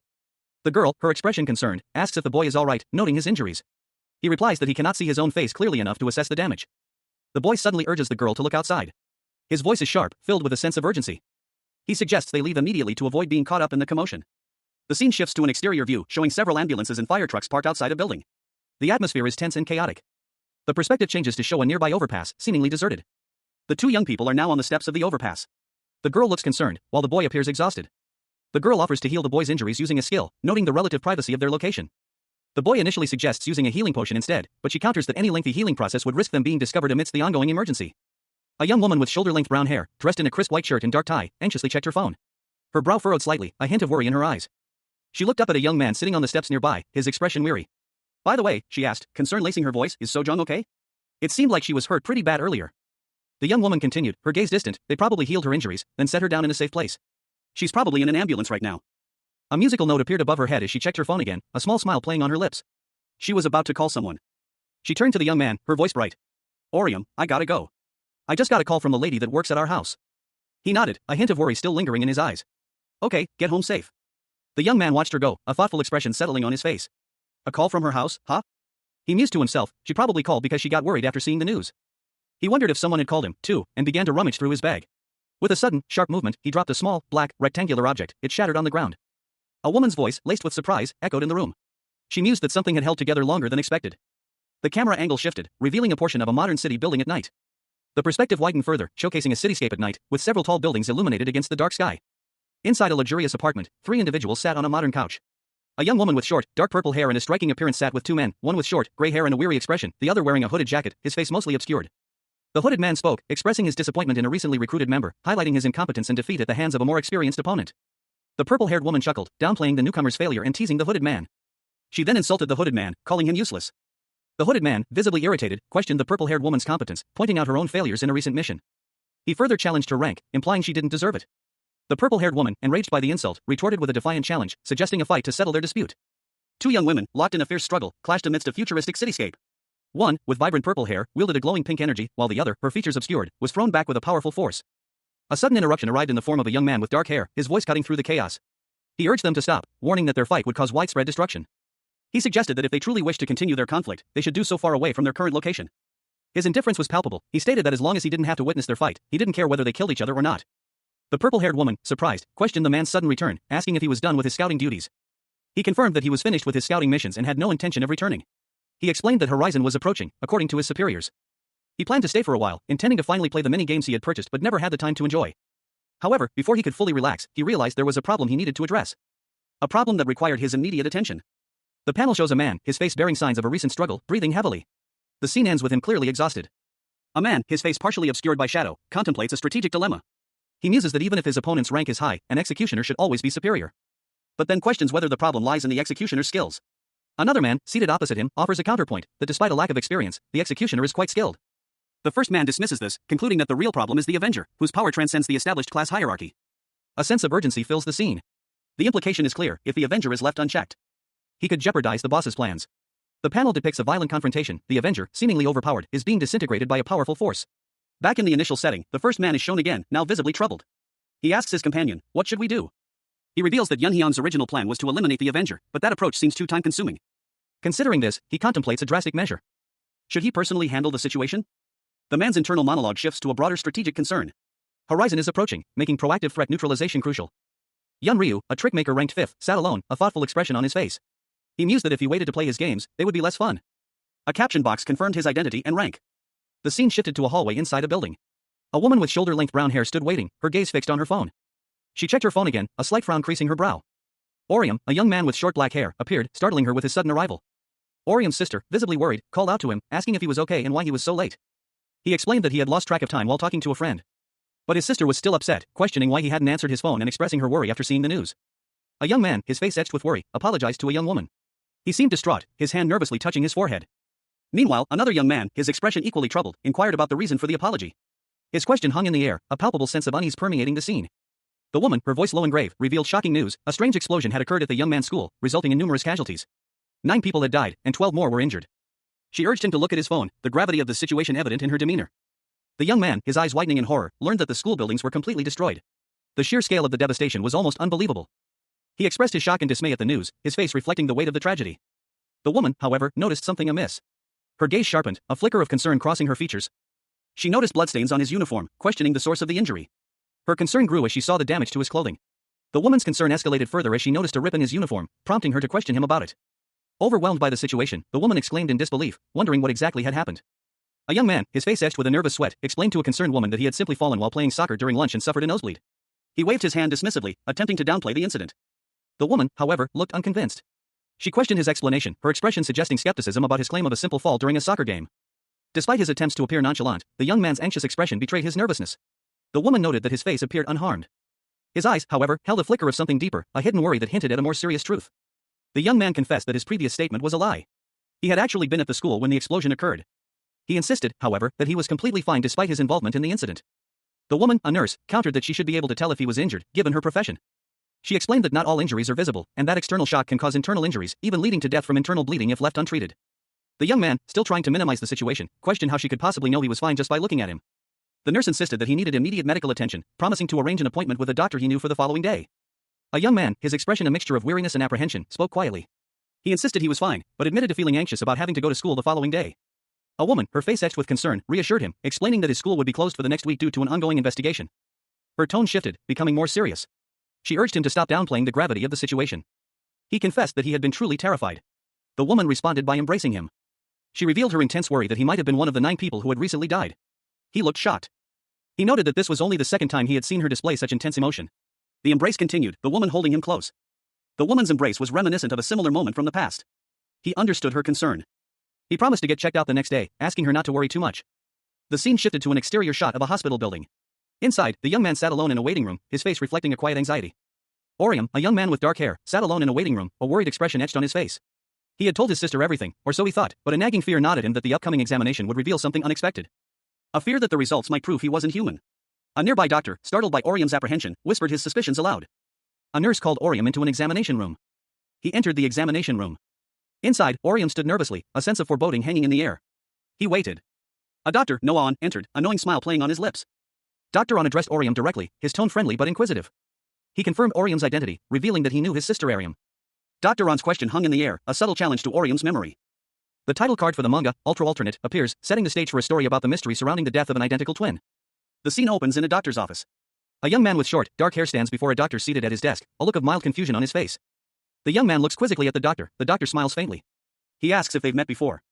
A close-up on the young man's face emphasizes his uncertainty. The doctor, Dr. Noah, confidently states that they have met before. Dr. On specifies that they met last Christmas, prompting a look of dawning recognition from the young man. Suddenly, the young man's memory is triggered. He exclaims in surprise, remembering a woman with brown hair, who appears briefly in the panel. The young man realizes that Dr. On was the doctor who brought his sister home after she got drunk last Christmas. Dr. On confirms this, expressing mild surprise that the young man remembers him. Sayonara Oruta, a young man with short, dark hair, sat before a doctor, a slight flinch crossing his face as he spoke. He commented on his recent growth spurt, mentioning that he had grown 4 inches since middle school. The doctor, a man with short, light brown hair and glasses, calmly reassured him that this was normal for his age. The doctor, addressing Oruta, proposed to review his physical examination results. Oruta, however, seemed apprehensive as the doctor prepared to discuss the results. Oruta anxiously questioned if anything unusual showed up in his physical, his concern evident in his tone. The doctor, however, chuckled, assuring him that everything looked perfectly normal and there was no need for further investigation. He seemed genuinely relieved. Despite the doctor's reassurance, a subtle shift in his demeanor hinted at something unusual. He then revealed that while all of Oruta's results came back perfectly, it was almost too perfect. The doctor explained that even healthy athletes don't match the average precisely on certain tests, illustrating with an example of a test where the average score is 8, but athletes might score 7.9 or 8.2. Oruta, concerned, questioned if this unusual perfection was a bad sign. A young man with short, dark hair sat across from a doctor, his expression unreadable. He was undergoing a routine checkup, seemingly unconcerned. The doctor, a middle-aged man with glasses, leaned forward, a thoughtful expression on his face. He commented on the surprising healthiness of the young man's results, suggesting his age might be a contributing factor. The young man, slightly taken aback, murmured his agreement. He then voiced a startling thought to himself. Wondering aloud if the reason his test results were perfect was because he was, in fact, a game character. The doctor, clearly confused, asked for clarification. He then revealed that he had heard about a recent tragic accident at the young man's school, an accident that resulted in several deaths and injuries. The doctor expressed concern for the young man's well-being, given his proximity to the accident. The young man's gaze dropped, a shadow passing over his face. His silence spoke volumes. A sudden flashback, a chaotic scene unfolds, showing the aftermath of a devastating accident at the school. A young man lies bleeding on the ground. And a young woman with long dark hair lies lifeless nearby. The image is jarring and filled with a sense of loss and tragedy. A young man with short, dark hair stood in a dimly lit room, his eyes glowing with an unnatural red light. Crimson energy crackled around his hands, a sinister smile playing on his lips. The scene shifting to reveal a monstrous, shadowy figure, its form barely visible in the darkness, only its jagged teeth and glowing red eyes visible. Then back to the young man, his eyes now glowing with an intense purple light, his expression one of profound anguish. The young man, Orium, sat slumped in a chair, his face etched with grief. He spoke to another man, a doctor with short, light brown hair and glasses, his voice thick with emotion. He was angrier than he could express. Orium's thoughts turned inward, he reflected on his failure to prevent the tragedy, berating himself for not trying harder. His anger was directed at himself for his perceived inadequacy. He felt a crushing weight of guilt. The doctor, however, reassured him, stating that it was an unavoidable accident, not Orium's fault. The doctor empathized with Orium's feelings, understanding the common guilt experienced by survivors of such accidents. He explained that survivors often question their actions, wondering why they survived and if they could have saved others if they had tried harder. The doctor concluded that such self-recriminations often consume survivors until they are convinced of their own guilt. Orium, a young man with short, dark hair, sat across from a doctor in a brightly lit office. The doctor, a man with short, light brown hair and glasses, offered words of comfort. He reminded Orium that he had done his best under difficult circumstances. Orium's face was a mask of pensive contemplation. His eyes, wide and dark, reflected a deep sadness. The doctor continued, urging Orium to forgive himself, explaining that self-forgiveness would prepare him for any future challenges. Orium mumbled his agreement, but a strange sensation washed over him. He felt different. A thought bubble appeared above Orium's head. He felt as though someone had used a healing spell on him. The doctor, noticing Orium's unusual behavior, suggested he consider seeing a counselor to address the lingering trauma from his past. Orium agreed to think about it, then stood to leave. Before he could fully depart, however, the doctor remembered something else he wanted to ask Orium. Orium turned, curious to hear what else the doctor had to say. A doctor, his face partially obscured by glasses, leans forward, addressing a young man with short, dark hair. He inquires, "Have you been playing video games lately?" The young man, seemingly startled, looks down, a single exclamation point appearing in a thought bubble above him. The doctor continues, explaining, "Orium mentioned it. She said you're quite good at Ergosphere Online." The young man replies, a slight smile playing on his lips, "Oh, yes, sometimes, but I've been busy with schoolwork, so I haven't played as much recently." The doctor, enthusiastically, suggests, "Then let's play together when you have the time." The young man responds, "I'm also an Ergo Online user, though I'm not as good as you." He adds, a hint of a smile on his face. The doctor concludes, "Let me know through Orium if you want to play on one of your days off." The young man agrees, "Okay, I will." The scene shifts to a hospital hallway, showing a doctor and an elderly man with a cane walking in opposite directions. A young man with short, dark hair walks down a hospital corridor, his expression pensive. Two nurses in white coats pass him, seemingly oblivious to his presence. He stops, a troubled look on his face. He thinks to himself, incredulous at the recent conversation he had about video games. His thoughts continue, wondering if the twins were close enough to share everything. He is clearly surprised by this possibility, leading him to a shocked realization: he didn't know his sister was dating anyone. The image of them drinking together on Christmas flashes through his mind. The memory of his sister kissing a person is shown, intensifying his distress. The narration box reveals he is consumed by a severe sister complex. He is startled by an incoming call, noticing the ringtone. The scene shifts to an outdoor setting, showing a bridge and buildings near a river. A staircase leads up to a street. The young man from the hospital is now seen outdoors, looking surprised as he encounters a young woman with long brown hair. A young woman with shoulder-length brown hair, wearing a teal shirt and a white baseball cap, stood with her arms crossed, a questioning expression on her face. She demanded to know what had happened and why her companion had wanted to meet in such a secluded place. She remained silent for a moment, her arms still crossed, a pensive look in her eyes, before explaining that Raison wanted to meet with them that night. A young man with short black hair, dressed in dark clothing, listened intently. The young man acknowledged her statement, but questioned why she had chosen that particular location for their meeting, suggesting they should have gone directly to their hideout. The young woman, adjusting her cap, seemed to hesitate, beginning to explain, asking the young man to turn around for a moment. He complied, turning his back, questioning if he had done it correctly, only to be suddenly embraced from behind by the young woman. Surprise registered on his face. She instructed him to remain in that position for only 30 seconds. The young woman's face was partially obscured, but a hint of sadness was visible in her eyes as she made her request. The young man, still embraced, responded with a hesitant A young man, his face etched with worry and confusion, stared off into the distance. A blush colored his cheeks as he muttered to himself, questioning what was happening. His gaze drifted, his thoughts consumed by the memory of someone named Sojong. He clutched a white object, his expression one of deep concern. Beside him, a woman with shoulder-length brown hair remained partially visible. The image of a young woman, lying injured and vulnerable, flashed through his mind. He recalled how close she came to death after a monstrous attack. The memory lingered, a persistent reminder of his own selfishness and inaction. He reflected on his past, remembering a moment with Sojong where he hesitated, his actions marked by indecision. He had always believed himself different from his parents, but this incident forced a painful self-assessment. He realized he was just as self-centered as they were. These thoughts continued to plague him, a heavy weight on his conscience. The young man sat alone, lost in his troubled thoughts. Sojong, her face partially visible, spoke, accusing him of only hesitating because of her. A young man with dark hair and a serious expression stood before a young woman with shoulder-length brown hair. He explained that if he had used a skill on her, he would have been penalized as well. The woman, her gaze downcast, listened intently as the man continued, pointing out that her hesitation in deciding what to do revealed her consideration for both him and Sojong. And ultimately, he noted, she had saved her. The young man's face was etched with concern as he looked away, lost in thought.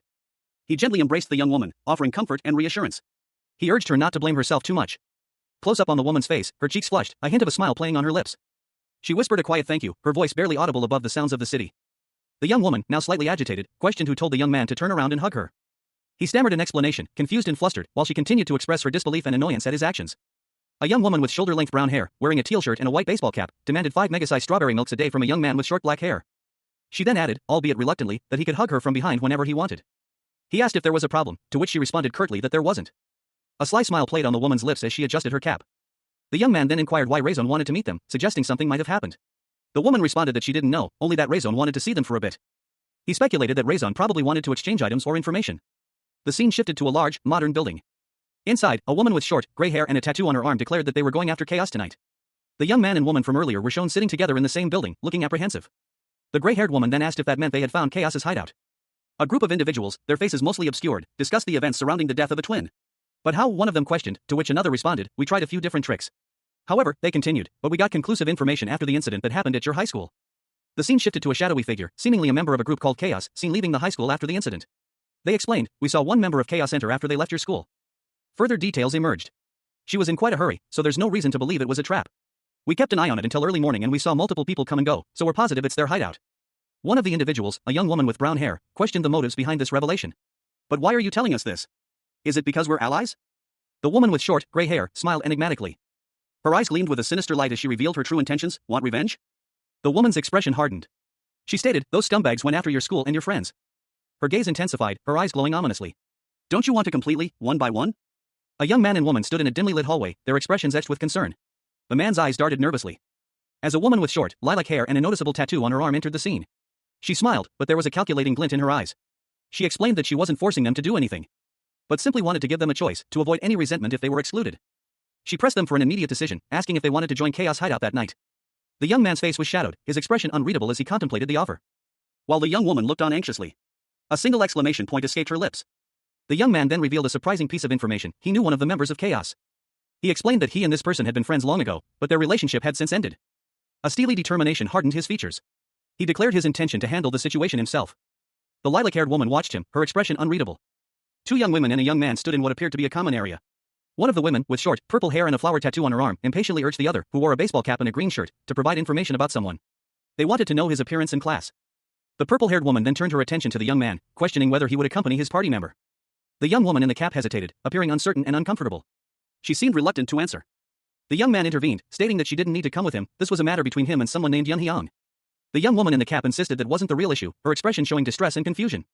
She explained that they had just received a request. A request for tonight, at midnight. Although they already knew about it, they couldn't refuse this time. The young man's face fell as he revealed the true nature of the quest. It was a penalty quest. The scene opens in a dimly lit bar. A young woman with shoulder-length brown hair, wearing a white baseball cap and a teal shirt, stands before a glowing holographic screen, her expression unreadable. Beside her, a young man with short black hair watches with concern, while a woman with short, purple hair and tattoos on her arms observes intently. The young man's eyes widen in disbelief as he exclaims about a penalty quest. He questions the number of penalty points received, suggesting it's excessive for using a single healing skill on Sojong. The woman in the cap explains that she used healing skills on multiple people after Sojong, likely causing the accumulation of penalty points. A flashback shows her using the healing skill on several individuals, confirming her statement. The holographic screen displays a detailed breakdown of the penalty points, 8 uses of a skill on non-players and 4 uses of items. Despite having cash on hand, they are still 500 points short of completing the quest. The young man and woman discuss the implications of failing the quest, including the potential loss of status points and items. The possibility of converting reward money into real money is also mentioned, but it's shown to be impossible in this situation. A young man, shoulders slumped, confessed, "I'm sorry, this is all my fault."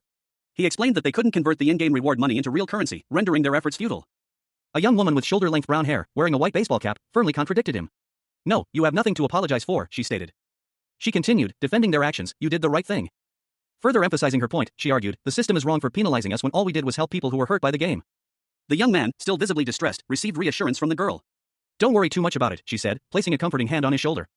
But she seemed unconvinced herself, quietly murmuring, "Yeah, okay." A third individual entered the scene, a woman with short, lavender hair, dressed in a dark, sleeveless top. Her expression was serious and observant. She offered a solution. "I could always lend you 5 million won asterisk to pay for the penalty. Asterisk about $4,000 US. However, she hesitated, adding, "But."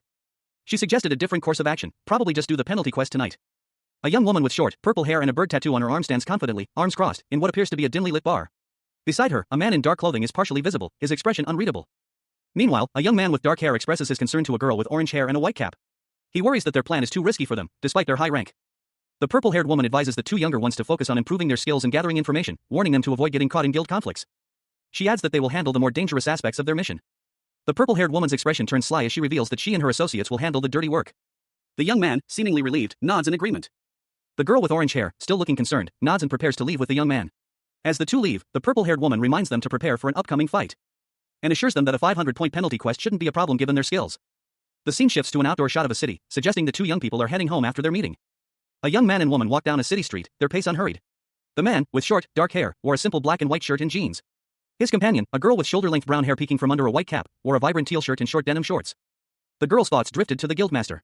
She mused that the guildmaster was more reasonable than she initially thought. She considered the guildmaster's actions, concluding that she had assumed the guildmaster would do anything to achieve her goals, even taking them along. Perhaps, she reasoned, the guildmaster had simply decided that they weren't suited for the inter-guild wars. The young man agreed, suggesting that excluding them could have been part of the guildmaster's strategy. He confirmed, "Yeah, that's true." The girl, still walking alongside the young man, offered a new perspective. She pointed out that the guildmaster's approach was also goal-oriented. The girl responded, "My inventory? Why?" The pair stopped in an alleyway, and the girl showed the young man her inventory on a holographic display. 2 new items appeared, DAB and bad. She exclaimed, got it. Orium examined the newly acquired items, a thoughtful expression on his face. He wondered aloud if there was anything of particular interest among them. His attention was drawn to a bell, its description indicating it could summon Argus disciple, but only twice. Intrigued, he noted the additional detail that it resonated with the F-sharp frequency. Turning to his companion, Sayonara, Orium inquired whether she had also received the same item. Sayonara, sporting a baseball cap and glasses, looked at her own inventory. She replied that she had not, her inventory contained a different item altogether. Sayonara's item was a key, described as granting access to the afternoon room. A key that unlocked the afternoon room, with the added, somewhat unusual, function of being able to scratch an itchy spot. Sayonara expressed surprise, stating that she had never encountered these items within the game before. She then pondered aloud about the possibility of these items possessing some unique, hidden effects. Orium agreed that their true nature would only be revealed upon use, noting that even the item descriptions themselves were rather nonsensical. Suggesting they test Sayonara's key first, Orium explained that his bell only had 2 charges remaining. A young man with short, dark hair carefully examined a small, glowing device. Swirling, ethereal particles emanated from it, hinting at its potent energy. He commanded the device to activate. The device responded, a swirling blue energy forming a complex sigil around it. A surge of crackling energy erupted from the device, illuminating the room and startling a young woman with shoulder-length brown hair, wearing a white cap and a teal shirt, who stood nearby. The energy intensified, engulfing them both in a blinding flash of light, transporting them to a lavish, ornate room. The woman gasped, completely bewildered by their sudden relocation. A voice, seemingly emanating from the room itself, welcomed them to their personal private space, the afternoon room. The man examined a nearby interface, a system labeled QT system, displaying a message indicating access to the hall. The system explained that this space could be used for rest, training, or item storage, and that non-party members could also access it if needed. Inside a lavish, ornate room, a young woman with shoulder-length brown hair, wearing a white cap and a teal shirt, looked around in wonder. Beside her, a young man with short black hair, dressed in a simple black t-shirt, wore a look of pensive contemplation. Is this like the restroom from the game? She wondered aloud, her gaze lingering on the opulent surroundings. The woman continued her internal monologue, a thoughtful expression on her face. She mused, we could even drink in here without worrying about getting caught. The young man responded, suggesting, I think it would be a good idea to meet in here before we start our quests. The woman nodded in agreement. That way we'll be able to make quicker choices while we're buying items, she explained, her voice carrying a note of practicality. She then rubbed her shoulders against a nearby pillar, seemingly lost in thought. The young man watched her, a subtle concern in his eyes. The young man's expression shifted slightly, a hint of worry clouding his features. He approached the woman, concern evident in his voice as he asked, what's up? Is something wrong? Startled, the woman replied, oh, it's just. This realization dawned on her, they had been transported. A look of dawning understanding and unease settled on his face. A young woman with shoulder-length brown hair, wearing a white baseball cap and a teal shirt, looked on with wide, frightened eyes. Beside her, a man with short, dark hair, dressed in black, stroked his chin thoughtfully, a look of deep concern etched on his face. The woman exclaimed, urging him not to say what he was about to. He then suggested that they not overthink the situation, as they could figure it out with the information they currently possessed. He conceded that she was probably right. The woman proposed checking an item in her possession. The item's name was displayed in a stylized, reversed font. She then queried her system, asking what the bell that summoned Argus disciple was. She pressed the item, and requested an explanation of its function. The system responded that when used, the item summoned the disciple of the great sage, Argus. Further information was revealed, the user could then question the disciple about monsters' weaknesses, or, if they chose not to ask any questions, receive a so-called blessing skill instead. The man commented that asking questions would likely be more helpful. He added that blessing skills could be replaced with other items later. The woman agreed. A young woman with shoulder-length brown hair, wearing a white baseball cap and a teal shirt, urgently chanted, the bell that summons Argus disciple, activate. A flash of light erupted from her hands. The light revealed a glowing, technological device, its surface displaying an intricate array of symbols. A young man with short black hair, standing beside her, voiced his concern, wait, Saiwal. Are you sure you want to use it now? We can only use it twice. He continued, suggesting caution, shouldn't we think a little more about what we want to ask before we use it? With a decisive movement, she shook the bell, its tiny bells jingling. The young man watched, a mixture of apprehension and curiosity in his eyes. He uttered a soft, oh. From the golden light, a woman with long blonde hair and a flowing robe materialized. She carried a staff, her eyes closed in serene concentration. She spoke, her voice calm and measured, I am here to share with those who are not enlightened the knowledge of the third disciple of the wise and noble Argus. The young man and woman stared, awestruck. Wow. A young woman with shoulder-length brown hair, wearing a white cap and a teal shirt, stood before a young man. She mumbled something inaudible, her words lost in the silence, but a jolt of something, perhaps recognition, perhaps something else entirely, ran through her. A subtle frown creased her brow as she considered something, a thoughtful expression replacing the previous uncertainty. The young woman, her expression now one of intense curiosity, abruptly asked the young man a question about the deceased's personal life, a question that clearly shocked him. He recoiled, visibly uncomfortable, and responded with a polite refusal. She, in turn, expressed her displeasure at his unhelpful response. The young woman, exasperated, berated him for wasting a question. She then announced her intention to ask a more relevant question. She proceeded to ask a question about a mysterious event known as the Event Horizon. A third individual, a woman with long blonde hair and a distinctive headdress, sat silently, clutching a peculiar staff. The focus shifted to her. She began to speak, explaining that while she didn't know much, she had heard prophecies from her master.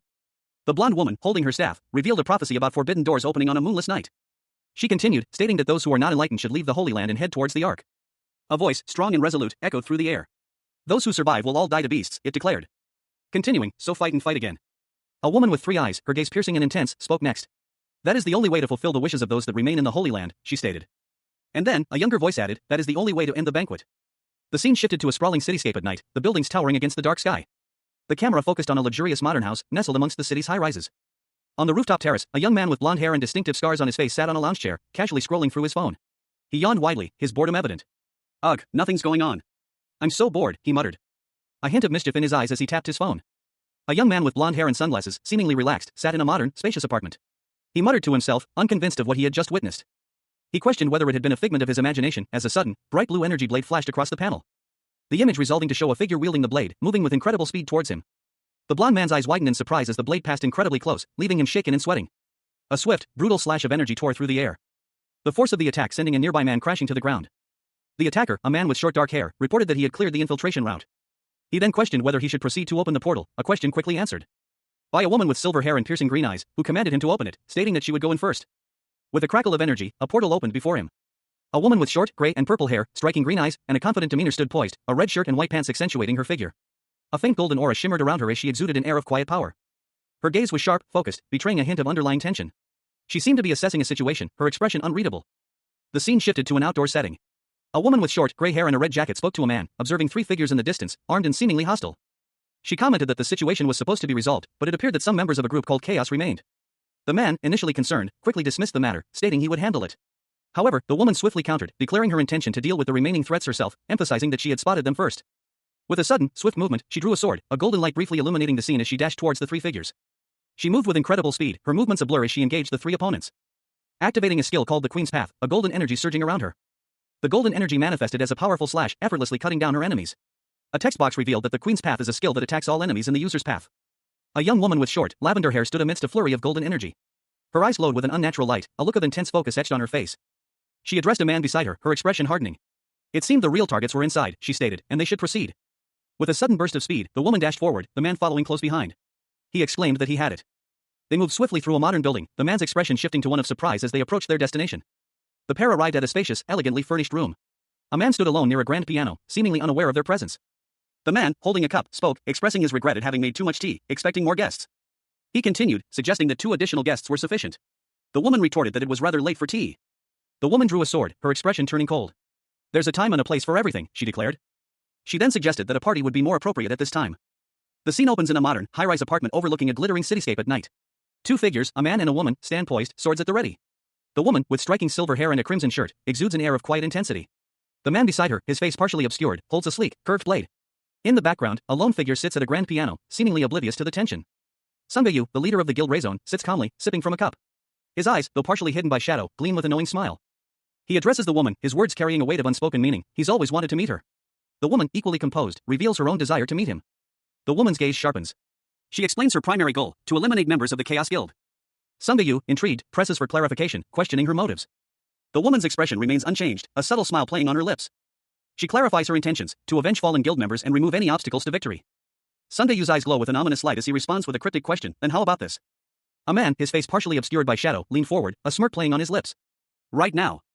He declared he would give them an amount equivalent to the prize money, plus an additional 22 billion won, approximately 11 million US dollars. If he did that, would they leave peacefully and drop out of the event? One of the twins, her eyes narrowed, vehemently rejected the offer. No, never. They were on the verge of victory, why would they accept such a deal? The twin explained that she had her own reasons for wanting the prize money. But that, fundamentally, she was just a normal user, like anyone else, trying to win the game. She questioned why else anyone would play games.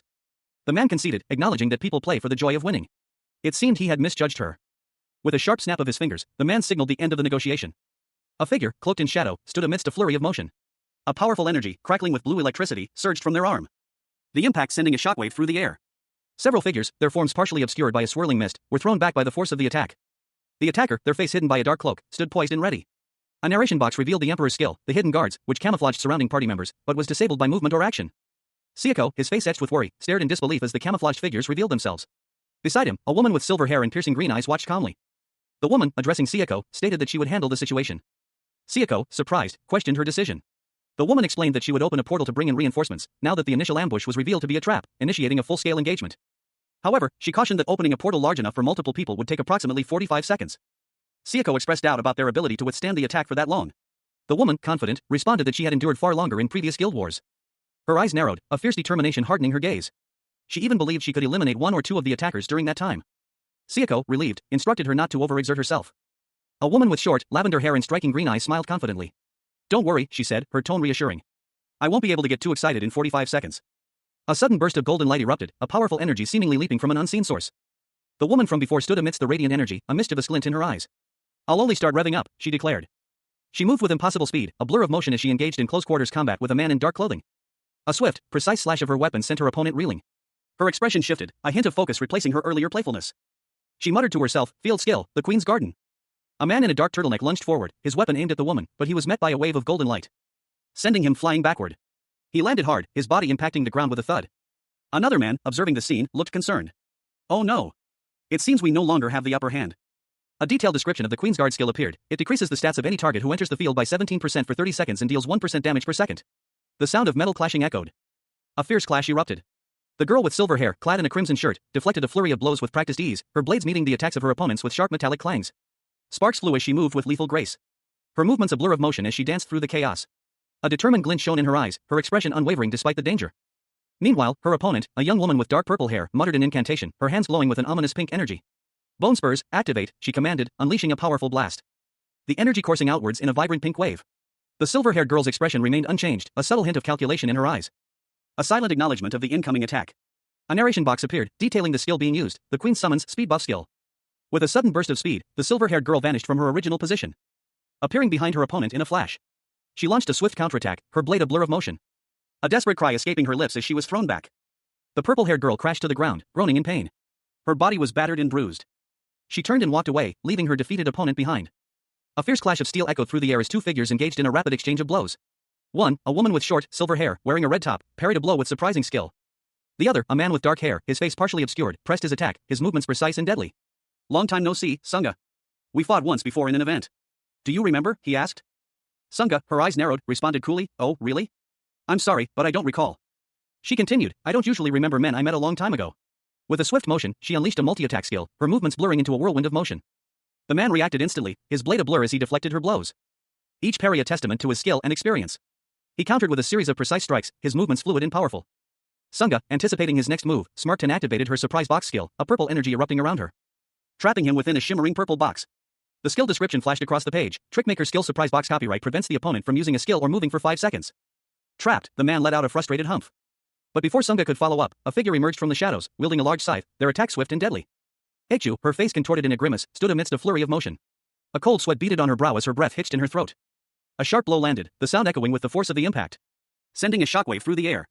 Dust and debris swirled around Ichu as she braced herself against the force. Ichu's brother, a young man with blonde hair, rushed to her side, concern etched on his face. He asked if she was hurt. Ichu, a smirk playing on her lips, calmly replied, her gaze unwavering. How about all of you, she challenged, her tone laced with a hint of menace. Her brother responded, his expression grim, you checked before you left. He confirmed, everyone is in top condition. A palpable tension filled the air as a group of figures prepared for battle, a low rumble preceding the clash. Someone declared they wouldn't give any specific instructions. A woman with short, gray hair and piercing green eyes, dressed in a crimson blouse, smirked confidently. She held a sword, her grip firm and assured. Let's handle this like we always do, she stated. Her gaze hardened, a hint of grim determination in her eyes. We've fought them before, she added. The woman's expression turned cold and ruthless. Don't think twice. Just rip them to shreds, she commanded. Another voice, filled with apprehension, questioned, what should we do? In a dimly lit room, two men conversed. One, his face obscured, stood passively. The other, sharply dressed, proposed, would you like us to move forward with your plan? The sharply dressed man responded calmly, no. For now, let's just watch. The obscured man's voice, laced with curiosity, remarked, this is the first time I've seen Guild Raison in person, after all. The sharply dressed man instructed, I'll step back and watch from afar. You take the lead, Ryu-yun. Ryu-yun, the sharply dressed man, confidently replied, leave it to me. Ryu-yun, his expression serious, admitted, I'm not too sure about this. He continued, his voice low and thoughtful, this is an even match, so until someone dies and throws off the balance. The scene opens with a dramatic declaration, it will be impossible to determine the victor in the upcoming battle. A fierce battle rages. Two figures clash, their movements a blur of motion and energy. One, clad in dark clothing, is engaged in a desperate struggle against a figure in red. A third individual lies on the ground, seemingly defeated. The intensity of the fight continues, with one combatant soaring through the air, a weapon held aloft. The scene shifts to a nighttime view of a city, specifically what appears to be a university campus. The buildings are dark and imposing, casting long shadows in the dim light. The camera pans across the campus, highlighting its quiet, deserted state. Two young individuals, a boy and a girl, are shown walking through the campus. The boy is dressed in athletic wear, while the girl wears a more casual outfit. A faint, ethereal glow surrounds them. The boy observes that it is late, and there are likely no other people on campus. He suggests they should be careful. The girl expresses concern about students who might be wandering around campus because they cannot go home. A young man and woman stood outside a building at dusk. He mentioned wanting to discuss Argus disciples' prophecies, a topic he'd considered after returning home. The young man pondered aloud, what if the prophesied horizon wouldn't occur on a specific date, but only after certain conditions were met? Conditions like some sort of boss that needed to be unlocked before being encountered? The woman questioned whether the prophecy included such conditions.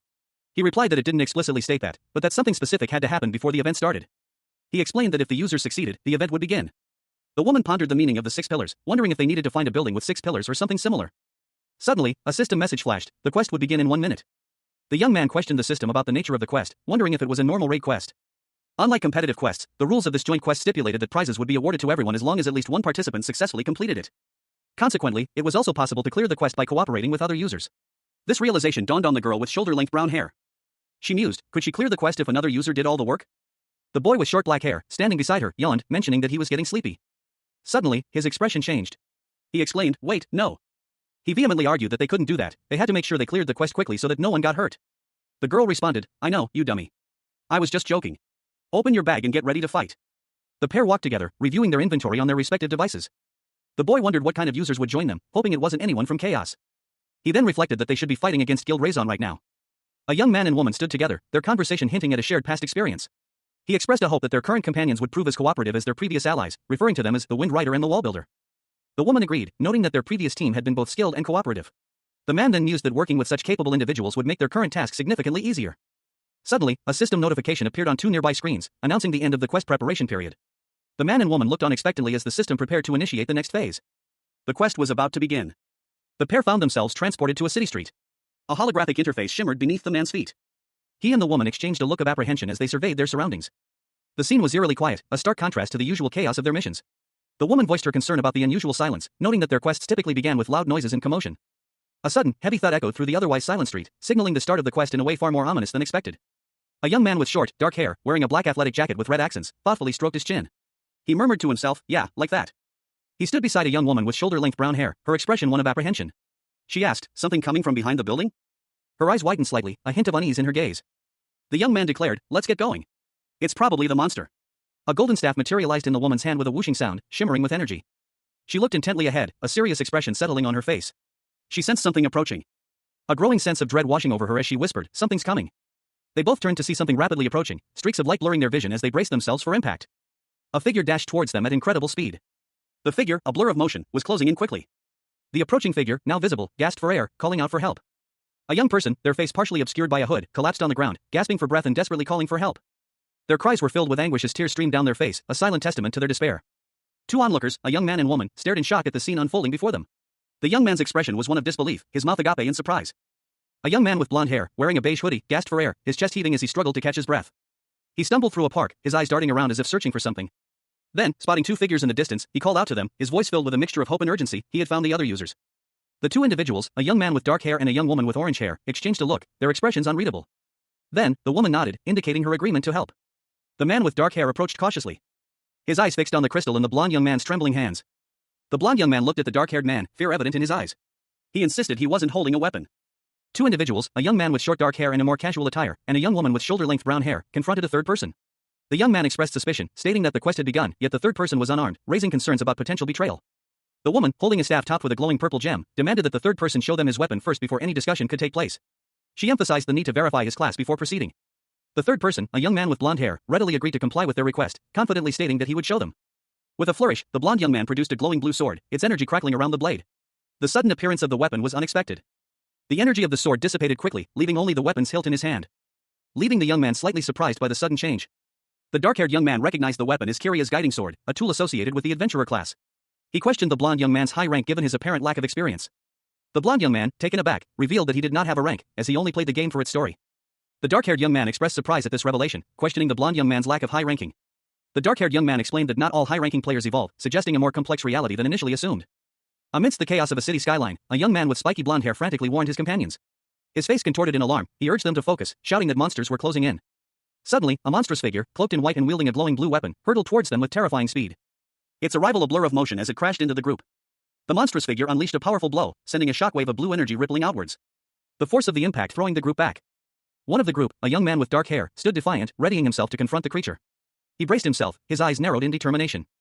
The young man, clearly surprised by the monster's unusual appearance, muttered to himself that he had never seen such a creature before, speculating that it must be a special type of monster. Meanwhile, the young woman with orange hair, seeing her companions hesitate, angrily shoved the blonde-haired young man, urging those who weren't fighting to retreat. The monstrous figure, seemingly unfazed, prepared to unleash a new attack, its skill named Chain Imprisonment Trap. Chains of purple energy erupted from the monster, ensnaring its target. A monstrous figure, cloaked in shadows and wielding chains, lunged forward with terrifying speed. Its movements were a blur of motion, a whirlwind of dark energy and crackling power. Meanwhile, a young man with dark hair watched in shock as a young woman with long, auburn hair narrowly avoided a sudden attack, pulling a rope taut as she narrowly escaped. The young man's eyes narrowed in concentration. He analyzed the monster's movements, a grim determination settling on his face. It had used incredible speed to evade the trap, deducing that its greatest strengths were its flexibility and speed. The monster attacked again, its movements a terrifying display of agility. But the young man met its assault with a swift counterattack, his blade clashing against the monster's defenses in a shower of sparks. The clash of steel echoed through the air as the young man continued to parry the monster's relentless blows. Despite the monster's impressive offensive capabilities, he noted that its attack patterns were far too complex to predict easily. He realized that most monsters only have a single joint in their arms, making it simple to anticipate their movements. However, this monster was different, it possessed two joints, rendering its attacks unpredictable. The young man knew he needed to decipher its attack pattern quickly, to locate its weakness and exploit it before it could strike again. A young man with short, dark hair, dressed in a black jacket with red accents, gripped a pair of nunchaku. His expression was fierce as he shouted instructions to someone beside him, to stab the monster's right torso. A blond young man, wearing a beige hoodie, looked on in shock, pointing towards a wound on the monster's right side. Beside him, a young woman with shoulder-length brown hair watched with a concerned expression. The young woman, her face determined, responded to the young man's instructions. She held a glowing purple staff, and with a swift motion, she lunged forward, activating a skill called the Voice from Beyond the Labyrinth.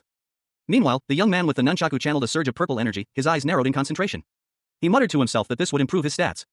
His expression hardened, a look of grim determination settling on his face. The monster lunged at the young man, its clawed hand reaching for him. But he deftly dodged the attack. With a powerful swing, he slammed his nunchaku into the monster's side, causing a spurt of crimson energy to erupt from the wound.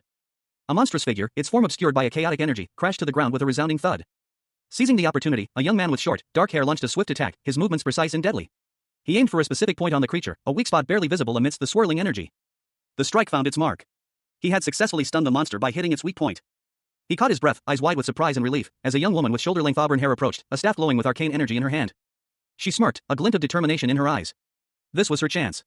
With a swift motion, the woman activated her skill, the evil hand trap, unleashing a pink, energy-infused cage, trapping the stunned monster within its confines.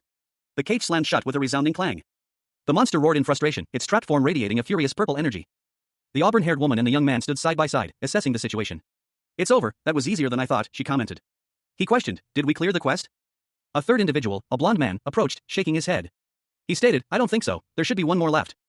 A young man with blonde hair pondered aloud, this monster was probably the gatekeeper of the northern castle. There's usually two gatekeepers, which means that there's probably another one lurking around. A young man with dark hair questioned him, "How do you know that?" "I've never seen this monster in the game before." The blonde young man replied, "Well, it never appeared in the game. But if you deliver a certain item to one of the NPCs, they tell you the story of the northern castle." He continued, explaining, "It's about a count who was crushed by the betrayal of his nephews, so he locked the gates to his castle. You can't enter it in the game, but if you find the rusty key to the northern castle, you can hear the story." The blonde young man added, "In the story, there are gatekeepers that protect the locked castle. Even though they were stabbed by the nephews and their wounds never healed, the gatekeepers stayed by the count's side and guarded his castle." The young woman with brown hair asked, "But how did you figure out that this was the monster from the story?" The blonde young man responded, "It's not like you knew what they looked like from the game. There are images of the gatekeepers and the count in the northern obsidian dungeon." He pointed to a mural, saying, "There are murals that tell the story of the count and his nephew's rebellion."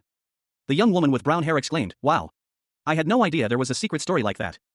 A young woman with shoulder-length brown hair, wearing a yellow and green tracksuit, stood with arms crossed, questioning a young man with short black hair and a black and red tracksuit. She asked him if he knew all the hidden stories from the online game, Ergosphere. The young man with blonde hair and a beige hoodie responded that he didn't know everything, but he had figured out almost all of the other classes online, estimating about 98%. The brown-haired girl's eyes widened slightly in surprise as she looked at the black-haired boy. The blonde-haired boy explained that because Ergosphere Online is an action-based RPG, players tend to ignore other aspects of the game. But if you look closely, there's a great deal hidden in the game. He continued, explaining that there are stories about everything, even items or little things about NPCs that pass by. The blonde-haired boy gestured enthusiastically, emphasizing that exploring everything in the game is almost like living in a whole other world. He recounted a time he got so lost in the game that he played for over 50 hours straight. The girl reacted with disbelief, asking if he didn't die. The girl questioned why, if he liked the game so much, he was just running away from the monsters. The blonde-haired boy explained that it's not that the adventurer class isn't strong, but that he could still fight. The blonde-haired boy admitted that he was scared. He confessed that he barely made it through the tutorial and that he's too scared to risk his life fighting monsters. The panel shows him in a combat scene against a grotesque monster, wielding a glowing blue weapon. A young man with short, blonde hair, dressed in a simple beige hoodie, sat alone in a field. His expression was one of quiet resignation as he reflected on his past. He had rejected all the quests offered to him, yearning for a normal life. But his quiet contemplation was interrupted. A young woman with shoulder-length brown hair and a serious expression stood beside a young man with dark hair, his face etched with concern. They observed him from a distance, their expressions unreadable. The blonde young man continued his internal monologue, revealing a surprising detail: he had accumulated penalty points for using a skill to buy second-hand items. The woman beside the dark-haired young man reacted with a skeptical thought bubble. Overcome with regret, the blonde young man vowed never to repeat his actions. Tears welled in his eyes as he expressed his remorse. The young woman approached the blonde young man, her words a proposition. She asked if they could help him with his current quest. The dark-haired young man observed the interaction, commenting on their apparent skill at the game. The woman whispered to him, questioning whether they should help the blonde young man. The dark-haired young man, after a moment of contemplation, agreed to help the blonde young man survive the quest. He made his decision clear, stating that they would help him with the quest, but there would be a price. The blonde young man, upon hearing the condition, looked apprehensive. The dark-haired young man emphasized the condition, pointing a finger at the blonde young man. The blonde young man's apprehension grew as he realized what was being asked of him. A young man and woman stood together, their bodies tense. The man, with short black hair, wore a dark jacket with red stripes. His gaze was fixed on something beyond the frame, a hint of worry etched on his face. The woman, with shoulder-length brown hair, was dressed in a light yellow jacket. Her expression was one of quiet apprehension, her eyes mirroring the man's concern. A third individual, a young man with blonde hair and a beige hoodie, approached them. He spoke confidently, offering his assistance. The blonde young man explained that while his information was fragmented and contained some conjecture, he could still provide a complete account of the events. The young man in the black jacket responded curtly, agreeing to work together. The young man in black reached out. But the blonde young man cautioned him to do his best to help them. He asked for confirmation. The blonde young man grasped the other's hand, promising to do everything he could to help. The scene shifts to an exterior shot of a modern building at dusk. The three young people now stand together outside the building, each seemingly reviewing information on their phones. The young woman looks intently at the young man in black, her expression serious and questioning. A young man with blonde hair, clad in a beige hoodie, examined his injured hand, muttering to himself about trying to use a skill. Beside him stood a young woman with shoulder-length brown hair, offering a quiet, reassuring, "The adventurers have a good one." He then focused, his mind intent on activating a skill called the Pathfinder Light. The blonde young man raised his hand, a glowing blue blade materializing in his grasp. A narration box detailed the skill's function, to reveal the general direction of monsters, quest targets, and valuable items. With a flourish, he activated the skill, unleashing a beam of brilliant blue light that arced across the cityscape. The beam illuminating the path ahead. A young man with dark hair and a black jacket watched intently. The brown-haired girl pointed towards the back of a building, excitedly declaring that's where the other monster would be. The trio dashed towards the building, their movements swift and determined. As they approached, a look of surprise crossed the faces of the dark-haired young man and the brown-haired girl. There were more than one monster, there were two. The brown-haired girl glared at the blonde-haired young man, clearly displeased. One of the twins, her face etched with worry, apologized profusely. She explained that the story hadn't mentioned how many gatekeepers there were, leaving her completely unprepared for the situation. Her companion, equally concerned, questioned what they should do next. He voiced his apprehension, noting that while dealing with one gatekeeper was already difficult, facing two was a daunting prospect. He considered a strategic approach, drawing them in and eliminating them one by one. The other twin, however, dismissed this idea. They already knew the gatekeeper's weakness, making such a tactic unnecessary. His expression showed a mix of surprise and slight annoyance at the suggestion. The twin with the staff stated she would use her skill at the right spot. Her companion, however, expressed disbelief at the plan to confront them head-on. The twin in black explained that while it took some time to figure out the gatekeeper's attack pattern earlier, now they knew how to counter their movements effectively, rendering a more cautious approach unnecessary. Besides, these were just penalty quest monsters. A blue energy surge propelled the figure forward with incredible speed, a blur of motion leaving a shimmering trail in its wake. The impact of the sudden arrival sent shockwaves through the air, a dark figure barely registering the force as it braced for impact. A swift, calculated movement allowed the dark figure to evade the attack, their dismissive words echoing in the aftermath. "They're only worth 500 points. The scene shifted, revealing two onlookers, a young man and woman, their expressions a mixture of shock and awe as they watched the unfolding events. The woman's eyes widened, a gasp escaping her lips as she witnessed the incredible display of skill. "He's incredible," the young man exclaimed, his voice filled with wonder. The woman, her gaze still fixed on the scene, continued her assessment. "He's got the guts to attack more than one monster head-on. And quick enough reflexes to immediately adapt to a new pattern." The young man's concern was evident. If there's someone like him out there, then it might be possible after all. The manga concludes this chapter with a title card, declaring ultra-alternate character, and a cryptic message: "How narrow is the gate, and restricted is the way that leads to life. Few are those who find it." The manga, ultra-alternate, begins with chapter 39, titled Ace in the Hole. A young man with short, dark hair, dressed in a black jacket with red accents, is shown gripping a weapon, his expression serious and determined. He lunges forward, his weapon a blur of motion, slashing at a towering, monstrous figure with a grotesque, shark-like face. The impact is fierce, a red energy wave erupting from the point of contact. The monster's armor cracks under the force of the blow. More cracks spiderweb across the monster's face as a crackling energy surges. And the young man swiftly retreats, dodging a retaliatory attack that whooshes past him. He slams the monster to the ground with a powerful kick, leaving it momentarily stunned. A young woman with shoulder-length brown hair, wearing a yellow jacket and dark shorts, approaches cautiously, holding a glowing, teal-colored weapon. The monster is shown falling to the ground. The woman's weapon is identified as the Quagmire Trap. A young woman with shoulder-length brown hair, clad in a teal and white top, stood poised and resolute. Her eyes, sharp and intense, focused on a glowing, ethereal weapon in her hand. With a grim determination, she commanded, "Activate the Quagmire Trap." With a sudden burst of energy, a swirling vortex of dark green energy erupted from the weapon, engulfing the area in a chaotic display of power. A monstrous figure, wielding two large, curved blades, appeared within the vortex, seemingly caught off guard. The monstrous figure, struggling against the trap's pull, attempted to escape. But the young woman's trap held firm. Meanwhile, a young man with short, dark hair launched a swift attack. his blade flashing as he sliced through the air, striking the monster with a powerful blow. Blood sprayed from the wound as the monster recoiled from the impact. The young man, seizing the opportunity, prepared for another attack. He announced his next move, skill, the twice-blooming flower. A crimson energy coursing through his body as he moved with incredible speed. He moved so fast that he appeared as a blur, leaving a trail of red energy in his wake. The monster, caught completely off guard, was unable to react in time as the young man's attack connected, sending a shockwave of energy that blasted the creature away. A young man with short, dark hair lunged forward, his movements swift and precise. He wielded a katana, its blade a blur as he aimed for a cloaked figure whose face was obscured by a mask. He braced himself, his eyes narrowed in concentration as the katana sliced through the air. The force of the blow sending a shockwave rippling outwards. The masked figure, momentarily stunned, stumbled back. With a resounding clang, the katana met its target, sparks flying as the two weapons collided. A fierce clash of steel echoing through the air. The masked figure recoiled, its grip on the weapon faltering. A crackle of energy filled the air as the masked figure roared in frustration, its face contorted in a grimace. Meanwhile, a young woman with shoulder-length brown hair and a young man with blonde hair watched from a distance. "Hey, dummy," the woman said, a smirk playing on her lips. "I set up a thorn trap right in front of you, but you just walked right into it." The blonde young man gulped, his eyes wide with surprise. He thought, "They're amazing, what a perfect combo." He continued his internal monologue, "Just as I thought, it might be possible with a party like this. We might even be able to stop that plan from happening."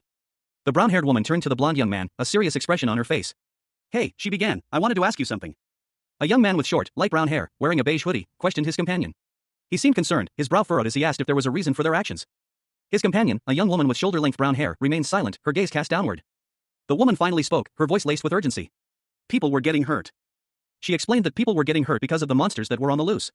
The young man listened intently as she continued, explaining that those with the power to stop the monsters, like them, should fight back and kill them. He chuckled, stating that she was even more incredible than he thought. The woman then casually mentioned that she didn't need to mention the reward money from the event, that was their original goal. Suddenly, a holographic interface appeared before them, flashing a congratulatory message. They had cleared the gatekeepers of the Northern Castle quest. The woman suggested they simply pick something random and go home. The system acknowledged their choice. A system message appeared on a screen, "You will be returned after 60 seconds. Below it, another message offered reassurance, "We protected you, just like we promised." So now, a young woman with shoulder-length brown hair addressed a young man with blonde hair, urging him to recount the events surrounding Horizon. The blonde young man readily agreed, "Of course. I'll organize everything I know and send it to you. How's that?" However, another young man with short black hair suggested a more direct approach. "Since you have to teach it all to us, can't we just meet up instead?" The blonde young man, considering this, responded, "I was hoping I could ask you questions in person." The black-haired young man agreed, "Let's meet up and talk. That'll be easier." The blonde young man's eyes widened slightly as he processed this. Noticing something about the black-haired young man, there's a certain subtle power in his eyes. The blonde young man added, "I'm unemployed, so I have tons of time." A young woman with shoulder-length brown hair and a yellow shirt smiled softly at a young man with short black hair, dressed in a black and orange jacket. He returned her smile warmly. "Great. In that case, let's meet tomorrow," he said. The young woman, her expression now slightly concerned, spoke to a blonde young man in a cream-colored hoodie. "It was something Yun, right?" she asked. The blonde young man grinned, introducing himself. "I'm Juyin Bei." Juyin Bei, still grinning, gestured towards the young woman and the young man from the first panel. The young woman looked annoyed, while the young man looked on impassively. "We didn't ask," she muttered. The young woman sighed. "Anyway, I'll let you know the time and date later." "Okay. Whatever is comfortable for you guys." The scene shifted to a nighttime view of a residential area. A single window glowed brightly in one of the buildings. Juyin Bei sat alone in a dimly lit room, a look of exhaustion on his face. He let out a weary sigh. "Phew." He continued, his gaze distant and thoughtful. "They're clearly talented users." A man sat at his desk, surrounded by papers and notes. He pondered a request, his thoughts turning inward. He realized there wasn't much time left. A torn photograph revealed a group of 4 individuals, 3 men and a woman in a lab coat. The woman had shoulder-length blonde hair and a warm smile. The woman in the photo was the focus of his attention, her smile was particularly striking. The man's face was etched with worry. He wrestled with a difficult decision. If he couldn't choose, everything would be over. He couldn't bear the thought. He held a small, encrypted code key. He knew he couldn't let just anyone have it. The weight of his decision pressed down on him. The scene shifted to a room in disarray, with broken pottery and debris scattered across the floor. The sound of something shattering echoed in the silence. A sudden, powerful explosion rocked the scene. 2 figures clashed in a violent confrontation. A fierce battle unfolded between 2 figures. One, cloaked and masked, wielded a glowing blue energy weapon. The other, a young woman with short dark hair, met the attack with a determined expression, her own energy crackling around her. The woman grunted, activating her berserker skill. Her offensive abilities increased 2.5 times, agility also boosted, and each attack had a 40% chance of paralyzing her opponent. With enhanced speed and power, she unleashed a powerful kick, sending a shockwave of blue energy crashing into her opponent. The impact was deafening, the air crackling with raw power. The masked figure recoiled, stunned. "She stunned me," he thought, his vision momentarily blurred. The woman, seizing the opportunity, moved swiftly to gain distance. She muttered to herself, "Skill, Baptism of the Wolfgale, activate." Activating her new skill, she launched a 3-part attack, pushing back her opponent with each strike. He looked around, confused. "Ha!" A fierce clash erupted between 2 figures. One, with spiky blonde hair, swung a glowing staff with furious intensity, aiming a blow at his opponent. The impact of the blow sending shockwaves through the air. The force of the strike was immense. As blonde-haired fighter unleashed a burst of blue energy, striking his opponent with a powerful blow that sent him reeling back, groaning in pain. Suddenly, a spectral skull materialized before the blonde-haired fighter, its glowing eyes fixed on him. A chilling presence filled the air. The skull's ethereal form seeming to emanate a dark energy that washed over him. He gritted his teeth, his face contorted in a grimace of exertion as he braced himself against the onslaught. The skull unleashed a barrage of energy blasts, striking the blonde-haired fighter repeatedly. Each impact shaking him to his core. With a swift movement, she fired, the shots whistling through the air. The woman's skill was evident as she effortlessly executed a precise shot, a golden symbol appearing around her hand as she prepared to fire. She muttered the name of her technique, birdshot number 3. A fiery phoenix, wings ablaze, swooped across the panel, its fiery form a blur of motion, leaving a trail of incandescent energy in its wake. A young woman with purple hair, clad in a casual outfit, braced herself, her expression grim as she prepared to counterattack. Opposite her stood a young man with short brown hair, his posture tense. With a swift motion, she unleashed a magical projectile, a birdshot number 3, a guided attack that streaked towards her opponent. The impact exploding in a brilliant flash of light and sound. A guttural cry of pain escaped the young man's lips as he was thrown back by the force of the blast. Another young woman, with short black hair, rushed to his side, concern etched on her face. "Ji-in, are you okay?" she asked anxiously. He groaned, "Yeah, that skill just knocked me down." Suddenly, a soft, ethereal glow enveloped the injured young man. A third young man, with blonde hair, appeared beside them, a look of determination on his face.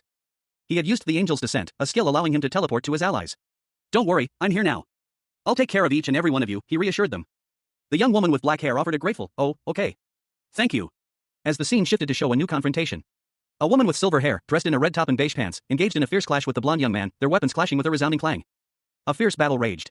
One of the combatants, a woman with striking lilac hair and piercing green eyes, stood defiantly amidst the chaos. Her crimson attire was stained with the grime of combat. Her opponent, a man with short brown hair, wielded a sword, his face etched with grim determination. The woman observed the scene, noting their dwindling supply of healing potions. The man, his face bruised and bloodied, pondered their next move. Should they continue their current strategy, or change their approach? He questioned how best to proceed. The lilac-haired woman quickly dismissed the idea of systematically eliminating their opponents one by one. The battlefield was too cramped, and such a tactic would be too inefficient. She pointed out that a more methodical approach would only waste precious time and resources.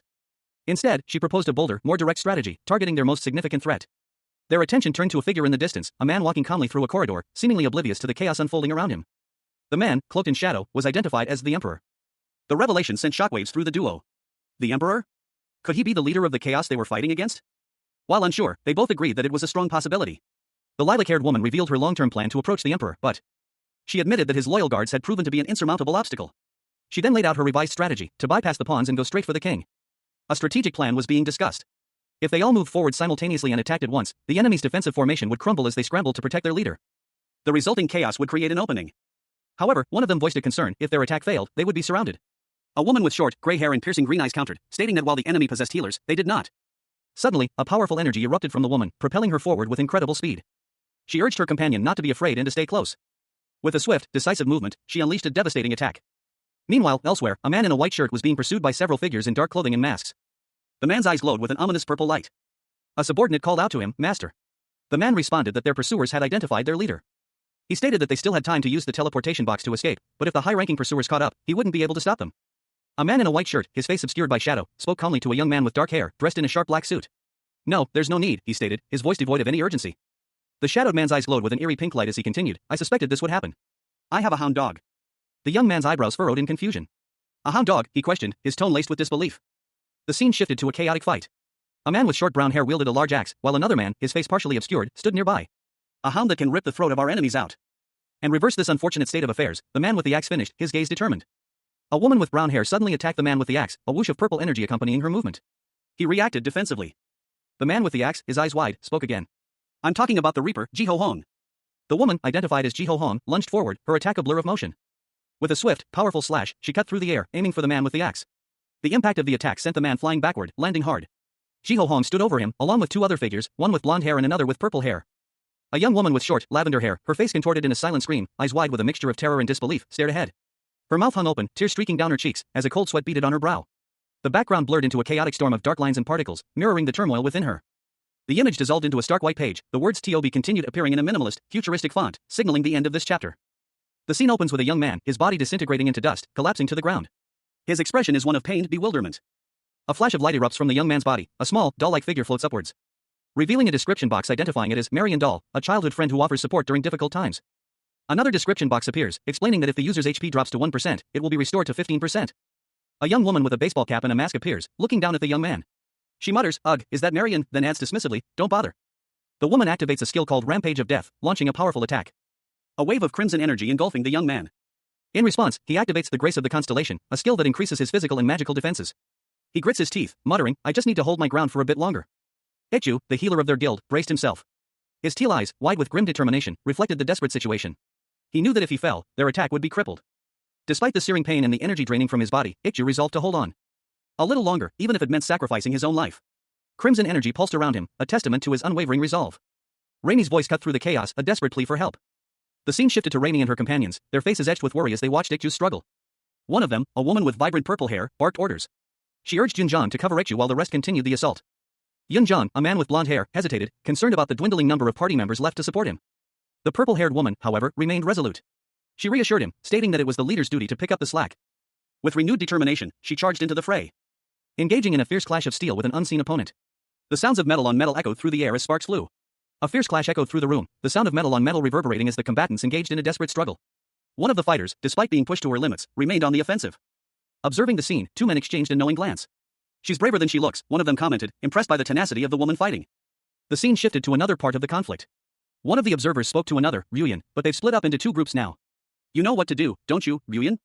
Ryuyan, a steely glint in his eyes, responded with quiet confidence, yes, I'm well aware. Ryuyan addressed his group, his voice cutting through the chaos, listen up everyone. He issued a clear directive, his gaze fixed on a specific target, focus all your attacks on Sunga now. His strategy was simple and brutal, once we take out their leader, the Queen's Guard, the rest are all just weaklings. A sinister grin spread across Ryuyan's face as he pointed towards Sunga. Gang up and kill her, he commanded. Sunga, however, was not intimidated. As one of Ryuyan's men lunged at her, she retorted, who are you calling a weakling? With a resounding clang, Sunga met the attack head-on, a fierce counterattack beginning. A young man with green hair and a brown cap lunged forward, his fist a blur of motion as he unleashed a powerful blow. A golden energy erupted from his hand. The force of the impact sent shockwaves rippling outwards. He sneered, his expression one of contempt. He scoffed, a cockroach scuttling around in a public toilet? His opponent, a man with dark hair, smirked. A dragon slayer. That's a rare class. He clicked his tongue, annoyed. TSK. How annoying. In a separate scene, a man in a white coat watched the fight unfold, a grim expression on his face. He muttered, they won't go down that easily. The man's eyes glowed with a fierce intensity. He thought, in that case, I'll try a little something. He raised his hand, a golden aura emanating from his fingertips. Activating a skill called the Emperor's Audience. The effect of the skill was immediate. Two women, one with short dark hair and the other with long, light purple hair, found themselves suddenly surrounded by a blinding light. One of the women, the one with purple hair, gasped in surprise. Ha? What skill is this? A man in a dark shirt lay on the ground, his face contorted in shock and disbelief. He muttered something about an unbelievable skill. A detailed description of the Emperor-class skill, the Emperor's Audience, appeared in a text box. The skill decreased opponents' offensive and defensive abilities by 65% and reduced the movement speed of up to 5 opponents within its range for 25 seconds. A young man with a beanie and a large sword exclaimed that the situation was unfair. His expression hardening with determination. Suddenly, a powerful blow landed, sending the young man sprawling. Dust and debris erupting around him as he was sent flying. A figure with dark hair and a cruel smile appeared, declaring the young man to be mere scraps of trash. The figure then urged others to attack, focusing their efforts on destroying someone named Sunga.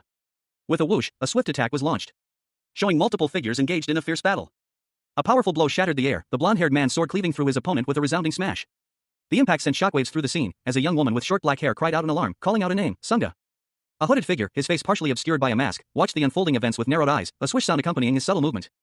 His expression shifted from observation to concern, his eyes widening slightly. Elsewhere, a young woman with pale purple hair and a blindfold wondered aloud if a certain skill was a blessing. A skill description appeared, Monk skill unhindered enlightenment restores 55% of HP, remove skills that are in effect. The woman, still blindfolded, looked on as a man with brown hair and an orange jacket performed a mystical gesture, energy crackling around him. He told her not to mention it, only to make sure it didn't go to waste. She replied, yes, of course, her eyes, visible for the first time, glowing with an unnatural teal light. With a thud, a woman with light brown hair and a red shirt landed gracefully amidst a shower of golden light, a sword in hand. A fierce clash erupted as two figures engaged in a desperate struggle. One, clad in dark attire, wielded a purple blade, its energy crackling with raw power. The other, a woman with short, lilac hair, stood defiant, her golden gauntlet gleaming as she prepared for a final, decisive strike. The text above her declared this her ultimate move, God save the Queen. The woman's attack was powerful, but it came at a cost.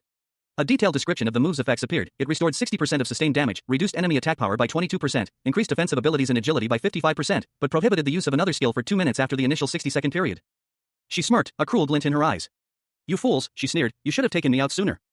With a swift movement, her blade sliced through the air. It's game over for all of you now, she declared, her voice dripping with cold confidence. A clang echoed as her blade met another weapon. The battle continued. She moved with deadly precision, her blade a blur of motion as she effortlessly dispatched her opponents one by one. A slash of her blade sent one flying. Another met a similar fate, a desperate cry escaping their lips as they fell. Despite her power, she was tiring. Another opponent attacked, forcing her to pause. In the distance, a new threat emerged, the Emperor, the leader of chaos. A young woman with short, lilac hair lay on the ground, her red shirt stained and torn. She clutched her side, a pained expression etched on her face. A man with dark hair, dressed in a sharp gray vest and shirt, approached swiftly, his hand moving with lethal precision. He held a slender, curved blade, its edge gleaming ominously as he moved to intercept her. He stopped before her, a grim determination hardening his features. "I know what you're thinking," he stated, his voice low and dangerous, "but I won't let you pass. You'll have to get through me first." With a sudden burst of energy, he activated his skill, Room of Mirrors. Multiple shimmering reflections of the man appeared, surrounding the injured woman. The reflections moved in unison, their blades a blur of motion. The woman, despite her injuries, braced herself, readying her own weapon. The mirrored blade struck, impacting with a sharp thwack. A surge of golden energy erupted from her, pushing back the mirrored attacks. The man staggered back, a pained arg escaping his lips as her counterattack landed. She leaped forward, her movements quick and decisive, aiming a blow at his exposed side. The Emperor, a woman with lilac hair, lay defeated on the ground, her eyes wide with a mixture of shock and exhaustion. A voice, cold and resolute, declared, "It's over, Emperor." Meanwhile, a man with short, dark hair watched from a distance, a grim satisfaction playing on his lips. He muttered the single word, "reach." His hands moved with practiced ease, a faint glow emanating from them. He whispered, "skill." A surge of energy erupted from his fingertips. As golden rings on his fingers flared, unleashing a powerful blast of energy. The Emperor, despite her weakened state, reacted swiftly. Observers nearby exclaimed, "She got him." The man, wounded but not defeated, fell to the ground, clutching his side. His body slumped against the rubble. He glared upward, his expression a mask of furious determination. The Emperor, panting heavily, let out a frustrated sound. Tisk. She looked down at the man's severed head, now floating in the water, a chilling smile playing on her lips. A figure, cloaked in a vibrant red coat, loomed over a scene of ethereal, fragmented energy. Their internal monologue echoed a question, "Isn't this the puppet master class skill? The wax doll with a soul?" The scene shifted to a panoramic view of a sprawling cityscape at dusk. Tall buildings pierced the darkening sky, their silhouettes stark against the fading light. The camera angle lowered, focusing on a rooftop structure, partially constructed, overlooking the city below. A young woman with long, silvery hair, her expression etched with sorrow, whispered, It died." She held a small, doll-like figure in her hand. Behind her, a man, his face partially obscured, responded, "Boss. Your 13th doll just died." The woman in the pink coat replied, "It must have been too much. The doll can only exert 40% of your power, after all." "Oh well." The man, his face now fully visible, smirked slightly. He stated, "Yeah, I can see that." A graphic appeared, detailing the puppet master skill. It allows the user to control a party member and grants the ability to communicate and share senses. The woman looked concerned, asking, "What should we do now?" "Unfortunately, we're at a disadvantage right now." A man with a bandage on his head and a distinctive tattoo on his cheek sat at a desk, reviewing documents. He issued an order to withdraw, explaining that they had already collected the necessary data, which was the primary objective of the day. He leaned back, a smirk playing on his lips. This entire operation, he mused, was merely a reconnaissance exercise. The true purpose, he thought, was to test their opponent's reaction to their bait. He reviewed a digital display showing a symbol, acknowledging the loss of some team members. However, he considered the information gained about the Danger Guild Raison's power to be sufficient. A dark cloud of smoke filled the panel, obscuring the man's face. He vowed to personally confront them next time. A young man, wearing an apron, carried a plate of spaghetti. He seemed preoccupied. He had made plans with a friend and was preparing dinner for her. Inside a cozy apartment, a young woman with shoulder-length brown hair prepared dinner. She explained to a young man with short, dark hair that she wanted to cook for him, rather than letting him cook alone. The young woman then asked the young man to pick up some salt from the nearby convenience store, as they had run out. He readily agreed, and she headed out to the convenience store. While at the store, the young woman reflected on the young man's efforts to cook dinner and spend time with his friends. She felt a mix of pride and concern for him. She sensed he was trying too hard to appear independent and self-sufficient, perhaps to avoid worrying her. Later, back at school, the young woman with brown hair encountered another young woman with longer, light brown hair in the hallway. The second young woman, slightly startled, asked who the first was. The young woman with brown hair explained that she was visiting a friend and apologized for being in the hallway. The other girl reassured her it was fine. However, a sudden jolt of recognition passed over the second girl's face. A young woman with shoulder-length brown hair, her eyes wide with dawning realization, pondered a recent revelation. She questioned another young woman, her expression a mixture of surprise and uncertainty, about a possible familial connection. "Oh, does that mean you're Orium's older sister?" The second woman paused, her gaze thoughtful as she considered the implications. A young man with dark hair, his eyes wide with shock, spoke, his voice laced with dawning horror. "Now that I think of it, her hair color is similar to when I asked Orium about that time." His anxiety grew, his question hanging heavy in the air. "So does that mean?" The second woman confirmed, her voice soft but firm, "Orium's older sister." A door clicked shut. Inside, a young man with dark hair, wearing an apron, looked up, surprised. "Oh, you're back? Did you get the salt?" He visibly recoiled at the sight of the two women. The older sister smiled brightly, seemingly oblivious to his discomfort. "And I found your friend on the way there, too. This is her, right?" A young man with short, dark hair confronted a young woman with shoulder-length brown hair. He stammered, questioning why the two of them had come together. His words trailed off as he realized something, muttering to himself about a brunette who had visited while he was away. The woman smiled enigmatically, her expression hinting at a hidden knowledge. She calmly stated that she wanted to know what truly happened that night. The manga, titled Ultra Alternate, opens with a scene in a brightly lit kitchen. 3 young adults are present, 2 women and a man. One woman, with shoulder-length brown hair, sits at the kitchen island, sipping from a mug. The man, with short black hair, sits opposite her, also with a mug. The second woman, with shorter, darker brown hair, stands at the counter, seemingly preparing something. The woman with shoulder-length hair speaks, her tone inquisitive. She questions the man about his reason for staying over at their house the previous night. He explains that he had a fight with his parents and had nowhere else to go, so he accepted an invitation from the other woman to stay over. A jolt of surprise runs through him as he recalls the events of the night. The woman with shoulder-length hair reacts with disbelief, her eyes widening in surprise. She questions if he actually said that he had nowhere to go. The man flinches under her intense gaze, admitting that he might have said something along those lines. The woman with shoulder-length hair continues, pointing out that it was inappropriate for him to stay over without permission from the adults. The woman with shorter hair looks on, her expression unreadable. The man apologizes, promising not to repeat the behavior. The woman with shoulder-length hair then accuses the other woman of keeping the truth from her. The woman with shorter hair flicks a small object at the man, causing him to wince in pain. She then states that she won't pry into his personal life. A woman, her expression a mix of weariness and slight irritation, sipped her tea. She addressed someone unseen, her words carrying a hint of rebuke. It was wrong of them to have stayed over without her knowledge, though everything else was their business. She continued, her voice softening slightly as she stated her need for privacy and personal space. The other person, a younger woman, apologized. The older woman then laid down a new rule. From now on, if the younger woman had issues with her parents, she was to speak to her first. The older woman sighed, expressing her reluctance to become involved in family matters, but offered to ensure the younger woman had a place to stay if needed. She then proposed a solution. If anything ever came up, the younger woman could always come and talk to her. The scene shifts to an urban setting. The camera pans to a street corner. A young man and woman walk down the street, their conversation implied but not shown. The young man comments on the younger woman's sister, noting that she seems like a really good person and is pretty. He then suggests he understands why she might have a sister complex, a statement that surprises her. A young woman with shoulder-length brown hair, carrying a backpack, walked alongside a young man with short black hair. He commented on how nice it must be to have a cool sister like her. A slight blush creeping onto his cheeks as he questioned her statement. The conversation shifted. The young man revealed that he had done some research on someone named Julian Bay, explaining that he had obtained Julian's phone number and attempted to find him on social media. But his search yielded no results. He found this peculiar, questioning if it was strange. The young woman explained that she has social media accounts she doesn't use often. She was surprised that someone with such strong opinions lacked an online presence, leading her to suspect that he might be hiding his real identity. The young man considered this possibility, but the young woman countered that he might simply be a quiet person. Two young women discussed a man. One suggested that perhaps he was simply shy, or that he might be old-fashioned. Elsewhere, a young man with short brown hair served a blonde woman with a backpack at a coffee shop counter.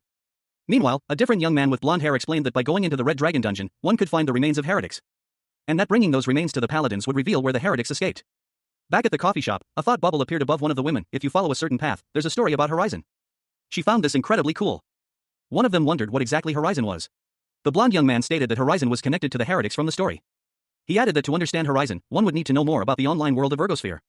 The manga opens with an expositional narration box explaining the game's world building. Ergosphere Online, it states, is comprised of 3 distinct worlds. The narration continues, specifying that the central world, where players interact, is Ergosphere itself. Further exposition reveals that Ergosphere is connected to Zion, the world of the gods, through a black hole, which the NPCs within the game believe to be God. Inside a cafe, 2 young adults, a boy and a girl, discuss the game's lore. The boy speculates that the heretics in the game worship the black hole connecting to the bottom world. The boy continues, explaining that the heretics believe Ergosphere is being destroyed by the gods in Zion. He adds that this is why they opened a new black hole to another world, they seek a new god. The girl, looking at a tablet, realizes that the world at the bottom of the picture, marked with question marks, is the reality they live in? The boy agrees, stating that he initially thought the other world was foreshadowing a game update, but now believes the girl's theory is correct. The girl, with a serious expression, contemplates the implications of this revelation. A young man with dark hair listened intently, his brow furrowed in concentration. He was contemplating a grave prediction. During the event Horizon, a passage would open, connecting their world with the Ergosphere. A passage that would allow countless monsters to invade their world. The weight of this possibility was clearly visible in his worried expression. He held a tablet displaying the word Quell. A young woman with shoulder-length brown hair stood beside him, her face etched with worry. The scene was tense, the silence heavy with unspoken fears. Another young man, this one with blonde hair, chimed in, his words adding to the growing unease. The event Horizon, he explained, suggested a significant and irreversible change to their world.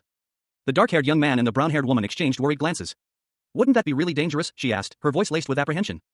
He replied, his tone grave, you're making it sound like the whole world could be turned upside down. But quickly added a reassuring thought, so far, this is all just a guess based on the story. There's no guarantee that something like that would happen. He continued, dismissing the possibility of an apocalyptic event. It was more likely, he reasoned, a large-scale event designed to add dramatic flair to the narrative. The brown-haired woman considered his words, a thoughtful expression on her face. She then posed a question, her tone hinting at a different perspective. Do you know anything about the 6 pillars from the prophecy we heard? She asked. The blonde-haired young man, holding the Quell tablet, offered a possible connection. I think that could be the key to understanding what the Horizon is about. A young man with blonde hair, wearing a dark jacket, sat at a table, looking at a tablet. He swiped through the screen, a frustrated expression on his face. He muttered to himself that he couldn't find anything about it right now. But he suspected it referred to the barrier pillars. A narration box explained that at the entrance to the infinite prison dungeon, there are barrier pillars to keep prisoners from escaping. The young man with dark hair, sitting opposite the blonde man, questioned the existence of these barrier pillars. He pondered the 6 pillars and the 5th guardian, the one he had killed. His thoughts trailed off, leaving him to consider the implications of this. An image showed 5 pillars surrounding a glowing, ring-like object. The young man with dark hair wondered aloud if each pillar was protected by a guardian. The young man with dark hair muttered to himself, wondering if that meant there was only 1 pillar and 1 guardian left. A young woman with shoulder-length brown hair, sitting next to him, asked him what he was muttering about. He dismissed her question, saying it was nothing, he was just thinking about it all over again. The young woman thanked the young man with blonde hair for his help that day. The blonde young man humbly deflected her thanks, stating that it was nothing, as he had saved his life, and that he would help again if needed. He offered his phone number for future contact. The three young people, the two men and the woman, left the cafe together. Saiwal, a young woman with shoulder-length orange-brown hair, informed her companion that she was going to the restroom and that he could leave first. He, a young man with short, dark hair, agreed, stating he would wait outside the station. The young man entered a public restroom. He washed his hands at a sink, the water sparkling as it flowed. He reflected that he had a general idea of what the upcoming Horizon event entailed, but remained uncertain about its specific nature. He mused that he would learn more once the event began. And then questioned whether the situation seemed dangerous. Another young man, with short blonde hair, entered the restroom. He was seen in the reflection of the mirror. The blonde young man addressed the other, mentioning Horizon. The blonde young man commented on the incident at the other school, suggesting it would be better to prevent such events from happening in the first place. The dark-haired young man responded that they still didn't know the nature of the event and questioned how they, as mere users dragged into the game, could possibly prevent it. A young man with short, light blonde hair, his face partially obscured, stood in contemplation. His expression was one of deep thought, perhaps even worry. He was in a restroom, speaking to another young man with dark hair. He explained that there was a way to prevent something from happening. And that he knew what it was. However, he added that it was something only a highly skilled individual could accomplish. The blonde young man emphasized that this solution was beyond the capabilities of an unskilled user like himself, it required a high-ranking individual. The dark-haired young man listened intently. The blonde one continued, explaining that he had been searching for a suitable candidate. He had only glimpsed the dark-haired young man's skills the previous day, judging by his online activity log. And believed him to be the perfect candidate. He urged the dark-haired young man, if interested, to reach out. The blonde young man concluded by saying he would be waiting for a response. A moment of silence followed. The dark-haired young man's head dropped slightly, a sound of a thud echoing the sudden shift in his demeanor. Outside, the city bustled with life. The dark-haired young man, now walking away, passed by other students. Julian, a young man with dark hair, pondered the recent events. He mused, what was that about? Julian seemed like an entirely different person just then. He scratched his neck, suspicion clouding his features. His thoughts turned to Saiwal, a young woman with shoulder-length brown hair, who was speaking on her phone nearby. He wondered, was Saiwal right? Was he hiding who he really is? Julian continued to question Saiwal's assessment, his mind racing. He considered, or does he have other plans? Saiwal, still on the phone, reported back to someone, okay, we've obtained some new info too, so I'll message you later. Saiwal and Julian walked together, their conversation continuing. She relayed further information. She said they made a total mess of Chaos hideout during the guild war yesterday. They managed to take out a few members of Chaos as well. Julian listened intently, his expression thoughtful. Saiwal continued her report. She thought she had him, but his body turned out to be a doppelganger that was undetected by passive skills. Saiwal described the events leading to the discovery. She barely managed to reach him with her ultimate move. Despite this setback, Saiwal revealed a key discovery, but they did figure one thing out, the leader's class. A young woman with shoulder-length brown hair, wearing a light purple shirt and carrying a backpack, stared intently at a young man with short black hair. Her expression was one of disbelief as she stated that the individual they were discussing was Emperor class. She continued, explaining that this Emperor class was a rare type and a dealer-type supporter. The young man, his gaze fixed on something unseen, appeared thoughtful and concerned. The young woman, still looking concerned, voiced her uncertainty about whether this powerful individual would ever directly compete with them. However, she stressed the importance of preparing for such a possibility, given his status as a top player. The young man agreed, mentioning that he had rarely seen anyone of that caliber in the game. The pair walked together, the young woman eating a snack as they continued their conversation. The young woman, still eating, brought up the fact that Yunhyang had been absent from the previous day's fight. The young man responded that the fight had been so intense that it was difficult to say for certain what had happened. However, he added that Yunhyang had reported seeing no executioner class players during the conflict. He theorized that the attack had been a surprise, and that Yunhyang might have been elsewhere at the time. The young woman, pointing excitedly, asked if the individual they were discussing was the Reaper. A young man with short, light brown hair and a determined expression is shown mid-action, his body slightly blurred, suggesting rapid movement. He's wearing a red jacket with teal accents. The background is dark and indistinct, with hints of purple energy swirling around him. The narration box above him explains that a group of PK users, who previously worked alone, had recently caused chaos. The scene shifts to two other young men, one with dark hair and the other with light brown hair. They are observing the scene from a distance, their expressions a mixture of surprise and concern. One of them remarks that the person they saw was the same PK user they had encountered in a previous online stream. The dark-haired young man, holding a bag of snacks, muses that they probably won't run into this PK user again, as they usually play alone. His expression turns thoughtful, a hint of worry clouding his features. A young woman with long, light brown hair approaches the dark-haired young man, concern etched on her face. She asks him what's wrong.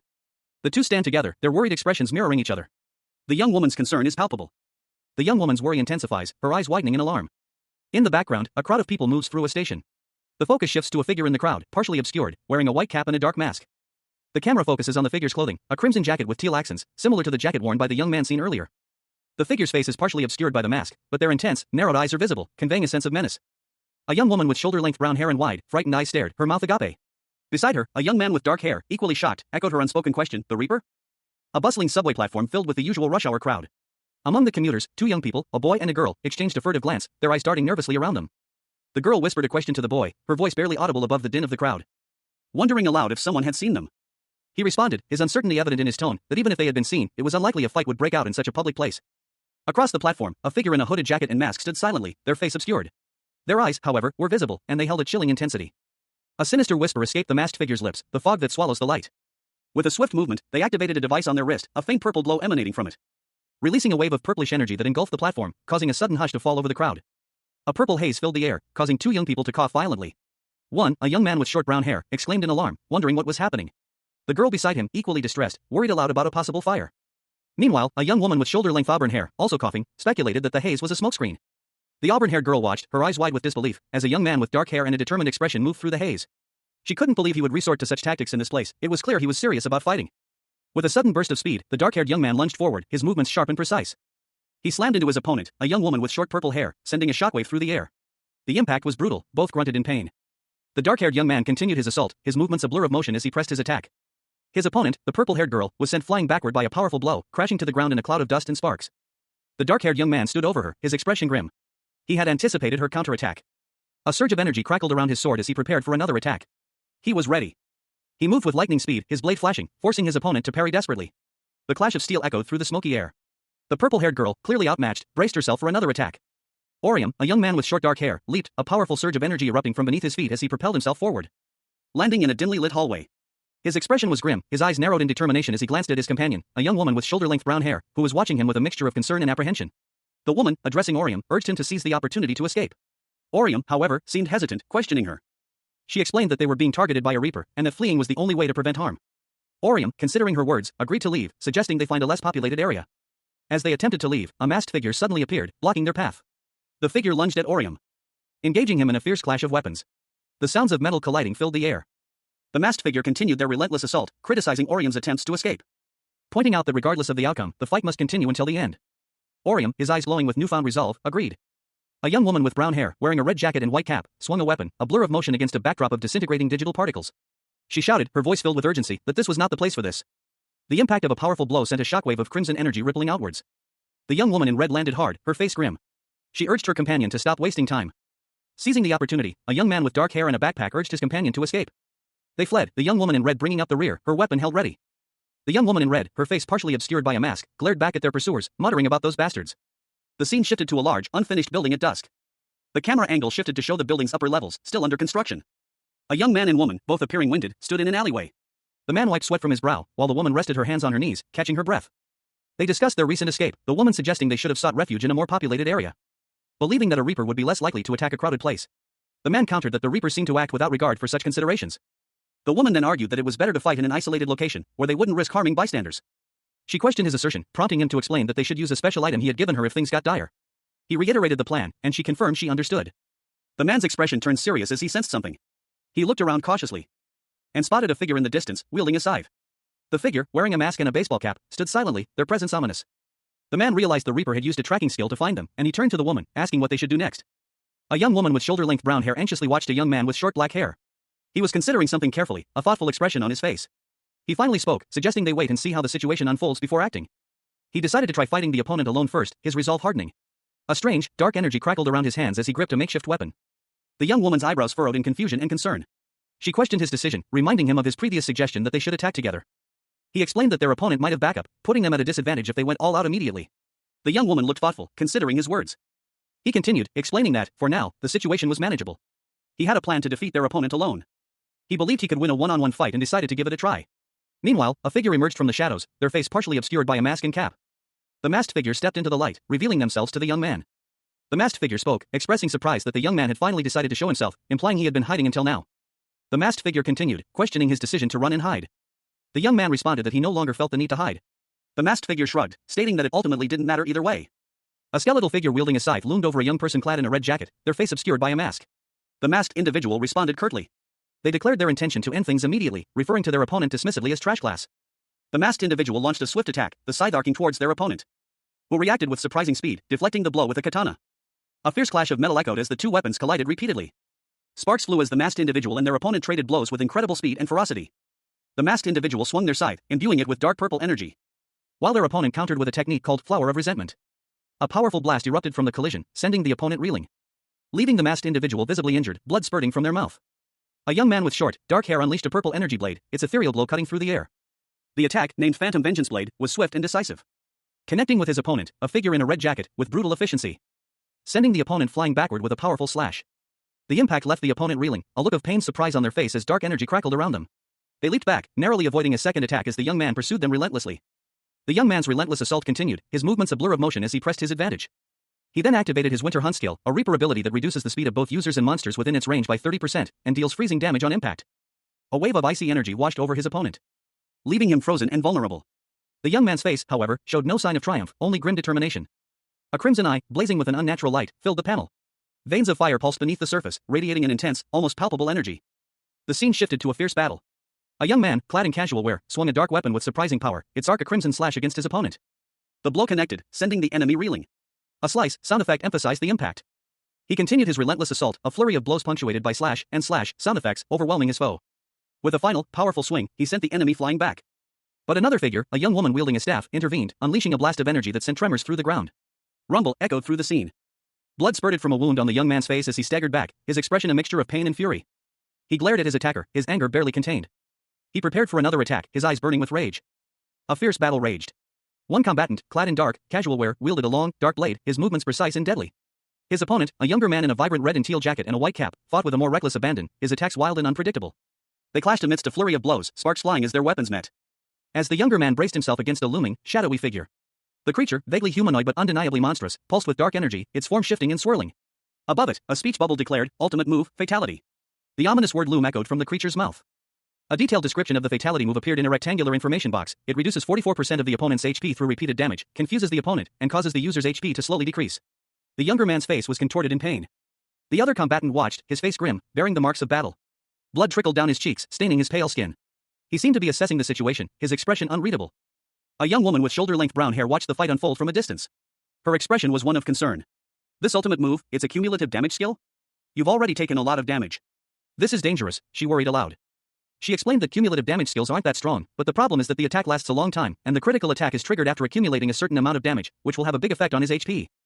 Furthermore, she noted that on top of that, when hit with the ultimate skill fatality, there is a 30-second confusion effect that will occur when the critical attack starts, and he won't be able to use skills, items, buffs, or passive skills. The young man in the cap remained motionless, seemingly unfazed by the impending danger. What are you doing? You're just going to stand there, she asked, her voice laced with disbelief. Are you waiting for someone to come help you like last time? She pressed, her tone sharp with concern. He simply replied, no way. He looked determined, his gaze unwavering. I can handle you on my own, he declared, a quiet confidence in his voice. His eyes glowed with an unnatural purple light, the dark markings on his face accentuating his intense gaze. He waited, considering his next move. He dashed forward, a blur of motion, his weapon a deadly side aimed at his opponent, a young woman in a red jacket and cap, who braced herself for the attack. The woman, her face etched with disbelief and anger, muttered that's bullshit, under her breath. He moved with impossible speed, a purple afterimage trailing behind him as he evaded her attack. His eyes narrowed, a grim determination settling on his features. He had anticipated her attack. With precise movements, he countered, striking her twice with swift, powerful blows. Each impact sending shockwaves through the air, leaving her reeling from the unexpected force. The woman, surprised and wounded, glared at him. He used the columns to dodge my attacks? So when he said he needed time to consider his next move, he was already planning his counterattack. A young woman with brown hair, wearing a red and green jacket and a white cap, glared at a shadowy figure. She accused him of having a sloppy plan. As a powerful blast erupted nearby, sending the woman sprawling. A young man with dark hair watched the scene unfold from a distance. The young man's face was grim, his expression hardened by several bloody scratches across his cheeks. He thought to himself, this was what he had been waiting for. The young man unleashed a powerful new skill, Hellfire, a raging inferno. The woman watched in surprise as the young man seemingly fled the scene. She questioned whether he was truly running away, or if he was planning something else. He was luring her into a confined space to unleash a devastating final attack. The woman, enraged, hurled insults at the young man as they clashed once more. A young man, his face streaked with blood, braced himself against a relentless onslaught. Multiple slashes tore across his body as he fought desperately. The force of the blows nearly overwhelming him. His eyes, however, glowed with an unnatural purple light, hinting at a hidden strength. A surge of energy coursing through his veins. He lunged forward, a crimson wave erupting from his body. The attack connecting with his opponent, a young woman in a red jacket, sending her sprawling. Blood splattered across the ground. A nearby building exploded in a fiery kaboom, sending debris raining down on the chaotic scene. Amidst the chaos, a young woman with shoulder-length brown hair coughed, clutching a staff. Her eyes widened in alarm as she dashed away from the collapsing structure. Fear etched itself onto her features as she looked back at the devastation. The young man, his arm now glowing with the same purple energy, launched another attack, sending the woman flying. She crashed to the ground, groaning in pain. The scene ended with a close-up on her pained expression. A young man, his face streaked with grime and blood, glared defiantly. He had calculated the precise moment the passive skill would activate, mitigating the incoming damage. But dismissed the opponent's comment about his class being good, stating that it didn't matter. The opponent retorted, calling him trash for indiscriminately killing whoever he wanted. A warning card appears, alerting readers that this episode contains strong language. The title card for Chapter 43, Chained, of the manga Ultra Alternate is displayed. A young woman with brown hair is shown, her body engulfed in a crimson energy blast. She cries out in pain. The woman falls to the ground, her body still radiating energy. A young man with short black hair, wielding a glowing pink sword, stands over her. The man breathes heavily, his face streaked with blood. He narrowly avoided a fatal blow. He realizes he needs to recover before his invincibility effect wears off and accesses his inventory. The man looks down at the injured woman lying on the ground. Close up on the woman's face, showing her gritted teeth and fierce expression despite her injuries. Suddenly, the woman lunges at the man, wielding a purple energy blade. A young man, his face marred by a bloody wound, clutched a small, green vial. His expression was one of grim determination, his eyes fixed on the object in his trembling hand. A desperate hope flickering within their depths. The scene around him was chaos, a whirlwind of motion and destruction barely visible in the periphery. As remnants of a violent struggle. From the corner of his eye, he saw a blur of motion, a figure wielding a glowing purple dagger. The attacker, a young man with brown hair, moved with lethal precision. His weapon, a poison dagger, crackled with dark energy as he lunged. The poisoned dagger narrowly missing his face. The attacker slammed into a wall, his body racked with pain. A grunt escaped his lips as he crashed to the ground. But he was far from defeated. His eyes burned with a fierce determination as he glared at the approaching figure. A young woman with shoulder-length brown hair stood before him, her expression grim. She held a staff, its tip glowing with an ominous purple light. She spoke, her voice laced with a chilling certainty, "Labyrinth Master." With a swift movement, she unleashed a blast of purple energy from her staff, striking the attacker with a powerful blow. "Enough. Give up. It's your loss. Your weapon has been destroyed, and you have no way to fight back." A young woman with shoulder-length brown hair stood defiantly before a young man with dark hair, his body bound by glowing purple chains. He wielded a dark, spiky staff, its tip crackling with purple energy. "You'll die if you try to fight defenseless," he warned, his voice laced with menace. He continued his assault. "Do you really want to throw your life away like that?" The young woman, unfazed, retorted, "If you really want to kill me, just get it over with." "Grit." The young woman's eyes narrowed, a fierce determination hardening her gaze. The young woman's expression shifted. "If that's what you want." She raised her own staff, a surge of purple energy arcing from its tip. A buzzing sound filled the air as she prepared to strike. He spoke, "Before you do that, we should ask him about chaos." The woman responded, "It's like the guildmaster said, if he's with them, he might have some information." Suddenly, the chained man interrupted, "I'll answer any questions you have for me." Jian Bei, his face streaked with blood, stood amidst the aftermath of a struggle. A question hung in the air, unspoken but heavy with implication. Was there a different goal at play? Nearby, two other individuals observed the scene. One, a young woman with shoulder-length brown hair, voiced her disbelief. She couldn't fathom that someone would risk so much for a mere 20 billion won prize, a sum beyond most people's wildest dreams. If this was more than just a simple game to him. Then she doubted he was doing it for purely financial reasons. Or maybe something far more personal, a reunion with his deceased wife? The young woman's companion scoffed at the idea of romance. He was more concerned with the larger implications of the situation. He wondered if chaos was actively manipulating events to trigger the Horizon event, but Jian Bei, it seemed, was determined to prevent it. Jian Bei felt a deeper unease. He sensed a hidden hand orchestrating everything from the shadows. Returning to Jian and his companion, the question of Jian's motivations was raised once more. Was he driven by the prize money or the wish granted to the winner? His companion, seemingly unfazed, admitted he hadn't given it much thought. A young woman with shoulder-length brown hair stared, wide-eyed, at a scene unfolding before her. Beside her, a young man with short black hair and a grim expression muttered, "What a freak." The young man's words hung in the air as another character, a young man with short, messy brown hair, spoke up, "Hey, this game is about fighting to survive." He was sprawled on the ground, surrounded by a faint purple aura. He explained, "I'm just trying to knock out other users. What more do I have to think about?"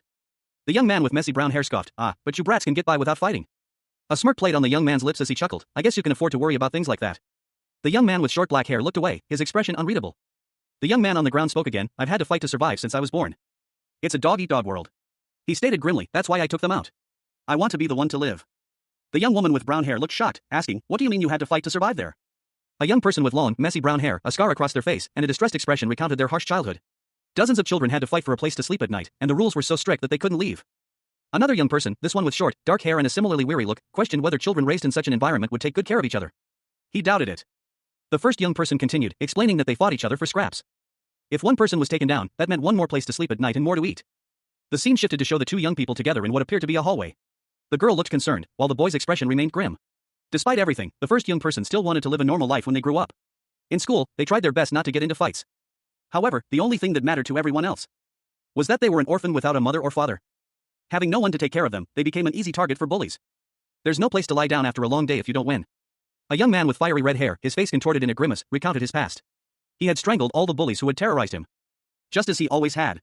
The close-up showed a young man's eye, bearing the marks of past trauma. Scars lined his face. He justified his actions. He had to do what it took to survive. Why did he need another reason? Nearby, two other young people watched him, one carrying a staff. One of the observers, a young woman with shoulder-length brown hair, observed the injured young man. She thought he might be an orphan. A flashback showed the young man being violently attacked, his throat being clutched. The young man's thoughts continued. Something about this injured man reminded him of himself. But a close-up of his clenched fist, stained with blood, emphasized his hardened resolve. He reflected on his past. If he hadn't had someone by his side, he would have ended up like the injured man. The sound of a hand clenching on a metal object was heard. A young person, their face etched with weariness and bearing several scars, sat hunched over. A glowing purple chain, seemingly magical in nature, snaked around their arm. The chain pulsed with an ethereal light as they clenched their fist, a silent display of barely contained power. Suddenly, a monstrous figure materialized before them, a shadowy entity with glowing green eyes, its form vaguely humanoid yet undeniably terrifying. The ominous words, "The Black Reaper comes," echoed in the air as the creature appeared with a whoosh. A young woman with shoulder-length brown hair flinched, her eyes wide with fear, as she stood beside a young man who also looked terrified. The sudden appearance of the Black Reaper had clearly startled them both. The young man, his face a mask of grim determination, gripped a sword. "Damn," he muttered, his expression hardening as he prepared for battle. The Black Reaper lunged forward, its glowing eyes fixed on its prey, its movements swift and deadly. With a fierce cry, the scarred young person from the first panel met the Reaper's attack head-on, their movements a blur of motion as they countered the blow with a powerful strike. The sound of a stab echoed through the air. The young man and woman watched in shock. What? Did he use that skill? On himself? The scarred young person was engulfed in a brilliant blue light, their body radiating an intense energy. With a final whoosh, the light intensified, obscuring the young person completely. A low rumble echoed through the city, a tremor in the air preceding the arrival of something extraordinary. A figure emerged, radiating an otherworldly energy. Their form was shrouded in a vibrant, ethereal glow, a stark contrast to the gritty urban landscape. Observing from afar, a young man's eyes widened in disbelief. His face, streaked with grime and blood, contorted into a mixture of fear and dawning comprehension. He muttered to himself, realizing the implications of what he was witnessing. His thoughts crystallized into a shocking revelation: the figure was a transcendent class Reaper. The Reaper, their features obscured by shadow, exuded an aura of immense power. A faint, ethereal halo encircled their head, pulsing with energy. With a swift, almost imperceptible movement, they drew their weapon, leaving a trail of shimmering light in its wake. The Reaper moved with supernatural grace, their movements fluid and deadly. The young man and a young woman, armed with their own weapons, braced themselves for the inevitable confrontation. The clash of their powers sent shockwaves through the area. The young man watched in astonishment as the Reaper effortlessly deflected their attacks. He was amazed by the sheer power displayed with a simple swing of the arm. A young person with striking silver hair and dark skin stood amidst a chaotic scene, their expression one of disbelief. They held a glowing, ethereal weapon, its energy crackling around them. No way. Their internal monologue reflected their astonishment. The sheer power emanating from the weapon was overwhelming. Does the back door grant this much power to the transcendent class? The young person lunged forward, weapon raised, their movement a blur. A second figure, a young man with dark hair, watched in stunned silence as they were swept away by the attack. The silver-haired figure swung their weapon with devastating force. The dark-haired young man barely managed to deflect the blow, the impact sending shockwaves through the ground.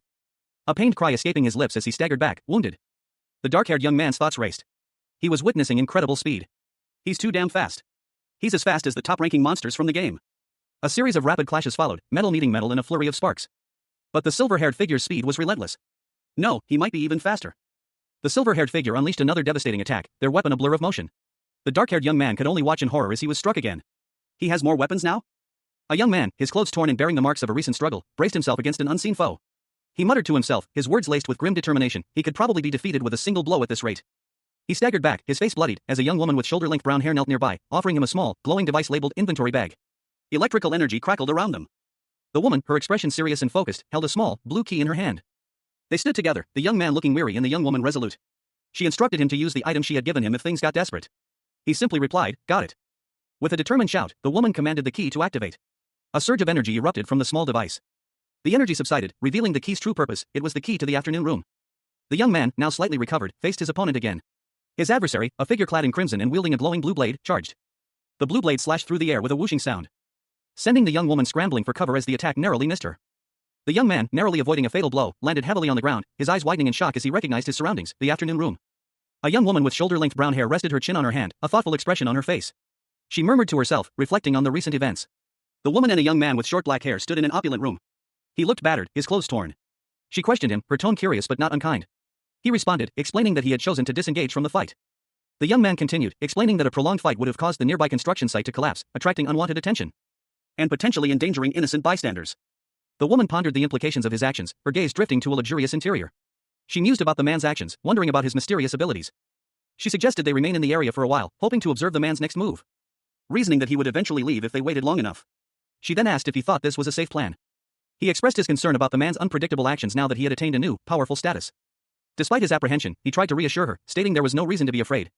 The young woman sat on a bed, looking downcast and worried, despite his words. A young woman with shoulder-length brown hair and serious green eyes stared intently ahead, her expression unreadable. Meanwhile, a young man with short dark hair, his face etched with weariness, considered two options: they could wait until the Reaper left, or until sunset. A warning card appears, advising viewer discretion due to depictions of self-harm. A young woman with shoulder-length brown hair sits on a bed, appearing distraught. She clutches a bag, her posture suggesting weariness. The woman, her face now clearly visible, speaks softly, suggesting a need for rest. A young man with short dark hair, his face etched with worry, offers a suggestion: they can wait until nightfall or until a mysterious Reaper departs. The young man and woman lie side by side in bed, asleep. They remain asleep, side by side in bed. The young man gently wakes the woman, asking what she is thinking. The woman, still sleepy, comments on the softness of the blanket and suggests taking it home. The man responds with a playful accusation of theft. In a dimly lit room, a young man with short black hair lies in bed, his expression troubled. Beside him, a young woman with shoulder-length brown hair rests peacefully. He reveals his thoughts. He's been considering the transcendent class and a mysterious back door. The scene shifts to a dynamic action panel. A figure with fiery red hair and a determined expression unleashes a powerful burst of energy. Before accessing the transcendent class, this individual attacked themselves. The young man from the previous scene sits up in bed, a troubled look on his face. He muses that perhaps taking one's own life is the key to accessing the transcendent class. The woman beside him, now awake, offers a thoughtful response. She finds the idea interesting but doubts he would actually attempt such a drastic measure. He simply replies okay, and she urges him not to do anything foolish. The man shifts his focus, pondering the unique monsters in the game and how their connection to the game's lore might affect the method of accessing the transcendent class. A grim image shows a figure in dark armor, wielding a scythe, seemingly harvesting life. The final chapter of the Reaper's story details a sacrifice to the gods of the underworld, and receiving the life-harvesting scythe in return. It seems the transcendent class requires a sacrifice to gain power. She adds that giving one's life is a significant sacrifice. Inside a lavishly decorated room, a young man with short, dark hair and a woman with shoulder-length brown hair engaged in a conversation. He questioned her, so how do you think it would work for a labyrinth master? The woman's thoughts drifted to a vision of a powerful, horned figure wielding a staff, surrounded by fiery energy. She mused, so she seals herself in a labyrinth, so that no one will be able to find her. The young man listened intently as she continued, as far as I know, there isn't a story after that. He pondered aloud, do you think maybe there isn't a transcendent class for the labyrinth master class? She responded calmly, it's okay. Even if you don't have something like a transcendent class. Back in the ornate room, the woman addressed the young man, Orium, what was going on with you earlier? He replied, it seemed like you were thinking about something when the Reaper was talking. He pressed further, what was it? She denied, huh? No way. A woman, her face unseen, voiced her harsh judgment. Regardless of his past, she declared, he was nothing but a murderer now, and she felt no sympathy for him. Meanwhile, a young man with dark hair sat on a bed in a lavish room, a look of quiet contemplation on his face. He admitted to himself that he had only been surprised, nothing more. His thoughts continued, a dark current underlying his quiet demeanor. He mused that he might have ended up going down the same path, perhaps he would have killed everyone who had ever picked on him. And become a monster filled with nothing but hatred for the world. Elsewhere, a young woman with shoulder-length brown hair watched him with a concerned expression. The young man, lying down now, dismissed his dark thoughts. It wasn't a big deal, he insisted. The young woman responded, suggesting he was overthinking things. He closed his eyes, a soft swish sound accompanying the movement. She snuggled closer, whispering that he hadn't ended up like the Reaper, implying a contrast between his potential darkness and his current state. Two figures lay intertwined on a bed. One, with their back to the viewer, wears shorts, the other's arm drapes over the first's waist. A speech bubble above them reads, you're a really good person. A close-up on the face of the girl whose arm is draped over the other. Her expression is serene, almost melancholic. A speech bubble beside her reads, well, 15% less than me, but still. The scene shifts to a young man lying on his side, a thoughtful expression on his face. He comments, geez, that's a pretty specific number. His gaze is intense, focused on something unseen. The man and woman from the first panel are now lying together, their bodies touching. The woman looks at the man with a soft expression. Elsewhere, a man in a suit stands over a fallen figure, his expression grim. He mutters, I might not have changed. The man in the suit continues his internal monologue, or spent too much time trying to get revenge. Back on the bed, the man and woman are still embracing. The man speaks, but I'm glad I met you. The woman looks up at him, a questioning expression on her face. She asks, so you're just going to thank me? That's it? He smiles, a playful glint in his eyes. Do you want me to buy you strawberry milk again? The scene opens with a close-up on a young woman with long, auburn hair. Only her face and shoulders are visible, the rest of her body is obscured by shadows. Her expression is one of quiet sadness, her eyes downcast. She seems to be lying next to someone, though the other person is mostly hidden from view. The camera angle shifts slightly, revealing more of the scene. The young woman is lying on a bed, next to a man whose face is mostly in shadow. A speech bubble appears, containing the words, you don't have to say anything. The woman, her face now fully visible, leans over the man. Her expression is serious, almost stern. She says, show me through your actions. The focus shifts to the man. He appears to be in distress, his eyes wide and filled with a mixture of confusion and fear. A thought bubble above him reads, actions? The woman responds, don't make me explain everything to you. There's only one thing the two of us can do right now. The man's perspective is shown, his eyes reflecting a smaller image of the woman. The sound effect BA bump is displayed prominently. The BA bump sound effect is repeated, this time accompanied by a close-up on the woman's lips, hinting at a kiss. The scene shifts to show the two embracing on the bed. The woman says, help me win first place in the event. The man smiles knowingly, his eyes gleaming with understanding. He replies, got it? The final panel shows the woman alone, a smirk playing on her lips. She seems confident and pleased with herself. A young woman with shoulder-length brown hair, addressed as Sywall, sat across from a man with short, dark hair in an opulent room. She assured him that if he completed his task, she would thank him properly. But even if he didn't, she was already going to proceed with her plans. The man, visibly anxious, looked away, a bead of sweat trickling down his temple. Sywall then turned to the man, suggesting she had an idea. The man, intrigued, questioned her suggestion. The scene shifted to a bustling city street, then to the interior of a coffee shop. A young man with blonde hair was working behind the counter, startled by an unexpected event. He exclaimed in shock, his eyes wide with disbelief. Three young adults sat around a table in a brightly lit cafe, their conversation seemingly tense. One, a young man with blonde hair, threw his hands up in surprise, his mouth agape. A young woman with shoulder-length brown hair sat calmly across from him, while another young man with dark hair listened intently. The dark-haired young man questioned if there was something particularly surprising about the blonde's reaction, noting that it seemed like he was watching a reaction video. The blonde man, flustered, explained that he was surprised because the other two were high-ranking players, while he was a low-ranking player who couldn't even participate in the game. The brown-haired woman responded, acknowledging that he was a coward with poor stats, but pointed out the value of having a support player to help clear quests. She further suggested that with 3 of them, they could take on 3-person quests, proposing that he join as a support player. The blonde man, however, hesitated, unsure of what to do. He admitted that this wasn't what he truly wanted. The dark-haired young man then reminded him of a previous conversation. He questioned how the blonde could make such a decision after their last conversation. The brown-haired woman revealed that the blonde had already told her about their previous conversation. However, she stated that this wouldn't be enough to convince them, as they still didn't know what the future held and couldn't give up the chance of winning for no reason. A young woman with shoulder-length brown hair, wearing a school uniform, addressed someone off-panel. She explained that complete trust hadn't yet been established, and that to prevent future problems, cooperation and a demonstration of trustworthiness were necessary. A blonde young man with short hair, seated in what appears to be a library, listened thoughtfully. He observed that her statement was somewhat self-contradictory, yet somehow made sense. The blonde young man, still seated, pondered the situation. He questioned how such significant decisions could be made so readily. His question was directed at a dark-haired young man in a school uniform, who sat across from him. The dark-haired young man responded that he hadn't yet revealed his true nature. The dark-haired young man's expression was serious and somewhat guarded. The dark-haired young man continued, stating that the blonde young man's abilities and statistics posed no threat. He added that since the blonde young man wasn't affiliated with Chaos or PK users, there was no cause for concern.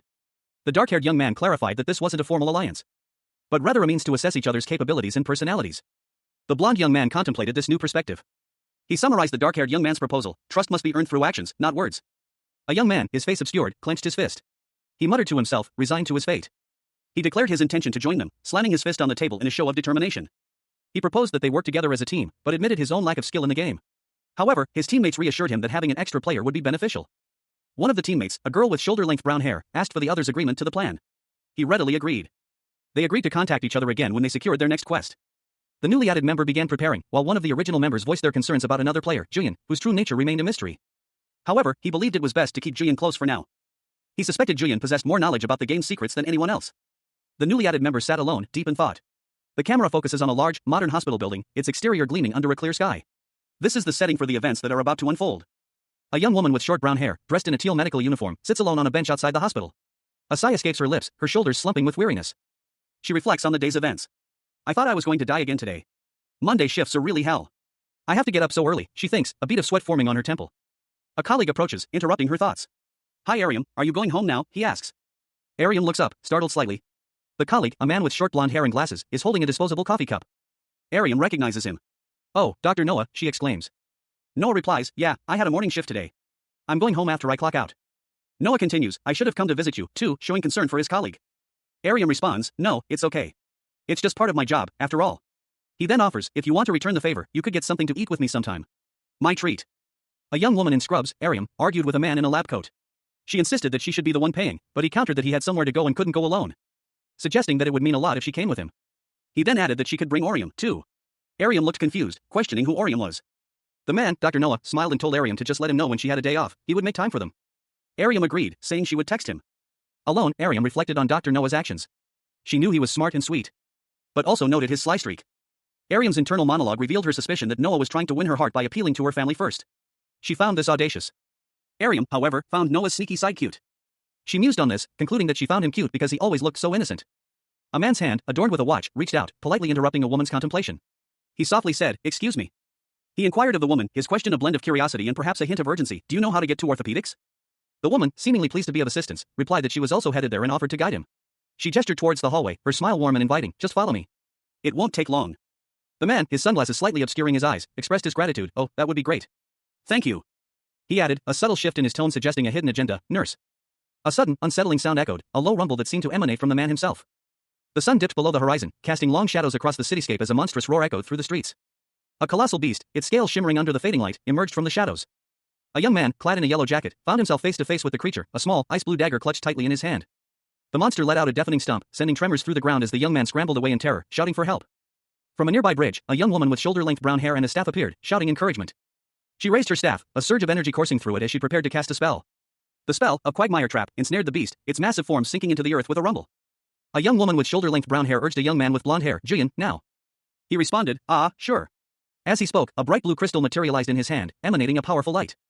The light intensified, a dazzling brightness erupting from the crystal. It struck a large, reptilian creature, its glowing eyes widening in surprise.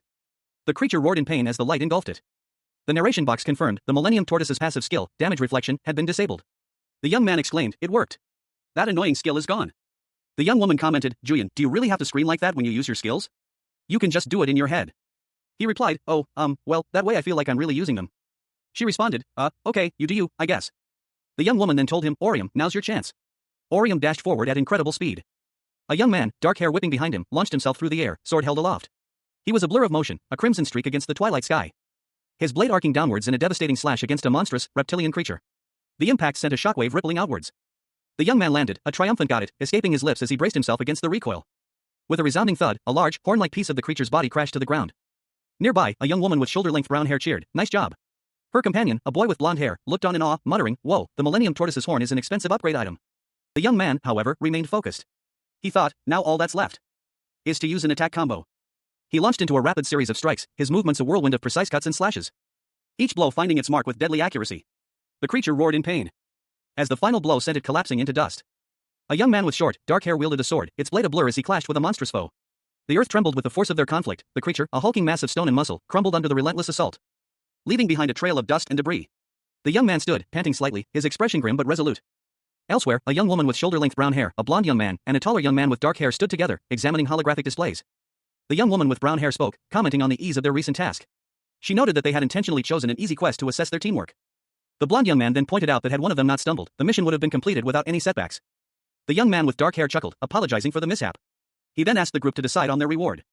The young woman suggested using the Millennium Tortoise's horn to offset their previous losses and gain status points this time. The blonde young man, however, revealed that he had another idea. He presented a different option on his holographic display. He suggested they choose the random box. The scene opens on Julian, a young woman with shoulder-length brown hair, standing outdoors at night. She appears to be in conversation with someone whose face is obscured by shadow. A man who asks her if she likes gambling. A third person, a blonde young man, looks on, clearly surprised by the question. The blonde young man, agitated, urges them to listen to him.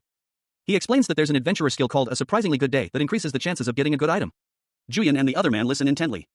The blonde man recounts his past successes using this skill, illustrating his point with a flashback of himself finding many treasures. He explains that the skill's effectiveness is amplified when used before opening a treasure chest or entering a dungeon. The man in black considers this information. The blonde man confirms that the skill can indeed improve the odds of getting a good item from the random box. The man in black remains thoughtful. Julian expresses her reluctance to gamble, reminding them of the risks they took to earn these rewards. She wants certainty. The man in black contemplates his options, a thoughtful expression on his face, and decides to take the risk with the random box. Julian watches him with a concerned expression. A young woman, her reddish-brown hair neatly styled, stood before a digital interface displaying the words high-level random box, 3 boxes. She mused that opening one wouldn't hurt, even if the result was unusual. Reasoning that, as a high-level item, it could always be traded for a good price, and there were various items to exchange it for. She turned to a young man with short, dark hair. "Okay," she said, "do what you want. Maybe you'll get lucky and get something good." She added, with a hint of playful teasing, that if he got something bad, he could always call and cry about it. The young man, alone now, stood before a staircase. A shimmering, cyan energy enveloped him as he activated the random box. He checked his inventory. His roommate, Ariam, was likely asleep, so he decided to open the box before going in. He selected the high-level random box from his inventory. He hoped he could use whatever he received. A cube of light materialized in his hands, emanating a soft glow. A young man's eye, wide with a mixture of shock and disbelief, peered from the edge of the panel, his expression hinting at a sudden, unexpected turn of events. His mouth hung open in a silent gasp, a sheen of sweat on his forehead betraying his inner turmoil. A crimson blade, sharp and menacing, materialized before him, its reflection shimmering in the dimly lit hallway. He thought, this is the Dagger of Penance, a weapon exclusive to Avengers, capable of increasing the effectiveness of their skills by 80% and extending the duration of passive skills. He exclaimed, "Incredible. I never thought I'd see this item, it's so rare." Overwhelmed with joy, he shouted, wow. This is great. Thank you, item god." He began to dance, a spontaneous expression of his elation, as he mused, the random box is the best. With this, I can wield 2 daggers at the same time. It's my dream. A vision flashed before his eyes, a powerful, shadowy figure wielding 2 daggers, a confident smirk on his face. He declared, "You're no match for me." He held the dagger, a satisfied smile playing on his lips. A voice confidently declared that bringing Julian into their group had been an excellent decision. The scene shifted to an outdoor basketball court, bathed in the warm glow of the setting sun. Julian, a young man with dark hair and a cheerful expression, appeared, carrying a red object over his shoulder. A girl, her face partially visible, questioned Julian's excessive happiness, suggesting it stemmed from obtaining a valuable item. Julian confirmed her suspicions, explaining that he had acquired a rare weapon exclusive to their class. He continued, revealing he also obtained a gem that could be exchanged for another valuable item. He advised the girl to trust Julian's skill and choose a random box next time, hinting at the possibility of obtaining a labyrinth master weapon. Intrigued, the girl considered trying Julian's method next time. A close-up on a girl's intense, narrowed eyes. Her gaze is sharp, unwavering, betraying a mixture of suspicion and determination. The girl, with shoulder-length brown hair, rebuffs a boy's attempt to involve her in a gambling scheme. She vehemently rejects his proposition. She swiftly retaliates against the boy's persistence, delivering 3 sharp blows that send him reeling back. Her laughter follows the impact. The boy, seemingly unfazed, smiles and suggests they tackle more challenging quests together, given their successful teamwork the previous day and the acquisition of valuable items. The girl, lost in thought, expresses her desire to check her upgraded stats. She then casually asks the boy about his evening plans. He mentions his plans to see a movie with Sojong, inviting her along. She hesitates, revealing a prior commitment to a barbecue with her sister. And they part ways. Alone, the boy walks away, seemingly lost in thought, and reflects on acquiring a new item with a skill-enhancing effect. A young man, his face partially obscured, checked his phone. He mused that he could finally start using skills he usually avoided. The phone displayed a calculation, and item's attack power increased from 280 to 504 with a certain buff. He realized this method could make other skills more effective. He pondered combining all the skills he'd used so far, reasoning that this way, he could deal a strong blow even without his ultimate move. He considered the possibility of even devising a way to attack a transcendent class player. But then his stomach rumbled loudly, interrupting his thoughts. He admitted to himself that he was very hungry, having had a class that ended late. He remembered having a sandwich after lunch, though. He decided to go home and ask his sister if they could eat dinner early. He burst through the door, announcing his arrival home. The camera sweeps across a sparsely furnished apartment, the muted light hinting at the late hour. A sense of quiet unease hangs in the air. A young man with short, dark hair enters the apartment, his shoulders slumped with a weariness that belies his age. He carries a red bag slung over his shoulder, a question hanging unspoken on his lips. He mutters to himself, surprised that his sister isn't home yet, despite her earlier promise to return early. He approaches her bedroom door, a slight frown furrowing his brow. He knocks softly, then pauses, listening intently. A flicker of concern crosses his face as he wonders if she's asleep. Suddenly, a jolt of alarm courses through him. His eyes widen in shock and disbelief. He rushes to the door, his previous apprehension replaced by a raw, visceral fear. A dark, ominous shadow falling across the scene. He bursts into the room, his face a mask of terror. His eyes dart around wildly, searching for answers. And his gaze falls upon a note left on the bed. A key rests beside it. A torn piece of paper lay on a table, a key attached. Scrawled across it in red ink were the words, "Use this key if you want your sister back safe." He found the note and the key near a knife, his sister's phone was also there. He wondered if her kidnapper had left this behind. He examined the key more closely. It was labeled as an item, the key to the afternoon room, for guests. For one-time use only. Disappears after use. He picked up the key, his knuckles white as he clenched his fist. He was determined to use it. He thought he knew who was responsible for his sister's disappearance. A grim determination settled over his face. He would find them. His jaw clenched, a low growl rumbling in his chest. Anger and a thirst for vengeance consumed him. Chaos. His eyes blazed with fury. He was ready to unleash his wrath. A young man with dark hair sat comfortably in an ornate chair, his attention focused on a device he held in his hands. Suddenly, a figure materialized before him with a shimmering effect, startling the seated man. The seated man, seemingly unfazed, greeted the newcomer, noting that he was later than expected. The newcomer, his expression grim, questioned the whereabouts of something. The seated man apologized and asked for a short delay.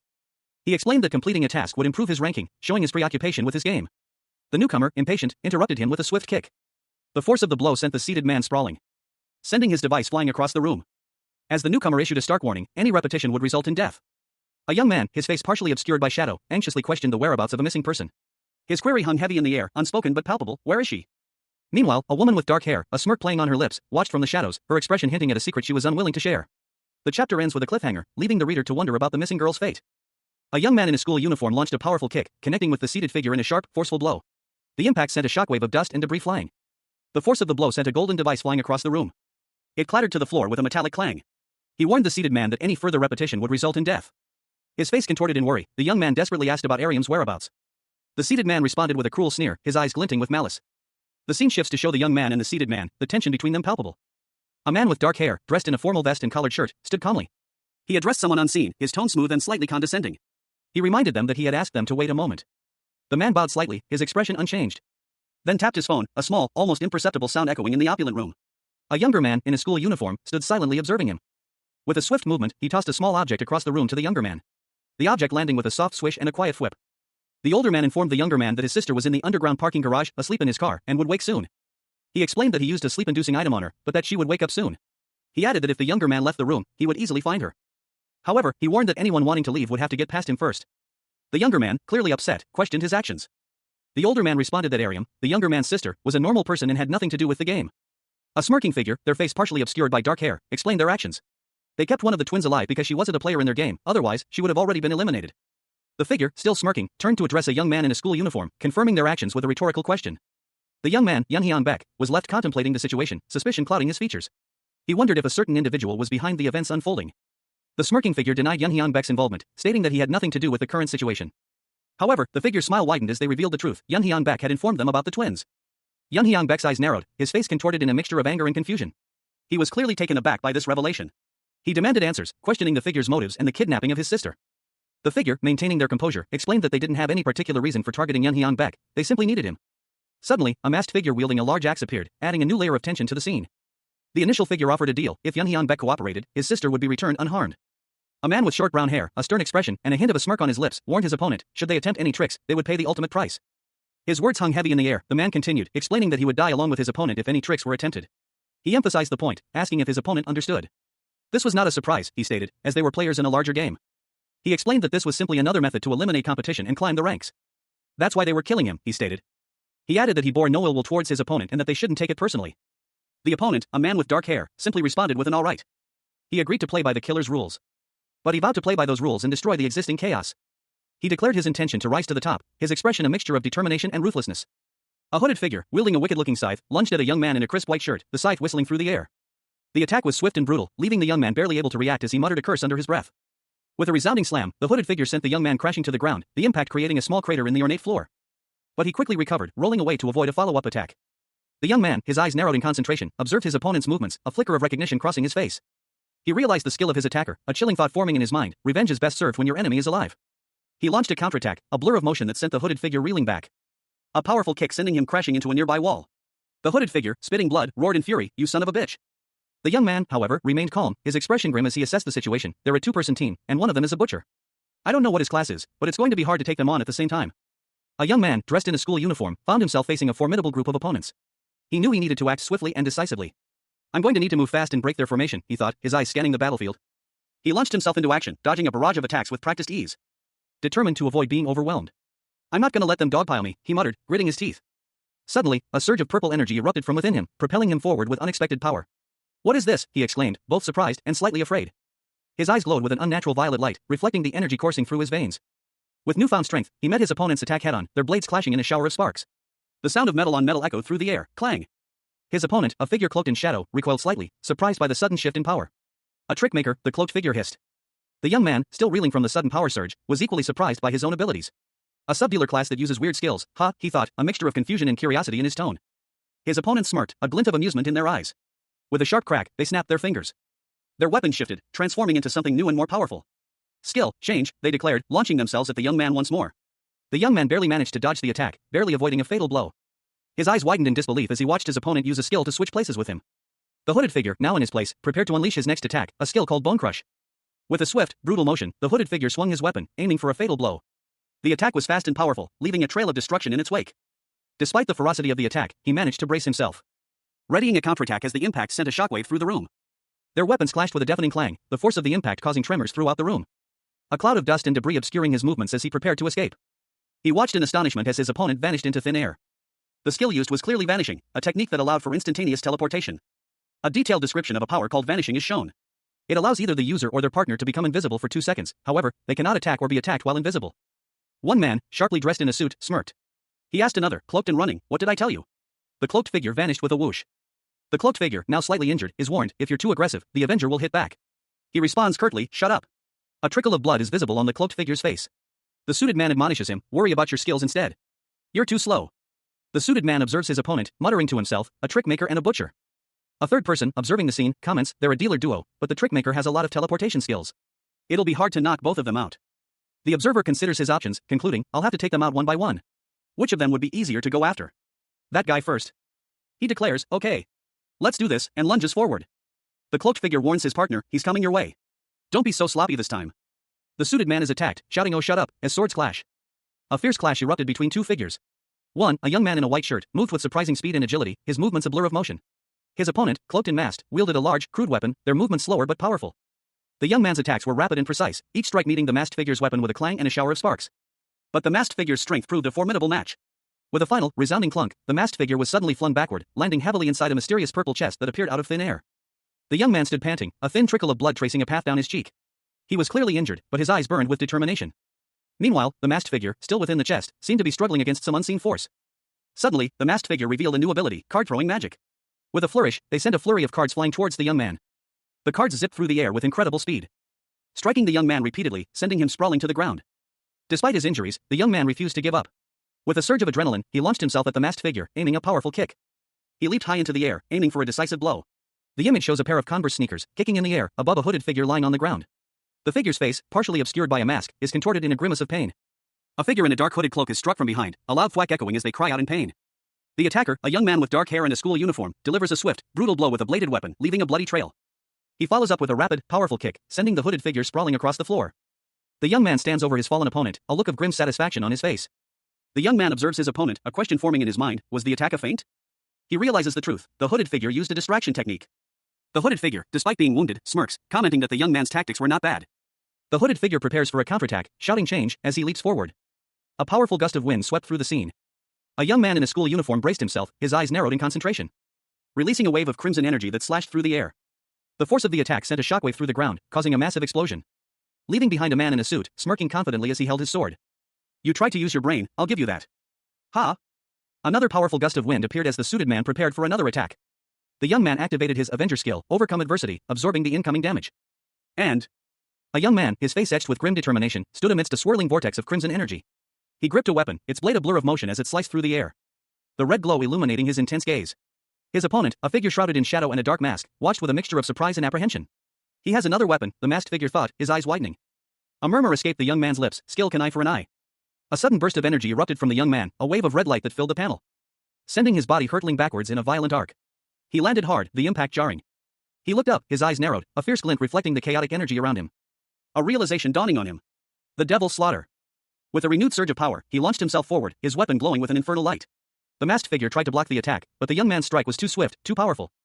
A blast of energy erupting from the young man's weapon, sending the masked figure flying backwards with a pained roar. A fierce battle raged within the opulent confines of a grand hall. One combatant, a young man in a crisp white shirt and dark trousers, moved with surprising agility, his movements a blur amidst the chaos. His face grim, streaked with blood, his eyes burning with fierce determination. He stood defiant, amidst the destruction he had wrought. The air crackled with residual energy as he stood panting, his body battered but unbroken. A heavy silence descended upon the hall, broken only by the faint hiss of escaping steam. The defeated figure of his opponent lay before him, a testament to his brutal efficiency. The young man's breath hitched in his throat, the weight of his actions settled upon him. He carefully examined the ornate, dark blade in his hand, a grim satisfaction settling on his features. He had won, but at a cost. So, I guess it's your turn now, huh? He muttered to himself, his gaze hardening. I have to go get my sister, so we better get to it. And don't waste my time with some half-assed plan. Another figure, a man in a dark, tailored suit, watched him from across the room, his face a mask of barely contained fury. A low growl escaped his lips: fume, fume. He hissed, his anger barely suppressed. The young man, his resolve unwavering, raised his blade once more, his eyes narrowed in anticipation. He was ready for whatever came next. The manga opens with a tense scene inside a grand, opulent mansion. A young man with dark hair and a determined expression stands opposite a more mature man in a sharp suit. The younger man holds a pair of short swords, his stance suggesting readiness for combat. The older man, his face contorted in anger, unleashes a furious verbal assault. He accuses the younger man of crossing a line, his words laced with venom. He explains that he would have stopped at the younger man if he hadn't resisted, but now his anger is directed at the younger man's party's labyrinth master, whom he intends to crush as well.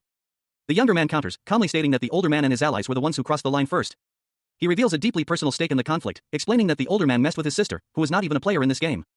The younger man continues his argument, emphasizing that the older man's actions were wrong because he broke into someone else's home. He points out that he wouldn't be there if the older man had played by the rules. His eyes glow with a fierce intensity as he delivers a final, damning judgment: they are all monsters. The younger man, fueled by righteous fury, declares his intent to take them all out, launching a swift attack. A powerful explosion rocked the area, the force of the blast sending debris flying in every direction.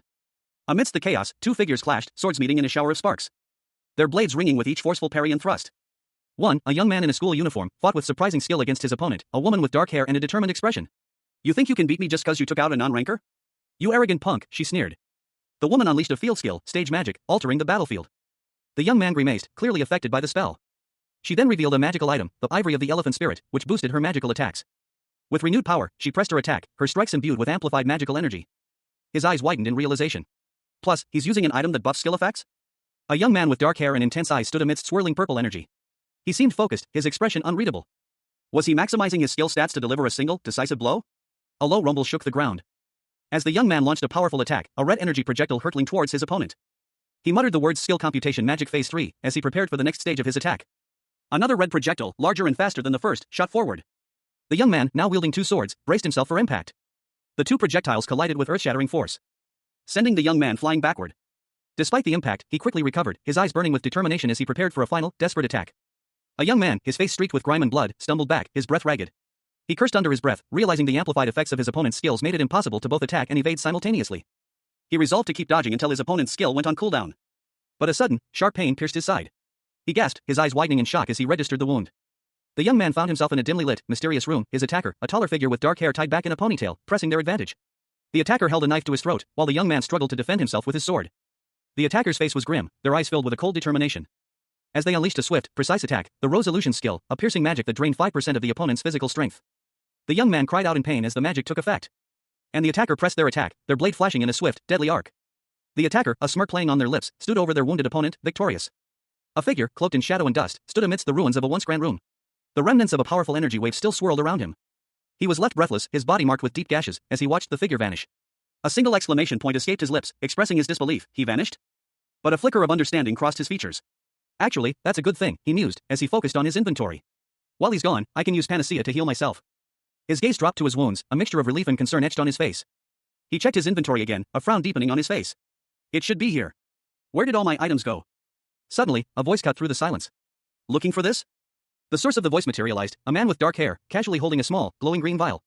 A jolt of surprise ran through the injured man. He smirked, a playful glint in his eyes as he tossed the vial in the air. The injured man's eyes widened as he recognized the vial. He mentally activated the skill magic hand. The man with the vial spoke, his voice calm and collected. Panacea. Activate. A young man with dark hair and a cut on his face stood in a damaged room. He clutched a dagger, his expression a mixture of determination and grim resolve. He had just been robbed of an item using a magic hand skill, and he wondered if his opponent had used the ivory spirit of the elephant to enhance the skill's success. His opponent, a woman with dark hair, pulled back, smirked confidently. Thanks to the stolen item, she was at peak strength, although she hadn't taken much damage yet. The woman sized up her opponent, her eyes narrowed. She wondered how much health he had left, estimating it to be around 50%, maybe even as low as 40%. Or perhaps, she mused, he simply didn't care about his dwindling health, since it wouldn't be long before it reached zero. The young man's gaze hardened. He was considering his options, his hand tightening around his dagger. He acknowledged his opponent's assessment. At this rate, he had no chance of winning. He'd barely managed to counter her attacks with his skills. He lacked healing items, and his only chance to turn the tide was to use his ultimate move. His only advantages were superior offensive power and agility. Therefore, he had only one option left. He clenched his dagger, preparing for a desperate leap. Their blades clashed in a flurry of sparks and metallic clang. A document, possibly a map or a piece of important writing, shattered into fragments. The pieces scattering as if sliced by an unseen blade. A swift, brutal attack had just occurred. One man, his face contorted in frustration, clashed with his opponent. This goddamn Avenger, he snarled, he's preventing me from using my skills by attacking nonstop. He observed his adversary's movements carefully. These weren't the actions of a casual player, they were far too precise and strategic. A realization dawned on him, he must possess the natural instincts of a strategic attacking player. I was right about him. His abilities pose a threat to our leader. A grim determination hardened his features. He knew what he had to do. I have to kill him now, no matter what it takes. The attacker activated a new skill room of mirrors. Surrounding himself with shimmering, multifaceted mirrors. The mirrors reflected the incoming attacks, creating a dazzling display of light and motion. He smirked, confident in his advantage. Don't even bother resisting. He was sent flying backward with a powerful swing. The force of the blow shattering the glass around him as he tumbled through the air. And he landed hard, but quickly recovered, countering with a flurry of blows. His opponent, however, laughed maniacally as they deflected each strike. Roaring a battle cry, the attacker lunged forward. Their blade flashing as they unleashed a devastating attack. Leaving their opponent on the ground, barely conscious. A narration box appeared, detailing a passive skill called Dust Blossom. If the user's physical strength falls below 80%, their fighting ability will increase for 10 seconds, making them invincible.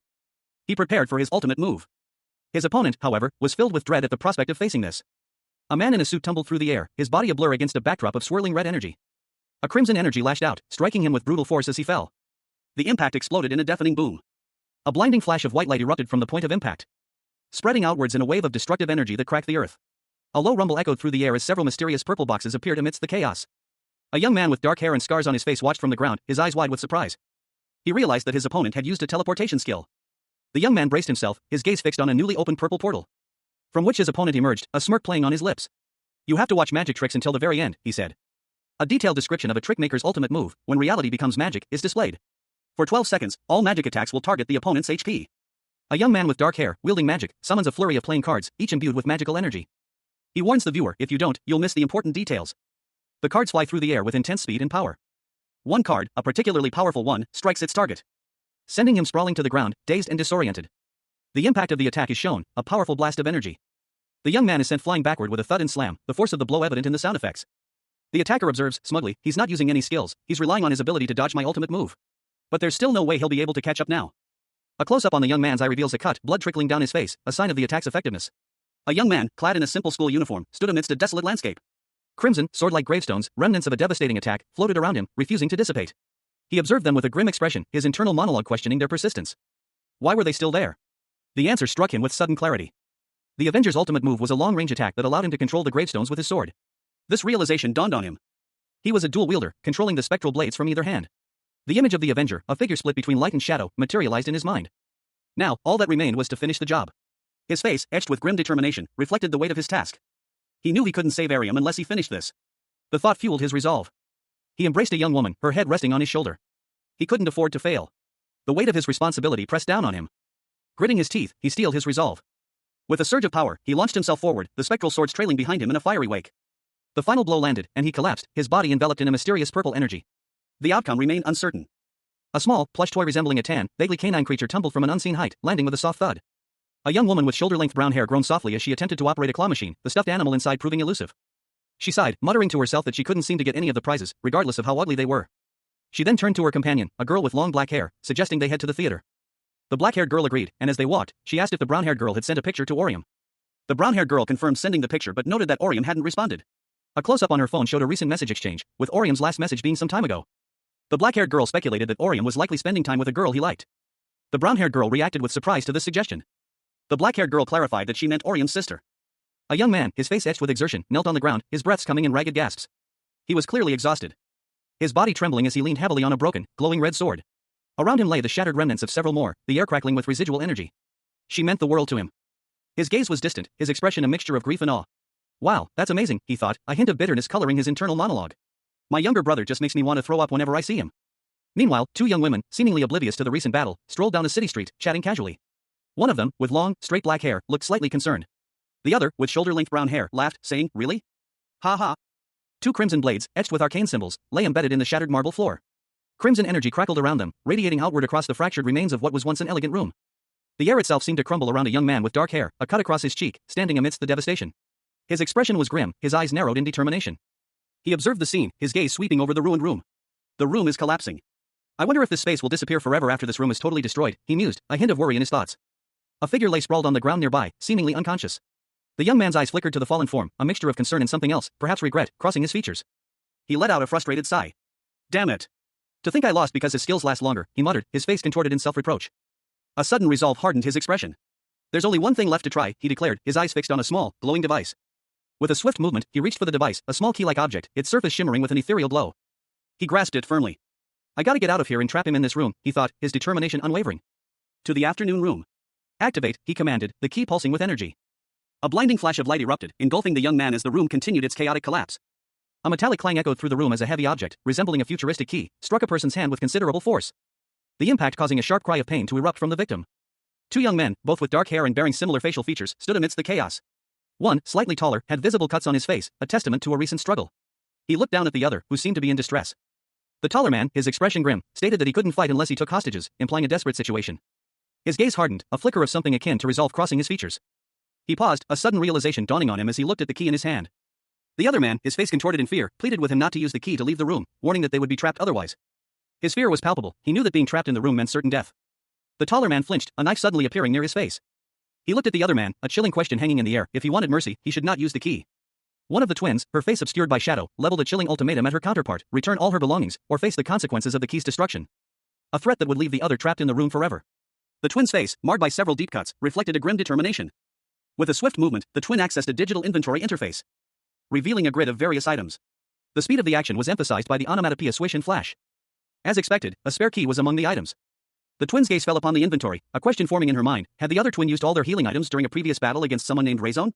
Having located the necessary item, she declared that she had found it. The twin, with a determined expression, activated the item, the key to the afternoon room. A move that would allow only one of them to leave. Her twin reacted with alarm, shouting a warning. The desperate plea of the trapped twin echoed through the room. What about us? What about me? A young man with dark hair, his face etched with grim determination, stood silently. His eyes, though shadowed, held a fierce resolve. He declared that he wouldn't even give his opponent the chance to run. Instead, he was offering a chance. He explained that if someone stole a key from him, they could come and rescue the other person. A faint glow emanated from his hands, hinting at some unseen power. If they were lucky, a member of Chaos could kill him and take the key. He instructed the other to wait quietly until then, in a lavishly decorated room, the opulence a stark contrast to the tense atmosphere. The young man's face was grim, his eyes narrowed. This way, he could rise in the ranks of whatever game they were playing. Suddenly, a bright, ethereal energy erupted from the young man's hands, causing cracks to spiderweb across the ornate floor. He fell to his knees, his body racked with pain. A desperate cry escaped his lips as he watched the energy surge. The other man, his face contorted in a mask of fury, shouted no, as the energy intensified, causing further destruction to the room. The ceiling began to crumble. The room was falling apart around them. The scene opens on a quiet residential street, twilight settling over the buildings. A young woman with shoulder-length brown hair walks down the street, a shopping bag in hand. She is bundled in a coat, despite the approaching summer. She shivers, muttering to herself that it's freezing, despite her earlier expectation of warmer weather. As she continues walking, she thinks about getting home and giving Orium a thick duvet to avoid catching a cold. Suddenly, a large, shadowy figure appears behind her, causing her to pause and turn. The figure is revealed to be a grotesque, red creature with multiple arms and a menacing grin. It speaks to her. The creature asks if they can talk for a moment. Alternatively, it asks for her phone number. A woman, her face etched with terror, stumbled through a city street, pursued by monstrous, clawed red hands that burst from a swirling vortex of dark energy. The word lunge appeared above the scene, emphasizing the creature's aggressive advance. She fumbled with a small, metallic device in her bag, its surface crackling with blue energy. The word crackle appeared, highlighting the device's activation. A faint buzzing sound filled the air as the device charged, ready for use. With a determined expression, she fired a bolt of bright blue energy from the device at the pursuing creature. Take that, she shouted, the force of her attack evident in the bright flash and the creature's recoil. The creature roared in pain, its form momentarily disrupted by the blast. It crashed to the ground with a thud, momentarily stunned, giving the woman a brief respite. She looked on, breathless, but relieved. She dashed away, fleeing the scene as quickly as possible. Catching her breath, she gasped, what was that? A monster? She continued her escape, her thoughts racing. Is this what the world has come to? There are monsters in the streets now? I have to get out of here. And fast. A new fear gripped her as she ran. If something happened to her, there would be no one to care for Orium. A young woman with short brown hair, her expression unreadable, gazed intently at something in the distance. From her vantage point, she observed a man and a woman standing in a desolate, urban landscape. The scene was bleak, the sky overcast, and the buildings around them showed signs of decay. Her eyes widened slightly as recognition dawned. She whispered, those people are. A wave of disbelief washed over her. No. It can't be. She gasped, Mom? Dad? The man and woman, her parents, continued walking away, seemingly oblivious to her presence. A sense of urgency filled the scene. A sudden realization struck her, and she cried out. Wait. A small, metallic object, possibly a communication device, flew from her hand with a sharp clack. Her parents continued walking away, their figures growing smaller in the distance. A young woman with shoulder-length brown hair, clad in a casual coat and scarf, ran through the city streets, her face etched with worry. She muttered to herself, overwhelmed by the burden she carried. The weight of her responsibilities pressed down on her, she needed to earn money and care for Orium all by herself. Despair clouded her thoughts. A desperate plea escaping her lips as she ran, her pace quickening. She didn't want to leave, she didn't want to go. The scene shifted. Two figures, their backs to the viewer, stood near a body of water. One appeared to be a man, the other a woman, both dressed in simple, light-colored clothing. The atmosphere was heavy with unspoken grief. A young boy, Arium, sat on a nearby ledge, watching the woman from a distance. His expression was one of concern and confusion as he called out to her. He questioned her, his voice laced with worry. Where was she going? The woman, her back still turned, continued walking away, her green backpack visible. The city skyline loomed behind her, a stark contrast to her solitary figure. Another angle showed the woman walking away, her hand briefly touching her hair. The scene emphasized her isolation and determination. She turned, a small, reassuring smile playing on her lips. She wasn't going anywhere, she would stay by his side. The final panel showed two pairs of hands, seemingly reaching for each other, a gesture of comfort and unwavering support. A young woman with shoulder-length brown hair, her eyes closed, rests her head on another person's shoulder. She softly suggests, today, we can have a barbecue together. And then sleep under the thick duvet. The woman's face is shown in close-up, her eyes still closed. She murmurs, so let's go home now. Let's go home together. Home. The woman is asleep in bed, her face peaceful. Only her eyes are visible. The scene shifts to a man with short, dark hair, his face partially obscured by shadows. There are streaks of blood on his cheek. He carries the sleeping woman. The man's hand is shown, holding the woman. He notices something. He mutters, huh? Orium is bleeding. And he's carrying me? A young woman with shoulder-length brown hair lay nestled in someone's arms, her eyes closed. A faint smile played on her lips as she murmured, this must be a dream. Her eyes fluttered open, a single tear tracing a path down her cheek. The woman's thoughts drifted, if this was real life. Then I would have made sure that nothing would happen to Orium. Two young women sat in a movie theater after a film. One, with short black hair, beamed with excitement. Wow, that movie was great, she exclaimed. Her companion, with shoulder-length brown hair, offered a more subdued response. Well, it wasn't exactly subtle, but I'm glad we saw it.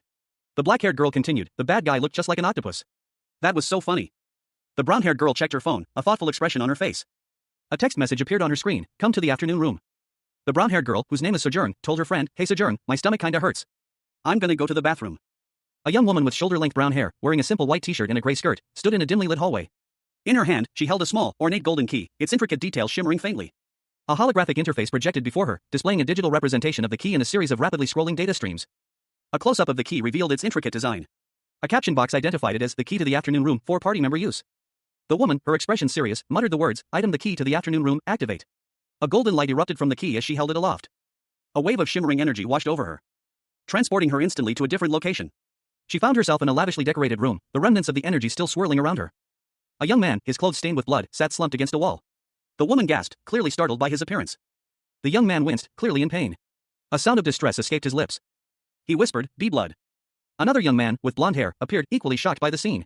The woman, still visibly shaken, noted, oh, you brought Jay in here, too. She turned her gaze back to the injured young man, her concern evident.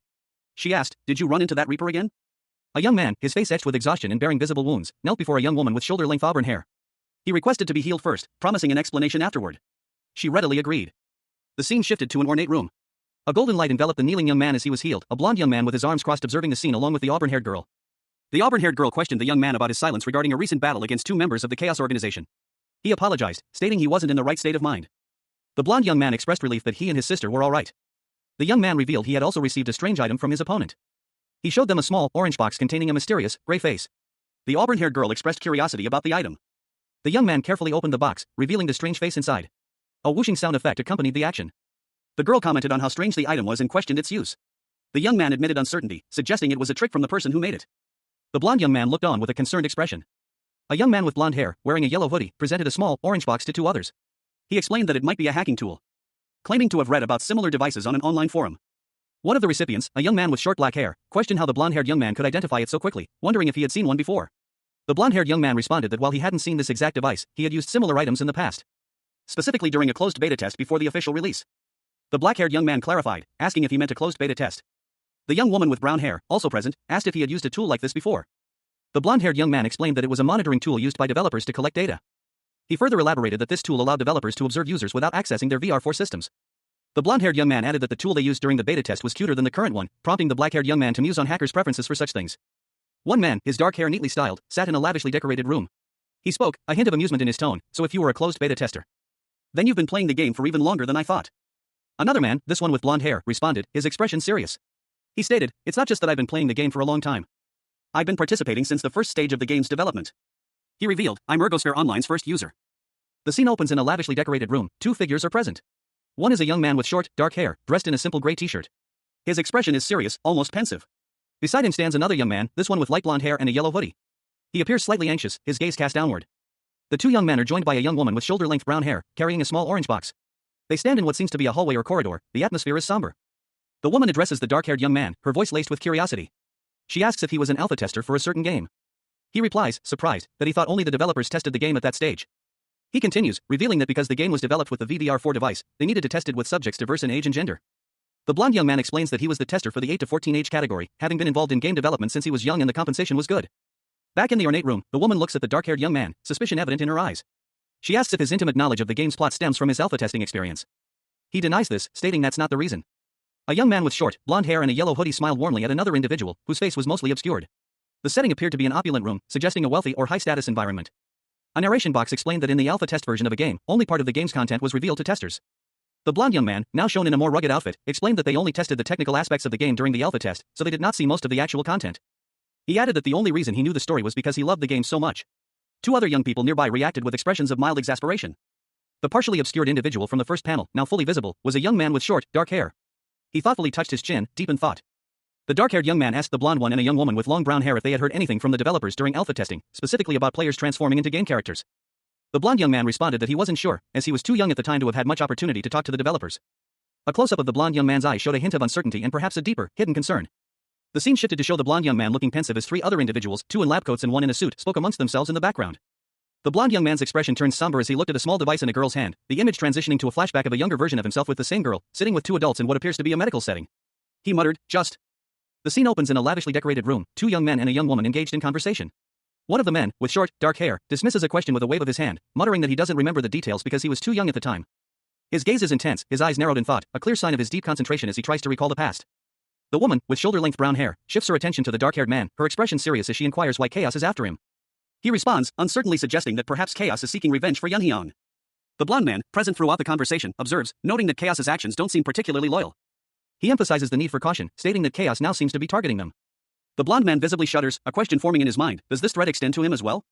The brown-haired woman reassures him, stating that Jian, the blonde man, has never directly confronted Chaos and should be safe. She adds that Chaos has never seen them together. She further explains that an adventurer-class player like Jian poses little threat to Chaos. The scene opens on a quiet residential street, twilight settling over the low-rise buildings. A sense of unease hangs in the air. The camera focuses on a particular apartment building, its windows glowing faintly in the gathering darkness. As a young man, Ariam's twin brother, materializes inside, seemingly teleporting into the building's stairwell. A faint, ethereal glow surrounds him as he arrives. He checks his phone, it's 8 p.m. He thinks to himself that Ariam should be home by now. A wave of worry washes over him, he wonders if she's alright, hoping there were no lasting ill effects from the skill used on her. A flashback shows Ariam being roughly handled by shadowy figures, a violent scene filled with harsh reds and blacks. He fears for any trauma she might have suffered since her kidnapping. the image causing his eyes to squeeze shut in distress. He nervously approaches the apartment door, his hand trembling as he reaches for the handle. He pleads silently for her safety.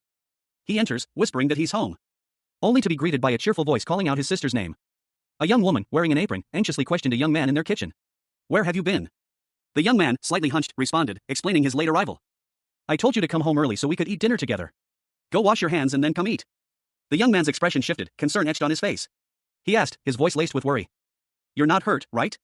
I saw you dead asleep in the car a little while ago." The young woman, her brow furrowed in thought, replied. "I think I basically passed out after work, but that was it. It's probably because I've been working too hard lately. I had some bad dreams, too." She reassured him, her voice soft but firm. "But don't worry about me."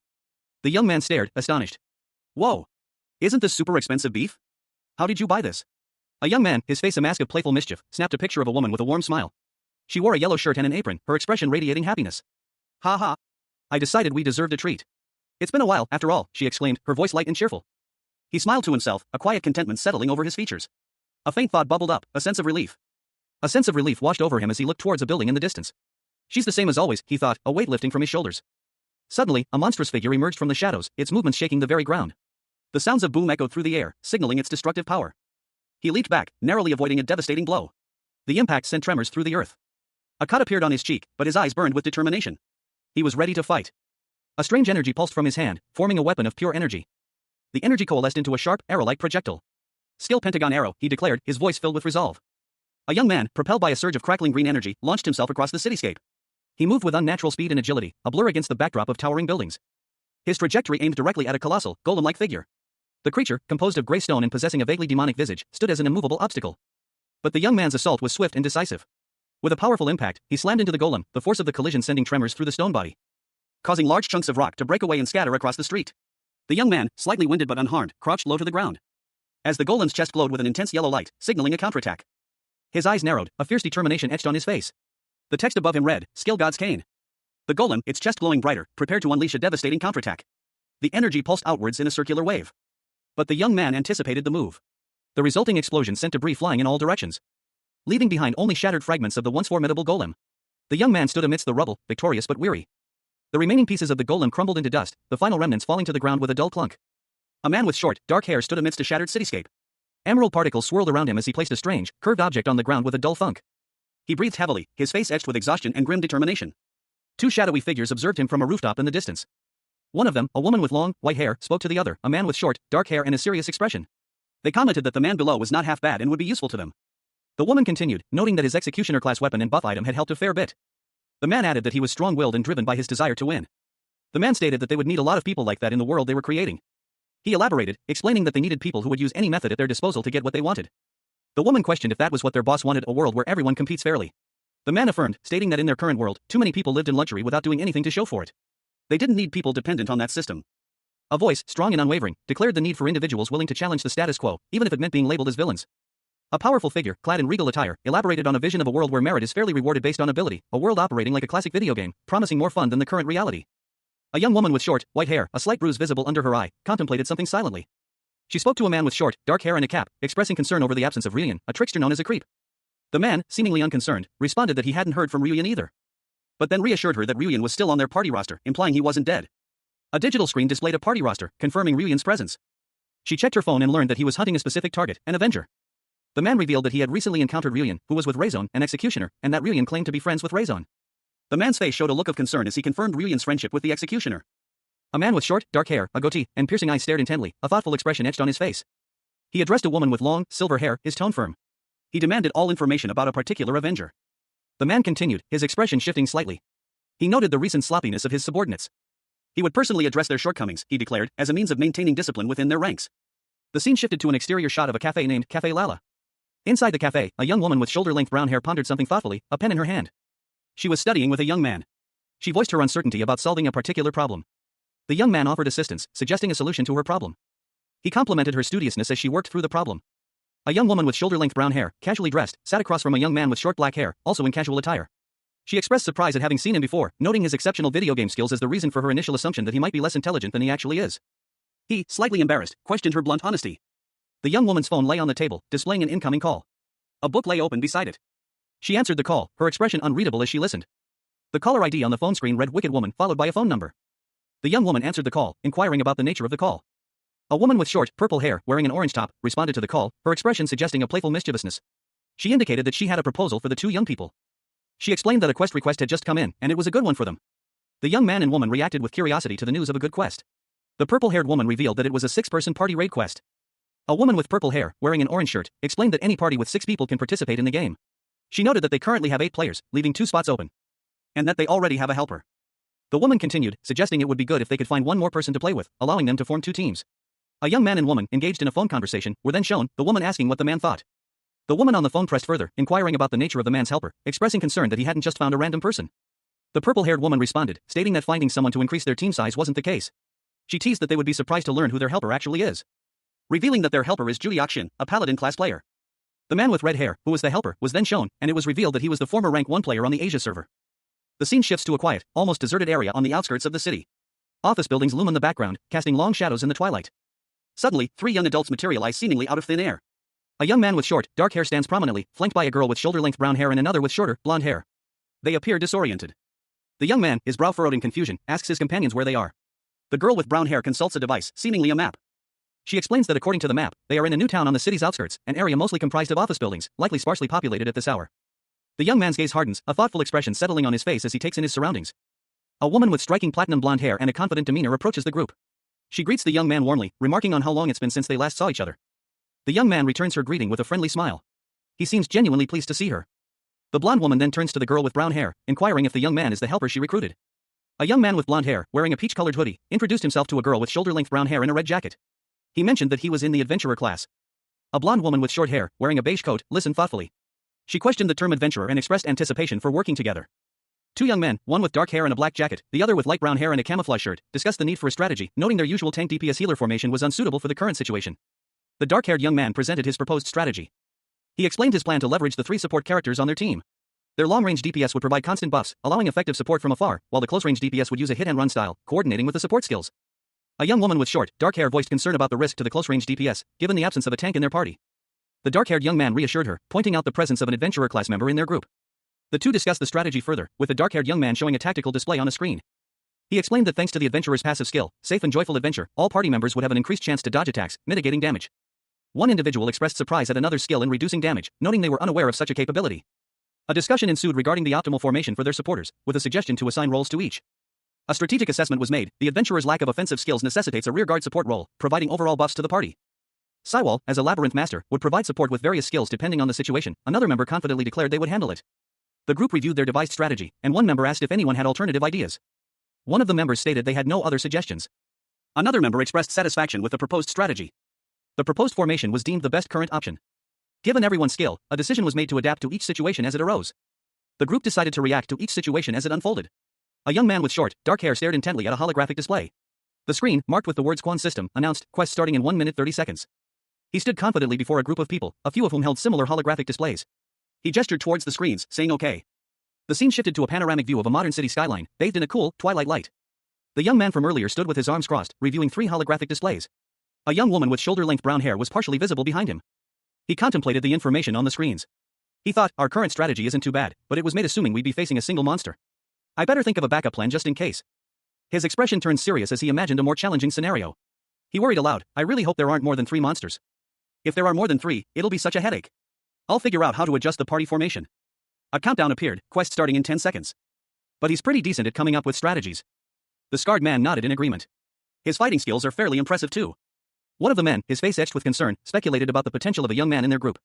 If he gained more experience and honed his party management skills. The young man stretched, readying himself for whatever lay ahead. Suddenly, a flash of light illuminated the scene. A system notification appeared before the man in camouflage, announcing the end of the quest preparation period. The system notification continued, signaling the commencement of the quest itself. A heavy thud echoed through the air, signaling an imminent threat. From the swirling dust and debris, a cloaked figure emerged, its presence imposing and ominous. The young man and his companions braced themselves for the confrontation. A powerful force descended upon them. The force of the impact sent one of the women sprawling to the ground. Another exclaimed, it's here. The young man and a woman with long brown hair looked on in alarm, their faces reflecting a mixture of fear and determination. The young man's eyes narrowed, his gaze intense and focused.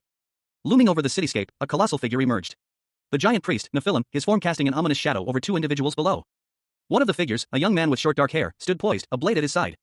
While another, a soldier in camouflage, knelt in prayer, a bracelet on his wrist glowing faintly. The ground trembled beneath Nephilim's immense weight. Nephilim shifted, his massive foot descending with terrifying force. The soldier, eyes wide with alarm, exclaimed his disbelief at the sheer scale of their opponent. A young woman with shoulder-length brown hair, equally shocked, voiced her astonishment at the unexpected appearance of such a powerful being. While the young man, his expression grim, remained silent, contemplating the situation. He resolved to face the challenge head-on, regardless of the danger. The soldier prepared himself for battle, his determination unwavering.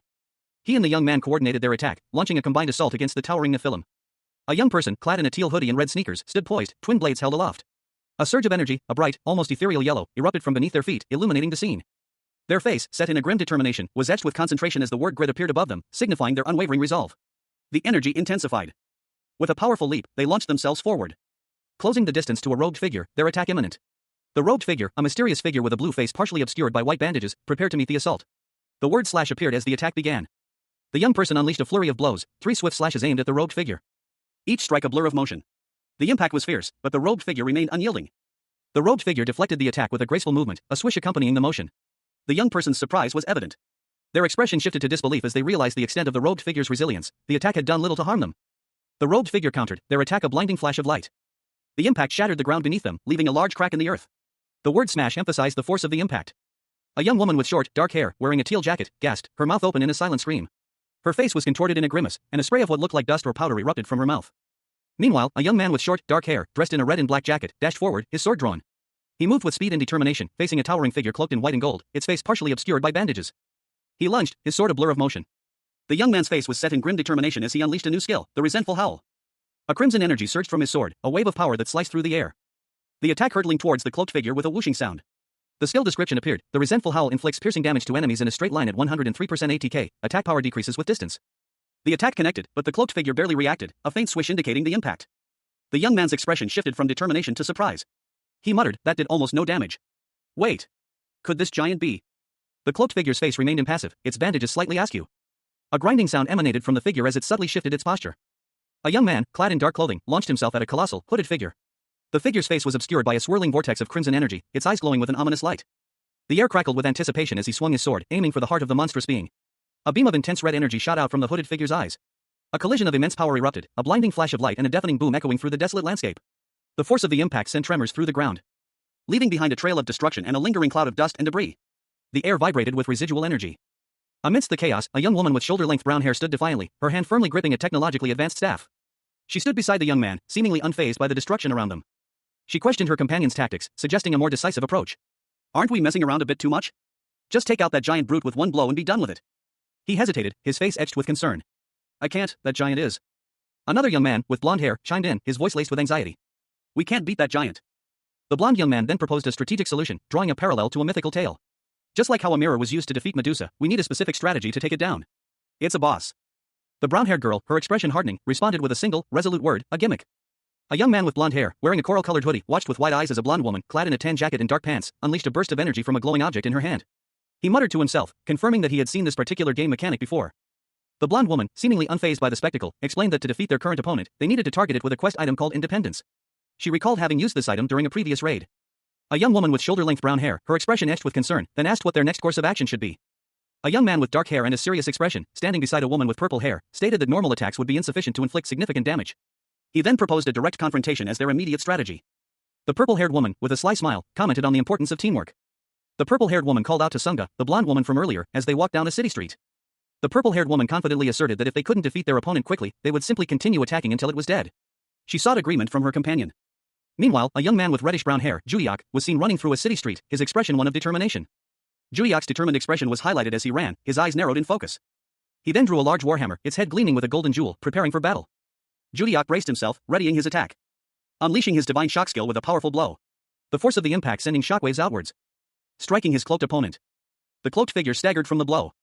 A heavy thud echoed as the cloaked figure's attack connected, sending Juliak flying back and collapsing to the ground. A young woman with long brown hair watched in alarm as Juliak's opponent collapsed, noting that he had used a stun skill. Another young person with short purple hair smirked, stating that it was now their turn. A woman with short, purple hair, clad in a crimson shirt and dark pants, declared her intent to demonstrate her capabilities. A burst of golden energy erupted around her, the vibrant golden light intensifying as she launched herself forward with incredible speed. Two young men watched the display from a distance. One, with blonde hair and a peach hoodie, expressed his apprehension.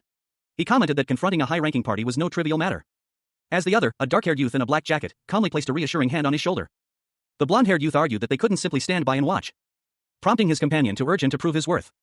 The dark-haired youth offered his unwavering support. And the blonde-haired youth, his eyes gleaming with determination, responded with a resolute affirmation. A mystical energy enveloped the blonde-haired youth, a skill described as being only one step away from enlightenment. As he prepared for action, drawing a weapon. The chapter concludes with a title card, Ultra Alternate Character. A cryptic message accompanies it: how narrow is the gate, and restricted is the way that leads to life. Few are those who find it. A tense standoff unfolded between two men. One, sharply dressed in a dark suit, stood imposingly against the backdrop of a city skyline. His expression was unreadable. The other, clad in military fatigues, bore a look of strained determination, his body tensed, ready for action. A jolt of recognition shot through the soldier's eyes as he stared at his opponent, a look of dawning horror spread across his face. He stammered, barely able to form the words, "Why you're..." His disbelief was palpable. "No way," he exclaimed, his eyes wide with shock and disbelief. The suited man reached out a hand, a sinister shadow looming over the soldier. The scene shifted abruptly. A violent impact echoed as the soldier crashed to the ground, his body jolted by a sudden, unseen force. Another figure, a young man in a red hoodie, stumbled nearby, equally affected by the mysterious energy. The young man in the red hoodie cried out in alarm, "What's going on? I can't move at all." The soldier, gritting his teeth in determination, pieced together the horrifying truth. "Then that means..."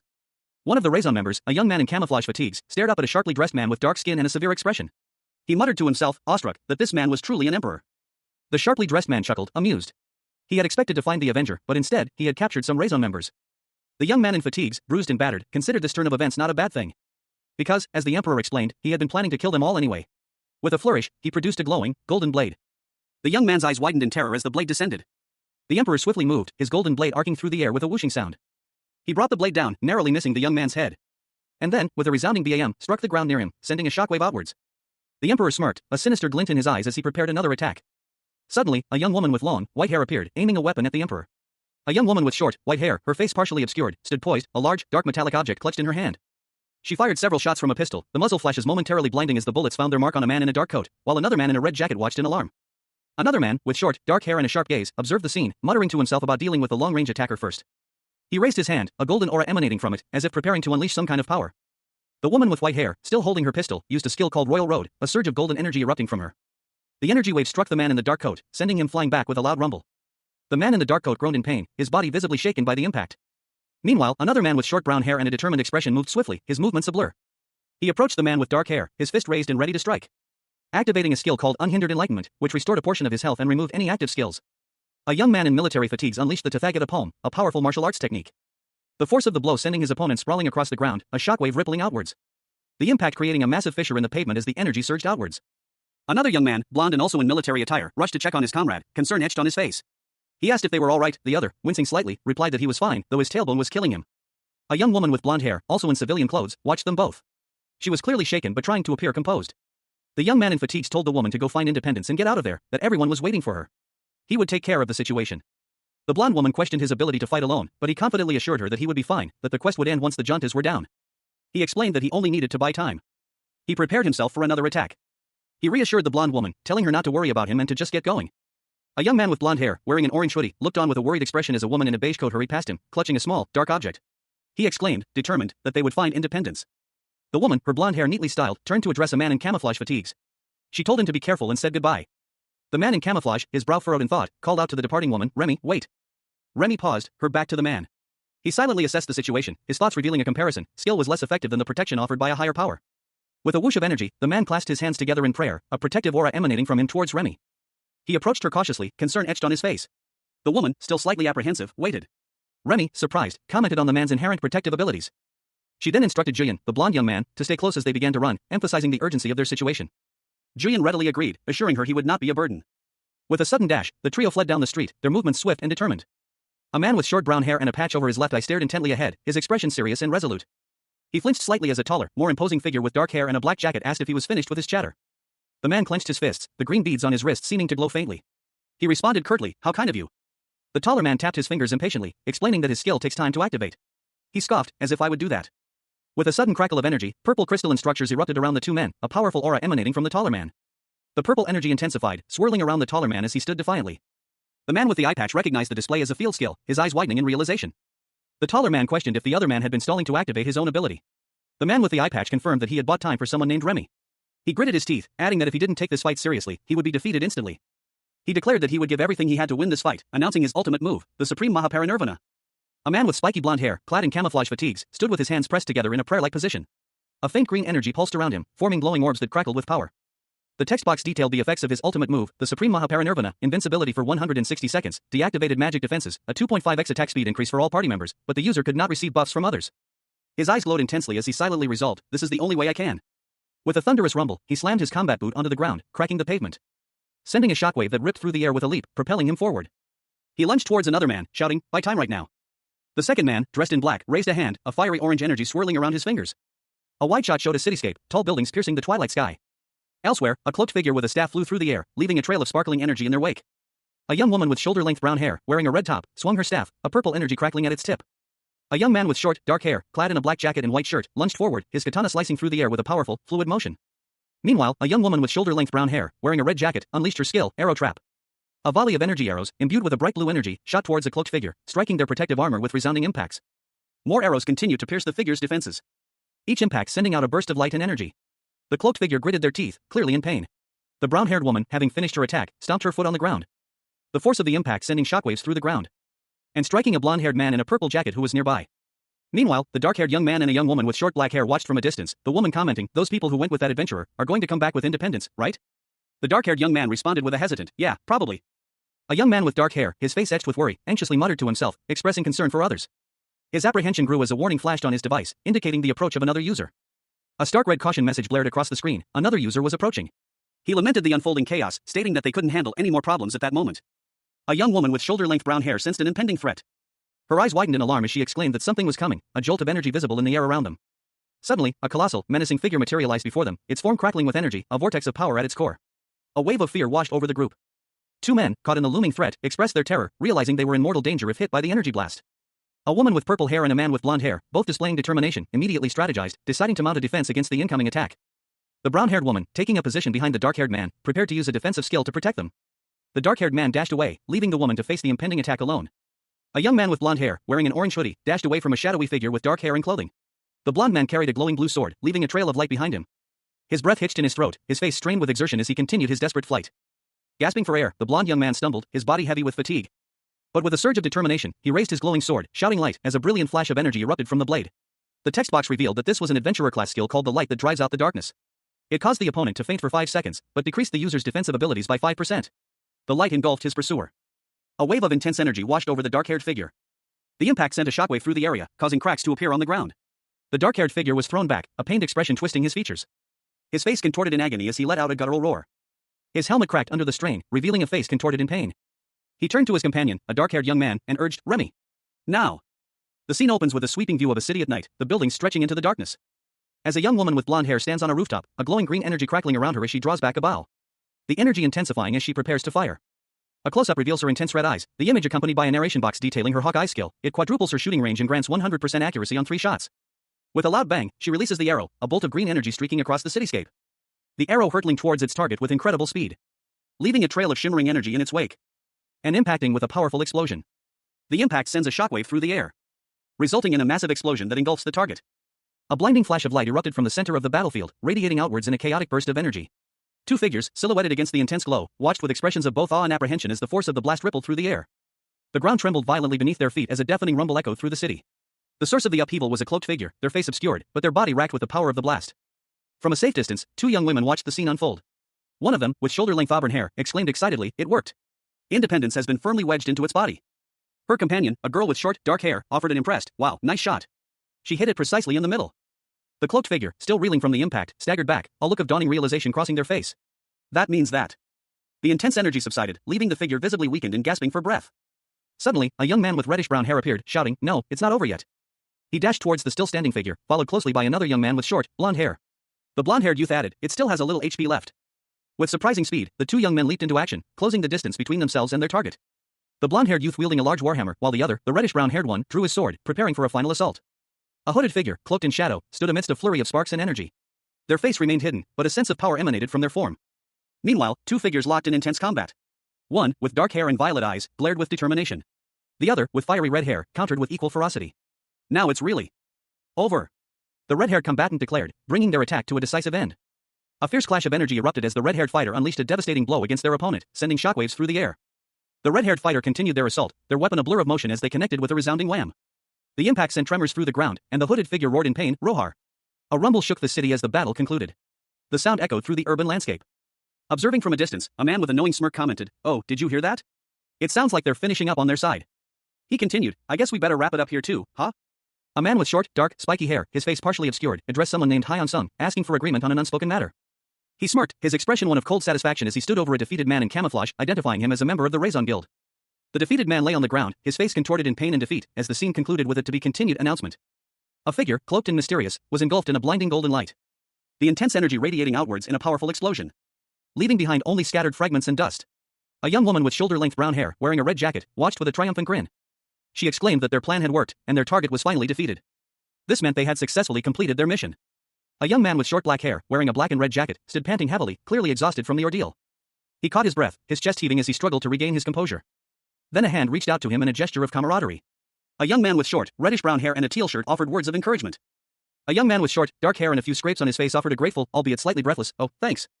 Another young man, this one with reddish-brown hair, clapped him on the shoulder, saying, "You were great too." Meanwhile, a young woman with shoulder-length brown hair helped a blonde young man to his feet, brushing dust off his clothes.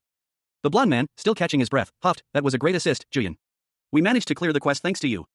But then, his face fell as he gasped, "There's another problem. Right now, chaos." He looked up, eyes wide with alarm, and declared, "No, the Emperor of Chaos is here." The group of 4 young people stared in disbelief at the news. One of the girls, with short black hair and a teal hoodie, questioned, "Are you serious?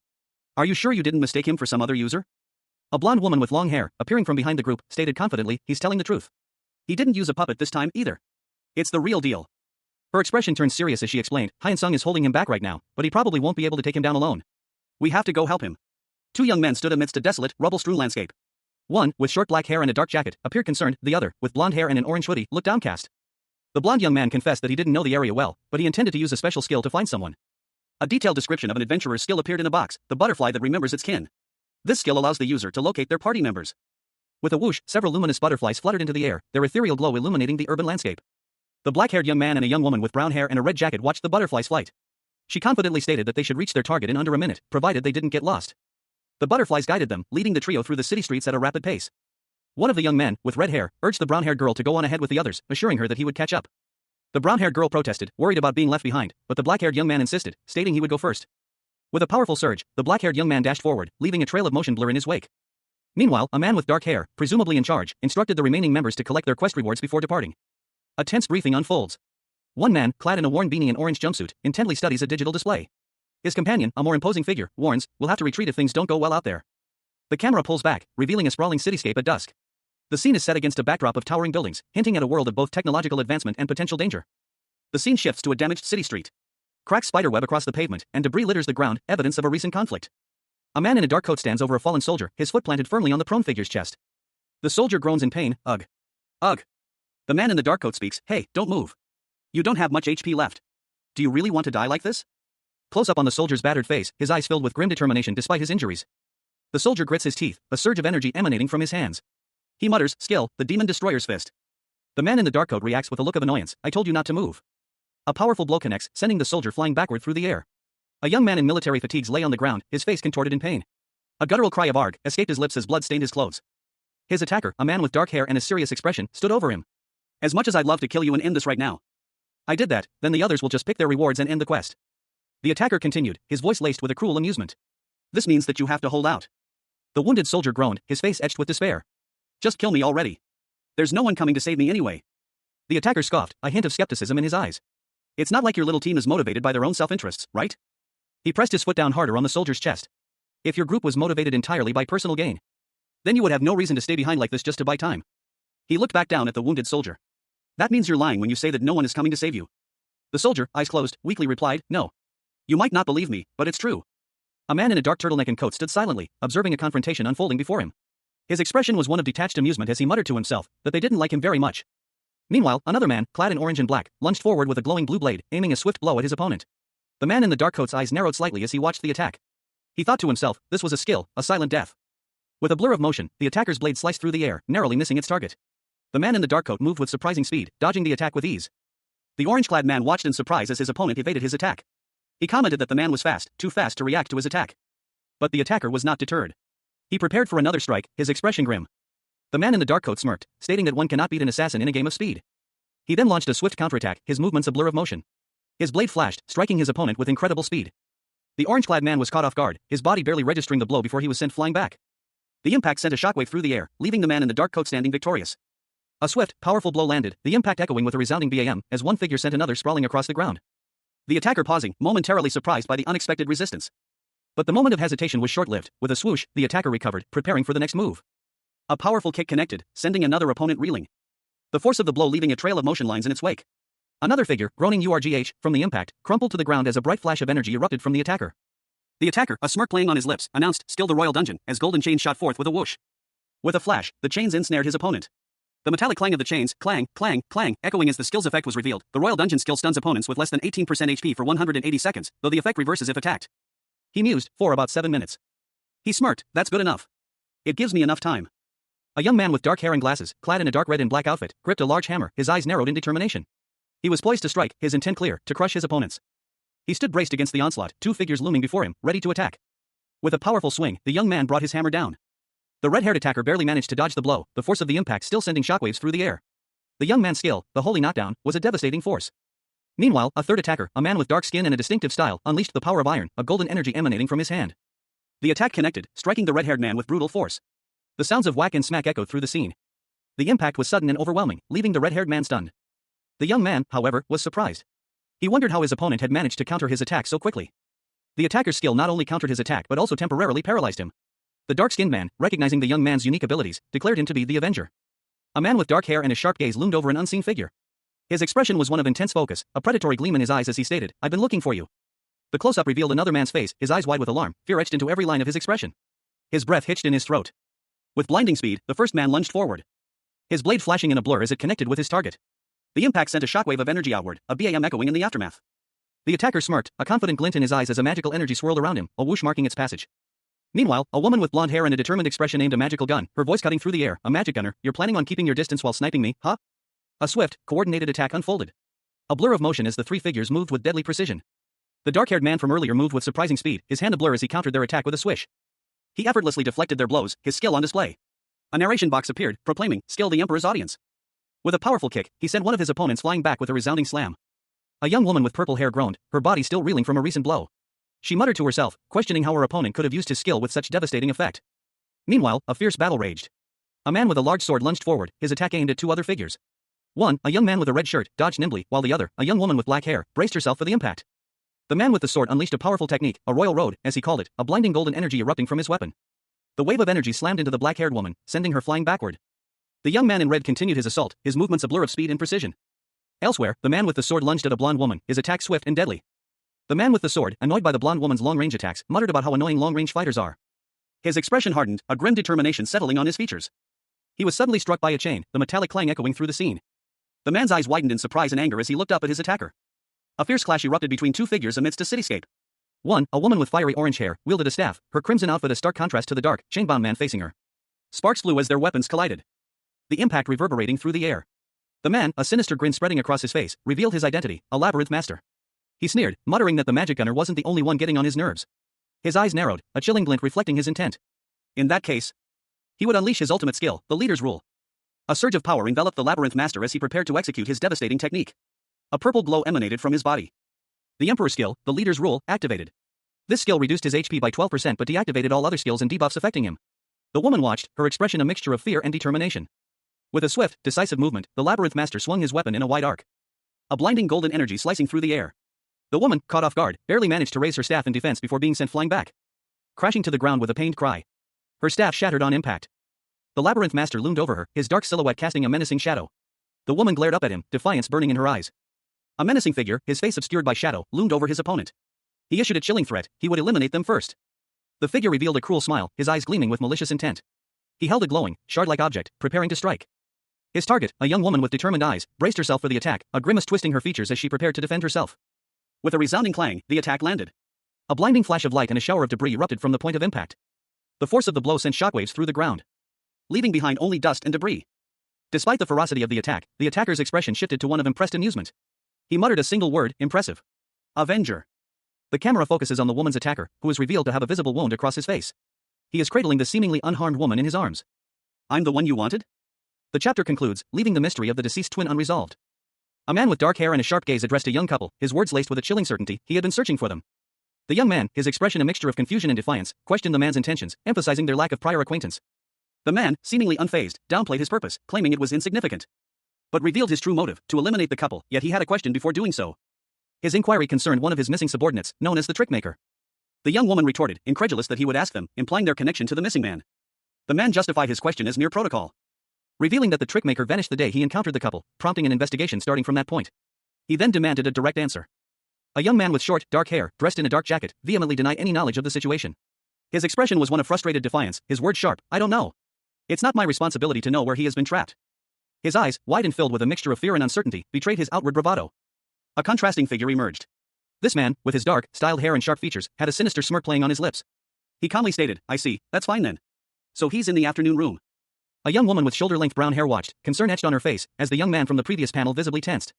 The young man, his jaw clenched, muttered to himself, "I had a feeling that might be the case." He explained, "The afternoon room was our shared meeting space. When I found it locked, I had a hunch that someone had stolen the key." The sinister man responded with a chillingly calm tone, "I just needed to be certain. And your honest reaction made it easy to figure out." The young man's face showed a mixture of anger and defeat. The sinister man continued, "Anyway, this has all worked out nicely." With a flick of his wrist, a burst of orange energy erupted from his hand. He added, "If you had trapped him somewhere else, it would have been much harder to track him down." A man with dark hair and a sharp gaze stood amidst a cityscape, his expression grim. He declared his intention to kill his opponent and retrieve the key to the afternoon room. And with a sudden burst of speed, he leaped forward. His face, contorted in a grimace, showed his determination as he moved with incredible speed, colliding with his target in a clash of power. The sound of metal on metal echoed through the air. Their blades clashed again, sparks flying. A flurry of strikes and parries ensued, a whirlwind of steel and energy. Another powerful blow landed, sending a shockwave through the air. But he was not finished. Eyes glowing with an unnatural light, he prepared a counterattack. He unleashed a new skill, Red Thorn. Two swift slashes of crimson energy tore through the air, aimed at his opponent. A man with dark hair and intense eyes muttered to himself, recognizing the skill being used against him as a containment technique. The Imperial family's sword, a legendary weapon, was drawn, its golden blade shimmering with power. The wielder of the sword, a man with dark skin and spiky hair, smirked as he prepared to strike. His opponent, a younger man with dark hair, braced himself. The resulting clash of power erupted in a blinding flash and a deafening boom, sending debris flying. The dark-skinned man, seemingly unharmed, let out a hiss of exertion as he dispelled the lingering energy. His eyes narrowed, revealing a look of intense focus. The younger man, however, was left reeling, realizing the attack had been an illusion. Elsewhere, a woman with brown hair and a staff watched the scene unfold, recognizing the work of a labyrinth master. The panel shows a detailed description of the labyrinth master's field skill, the labyrinth without an exit, which activates random traps within a 55-second timeframe. The younger man, having recovered slightly, moved swiftly, his movements precise and deadly, as he prepared to counterattack. A narration box declared the activation of a skill, Dual Dagger Skill Twin Dragons. The Twin Dragon's skill manifested as a fierce double dagger attack. One assailant lunged forward, his daggers a blur of motion, while the other countered with a swift, precise strike. The impact sent a shockwave through the air. One of the assailants watched, surprised. He thought, "What's this? He can dual wield too? He's better than I expected." But his surprise quickly turned to grim determination as he countered with a burst of energy from his hand. With a swift motion, he struck the other assailant. The impact was brutal, a resounding thwack echoed as the attacker was sent reeling. He retaliated with a powerful kick, sending his opponent flying. The attacker launched a fierce counterattack, a bright orange energy trail blazing behind him. The force of the blow sending his opponent crashing to the ground with a slam. Sunga grimaced, a low groan escaping his lips as he activated his Emperor skill, Machiavellianism. The skill description appeared, detailing its effects, a 130% boost to attack power and speed for both the user and their party members, but at the cost of continuously depleting defensive abilities. Sunga smirked, a glint in his eyes as he addressed his opponents. He scoffed, commenting on their inadequate guard. The scene shifted to show three figures launching a coordinated attack against Sunga. A woman with purple hair led the charge, followed closely by a man with red hair wielding a large hammer, and another man with dark hair. The red-haired man's hammer slammed into Sunga, but he barely flinched. The purple-haired woman's blade followed, clashing against his defenses with a resounding clang. Sunga, despite the onslaught, remained composed. He muttered under his breath, expressing his annoyance at the persistent attacks. The purple-haired woman, unfazed, responded with a casual apology, revealing her motivation: she simply enjoyed annoying people. With a swift motion, the purple-haired woman unleashed a powerful attack, her blade striking the ground with a series of heavy thuds, sending shockwaves through the ground that sent one of Sunga's allies sprawling. A woman with short, lilac hair, her expression grim, held a golden weapon resembling a futuristic microphone. With a flourish, she muttered, "God save the queen," as a powerful energy wave, depicted as a whooshing effect, erupted from the device. This was her ultimate move. Simultaneously, a man with short, spiky blonde hair and a sinister grin brandished a blazing, golden sword. The sword glowed with intense energy, a swish sound effect accompanying its movement. He unleashed the full force of his attack. A massive explosion, depicted as a kaboom effect, erupting from the point of impact, resulting in a blinding flash of light that obscured the immediate aftermath. The blonde man, seemingly unscathed, faced the woman, his expression a mixture of amusement and impatience. He commented that taking them down one by one would have been more fun, but he was running out of time. He explained that once the royal dungeon event concluded, a monk would awaken, choose a reward, and end the quest. Therefore, he needed to focus on his target. And with a swift, powerful blow, she landed hard, but quickly recovered, her expression resolute as she prepared for another attack. A stomp sound effect accompanied her stance. Sayonara's eyes, usually a warm brown, glowed with an unnatural, golden light. A profound sadness, etched deep into her features, hinted at a burden far heavier than grief. A figure cloaked in shadow, crowned with a fiery halo, stood amidst a swirling vortex of golden energy. The arrival of the Imperial army was announced, a portent of impending conflict. With a deafening whoosh, the Imperial soldiers materialized, their golden armor gleaming, descending upon the city like a wave of incandescent destruction. Each soldier a terrifying embodiment of power, their presence a stark contrast to the mundane cityscape below. The Emperor-class ultimate move, the arrival of the Imperial army, was revealed, a devastating technique that continuously summons soldiers, but at the cost of the user's speed and offensive capabilities. Two young women stood amidst the chaos, one pale and distressed, the other visibly anxious, her gaze fixed on the approaching army. A young man watched from a distance, his face a mask of grim determination, his eyes reflecting the impending doom. The crowned figure, his face contorted in a grim expression, issued a chilling command, wipe them out. His hand, glowing with an ominous light, rose in a gesture of annihilation, signaling the commencement of a brutal massacre. The ground trembled under the weight of the approaching army, their heavy footsteps echoing through the city as they marched towards their targets. A golden armored figure lunged forward, its sword aimed at a young woman with short purple hair. She watched, her expression unreadable. A flicker of golden light illuminating her intense, almost predatory gaze. Her eyes glowed with an unnatural light. The golden warrior's attack was met by a counteroffensive, a clang of steel echoing through the air as another figure joined the fray. The purple-haired woman watched, seemingly unfazed. A chaotic melee ensued, blows rained down as the golden warrior fought back against multiple opponents. One of them shouting encouragement to his allies. Their coordinated assault was relentless. The coordinated attack continued, a testament to their experience and training. They pressed their advantage, unyielding. But a sinister smile played on the lips of the golden warrior as he deflected another blow. He seemed confident in his ability to overcome this challenge. The golden warrior, with a smirk, prepared for a decisive move. He was certain this would be enough. Unleashing a powerful technique called Royal Road. The ground trembled under the force of the attack. The force of the Royal Road sent a dark-haired young man flying backwards, crashing into the ground. He groaned in pain. A young man with dark hair and intense eyes, his face etched with exertion, glared defiantly. His breath hitched in his throat, a cold sweat beading on his brow. Suddenly, a figure loomed into view. This individual, with long brown hair and a crown of golden energy encircling their head, exuded an aura of power. The young man watched, his eyes wide with a mixture of fear and determination, as the powerful figure descended from above. A chilling smile playing on their lips as they approached. The young man, gritting his teeth, braced himself, reaching for the katana at his side. With a powerful leap, he launched himself towards his opponent. Their blades clashed in a flurry of sparks and metallic clang. The clash of steel echoed through the city as the two combatants engaged in a fierce duel. The powerful figure impressed by the young man's skill and courage. He commented on the young man's natural talent and bravery, acknowledging his victory over Ryuyan. A metallic clang echoed as a figure, crowned with a radiant halo, braced for impact. Meanwhile, a dark figure clenched their fist, a golden light pulsing within. And unleashed a powerful blow. The golden-crowned figure was struck by a fierce energy blast, sending them sprawling across the ground. The impact sent tremors through the air. As the dark figure slammed into the ground. Groaning in pain, the dark figure looked up.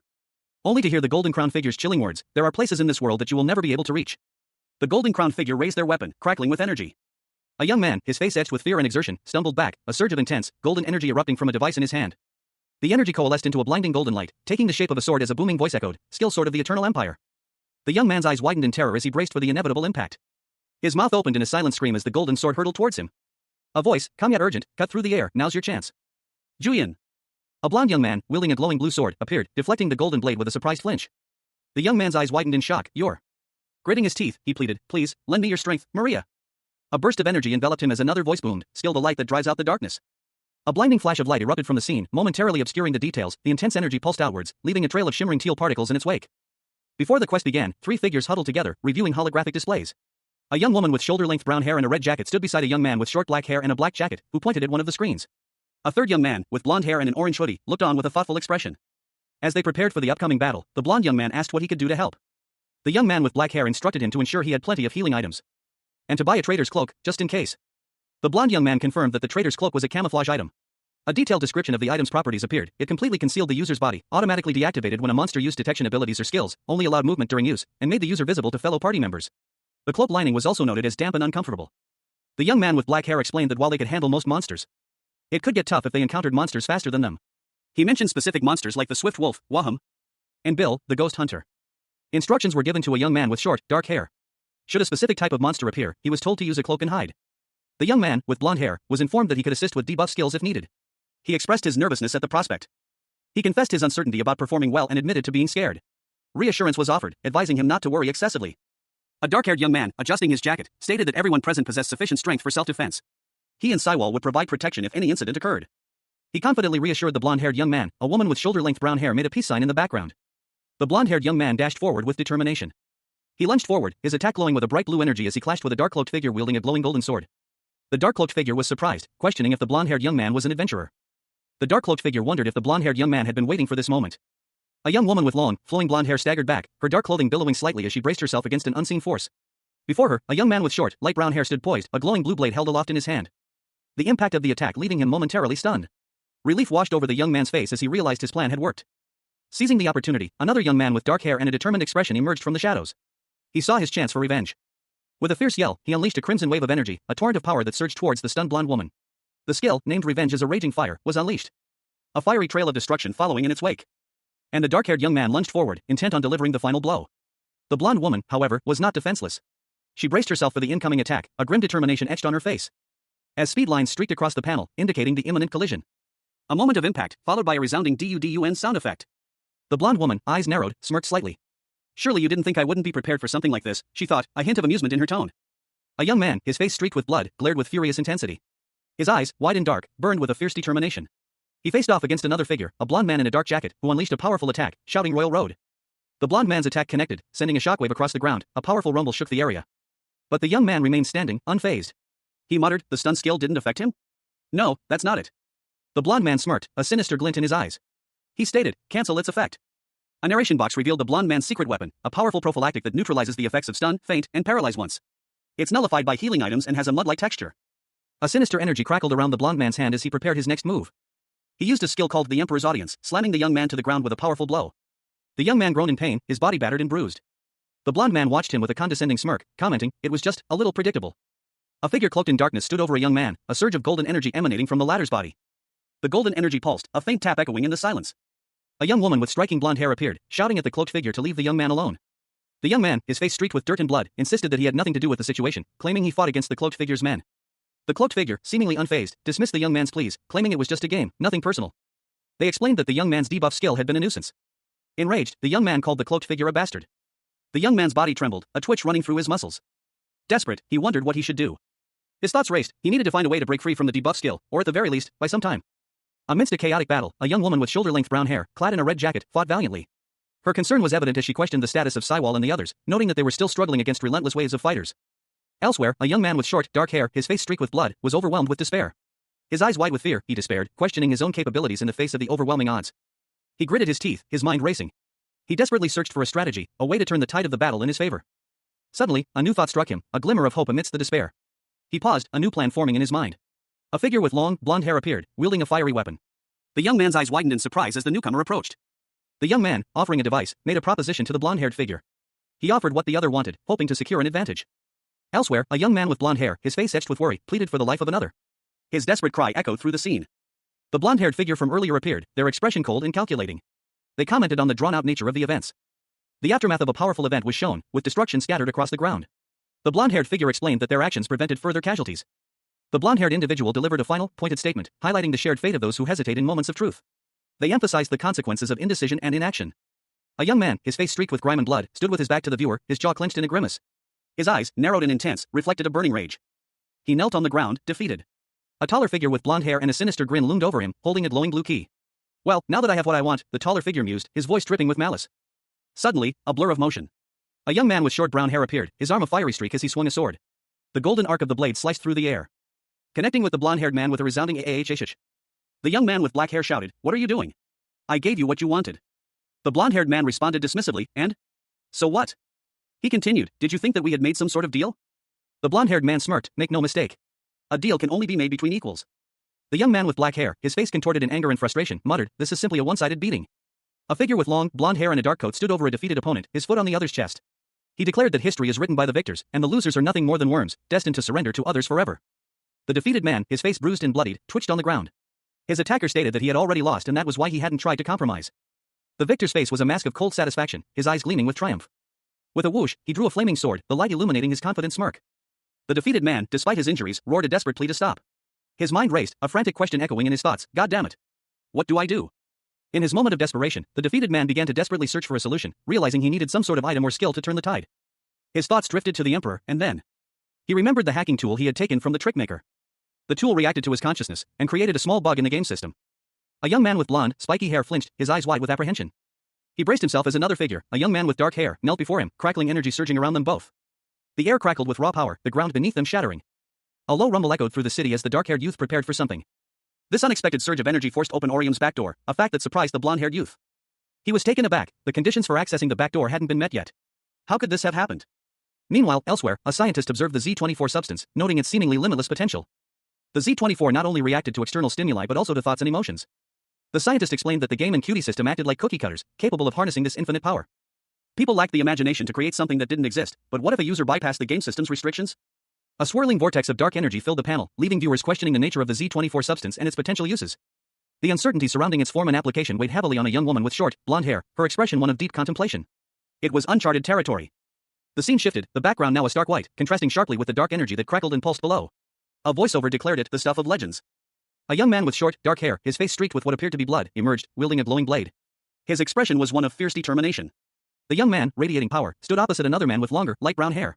A question hung in the air: had he forcefully elevated himself to the transcendent class? The second man, his eyes wide with alarm, muttered that this avenger was far more dangerous than he had anticipated. A decision was made: he had to kill the young man first. With a swift, powerful motion, he launched a fiery attack. The young man countered with a mighty swing. The clash of their powers leaving the outcome uncertain. A powerful blast erupted from the figure in the suit, sending shockwaves through the ground. Leaving a young man, Orium, sprawled on the cracked pavement, clutching his side in pain. His eyes widened in terror as he gasped for air. The source of the blast, a figure with fiery blonde hair, glared down at Orium with a furious expression. Smoke and embers swirled around them. Orium, despite his injuries, gripped a small, metallic object, a crack appearing on its surface. As a surge of energy coursed through him, causing a painful crackle to spread across his skin. Blood trickled from his mouth. He braced himself, the energy intensifying. The blonde-haired figure lunged forward, their weapon a blur of motion as it clashed with Orium's. Then that means dash. The blonde-haired figure stood, cloaked in shadow, as two other figures approached cautiously from behind. One of the approaching figures, a young man with brown hair, spoke: a monk. A detailed description of the monk's skill, Unhindered Enlightenment, is displayed. It restores 55% of HP and removes all active skills. A man with short brown hair, dressed in camouflage, contemplates his actions. He initially intended to use a destructive PK skill to quickly end the fight and claim a reward, but now feels obligated to repay a debt first. He looks towards his opponent, silently questioning if they share the same understanding of the situation. The scene shifts to a dynamic confrontation. Orium, a man with dark hair and a red and black outfit, unleashes a powerful attack, labeled Leap, towards his opponent.